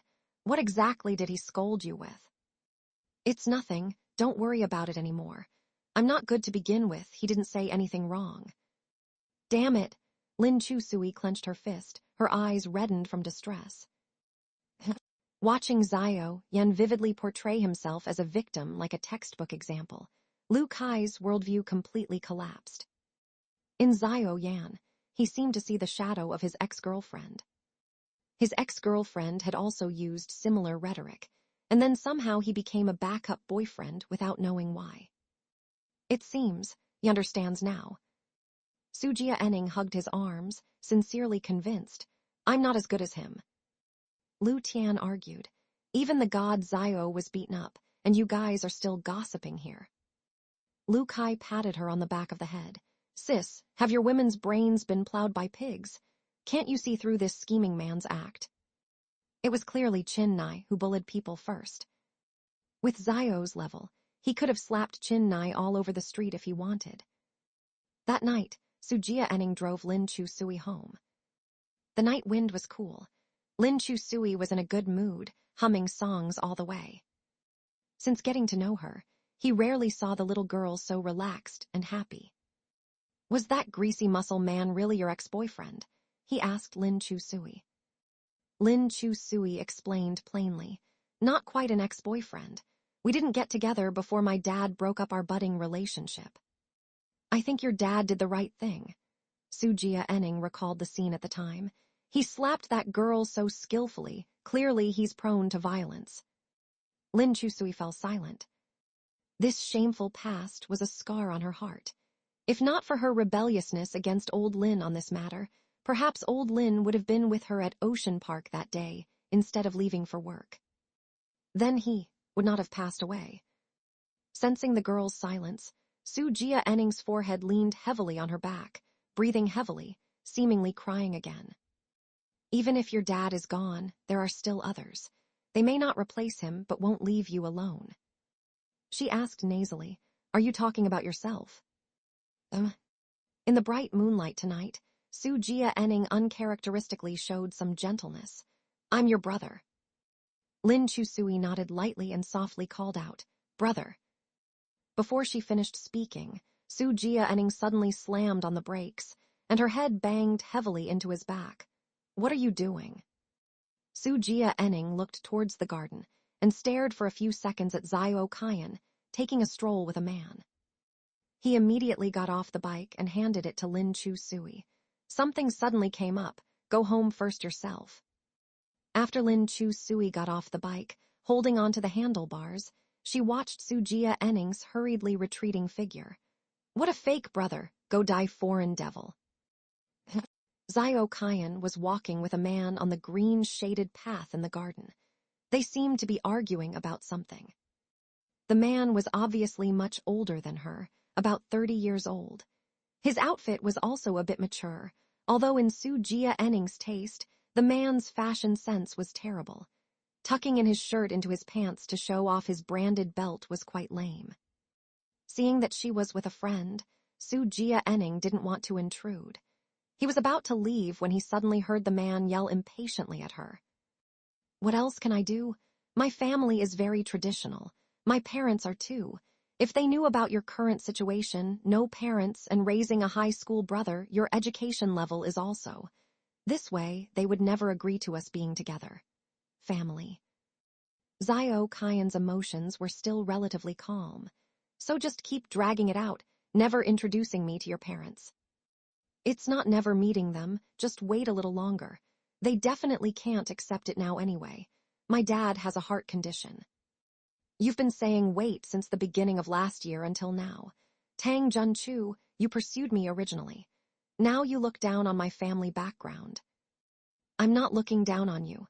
Tang Junchu reached out to put his arm around Zio Kayan, but she pushed his hand away. But I have to consider my parents' feelings too. The girls they've introduced to me, their conditions are all. As if saying too much, he quickly stopped himself. You're going on blind dates. No, none. Zio Kayan grabbed his collar and pushed him. You went on blind dates while dating me. It was my parents who made me. I said I didn't want to go, but they. Xiao Qian turned and walked away. Tang Junchu quickly went up to stop her. Xiao Qian, listen to my explanation. It was all my parents. Give me your phone. Tang Junchu obediently handed his phone over. She unlocked the screen and deleted her phone number and WeChat. Let's break up. Xiao Qian. I said we're breaking up. Tang Junchu also knew her temperament. Once she decides something, 10 oxen can't drag her back. His eyes slowly turned from panic to cold mockery as he laughed. What's the pretense for? You know your own conditions. With your lack of education, no proper job, dragging along a freeloader, how many men would dare bring a woman like you home, let alone marry you? The girls my mom introduces are civil servants. Before he finished speaking, Xiao Qian picked up a rock and threw it at him. He quickly dodged to the side, cursing a couple times before leaving. Xiao Qian took deep breaths to calm her angry emotions. The autumn wind blew by and fallen leaves drifted. After the anger came endless loss and sadness. Reality really wears down the heart. She felt she was still quite young, 25 years old. How did she end up in such dire straits already? After passing the threshold of 25, it would only get harder from now on. Walking in turmoil, she arrived at the bar street she frequented, entering a bar and sitting at the counter to order a drink. If not for being slightly better looking, with her conditions, perhaps even scum like Tang Junchu wouldn't glance her way. Was her request too high? She just wanted a stable relationship, a home, a reliable husband. Was that wrong? Life is so difficult. Unknowingly, she had a few more drinks. Sujia Enning followed her to the bar. The lighting inside was dim, but the atmosphere was tranquil. A singer was performing quiet folk songs. Sujia Enning sat alone in the corner for a while, then walked up to the stage and gave the resident singer a 100 yuan tip. Can I borrow your guitar and sing a song? The resident singer gladly agreed and handed over her guitar. He strummed the strings and lightly played the tune of Casablanca. As soon as the guitar sounded, patrons turned their eyes toward him. His guitar skills far exceeded those of the previous singer. Fell in love with Yao Casablanca. Back row off the driven inch went the flickering light. Popcorn and cokes beneath the stars. Accompanied by the mellow and beautiful melody of Casablanca, he seemed to be chanting a distant and romantic folk song. The bar quieted down in an instant, and everyone's eyes were fixed on Sujia Enning. His voice was slightly hoarse, deep and touching, especially suitable for the gentle and soothing tune of this song. It really sounded nice.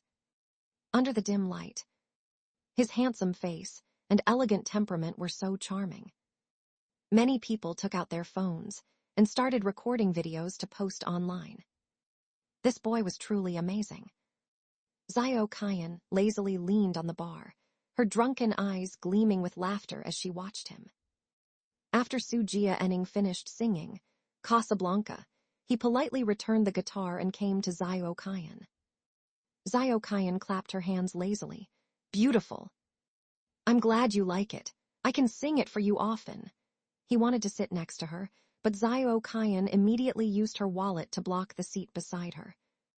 Kid, you've been following me persistently since the park. What do you want? I want to sing for you. Xiao Qian's heart stirred slightly. She raised her eyes to look at him. His profile was truly handsome, with a touch of masculine maturity, but his eyes were still clear, showing the innocence only found in youths who had not yet experienced life's trials and tribulations. Compared to the men she'd met through matchmaking, who only cared about appearances and status, Sujia Enning's wholesome innocence was undeniably attractive. Call me sister, and I'll allow you to sit with me for a while. This time, Sujia Enning called out without hesitation, sister. Xiao Qian moved the bag from the next seat, and Sujia Enning sat down beside her. He ordered a drink for himself. When the bartender handed him the glass, Xiao Qian grabbed his wrist and asked, Are you legal? I really am 19, sister. Only then did she let go. Sujia Enning took a sip, and the alcohol made him frown slightly. Zio Kyan's brows rose as she leaned against his arm. Kid, what do you like about me? You're beautiful, Sujia Enning said frankly. I liked you at first sight. Just that. Not only that. I've seen women more beautiful than you, but you're the one who stays in my heart when they don't. And why is that? I don't know. Maybe Cupid's arrow just struck me. Every one of his expressions was frank and open. Every word was pure and clean. If she were 5 years younger, no, maybe 3, perhaps she really would have fallen for this boy. But not who she was now. What were you singing just now? Casablanca by Bertie Higgins. I love that movie. I've seen it so many times. Movies. Sujia Enning looked at her. Can I watch it with you again? Zio Kyan smiled. No. Sujia Enning lowered his eyes, fiddling with the cocktail glass, then asked again. Then how can I watch Casablanca with you? You really are. She didn't know what to do with this kid. Reject him bluntly like she did those annoying pursuers. She probably couldn't do that. Perhaps it was because he reminded her of her brother, but Sujia Enning was different from the others in her heart. Sujia Enning raised his eyes, looking at her sincerely and devoutly, with the unrelenting spirit of youth. Sister, what can I do to watch Casablanca with you? Let's do this, Zio Kyan took his glass. Tell me one thing that no matter how hard you try, you can't accomplish. Sujia Enning thought for a moment, just about to speak, when Zio Kyan added, Don't lie to me. I won't lie to you, Sujia Enning said without hesitation. To surpass Zio Yan and be the top student in our grade, no matter how hard I try, I can't do it. Zio Kyan's lips curled into a smile. That is true. Our brother is very capable. Why did you ask that, sister? Aren't you curious how you can watch a movie with me? Movies. Zio Kyan stretched out her slender fingertips and tapped his broad forehead. If you can accomplish this thing that you said you can't, no matter how hard you try, then we'll watch the movie together. During break time, Lin Chusui glanced back at Sujia Ning. Sujia Ning had dark circles under his eyes as he furiously scribbled down ancient poems and verses, looking as if he was possessed. Last night at 1 a.m., when she went to get water, Sujia Ning was still not asleep. At 3 a.m., when she went to the bathroom, there was still light coming from Sujia Ning's room. At 5 a.m., the housekeeper said he had already gotten up and started reciting ancient poems. Could this guy have been driven mad by exam-oriented education? Recently, relations between the siblings had thawed, which made Fang Yuyi very happy. As a result, the home atmosphere became more harmonious, and Lao Su also stopped giving Lin Chusui a hard time. Although Lin Chusui did not like Lao Su, she would not rebel just for the sake of rebellion and deliberately go against him. She wanted to try becoming a better person. Lin Chusui secretly sized up the youth beside her. His dark eyes were full of focus, his neck was slender, and his Adam's apple protruded, looking very sexy. He was drawing a cube. Lin Chusui leaned over to look, her gaze following the movements of his pen. Without using a ruler, he could still draw such straight lines. Could it be because of his long fingers? Lin Chusui, he suddenly spoke. Ahem. Look at your own book, don't look at me. Books. Oh. Lin Chusui took out her book of ancient poems and verses and started reciting them wholeheartedly. In my youth, I was a bit wild, a pear tree pressing down a crabapple. Behind the palace were beauties 3,000, an iron pestle grinding needles to embroidered flowers. Zio Yan. He casually picked up Lin Chusui's book and looked at the cover. The complete book of hilarious mismatching, ancient poems and verses. After flipping through it, it was basically all nonsensical combinations of ancient poems and verses.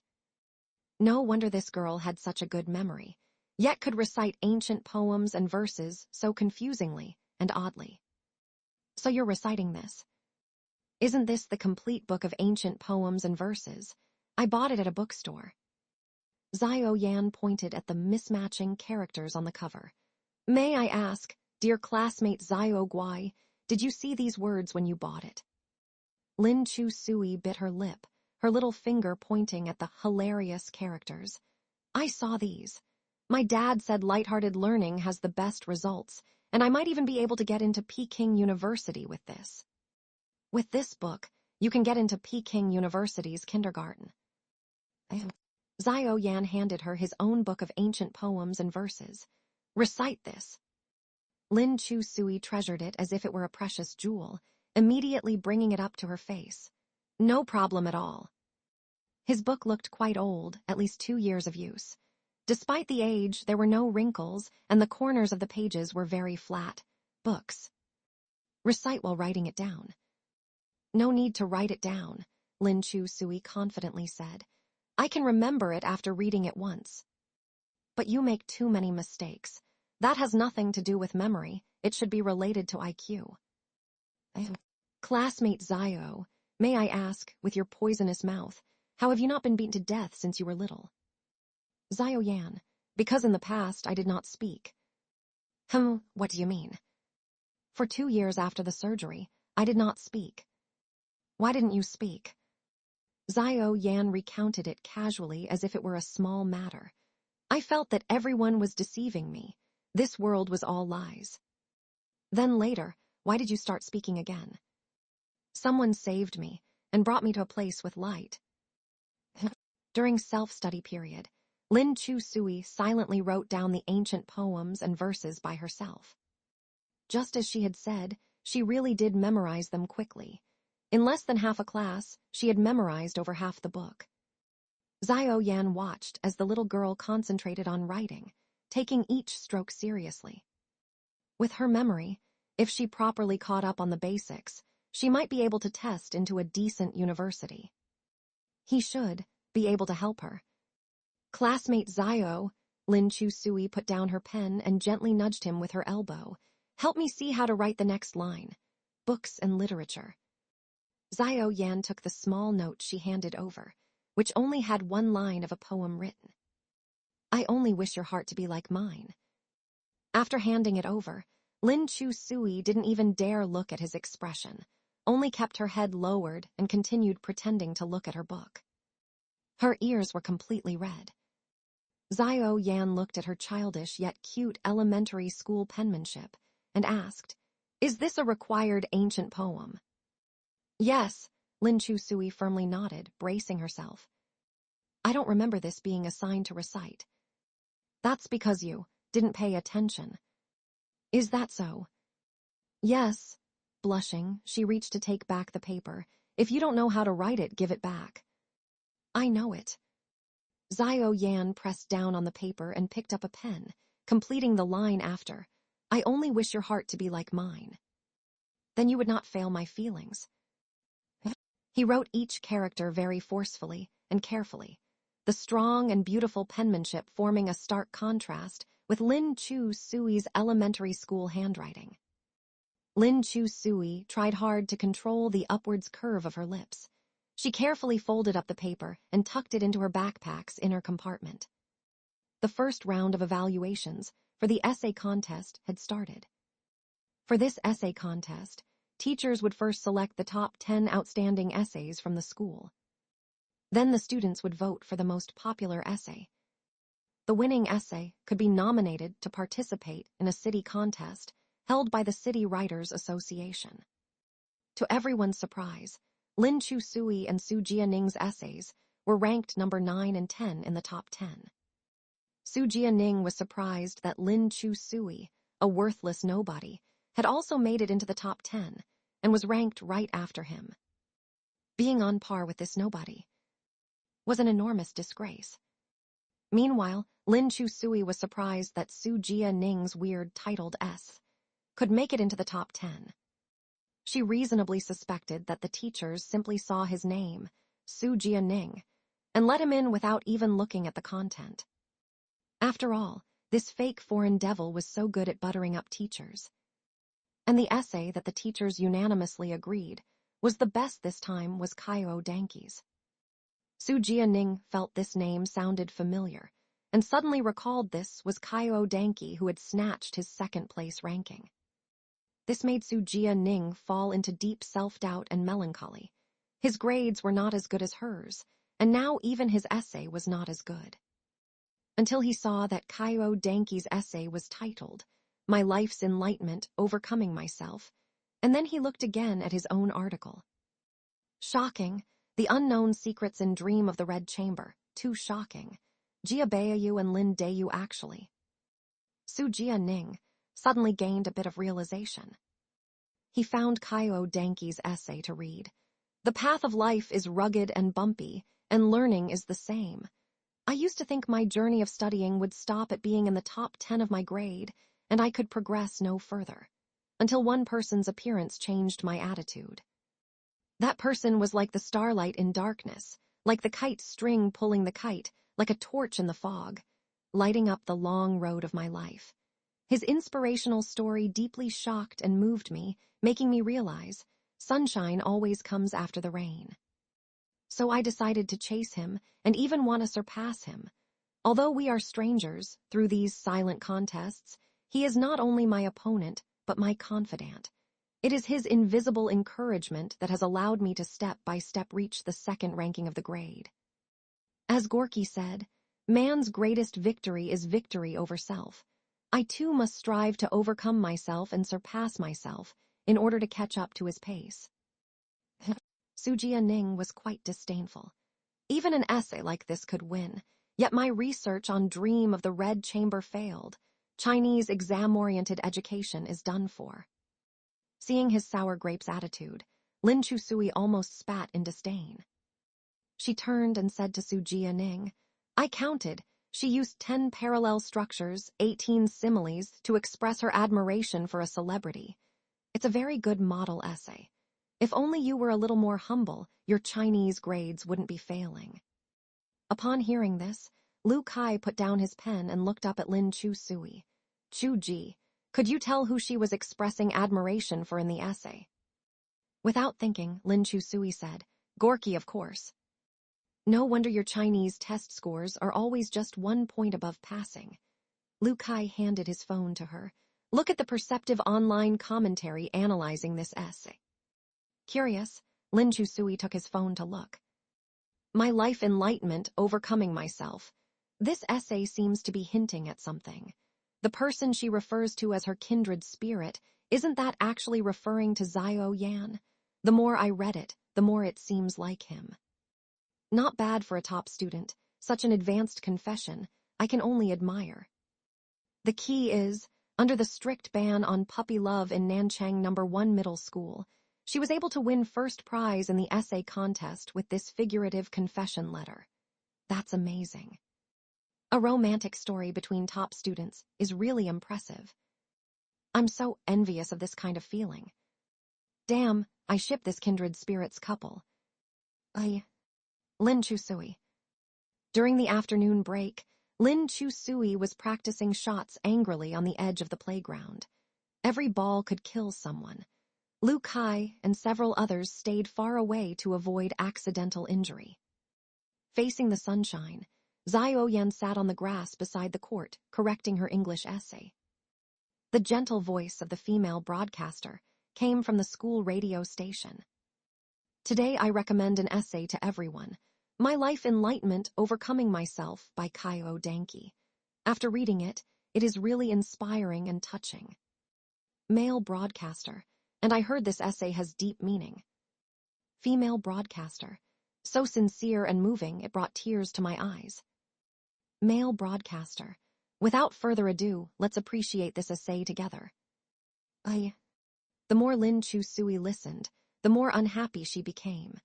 She shot the balls harder and harder, slamming the backboard loudly. Lu Kai stopped. Yo, Boss Chu, are you playing basketball or dismantling the backboard? Don't want to play anymore.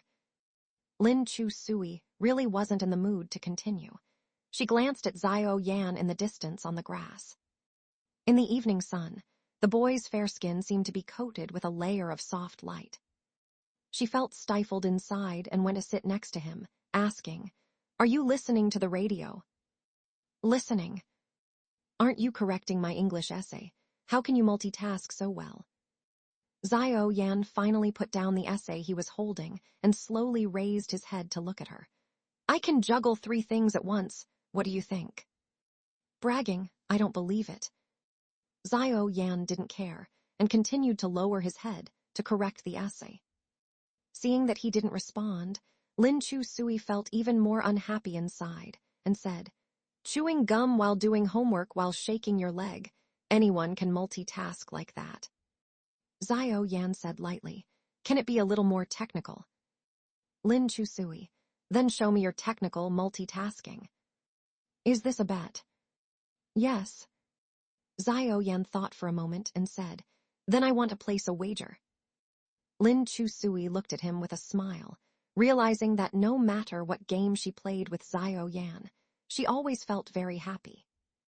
No problem, I agree to any wager. For the final exam, you have to test into the top 100 of the grade and top 20 of the class. Lin Chu Sui's eyes widened in disbelief. There were over 1,000 seniors in their grade. To rank in the top 100 meant she had to surpass 90% of people. How was that possible? Dare to play. Looking at Xiao Yan's piercing gaze, Lin Chu Sui actually felt a little scared. But she didn't want him to look down on her for some reason. She wanted to be friends with him, wanted to get close to him, and secretly, wanted to become someone very special in his life. So she had to follow his rules. Lin Chu Sui gritted her teeth and said, I dare. Xiao Yan said lightly, okay, call your friends over as witnesses. Looking at Xiao Yan's faint smile, Lin Chu Sui thought to herself that this guy was really cunning, knowing that she would likely go back on her word if she lost. She called over several boys from the school basketball team to witness. Xiao Yan, give me a pen and paper. Don't you already have them in your hands? Aren't you going to watch my technical multitasking performance?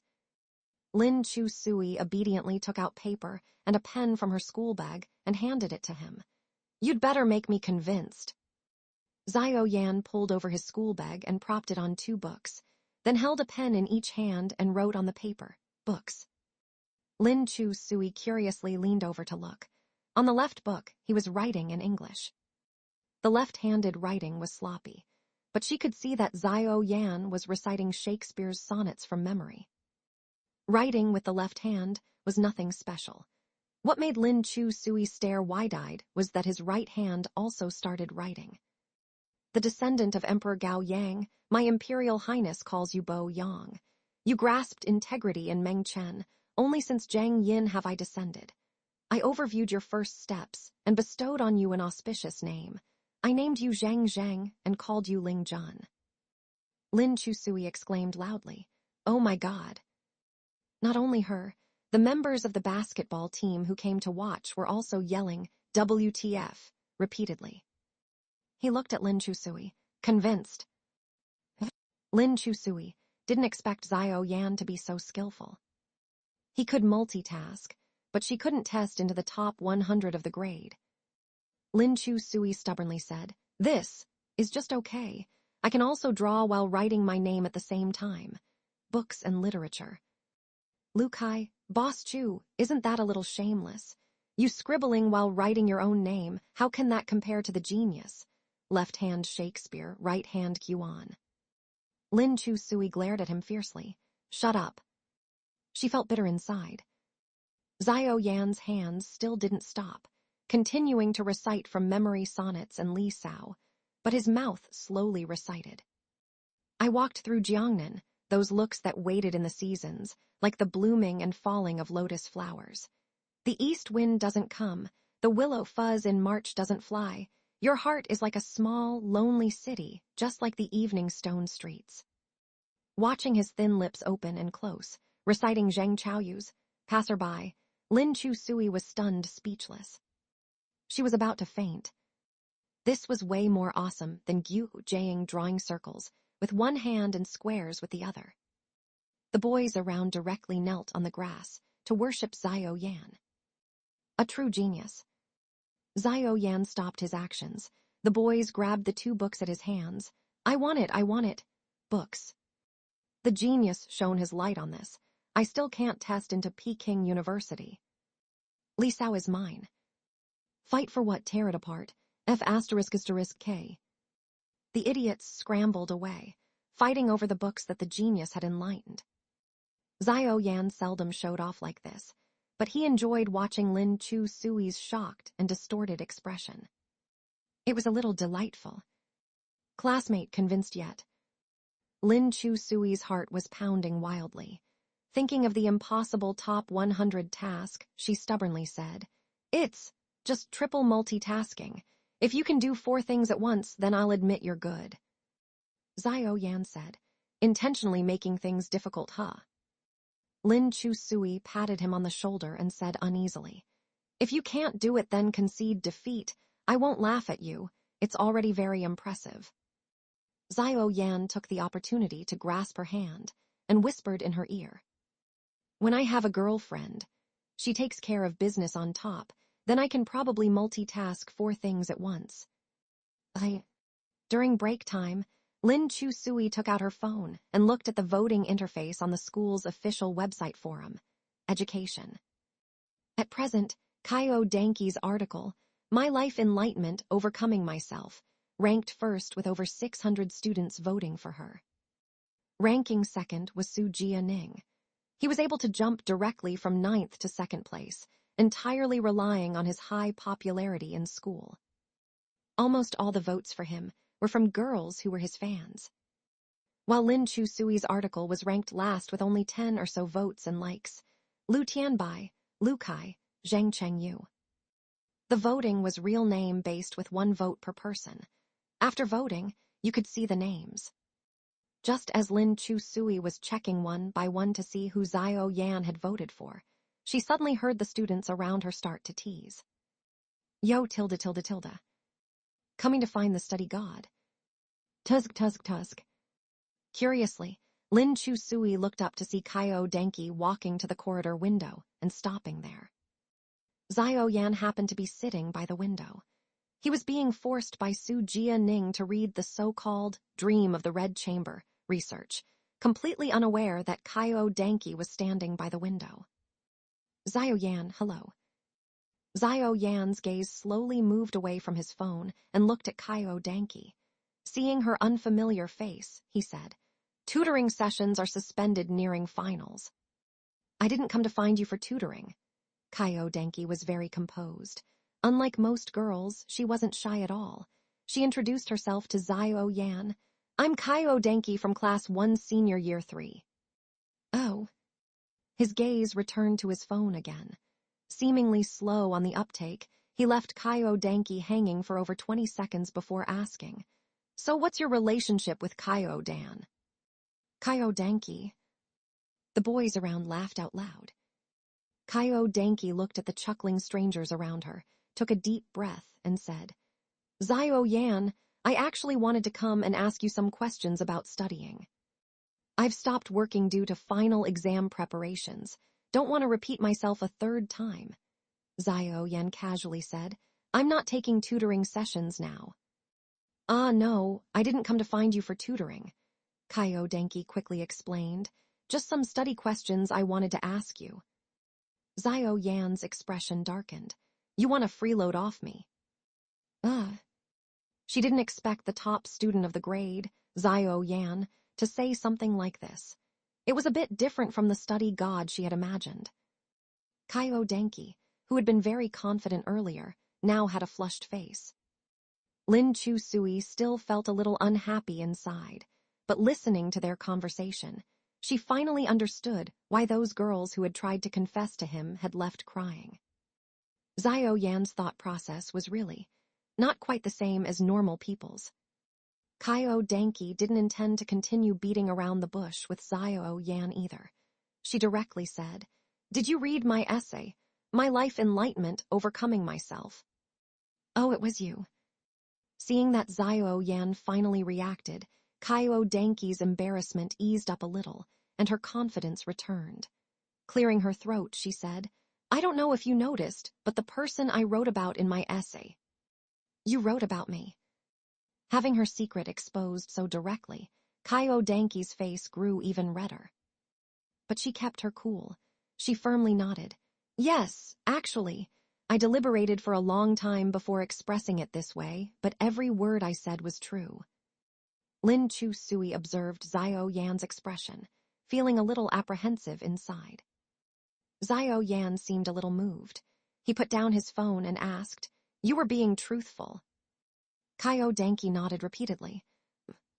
Finally, Xiao Yan stood up and faced her directly. Seeing his grand gesture, Kaio Danki's heart raced wildly. Xiao Yan. Xiao Yan looked at her and raised his chin arrogantly. His eyes were as cold as frost. Are you publicly declaring war on me? Kaio Danki jumped in fright. Xiao Yan looked at her coldly. So your essay was an open declaration of war on me. You want to take away my position as grade's top student. Everyone fell down. Lin Chusui laughed so hard, she almost slapped the table. She didn't want your top student position. She wanted you. Kaio Danki was dumbfounded. Others have tried to challenge me in the past, but they ended up dying terribly. Xiao Yan glanced back at Su Jianing. Not only did they not get first place, they fell to third place. Su Jianing instantly felt like he had been shot in the knee. Flipping his desk angrily, he yelled, "What's that got to do with me?" Kaio Danki was at a complete loss for words. With her essay, she thought she and Xiao Yan had established a soulmate-like relationship that was already well known throughout the school, education. But now with Xiao Yan's words, he had shattered their scandal. What soulmates? Their thought processes were separated by tens of thousands of miles. Kaio Danki left with a red face, furious. Xiao Yan yawned lazily, seeming a little weary and listless. He sat back down and continued calmly reading articles. Feeling Lin Chu Sui's dark eyes fixed intently on him, he lazily raised his gaze. You want to challenge me too? Don't dare. Lin Chu Sui immediately fawned over him, massaging his arm. Even with 10 times the guts, I wouldn't dare challenge your supreme status, study God. Xiao Yan primly withdrew his arm. Speak some more nice words. Looking at him, Lin Chu Sui couldn't help a brilliant smile emerging. Study God, wishing you longevity and good fortune for thousands of years, unifying the martial world. Xiao Yan also smiled. Very impolitely, he reached out and pinched her creamy cheek, squeezing her into a hideous expression. Get into the grade's top 100. Study God will help you unify the martial world. Okay. Lin Chusui also reached out to pinch Xiao Yan's cheek, but he dodged it. Don't touch me. You can touch me, but I can't touch you. I'm still going to touch you. Behind them, Lu Kai looked at their back and forth face-touching and expressed that he was tired of life. Should I go bring the Civil Affairs Bureau over for you too? The online voting for the essay contest officially kicked off. Su Jianing's ranking skyrocketed, going straight to no one. Meanwhile, the popularity of Kaio Danki's S plummeted due to Xiao Yan's merciless, "You're declaring war on me," dropping down to second place. When students went to reread her essay, the earlier vague, beautiful halo was gone. Instead, they felt she seemed a bit self-deluded. Lu Kai and the others were still only concerned about Lin Chu Sui's S. Chu bro, your essay isn't good. He poked the front row Lin Chu Sui with his pen. It's been so long, but there are still only 4 of us who have liked it. You little sis Zhang Chengyu, who else? And me. Su Jianing didn't even lift his head while doing homework, calmly saying, "A courtesy vote from your dear brother. Take it, no need to thank me." Lin Chu Sui turned around, resting her elbows on his desk. You'll vote for me. I thought you'd vote for yourself. I did vote for myself initially, but now it looks like I don't need to. Su Jianing arrogantly said, My classmates have good taste. They won't let such a pearl be covered in dust. Lin Chu Sui rolled her eyes. Oh, so impressive. Xiao Yan put down his pen after finishing his homework. He silently took out his phone and opened Lin Chu Sui's essay. Unlike Su Jianing's clickbait title, Her essay was called, "What Kind of Person Do I Want to Become?" A very simple and exam-oriented essay. What kind of person do I want to become? I look up at the sky, the vast expanse dotted with twinkling stars. That person who could give me the answer has already become one of those stars. But he definitely wasn't the brightest one. My past self looked and looked, but could never find him. I lost my direction. Later, someone told me that it's a blessing if you can grow up with someone by your side in this world. But if not, you have to learn to grow up alone. There are still many sights to see on life's journey. Perhaps I should pluck up my courage and go take a look at those sights. Dad would want me to do that too. Now, just like Dad, I also have someone I want to protect. I will work hard to make myself stronger to be able to protect him. The corners of Xiao Yan's mouth twitched. The essay had a tinge of youthful sadness, but the emotions were very sincere. As Xiao Yan read the essay, he knew Lin Zius must also be reading it. Little Miss Lin Chu Sui finally let go. She tried to say goodbye to her past self through this essay. So even though there were few readers, and most of the votes were from relatives and friends, Lin Chu Sui didn't care at all. She would get better and better. Xiao Yan casually voted for her, bringing the vote count to 5. The next morning when Lin Chu Sui woke up, she saw over 30 circle messages for her in the South City No. 1 middle school bell group. Education. Lukai, chachu chachu chachu, at Lin Chu Sui. Lukai, wake up, you've taken off, at Lin Chu Sui. Lukai, awesome, at Lin Chu Sui. Lin Chu Sui, what's wrong with you? Lukai immediately sent her a screenshot. Your essay has taken off. Lin Chu Sui clicked open the screenshot he sent. Sure enough, her essay had jumped from 10th place directly to 2nd place, just behind Su Jia Ennings, knocking Kaio Denki down. How could this be? Zhang Chengyu sent her a screenshot, circling Xiao Yan's vote, and comment in bright red bold.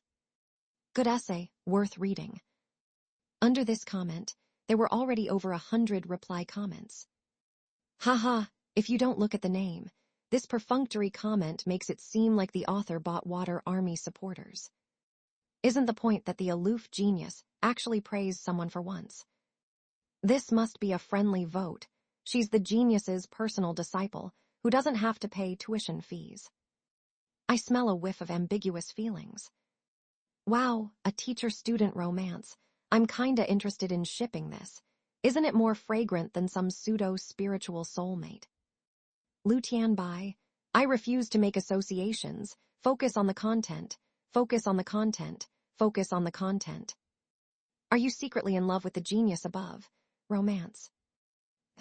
South City, No. 1 middle school bell group. Lu Tianbai, sis, could you not use my account to argue with the comments cac? Lin Chu Sui, it's so boring, la. Few of the people who voted for me actually read my essay. Lu Kai, don't look a gift horse in the mouth. If Xiao Genius hadn't voted, commented, and reposted for you, could your essay have taken off? Lin Chu Sui, he reposted it too. Lu Kai, yeah, reposted it to Cuckoo Space. Lin Chu Sui, he has a Cuckoo Space too. Xiao Yan, what, you don't think a genius deserves to have a Cuckoo Space? Lin Chu Sui, thank you genius for the vote, comment, and repost support. Love you, heart. After exiting the group, Lin Chu Sui immediately went to visit Xiao Yan's Cuckoo Space. She had always felt someone like Xiao Yan would limit social activities to the physical world. She didn't expect him to not only have a space, but for it to be wildly popular, with hundreds of visits every day. There wasn't much content in his space. The latest post was from a year and a half ago. The content was, bangs look good or buzzcut, confused. Under that year-old post, there were already thousands of comments, all screaming in unison. Bangs, bangs, genius with bangs is smoking hot. Then he buzzed his hair short. He had reposted 3 blogs, all from 2 years ago. One was use scientific methods to help you fall asleep quickly. Another was salute to the great firefighting heroes. The third one was him reposting Lin Chu Sui's essay. She felt somewhat honored to occupy a spot in such an indirectly monotonous coo-coo space. Thanks to the genius's vote, comment, repost support, Lin Chu Sui's S slowly gained popularity. Her writing was actually quite mediocre. Compared to the top 10 flowery, exaggerated, beautifully written essays, she deserved to be at the bottom. Even so, an essay selected by the teacher into the top 10 wouldn't be too bad. Her writing style was simple, but very sincere, quite touching to read carefully, so quite a few classmates sincerely voted for Lin Chu Sui. Seeing the trend was off, Sujia Enning canceled her vote for Lin Chu Sui an hour before voting ended, and voted for herself again. Later, the top 3 essays were sent by the school for another round of review by the Writing Society. Education. Sujia Enning was very confident her essay would get first place. She didn't expect the review results to come out with Lin Chu Sui as first place. The Writing Society teacher really liked Lin Chu Sui's essay, and even recommended it to a local literary magazine for publication. This brought great acclaim to Lin Chu Sui at school. Old Chin, who had always looked down on her, now inevitably looked at her with new eyes, and even specially invited her to the office to encourage her. In the past, every time Lin Chu Sui stepped into the office, it was to get scolded and criticized. This time when she went in, she was somewhat nervous. When Old Chin saw her come in, he smiled and waved his hand. She reflexively dodged to the side, afraid Old Chin would hit her. Lin Chu Sui, don't be so scared. Sorry, Teacher Chin, it was a reflex. Old Chin brought a stool for Lin Chu Sui and let her sit down, even pouring her a cup of water. Lin Chu Sui was so honored she didn't know what to do with her hands. Only the top few students in the grade got to enjoy Teacher Chin's personal water-pouring service in the office. Lin Chu Sui quickly stood up and said, "Teacher Chin, I'll just stand and talk, you doing this makes me uncomfortable." Old Chin's expression was gentle as he grumbled, "Good for nothing." Yes, Lin Chu Sui had a silly smile. Just then, Zio Yan walked into the office and politely said, "Teacher, you asked me to come help organize the end-of-term archives. I called you twice before and you didn't show up. Now you're so eager to come," Old Chin said irritably. "I know what you're up to. If you didn't come, what do you think I'd do, eat her up?" Zio Yan glanced at Lin Chu Sui, but didn't say anything, and familiarly started helping the homeroom teacher organize the student roster. "Teacher Chin, did you ask me here for something?" Lin Chu Sui asked apprehensively. "Little Lin, I read your essay and heard from some classmates about your father's situation." Old Chin guiltily said, "As your homeroom teacher, I didn't even know about this. I really failed in my duties. I also wasn't very good to you before and said some excessive things." "PSHH." Lin Chu Sui waved her hand, blushing a little. She had never blamed Old Chin. Although she was unruly, she still knew right from wrong. Old Chin had scolded and yelled at her in the past out of frustration that she wasn't improving. Otherwise, with her terrible grades, an irresponsible homeroom teacher would have just let her be long ago. "Little Lin, actually, I've always felt you're very smart. You just don't apply your mind to studying. If you focused your mind on the right things. What couldn't you learn well? Just look at this essay contest. Didn't you get first place? And 1 honor for our school. Education." Lin Chu Sui hadn't heard praise from a teacher in a long time. She grinned from ear to ear, waving her hand. "It's not that great, but Teacher Chin, I've always deeply respected you. You're a great teacher." "Ha ha ha, nonsense. I just have a little more experience than the average teacher. And I just have a slightly better memory than the average student." Seeing the two chatting more and more happily, Zio Yan figured since Lin Chu Sui wasn't getting scolded, he could relax. He said, "Teacher Chin, the materials are organized. I'll get going first." "Okay."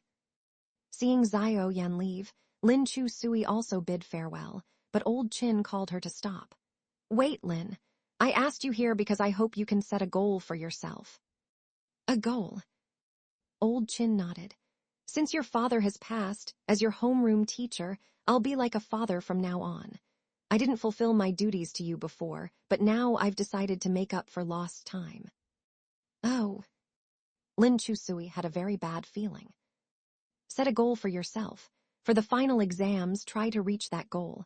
I'll supervise you.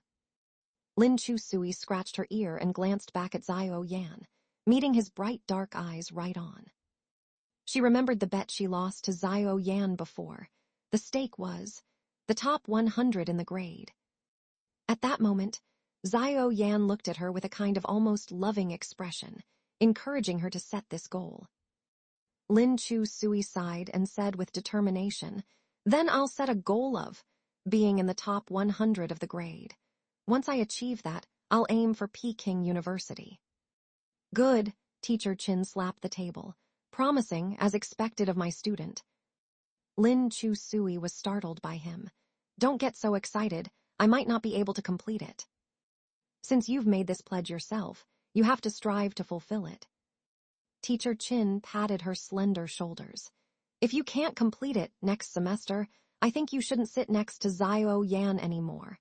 Let him partner with a student who needs more help. Before Lin Chusui could react, Xiao Yan tripped and fell on his way out the door. Homeroom teacher Old Chin not only gave Lin Chusui a tall order, but also proclaimed it to the world. So from that day on, there were classmates coming to find Xiao Yan every day. Xiao Tongsu, who needs help more than Lin Chusui besides me? I need help too. God of Learning, take a look at me. God of Learning, save the child. There were even more direct ones, who slapped their bank cards in front of Xiao Yan. God of Learning, I'll buy out all your time next semester. During that time, Lin Chusui was extremely depressed, first because her desk mate was too excellent. Her position was simply a den of wolves. Second, the learning pressure was also great. It's not easy for someone who hasn't studied properly for almost 2 years to rush to the top 100 in the grade at once. After school, Lin Chusui silently packed up her school bag and left. Xiao Yan was delayed by the duty, and when he wanted to find her, she was already gone. He went to the playground where she often went. On the edge of the playground, Lu Kai and several others were playing basketball, but Lin Chusui was nowhere to be seen. "Where's the kid?" he asked Lu Kai casually. Holding a basketball, Lu Kai said to Xiao Yan, "Bro Chu, she hasn't been playing basketball with us recently. My sister just said she went to the lakeside by herself and seemed to be in a bad mood." Xiao Yan nodded, got on his bike and left. Lin Chusui sat on the sidewalk of the ring road around the lake in the Olympic Sports Center Park, watching the slanting sun setting in the west, feeling depressed. Dad Lin used to take her here to run and exercise. When they got tired, they would lie down together on the sloping lawn and wait for the sunset. Later, Dad Lin left. The Martyrs' Cemetery was very far away in the suburbs. When Lin Chusui missed Dad Lin, she would come here alone, talking to the air as if Dad Lin was still sitting beside her. She told Dad Lin that she got first place for her composition. "I feel it was a fluke, but my desk mate helped a lot too." Sometimes his thinking is quite interesting. He can almost anger others to death, unsociable, but his moral character is really high. Anyway, everyone likes him and I don't know why. A lot of things that many people want, I just don't want. Like every time there's a lottery draw, everyone goes, it has nothing to do with me. After saying that, she sighed deeply. How annoying. So little ambition. The clear voice rang in her ears. Lin Chusui was startled and turned her head to see Xiao Yan standing beside her somehow. The warm and soft glow of the setting sun fell on him, slender and straight, with very long legs. Even ordinary black pants could make him look gracefully slender. He sat down casually on the lawn next to Lin Chusui, in the place where Dad Lin used to sit. "You eavesdropped on my conversation with Dad." "I didn't eavesdrop. I listened openly and above board." Dad Lin was inside him, so of course he could listen, righteous and confident. Lin Chusui was embarrassed and anxious. She grabbed a handful of grass stems and threw them at him. The The green grass with mud hid his face. His skin was too fair, so even a little dirt stood out clearly. But Xiao Yan was not angry either. He patted off the grass stems on his body. "Did I offend you?" "You offended me," Lin Chusui said angrily. "Anyway, someone needs you more than me, so you must have wanted to change desk mates already." Her words were a little sour. As soon as Lin Chusui said it, she regretted it. But words once spoken could not be taken back. She could only lower her head in shame and annoyance, pulling out grass stems, ignoring him. "Why don't you want what many people want?" Xiao Yan asked her sideways, his tone very plain. Lin Chusui replied, "I don't want to compete. I can't compete anyway." "But I want to compete." Xiao Yan looked at the distant crimson clouds. "If it's not mine, but I want it, I'll fight for it. If I can't get it, I'll rob it by any means necessary at all costs." Lin Chusui was a little surprised to hear him speak so openly. She looked at him and said, "At all costs." His side profile was firm, his eyes calm and waveless. He picked up a small rock and threw it into the pond. "I want to live well, live like a human, earn a lot of money, never be bullied or deceived again." "You will definitely get your wish." Seeing that his shoelaces were loose, Lin Chusui inexplicably reached out to untie his shoelaces, and then retied them tightly. "I'm not a very good desk mate, always affecting you, but I'm strong. If anyone bullies you, I'll teach them a lesson." The breeze blew by, and her sideburns floated on her pink cheeks. Xiao Yan's hard and rough heart suddenly became extremely soft. "Then, are you willing to compete for me a little?" "What?" "Try hard to compete a little, maybe I'll." The moment he opened his mouth, Xiao Yan knew he was being impulsive. He thought for a moment and smiled lightly. "Forget it, nothing." "Say it, what is it?" "Nothing." Why are you like this?" "I'm just like this." The more she asked, the more evasive Xiao Yan became. He still didn't have the courage or determination to promise or agree to anything. Lin Chusui stared blankly at his smiling eyes as clear as the moon in the breeze. Her mind suddenly heated up. Then she leaned over inexplicably and lightly pecked his face. Xiao Yan's words suddenly stopped. This light kiss was like a snowflake falling into his palm, vanishing instantly, but leaving a scorching mark in his heart. The progress bar for the task in the lower right corner jumped directly from 45% to 60%. Lin Chusui's face turned red. She reacted a bit excessively, jumped up abruptly, pushed back 2 steps, and screamed "Ah!" Then she covered her face and ran away. "Xiao Yan." She took him by surprise, but why was it like he had taken advantage of her? He stood up and shouted, "Why are you running?"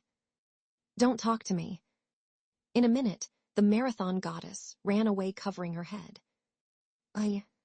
South City number 1, middle school bell group. Lin Chusui. Out of control, out of control, out of control. Lin Chusui. Xiao Yan. Sweat. Then, the system message reminded that Xiao Yan had been removed from the South City number 1 middle school bell group by Lin Chusui. Xiao Yan. He private messaged Lin Chusui. "Let's talk." "Sorry, you are no longer the other party's friend. Please re-verify." In those days, Lin Chusui hid from him whenever she saw him. Her face turned red and her heart pounded, hands and feet stiff. She didn't know what was wrong with herself. When she had an affair with Chin Nai in junior high, she didn't have this reaction. She was so embarrassed that she didn't even dare say a word to him. Seeing his face made her brain sizzle. How embarrassing, how embarrassing, how embarrassing. She actually took advantage of Xiao Yan. However, no matter how Lin Chusui hid, the two were desk mates. They still had to sit together in class. Lin Chusui was determined not to talk to Xiao Yan. In the cold December wind, Lin Chusui was afraid of the cold. She tucked in her hands and shivered like a quail. She glanced at Xiao Yan. He wore very little, an outer jacket over a dark turtleneck sweater, looking very thin. He wore a loose scarf around his neck. Lin Chusui wore quilted autumn clothes inside and out. 3 layers inside and 3 layers outside, wrapping herself up tightly. But still cold. Xiao Yan sat by the window. He liked to open the window a little crack for ventilation. It wouldn't affect other students and could dispel the stale air in that area, refreshing. Lin Chusui took out a pen and silently wrote a line in her notebook and handed it over. Close the window, thank you. Xiao Yan ignored it and did not move. Seeing that he remained indifferent, Lin Chusui circled those words in thick red pen, added exclamation marks, and handed it in front of him. Close the window, thank you. Xiao Yan didn't even look at her. His expression was also very cold. He said, Why should I close the window? Lin Chusui continued to write in the notebook. Because I'm cold. You're cold, what does that have to do with me? Xiao Yan glanced coldly at her. Someone whose friend you deleted. Lin Chusui. He was still resentful about deleting friends. Taking advantage of me, but I'm the one who wronged you. Xiao Yan was indeed a little angry, turning things upside down. Lin Chusui grabbed a pen and painfully wrote in her notebook, Please forget about that. Xiao Yan leaned in close, coldly asking, We've already kissed, how can I forget? As Lin Chusui looked at his handsome face up close, she wanted to grab the pen to write again, but he took the pen and threw it aside. Little mute, do you plan on never speaking to me again for the rest of your life? Lin Chusui was extremely embarrassed, trying her best to avoid his pressing gaze. It was me. I'm sorry, if you feel taken advantage of, then I'll let you kiss me back to make it even. She spoke those words sincerely, every word coming from her heart. Her eyes were also exceptionally pitiful. Xiao Yan chuckled at her response. He loosened his grip on her collar. That sounds great, doesn't it? You kiss me, and then I get to kiss you back. What are you thinking? Having regained her freedom, Lin Chusui immediately buried her head in the desk, pretending to die a miserable death. The person's gone. After a while, she clearly felt the cold wind stop. She looked up and saw that Xiao Yan had closed the window. At the same time, he took off his scarf and wrapped it around her neck. The deep brown scarf carried his warmth, instantly wrapping her cool neck extremely cozily. About you stealing a kiss from me. Before he could finish speaking, Lin Chusui hurriedly went up to him and covered his mouth with her hand. Don't say it. Her soft, sticky hand covered his lips. He looked sincerely at the girl before him with his naturally upturned peach blossom eyes. Not saying it means you'll never speak to me again. Lin Chusui slowly removed her hand from him. Somewhat dejected, she kept her head low while touching his dark scarf.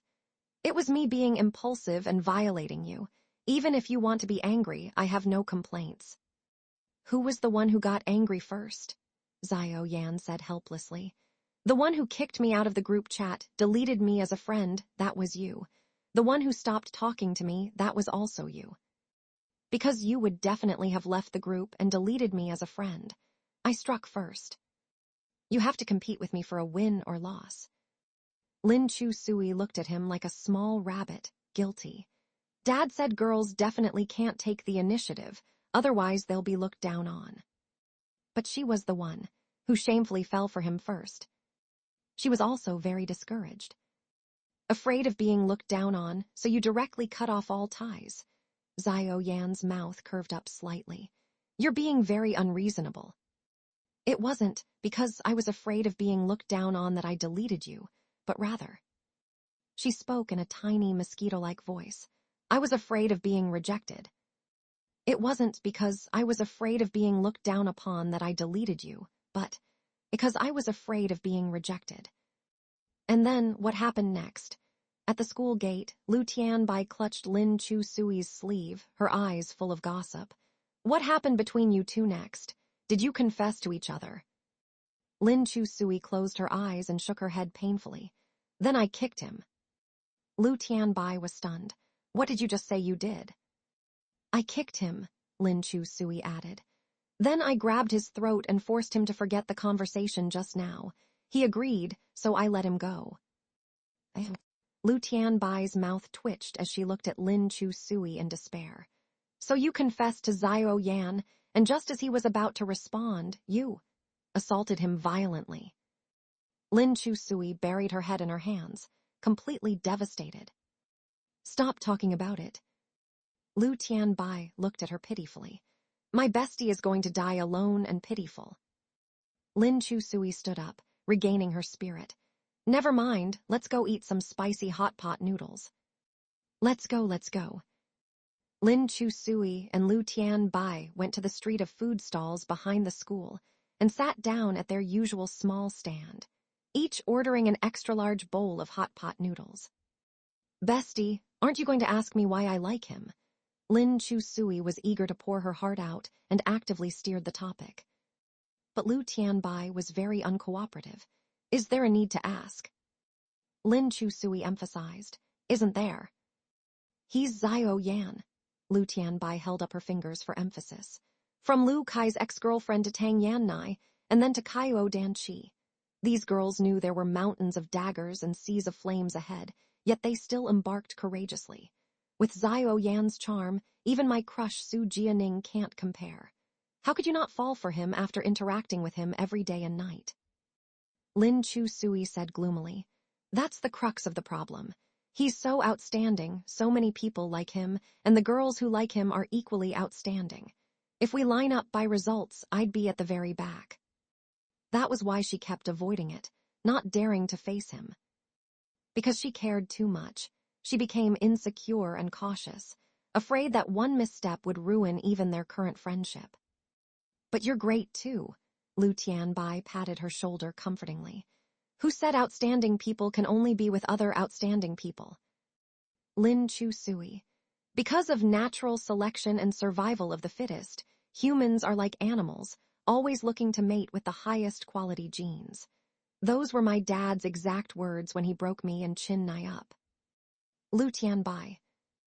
Bringing up mating, your dad really goes all out. The two girls chatted about their maidenly woes over steaming hot bowls of noodles. But unbeknownst to them, Chin Nai and his group of friends had also come to this shop, sitting at the next table over. Chin Nai attended a vocational school not far from their high school, just 2 streets away. But Lin Chu Sui hadn't seen him for nearly 2 years. These years of wild growth had made him even more bold and unruly. Lin Chu Sui signaled Lu Tianbai with her eyes. Lu Tianbai quickly finished her bowl, called the boss over to scan their payment code. Seeing them about to leave, Chin Nai immediately came over and sat down opposite Lin Chu Sui. Chu Sui, let's chat. Lin Chu Sui was still quite calm. Chat about what? I haven't been able to forget you these past 2 years. She looked over at Chin Nai's table, where his previous girlfriend with the blunt bangs was also sitting, twisting her clothes in her hands, glaring at them resentfully. Lin Chu Sui had no doubt her heart was torn to shreds right now. Your girlfriend is right there. Isn't it too heartless to say this now? Chin Nai explained. She's not really my girlfriend, she's the one chasing me around. But you acquiesced, since you bring her everywhere with you now. Chu Sui, are you jealous? I'll be damned if I'm jealous of you. Seeing Lin Chu Sui's fist tighten under her sleeve, Lu Tianbai quickly pulled her up. We've got a lot of homework tonight, let's get going. Lin Chu Sui suppressed her urge to beat him to a pulp, saying, since you have a girlfriend now, cherish her properly. Don't be a scumbag. Chin Nai grabbed Lin Chu Sui's sleeve. Is it because of that guy from back then? Let go. That day he stole my wallet and took a... He hesitated, and he even threw my wallet into the toilet. Did you get your wallet back? I got it back. Chin Nai swallowed his disgust and said, it was covered in shit. Lin Chu Sui felt a bit like laughing. She shook off his hand. Then there's nothing more to say. At dusk after school ended, Xiao Yan parked his bike at the edge of the track field and called out to Lu Kai, who was playing basketball. Where's Lin Chu Sui? Lu Kai stopped running, holding the ball. Xiao Yan, why are you looking for Chu Sui every day? Xiao Yan was confused. Am I? Lu Kai counted on his fingers. Yesterday, today, day before, every time you pass by you ask. Maybe she's been a bit strange lately. You two are both weirdos. Lu Kai threw the ball back to the other boys, put on a jacket, and walked over. My sister just texted me they were eating hot pot noodles at the food street. Let's go together. Xiao Yan didn't refuse, and went with Lu Kai to the street of food stalls behind the school. Walking through the smoky and lively stands, from a great distance, he immediately spotted Lin Chu Sui talking with Chin Nai. Hey. Seeing them too, Lu Kai teased. Are they trying to rekindle old flames? Xiao Yan looked away, saying, Then I'll head back first. Weren't you looking for Chu Sui about something? It's nothing now. After speaking, Xiao Yan turned his bike around to leave. Lu Kai watched as he got about 10 meters away, then halted in his tracks amidst the crowd. After a few seconds of silence, Xiao Yan turned back around, threw his bike to Lu Kai, and said with a tinge of youthful frustration, Help me watch this. Before Lu Kai could respond, he strode purposefully towards Lin Chu Sui and Chin Nai. Holy shit.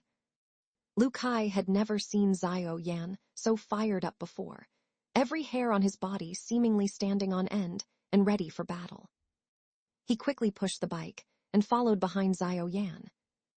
Xiao Yan marched right up to Lin Chu Sui's side and sat down. Seeing Xiao Yan, Lin Chu Sui was a little surprised. Chin Nai was even more furious at the sight of him. I'm talking to Chu Sui, piss off. I'm her guardian, Xiao Yan shamelessly declared. The one who should piss off is you. You, her dad, and guardian, Chin Nai scoffed. What a coincidence, I'm indeed. Shameless prick. Does the scar not hurt anymore now that the wound has healed? Chin Nai slammed the table and stood up, grabbing Xiao Yan's collar. Keep seeing you and I'll keep beating you up. Recalling Xiao Yan's inexplicable beating last time, hot blood rushed to Lin Chu Sui's head. She grabbed the iron stool beside her and slammed it down in front of Chin Nai, coldly shouting, Try touching him again. Seeing the situation escalate, Lu Kai and a few boys from the sports team swarmed over, clamoring, What's going on here? You dare wreak havoc on our turf. Chin Nai's friends also came over, confrontationally yelling, You looking for a fight? Our high school has an excellent ethos, we never fight. Lu Kai had already taken out his phone. We'll just tell the teachers. Just you wait, Mr. Wang, our PE teacher, has a black belt in Taekwondo. He'll take care of you. Chin Nai didn't actually want to clash with Lin Chu Sui either. His eyes bloodshot, he pointed at Xiao Yan and asked Lin Chu Sui, Who is he to you? Following Xiao Yan's earlier words, Lin Chu Sui said, Didn't you hear him? He's like my dad, my guardian, satisfied. Chin Nai jabbed his finger at Xiao Yan, resentful and indignant. He's no father to you. Have you lost your mind? Xiao Yan calmly replied, I'm the kind of dad she would cry and call for. Chin Nai. Lin Chu Sui. Lu Kai whispered to Zhang Chengyu. As expected of Xiao Yan, still making erotic jokes in front of a love rival. Zhang Chengyu. This is called defeating the enemy without fighting, killing their heart. Before things could escalate further, the school security at the back door were alerted by the tense standoff and came over. Although unhappy about it, Chin Nai could only leave sullenly. Just before leaving, he turned back to say to Lin Chu Sui, Chu Sui, he's no good. One day you'll see his true colors. The small restaurant was filling up with more and more students. Lu Kai and Zhang Chengyu ordered a big bowl of hot pot noodles and sat on the side slurping them down. Xiao Yan sat next to Lin Chu Sui, patiently waiting for her to finish eating. Finals are coming up soon. Let's go to the study room later, and I'll go over the review materials with you. Oh, Lin Chu Sui mumbled in response. Whatever. Xiao Yan looked at her. Whatever does that mean you want to study or not? I won't make the top 100 in our grade, Lin Chu Sui said dejectedly. Even if we ranked by genes, I'd be at the bottom. Ranked by genes. Lu Tianbai raised her hand and said, What she means is that superior genes will naturally select even better genes to mate with. It's survival of the fittest. Lin Chusui. She didn't have time to cover the naive girl's mouth. Zhang Chengyu and Lu Kai simultaneously gave Lin Chusui a thumbs up. The other girls at school confessed to Xiao Yan through hints and metaphors, some even writing him little poems. But Lin Chusui came right out with an evolutionary biology argument, survival of the fittest. I don't have mating rights. That's our Lin Chusui. Xiao Yan was stunned for a few seconds. Under the meaningful gazes of Zhang Chengyu and Lu Kai, he stood up and said to Lin Chusui, "Come over here, I want to talk to you privately." Lin Chusui was reluctant to put down her chopsticks, and even more afraid he would be as blunt with her as he was with the other girls who confessed to him. Although she had a lot of courage, his rejection could still make her cry. How embarrassing. I don't want to go." Lin Chusui acted as if her bottom was glued to the chair. "Let's just peacefully finish this last month as desk mates, then we can be bosom friends from afar." "You just want us to be bosom friends from afar." The girl sighed and lowered her head. "That's all we can be." Xiao Yan's slender, broad palm landed gently on her forehead. "Then I'll be direct." Lin Chusui looked at him in surprise. "Although survival of the fittest makes sense, I've also developed feelings." The boy casually tilted his head to the side, his handsome side profile nearing perfection. "So that choice is in your hands." Lu Kai dragged Lu Tian away from the food stall, and Zhang Chengyu behind them posted a title on the school forum. "Shocking. You'll never know how hardcore the confession from the academically excellent student was," he actually said. There was no content, only the title, tricking countless people to come in and scratch their ears and cheeks anxiously waiting for the next part. After Lu Kai and his friends left, the food stall became busy again. The clamor around Lin Chusui's ears was incessant, and her temples throbbed unsteadily. She didn't know what to do, so she picked up her chopsticks and ate 2 more mouthfuls of the spicy hot pot noodles. It was as if she had lost her sense of taste. All her senses floated to the boy beside her. She could acutely feel his heartbeat, his breathing, his every subtle move. Her heart was bubbling with soda bubbles, foaming over. She didn't know what to do. "What you mean by giving me that power?" "I'm not healthy, very poor, the future is uncertain, so I can't easily make any commitment. That would be irresponsible to others." Xiao Yan's expression was unprecedentedly serious. "I originally wanted to wait until life improved, then ask if you'd be willing to let me take care of you. But I'm also afraid that when I turn my head, you'll be gone." "I knew it." Lin Chusui scratched the holes on her jeans, glanced at him shyly. "You really love me." Xiao Yan smiled lightly. "I do like you quite a bit." "It's love." "Okay, love." He didn't argue with her and continued, "I'm not a good person. There is a lot of hatred in my heart. Sometimes I lose my temper and do bad things. Just like what Chin-Nai said, I got back at him for calling me a poor loser." "Did you really steal his wallet?" "I didn't steal it. He dropped it and I threw it away on impulse." Xiao Yan admitted frankly, "I have a dark side. I will stop at nothing to get what I want." Lin Chusui blinked, looking at Xiao Yan. This was the first time since she met him that she heard him open up about himself. "Why are you telling me all this?" "I'm afraid you'll be disappointed." Listening to Xiao Yan's words, and seeing him put himself in such a low position, Lin Chusui's inferiority disappeared in an instant. Her face slowly turned crimson. "You care too much about what I think." Xiao Yan smiled helplessly. "Yes, I care too much. I'm afraid you'll fall for someone else when I turn my head." "It's possible," Lin Chusui said on purpose. "After all, Chin-Nai still has a torch for me." "I know." The photo he took from Chin-Nai's wallet was still hanging on his headboard. Seeing that he didn't argue, Lin Chusui blushed and reminded him, "Then you have to treat me well. I'm not easy for you to win over." "It's a deal." Xiao Yan didn't know what the best love looked like. But he knew that if he let the girl fantasize like this, her self-confidence would collapse completely, and she would become the depressed fish girl of the past again. But true affection is probably seeing you as the best in the world in my eyes.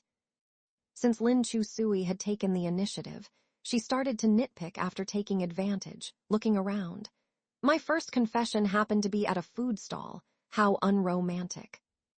I said I'd take you somewhere romantic, but you didn't want to go. Let's go now. Okay. Xiao Yan got up to pay the bill, then walked out of the food street pushing his bike, with Lin Chu-sui following closely behind. Lin Chu-sui took the initiative to sit on his bike. Give me a ride. Already starting to order me around. You have to treat me well to firmly capture my heart. Xiao Yan smiled faintly, got on the bike and easily pedaled. The cool breeze brought a touch of chill. Lin Chu-sui's heart, however, was restless. Looking at his straight, broad back, she couldn't help reaching out to touch the tan nape of his neck. Short-cropped hair stubble, hard texture a little prickly. Xiao Yan felt like an electric shock running up his spine. What are you touching? Nothing, just touching. Lin Chu-sui withdrew her hand shyly. Just that little electric tingle was enough to stiffen him halfway. A 17 or 18-year-old boy, just coming of age, simply couldn't withstand the girl's intentional or unintentional teasing and touching. He took a deep breath, swallowing his impatience. We need to set some boundaries. What?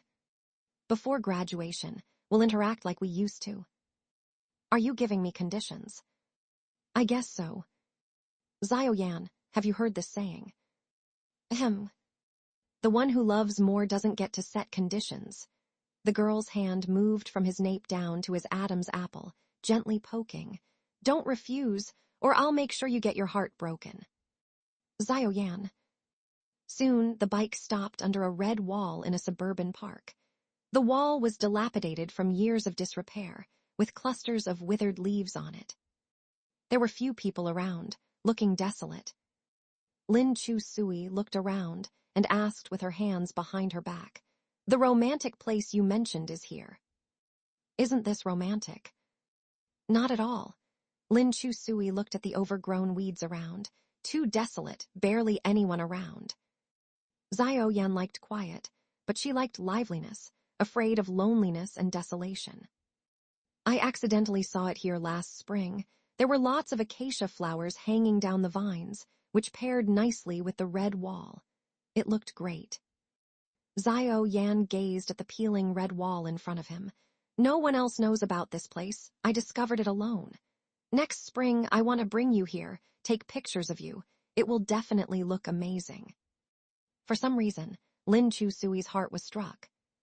Because he saw beautiful scenery, the first thing he wanted to do after confirming their relationship was eagerly share this beauty with her. It was just a pity that it wasn't spring now, but the bleak winter. Even without the acacia flowers hanging on the dilapidated walls, the usually obtuse Lin Chu-sui felt the tenderness in the boy's eyes. All the romance in the world combined was no match for the moment's gentle breeze in this place. The feeling of walking on air finally landed. She decided from now on, other than her parents, the person she loved most was Xiao Yan. The best Xiao Yan. Seeing her spacing out staring at him, Xiao Yan waved his hand in front of her eyes. Do you know you really know how to ruin the atmosphere? Lin Chu-sui grabbed his sleeve, said very sincerely, Xiao Yan, I was joking earlier about threatening to break your heart. I know, Xiao Yan smiled faintly, but you explaining it makes me look stupid. Lin Chu-sui said solemnly, Xiao Yan, as long as you don't cheat, I'll always love you.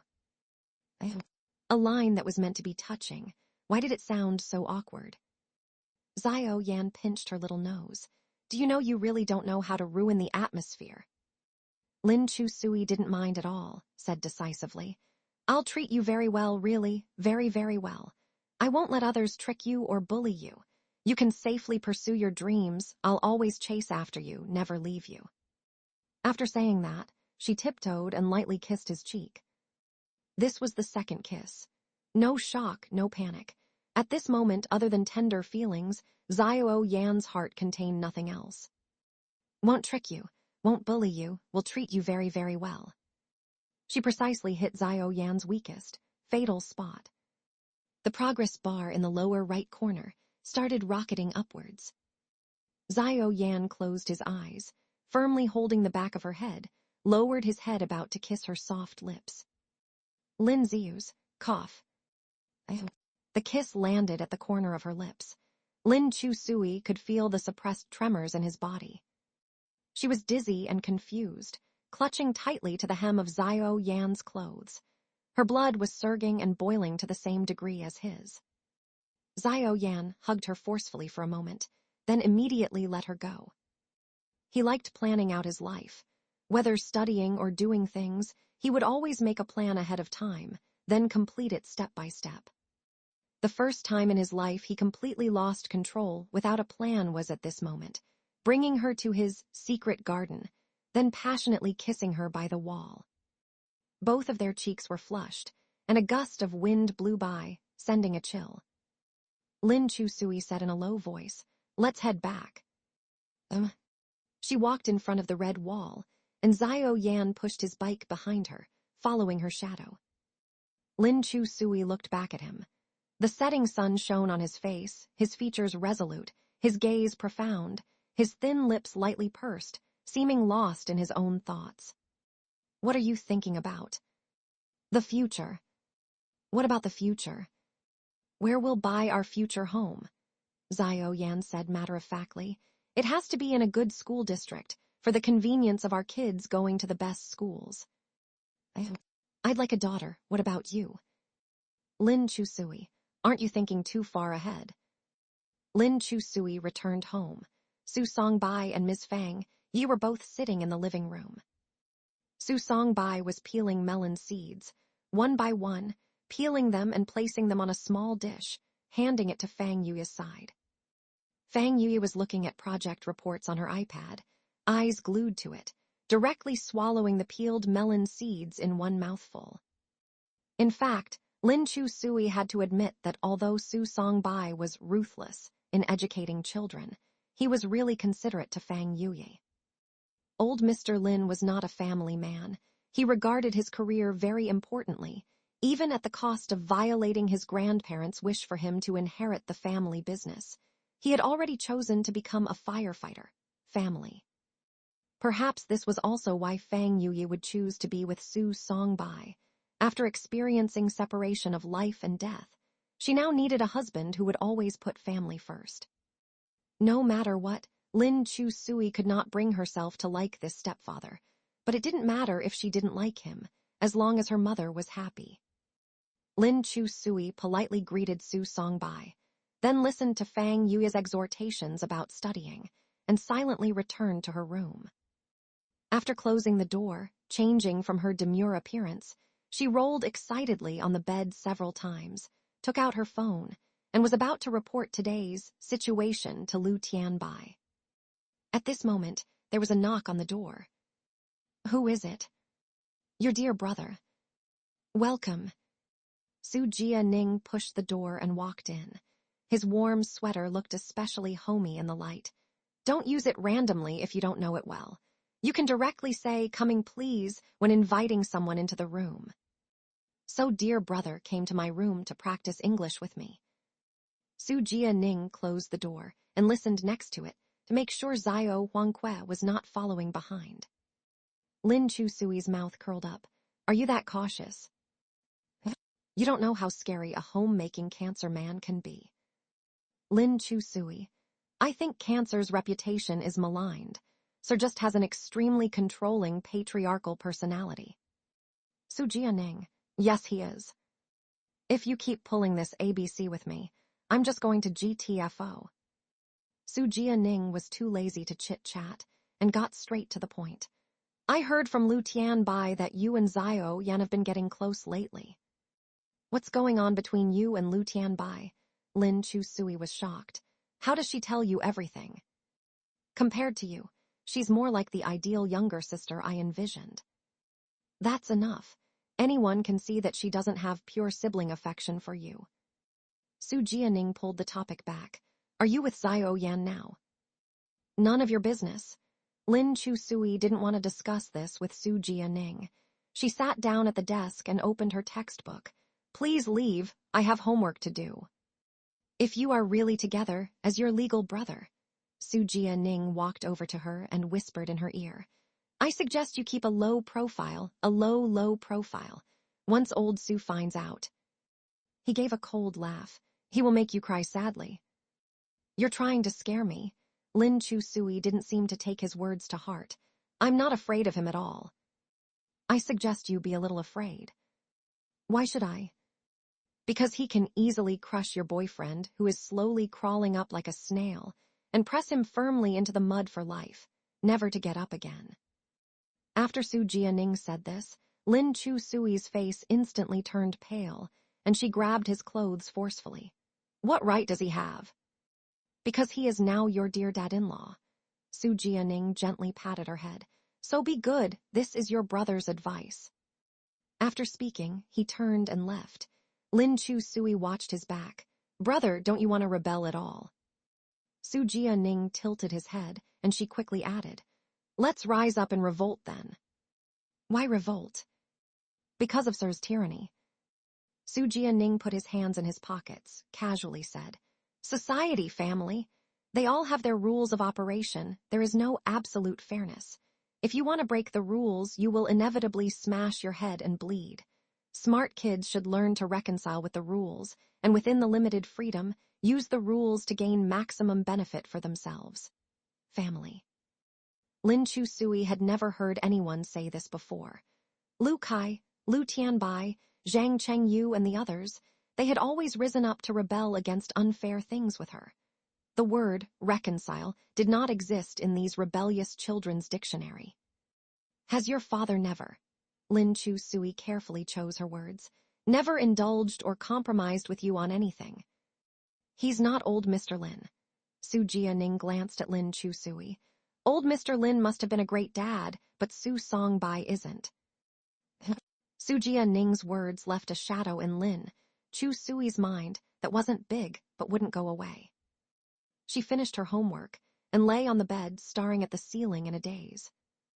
At first, she really hated Su Jianing, hated him for no reason.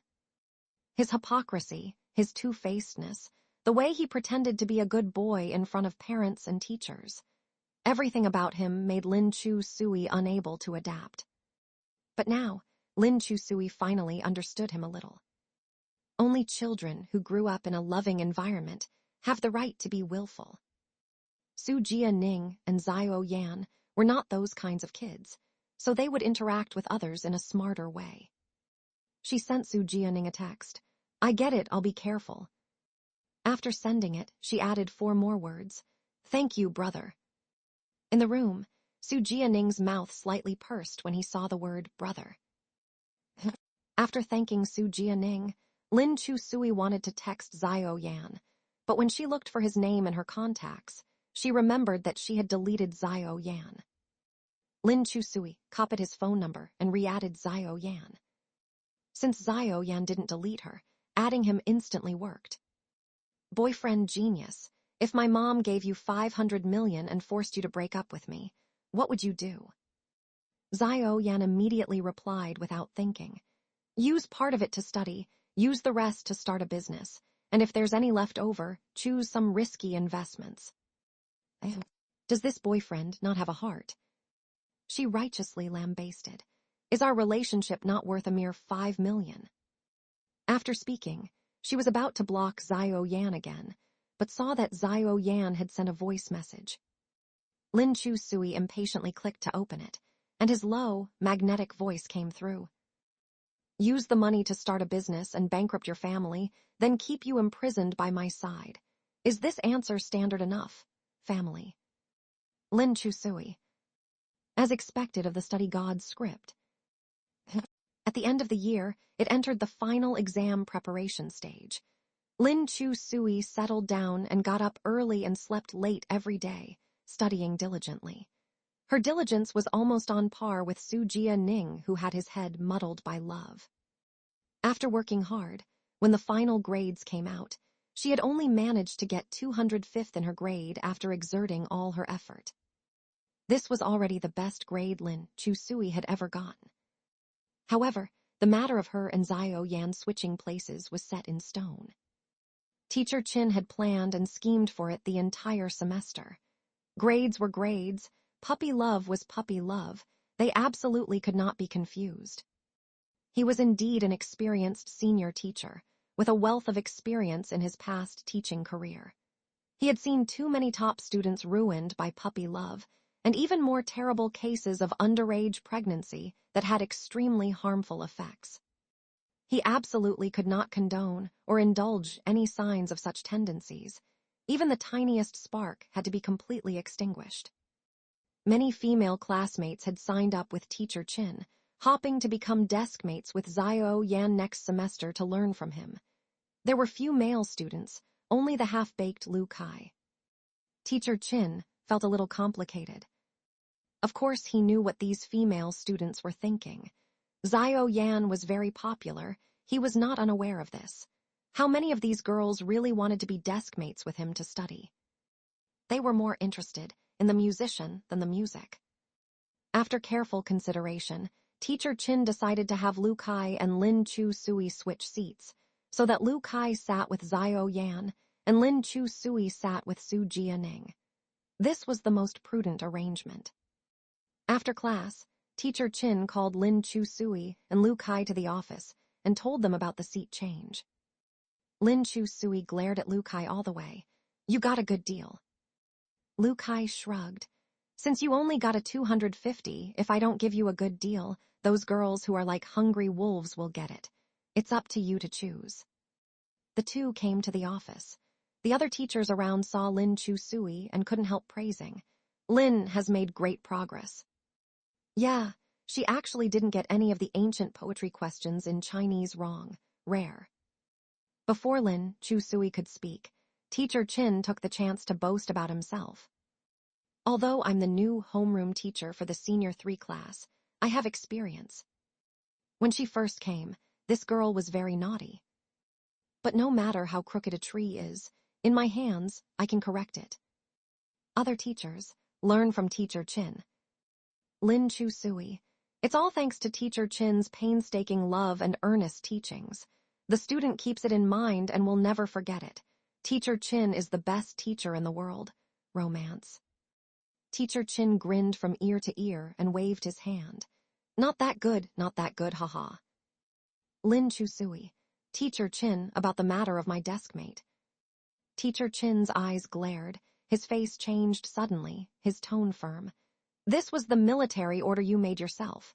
You and Lu Kai will switch seats later." Lin Chusui nodded repeatedly with a smile. Yes, no problem. You can switch seats and give the study guide to someone more in need of help. It's totally fine. Sitting next to Su Jianing is okay too." "Wait a minute." Teacher Chin looked at her suspiciously. "Why are you so happy?" Am I happy? No way." With all his experience with people, how could Teacher Chin not see through Lin Chusui's little thoughts? "You're so happy to sit next to Su Jianing." Lin Chusui panicked immediately. No, Su Jianing is just my brother. There is nothing else between us. Really nothing." Teacher Chin's heart thumped. He realized something was wrong. He had only paid attention to Zhao Yan and Lin Chusui, completely neglecting Su Jianing, who was with her day and night. Sometimes students' puppy love is like guerrilla warfare. The enemy advances and we retreat. The enemy attacks and we defend. The younger generations nowadays are more and more complicated. No wonder Zhao Yan had pursued Lin Chusui for so long without success. Turns out, this was a love triangle. Teacher Chin's expression became serious. "Student Lin Chusui, do you know he is your brother by law?" Lin Chusui was so frightened her whole body shook. I don't have anything with him, I'm sorry, Teacher Chin, I was wrong. Please don't tell my mom or she'll beat me to death." Teacher Chin immediately realized the severity of the problem. "Student Lin Chusui, please control your emotions. Focus on studying. You are in your senior year of high school now. there can be no mistakes. Xiaoyan also advised me that. Teacher Qin thought for a long time and said to Lu Kai, "Let's put off the switching seats for now. We'll talk about it later." Lu Kai. He was dumbfounded by Lin Chu Sui's acting. Not giving her an Oscar is a loss for the international film industry. Su Jianing was called to Teacher Qin's office. In order not to hurt the self-esteem of the model student, Teacher Qin spoke in metaphors and hinted cryptically, leaving Su Jianing, who was already weak in Chinese, even more confused. Teacher Qin also recommended that he go read Thunderstorm. Naturally, Su Jianing had no mood to read any Thunderstorm. In this final exam, Xiao Yan was still top of the rankings, while he had barely managed to beat Kaio Dan Chi to secure the second spot. Accomplish things that seem impossible no matter how hard you try.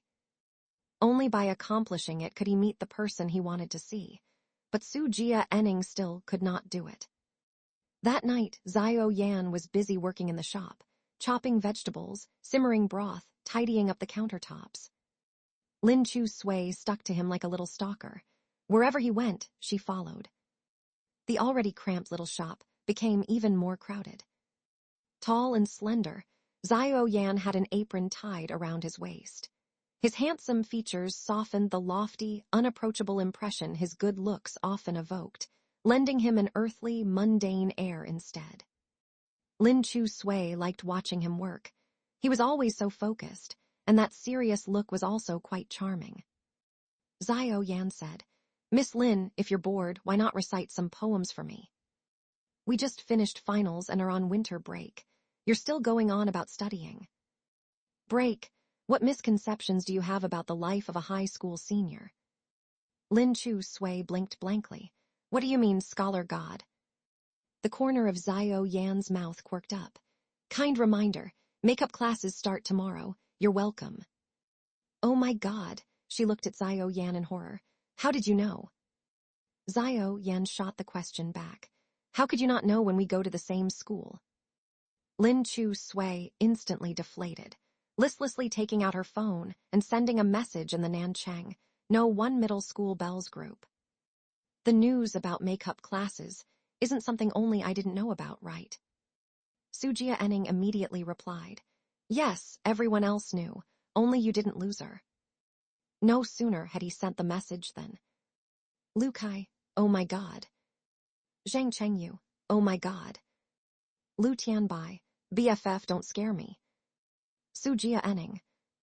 Why did he join this useless group? Zhang Chengyu.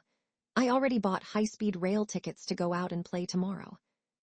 Lu Kai, my sister and I are already on the high-speed rail. Despair." Lin Chu Sui's mood instantly brightened.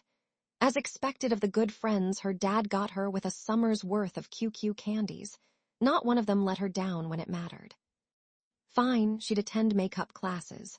Although winter break was short, she could still see her world's most handsome boyfriend every day.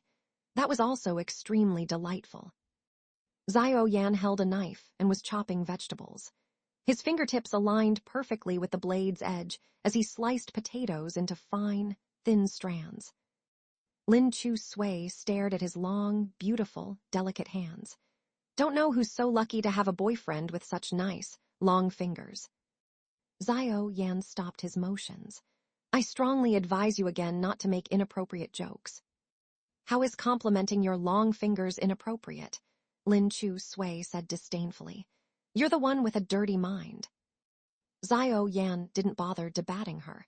He simply continued prepping the ingredients. The young lady watched his back for a while before calling out, Boyfriend, can I give you a pet name? What? Your sister calls you a Yan, then I'll call you. Lin Chu Sui thought for a moment then said, How about I call you Xiao Xiao? You can just keep calling me boyfriend. Oh, you don't like it. It's extremely unpleasant. HMPH. Lin Chu Sui refused to give up. Xiao Xiao. Xiao Xiao, Xiao Xiao, Xiao Xiao. Xiao Yan ignored her with his back turned. Xiao Xiao, Xiao Xiao, Xiao Xiao. She switched to an almost coquettish tone. Zio, don't ignore me. Zio Yan finally couldn't stand it anymore. He turned around and spread his arms. Fine, hug. Lin Chu Sui happily rushed into his embrace, squeezing his waist tightly. His body was hard yet warm, smelling lightly of laundry detergent and lemon, clean and fresh. Zio Yan held his arms open to avoid getting oil and grease on her, as he indulgently allowed her to act spoiled, letting her hug him for a long, long time. Lin Chu Sui nuzzled his shirt. Yan, you really, really like me, huh? Zio Yan lowered his head and lightly rubbed his nose against her forehead. He liked her a lot. So much that it was indescribable. So much that he wanted to give her his everything, every night in his dreams. Lin Chu Sui, his voice was low and heavy. Yes. From now on, call me Yan. She looked up at him. Oh, you like this name. The light in the youth's pitch-black eyes gentled as he gazed down at her. I like it. This name held affection, and affection was what he had craved, yet lacked the most in his childhood. A Yan. Zio Yan couldn't help but kiss her cheek again. Right as the two were being lovey-dovey, Zio Qian walked up to the shop with a backpack on, and upon seeing this scene, quickly covered her eyes. Oh my, oh my, oh my. Lin Chu Sui immediately let him go and politely greeted. Sister. I came to grab a book. I have class. Sorry for disturbing. Zio Qian looked at them meaningfully. Didn't mean to interrupt anything. You weren't interrupting at all. Zio Yan pointed at the clock on the wall. There's still half an hour. You'll be late for the bus. Just take a taxi. That's why I won't waste time chatting with you too. Zio Qian hurried to the back room to find her workbook, then came out and Zio Yan put an umbrella in her bag. It's going to rain soon. Take a taxi. I know. Just as Zio Qian was about to leave, she seemed to recall something and turned back to ask him, what ranking did you get for finals? Zio Yan also found it odd. Why are you suddenly interested in my grades, sister? It's not strange for me to care about you, is it? You never asked before. That's because you always ranked first. Did I need to ask? Zio Yan quickly caught the logical flaw in her words. Then, what makes you think this time I might not have ranked first? Zio Qian's face instantly flushed. She tried to stay calm as she walked over and rapped his head with her book. Trying to interrogate me like a criminal, huh? Zio Yan instinctively dodged behind Lin Chu Sui. Lin Chu Sui spread her arms. Sister, don't hit him. Oh, you have a girlfriend to protect you now. Zio Qian flicked Zio Yan's head, then pinched Lin Chu Sui's ear, laughing. Found yourself a backer. You're more violent than my girlfriend. Zio Yan pushed her hand away. You really will be late. I'll settle accounts with you when I get back. Zio Qian tiptoed to ruffle his hair, then did the same to Lin Chu Sui. You two kids be good and study hard at home. Behave. We know. Not long after Zio Qian hurried off, the skis opened up and rain poured down in sheets. She quickly opened up her umbrella and stood waiting at the bus stop. Though there were also many taxis soliciting business, Zio Qian still tried to save money where she could. Having experienced poor times, every cent had to be spent like blood money. She and Zio Yan had no family to rely on. They could only depend on themselves to work towards a better future. Because of the sudden torrential rain, every bus was crammed full. On top of that, this was downtown, so more and more people gathered at the bus stop, packed together like sardines. Even the taxis were all taken, unable to solicit any more customers. Zio Qian tried to squeeze onto a bus, but she was petite and quickly shoved back out by the aunties and uncles, stumbling in an undignified manner. Her clothes were also drenched by the rain. Little lady, what are you squeezing for? An auntie scolded. Don't you know to respect your elders? You were the one shoving me the whole time.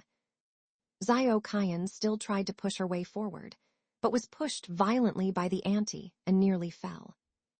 Zio Qian was quite angry now and went up to reason with her. How could you resort to violence? The auntie ignored her. With her obese body, she relentlessly shoved her way forward until she finally managed to squeeze onto the bus. How rude! Zio Kyan was never one to swallow insults quietly. No class whatsoever. The auntie looked back at her as if she were the victor. If you're so classy, why are you taking the bus? The bus, crammed full of people, lumbered heavily away from the stop. Zio Kyan's clothes were completely drenched now, and her anger still hadn't abated. She also felt very wronged and anxious, since she definitely wouldn't make it to class on time. She opened up her umbrella and hurried to the next bus stop, hoping there would be fewer people there. Yet she never expected that when the roof leaks, it rains all night. The heel of her high heels got stuck in the drain cover. Zio Kyan tried hard to lift her foot, but the heel got stuck and broke off directly.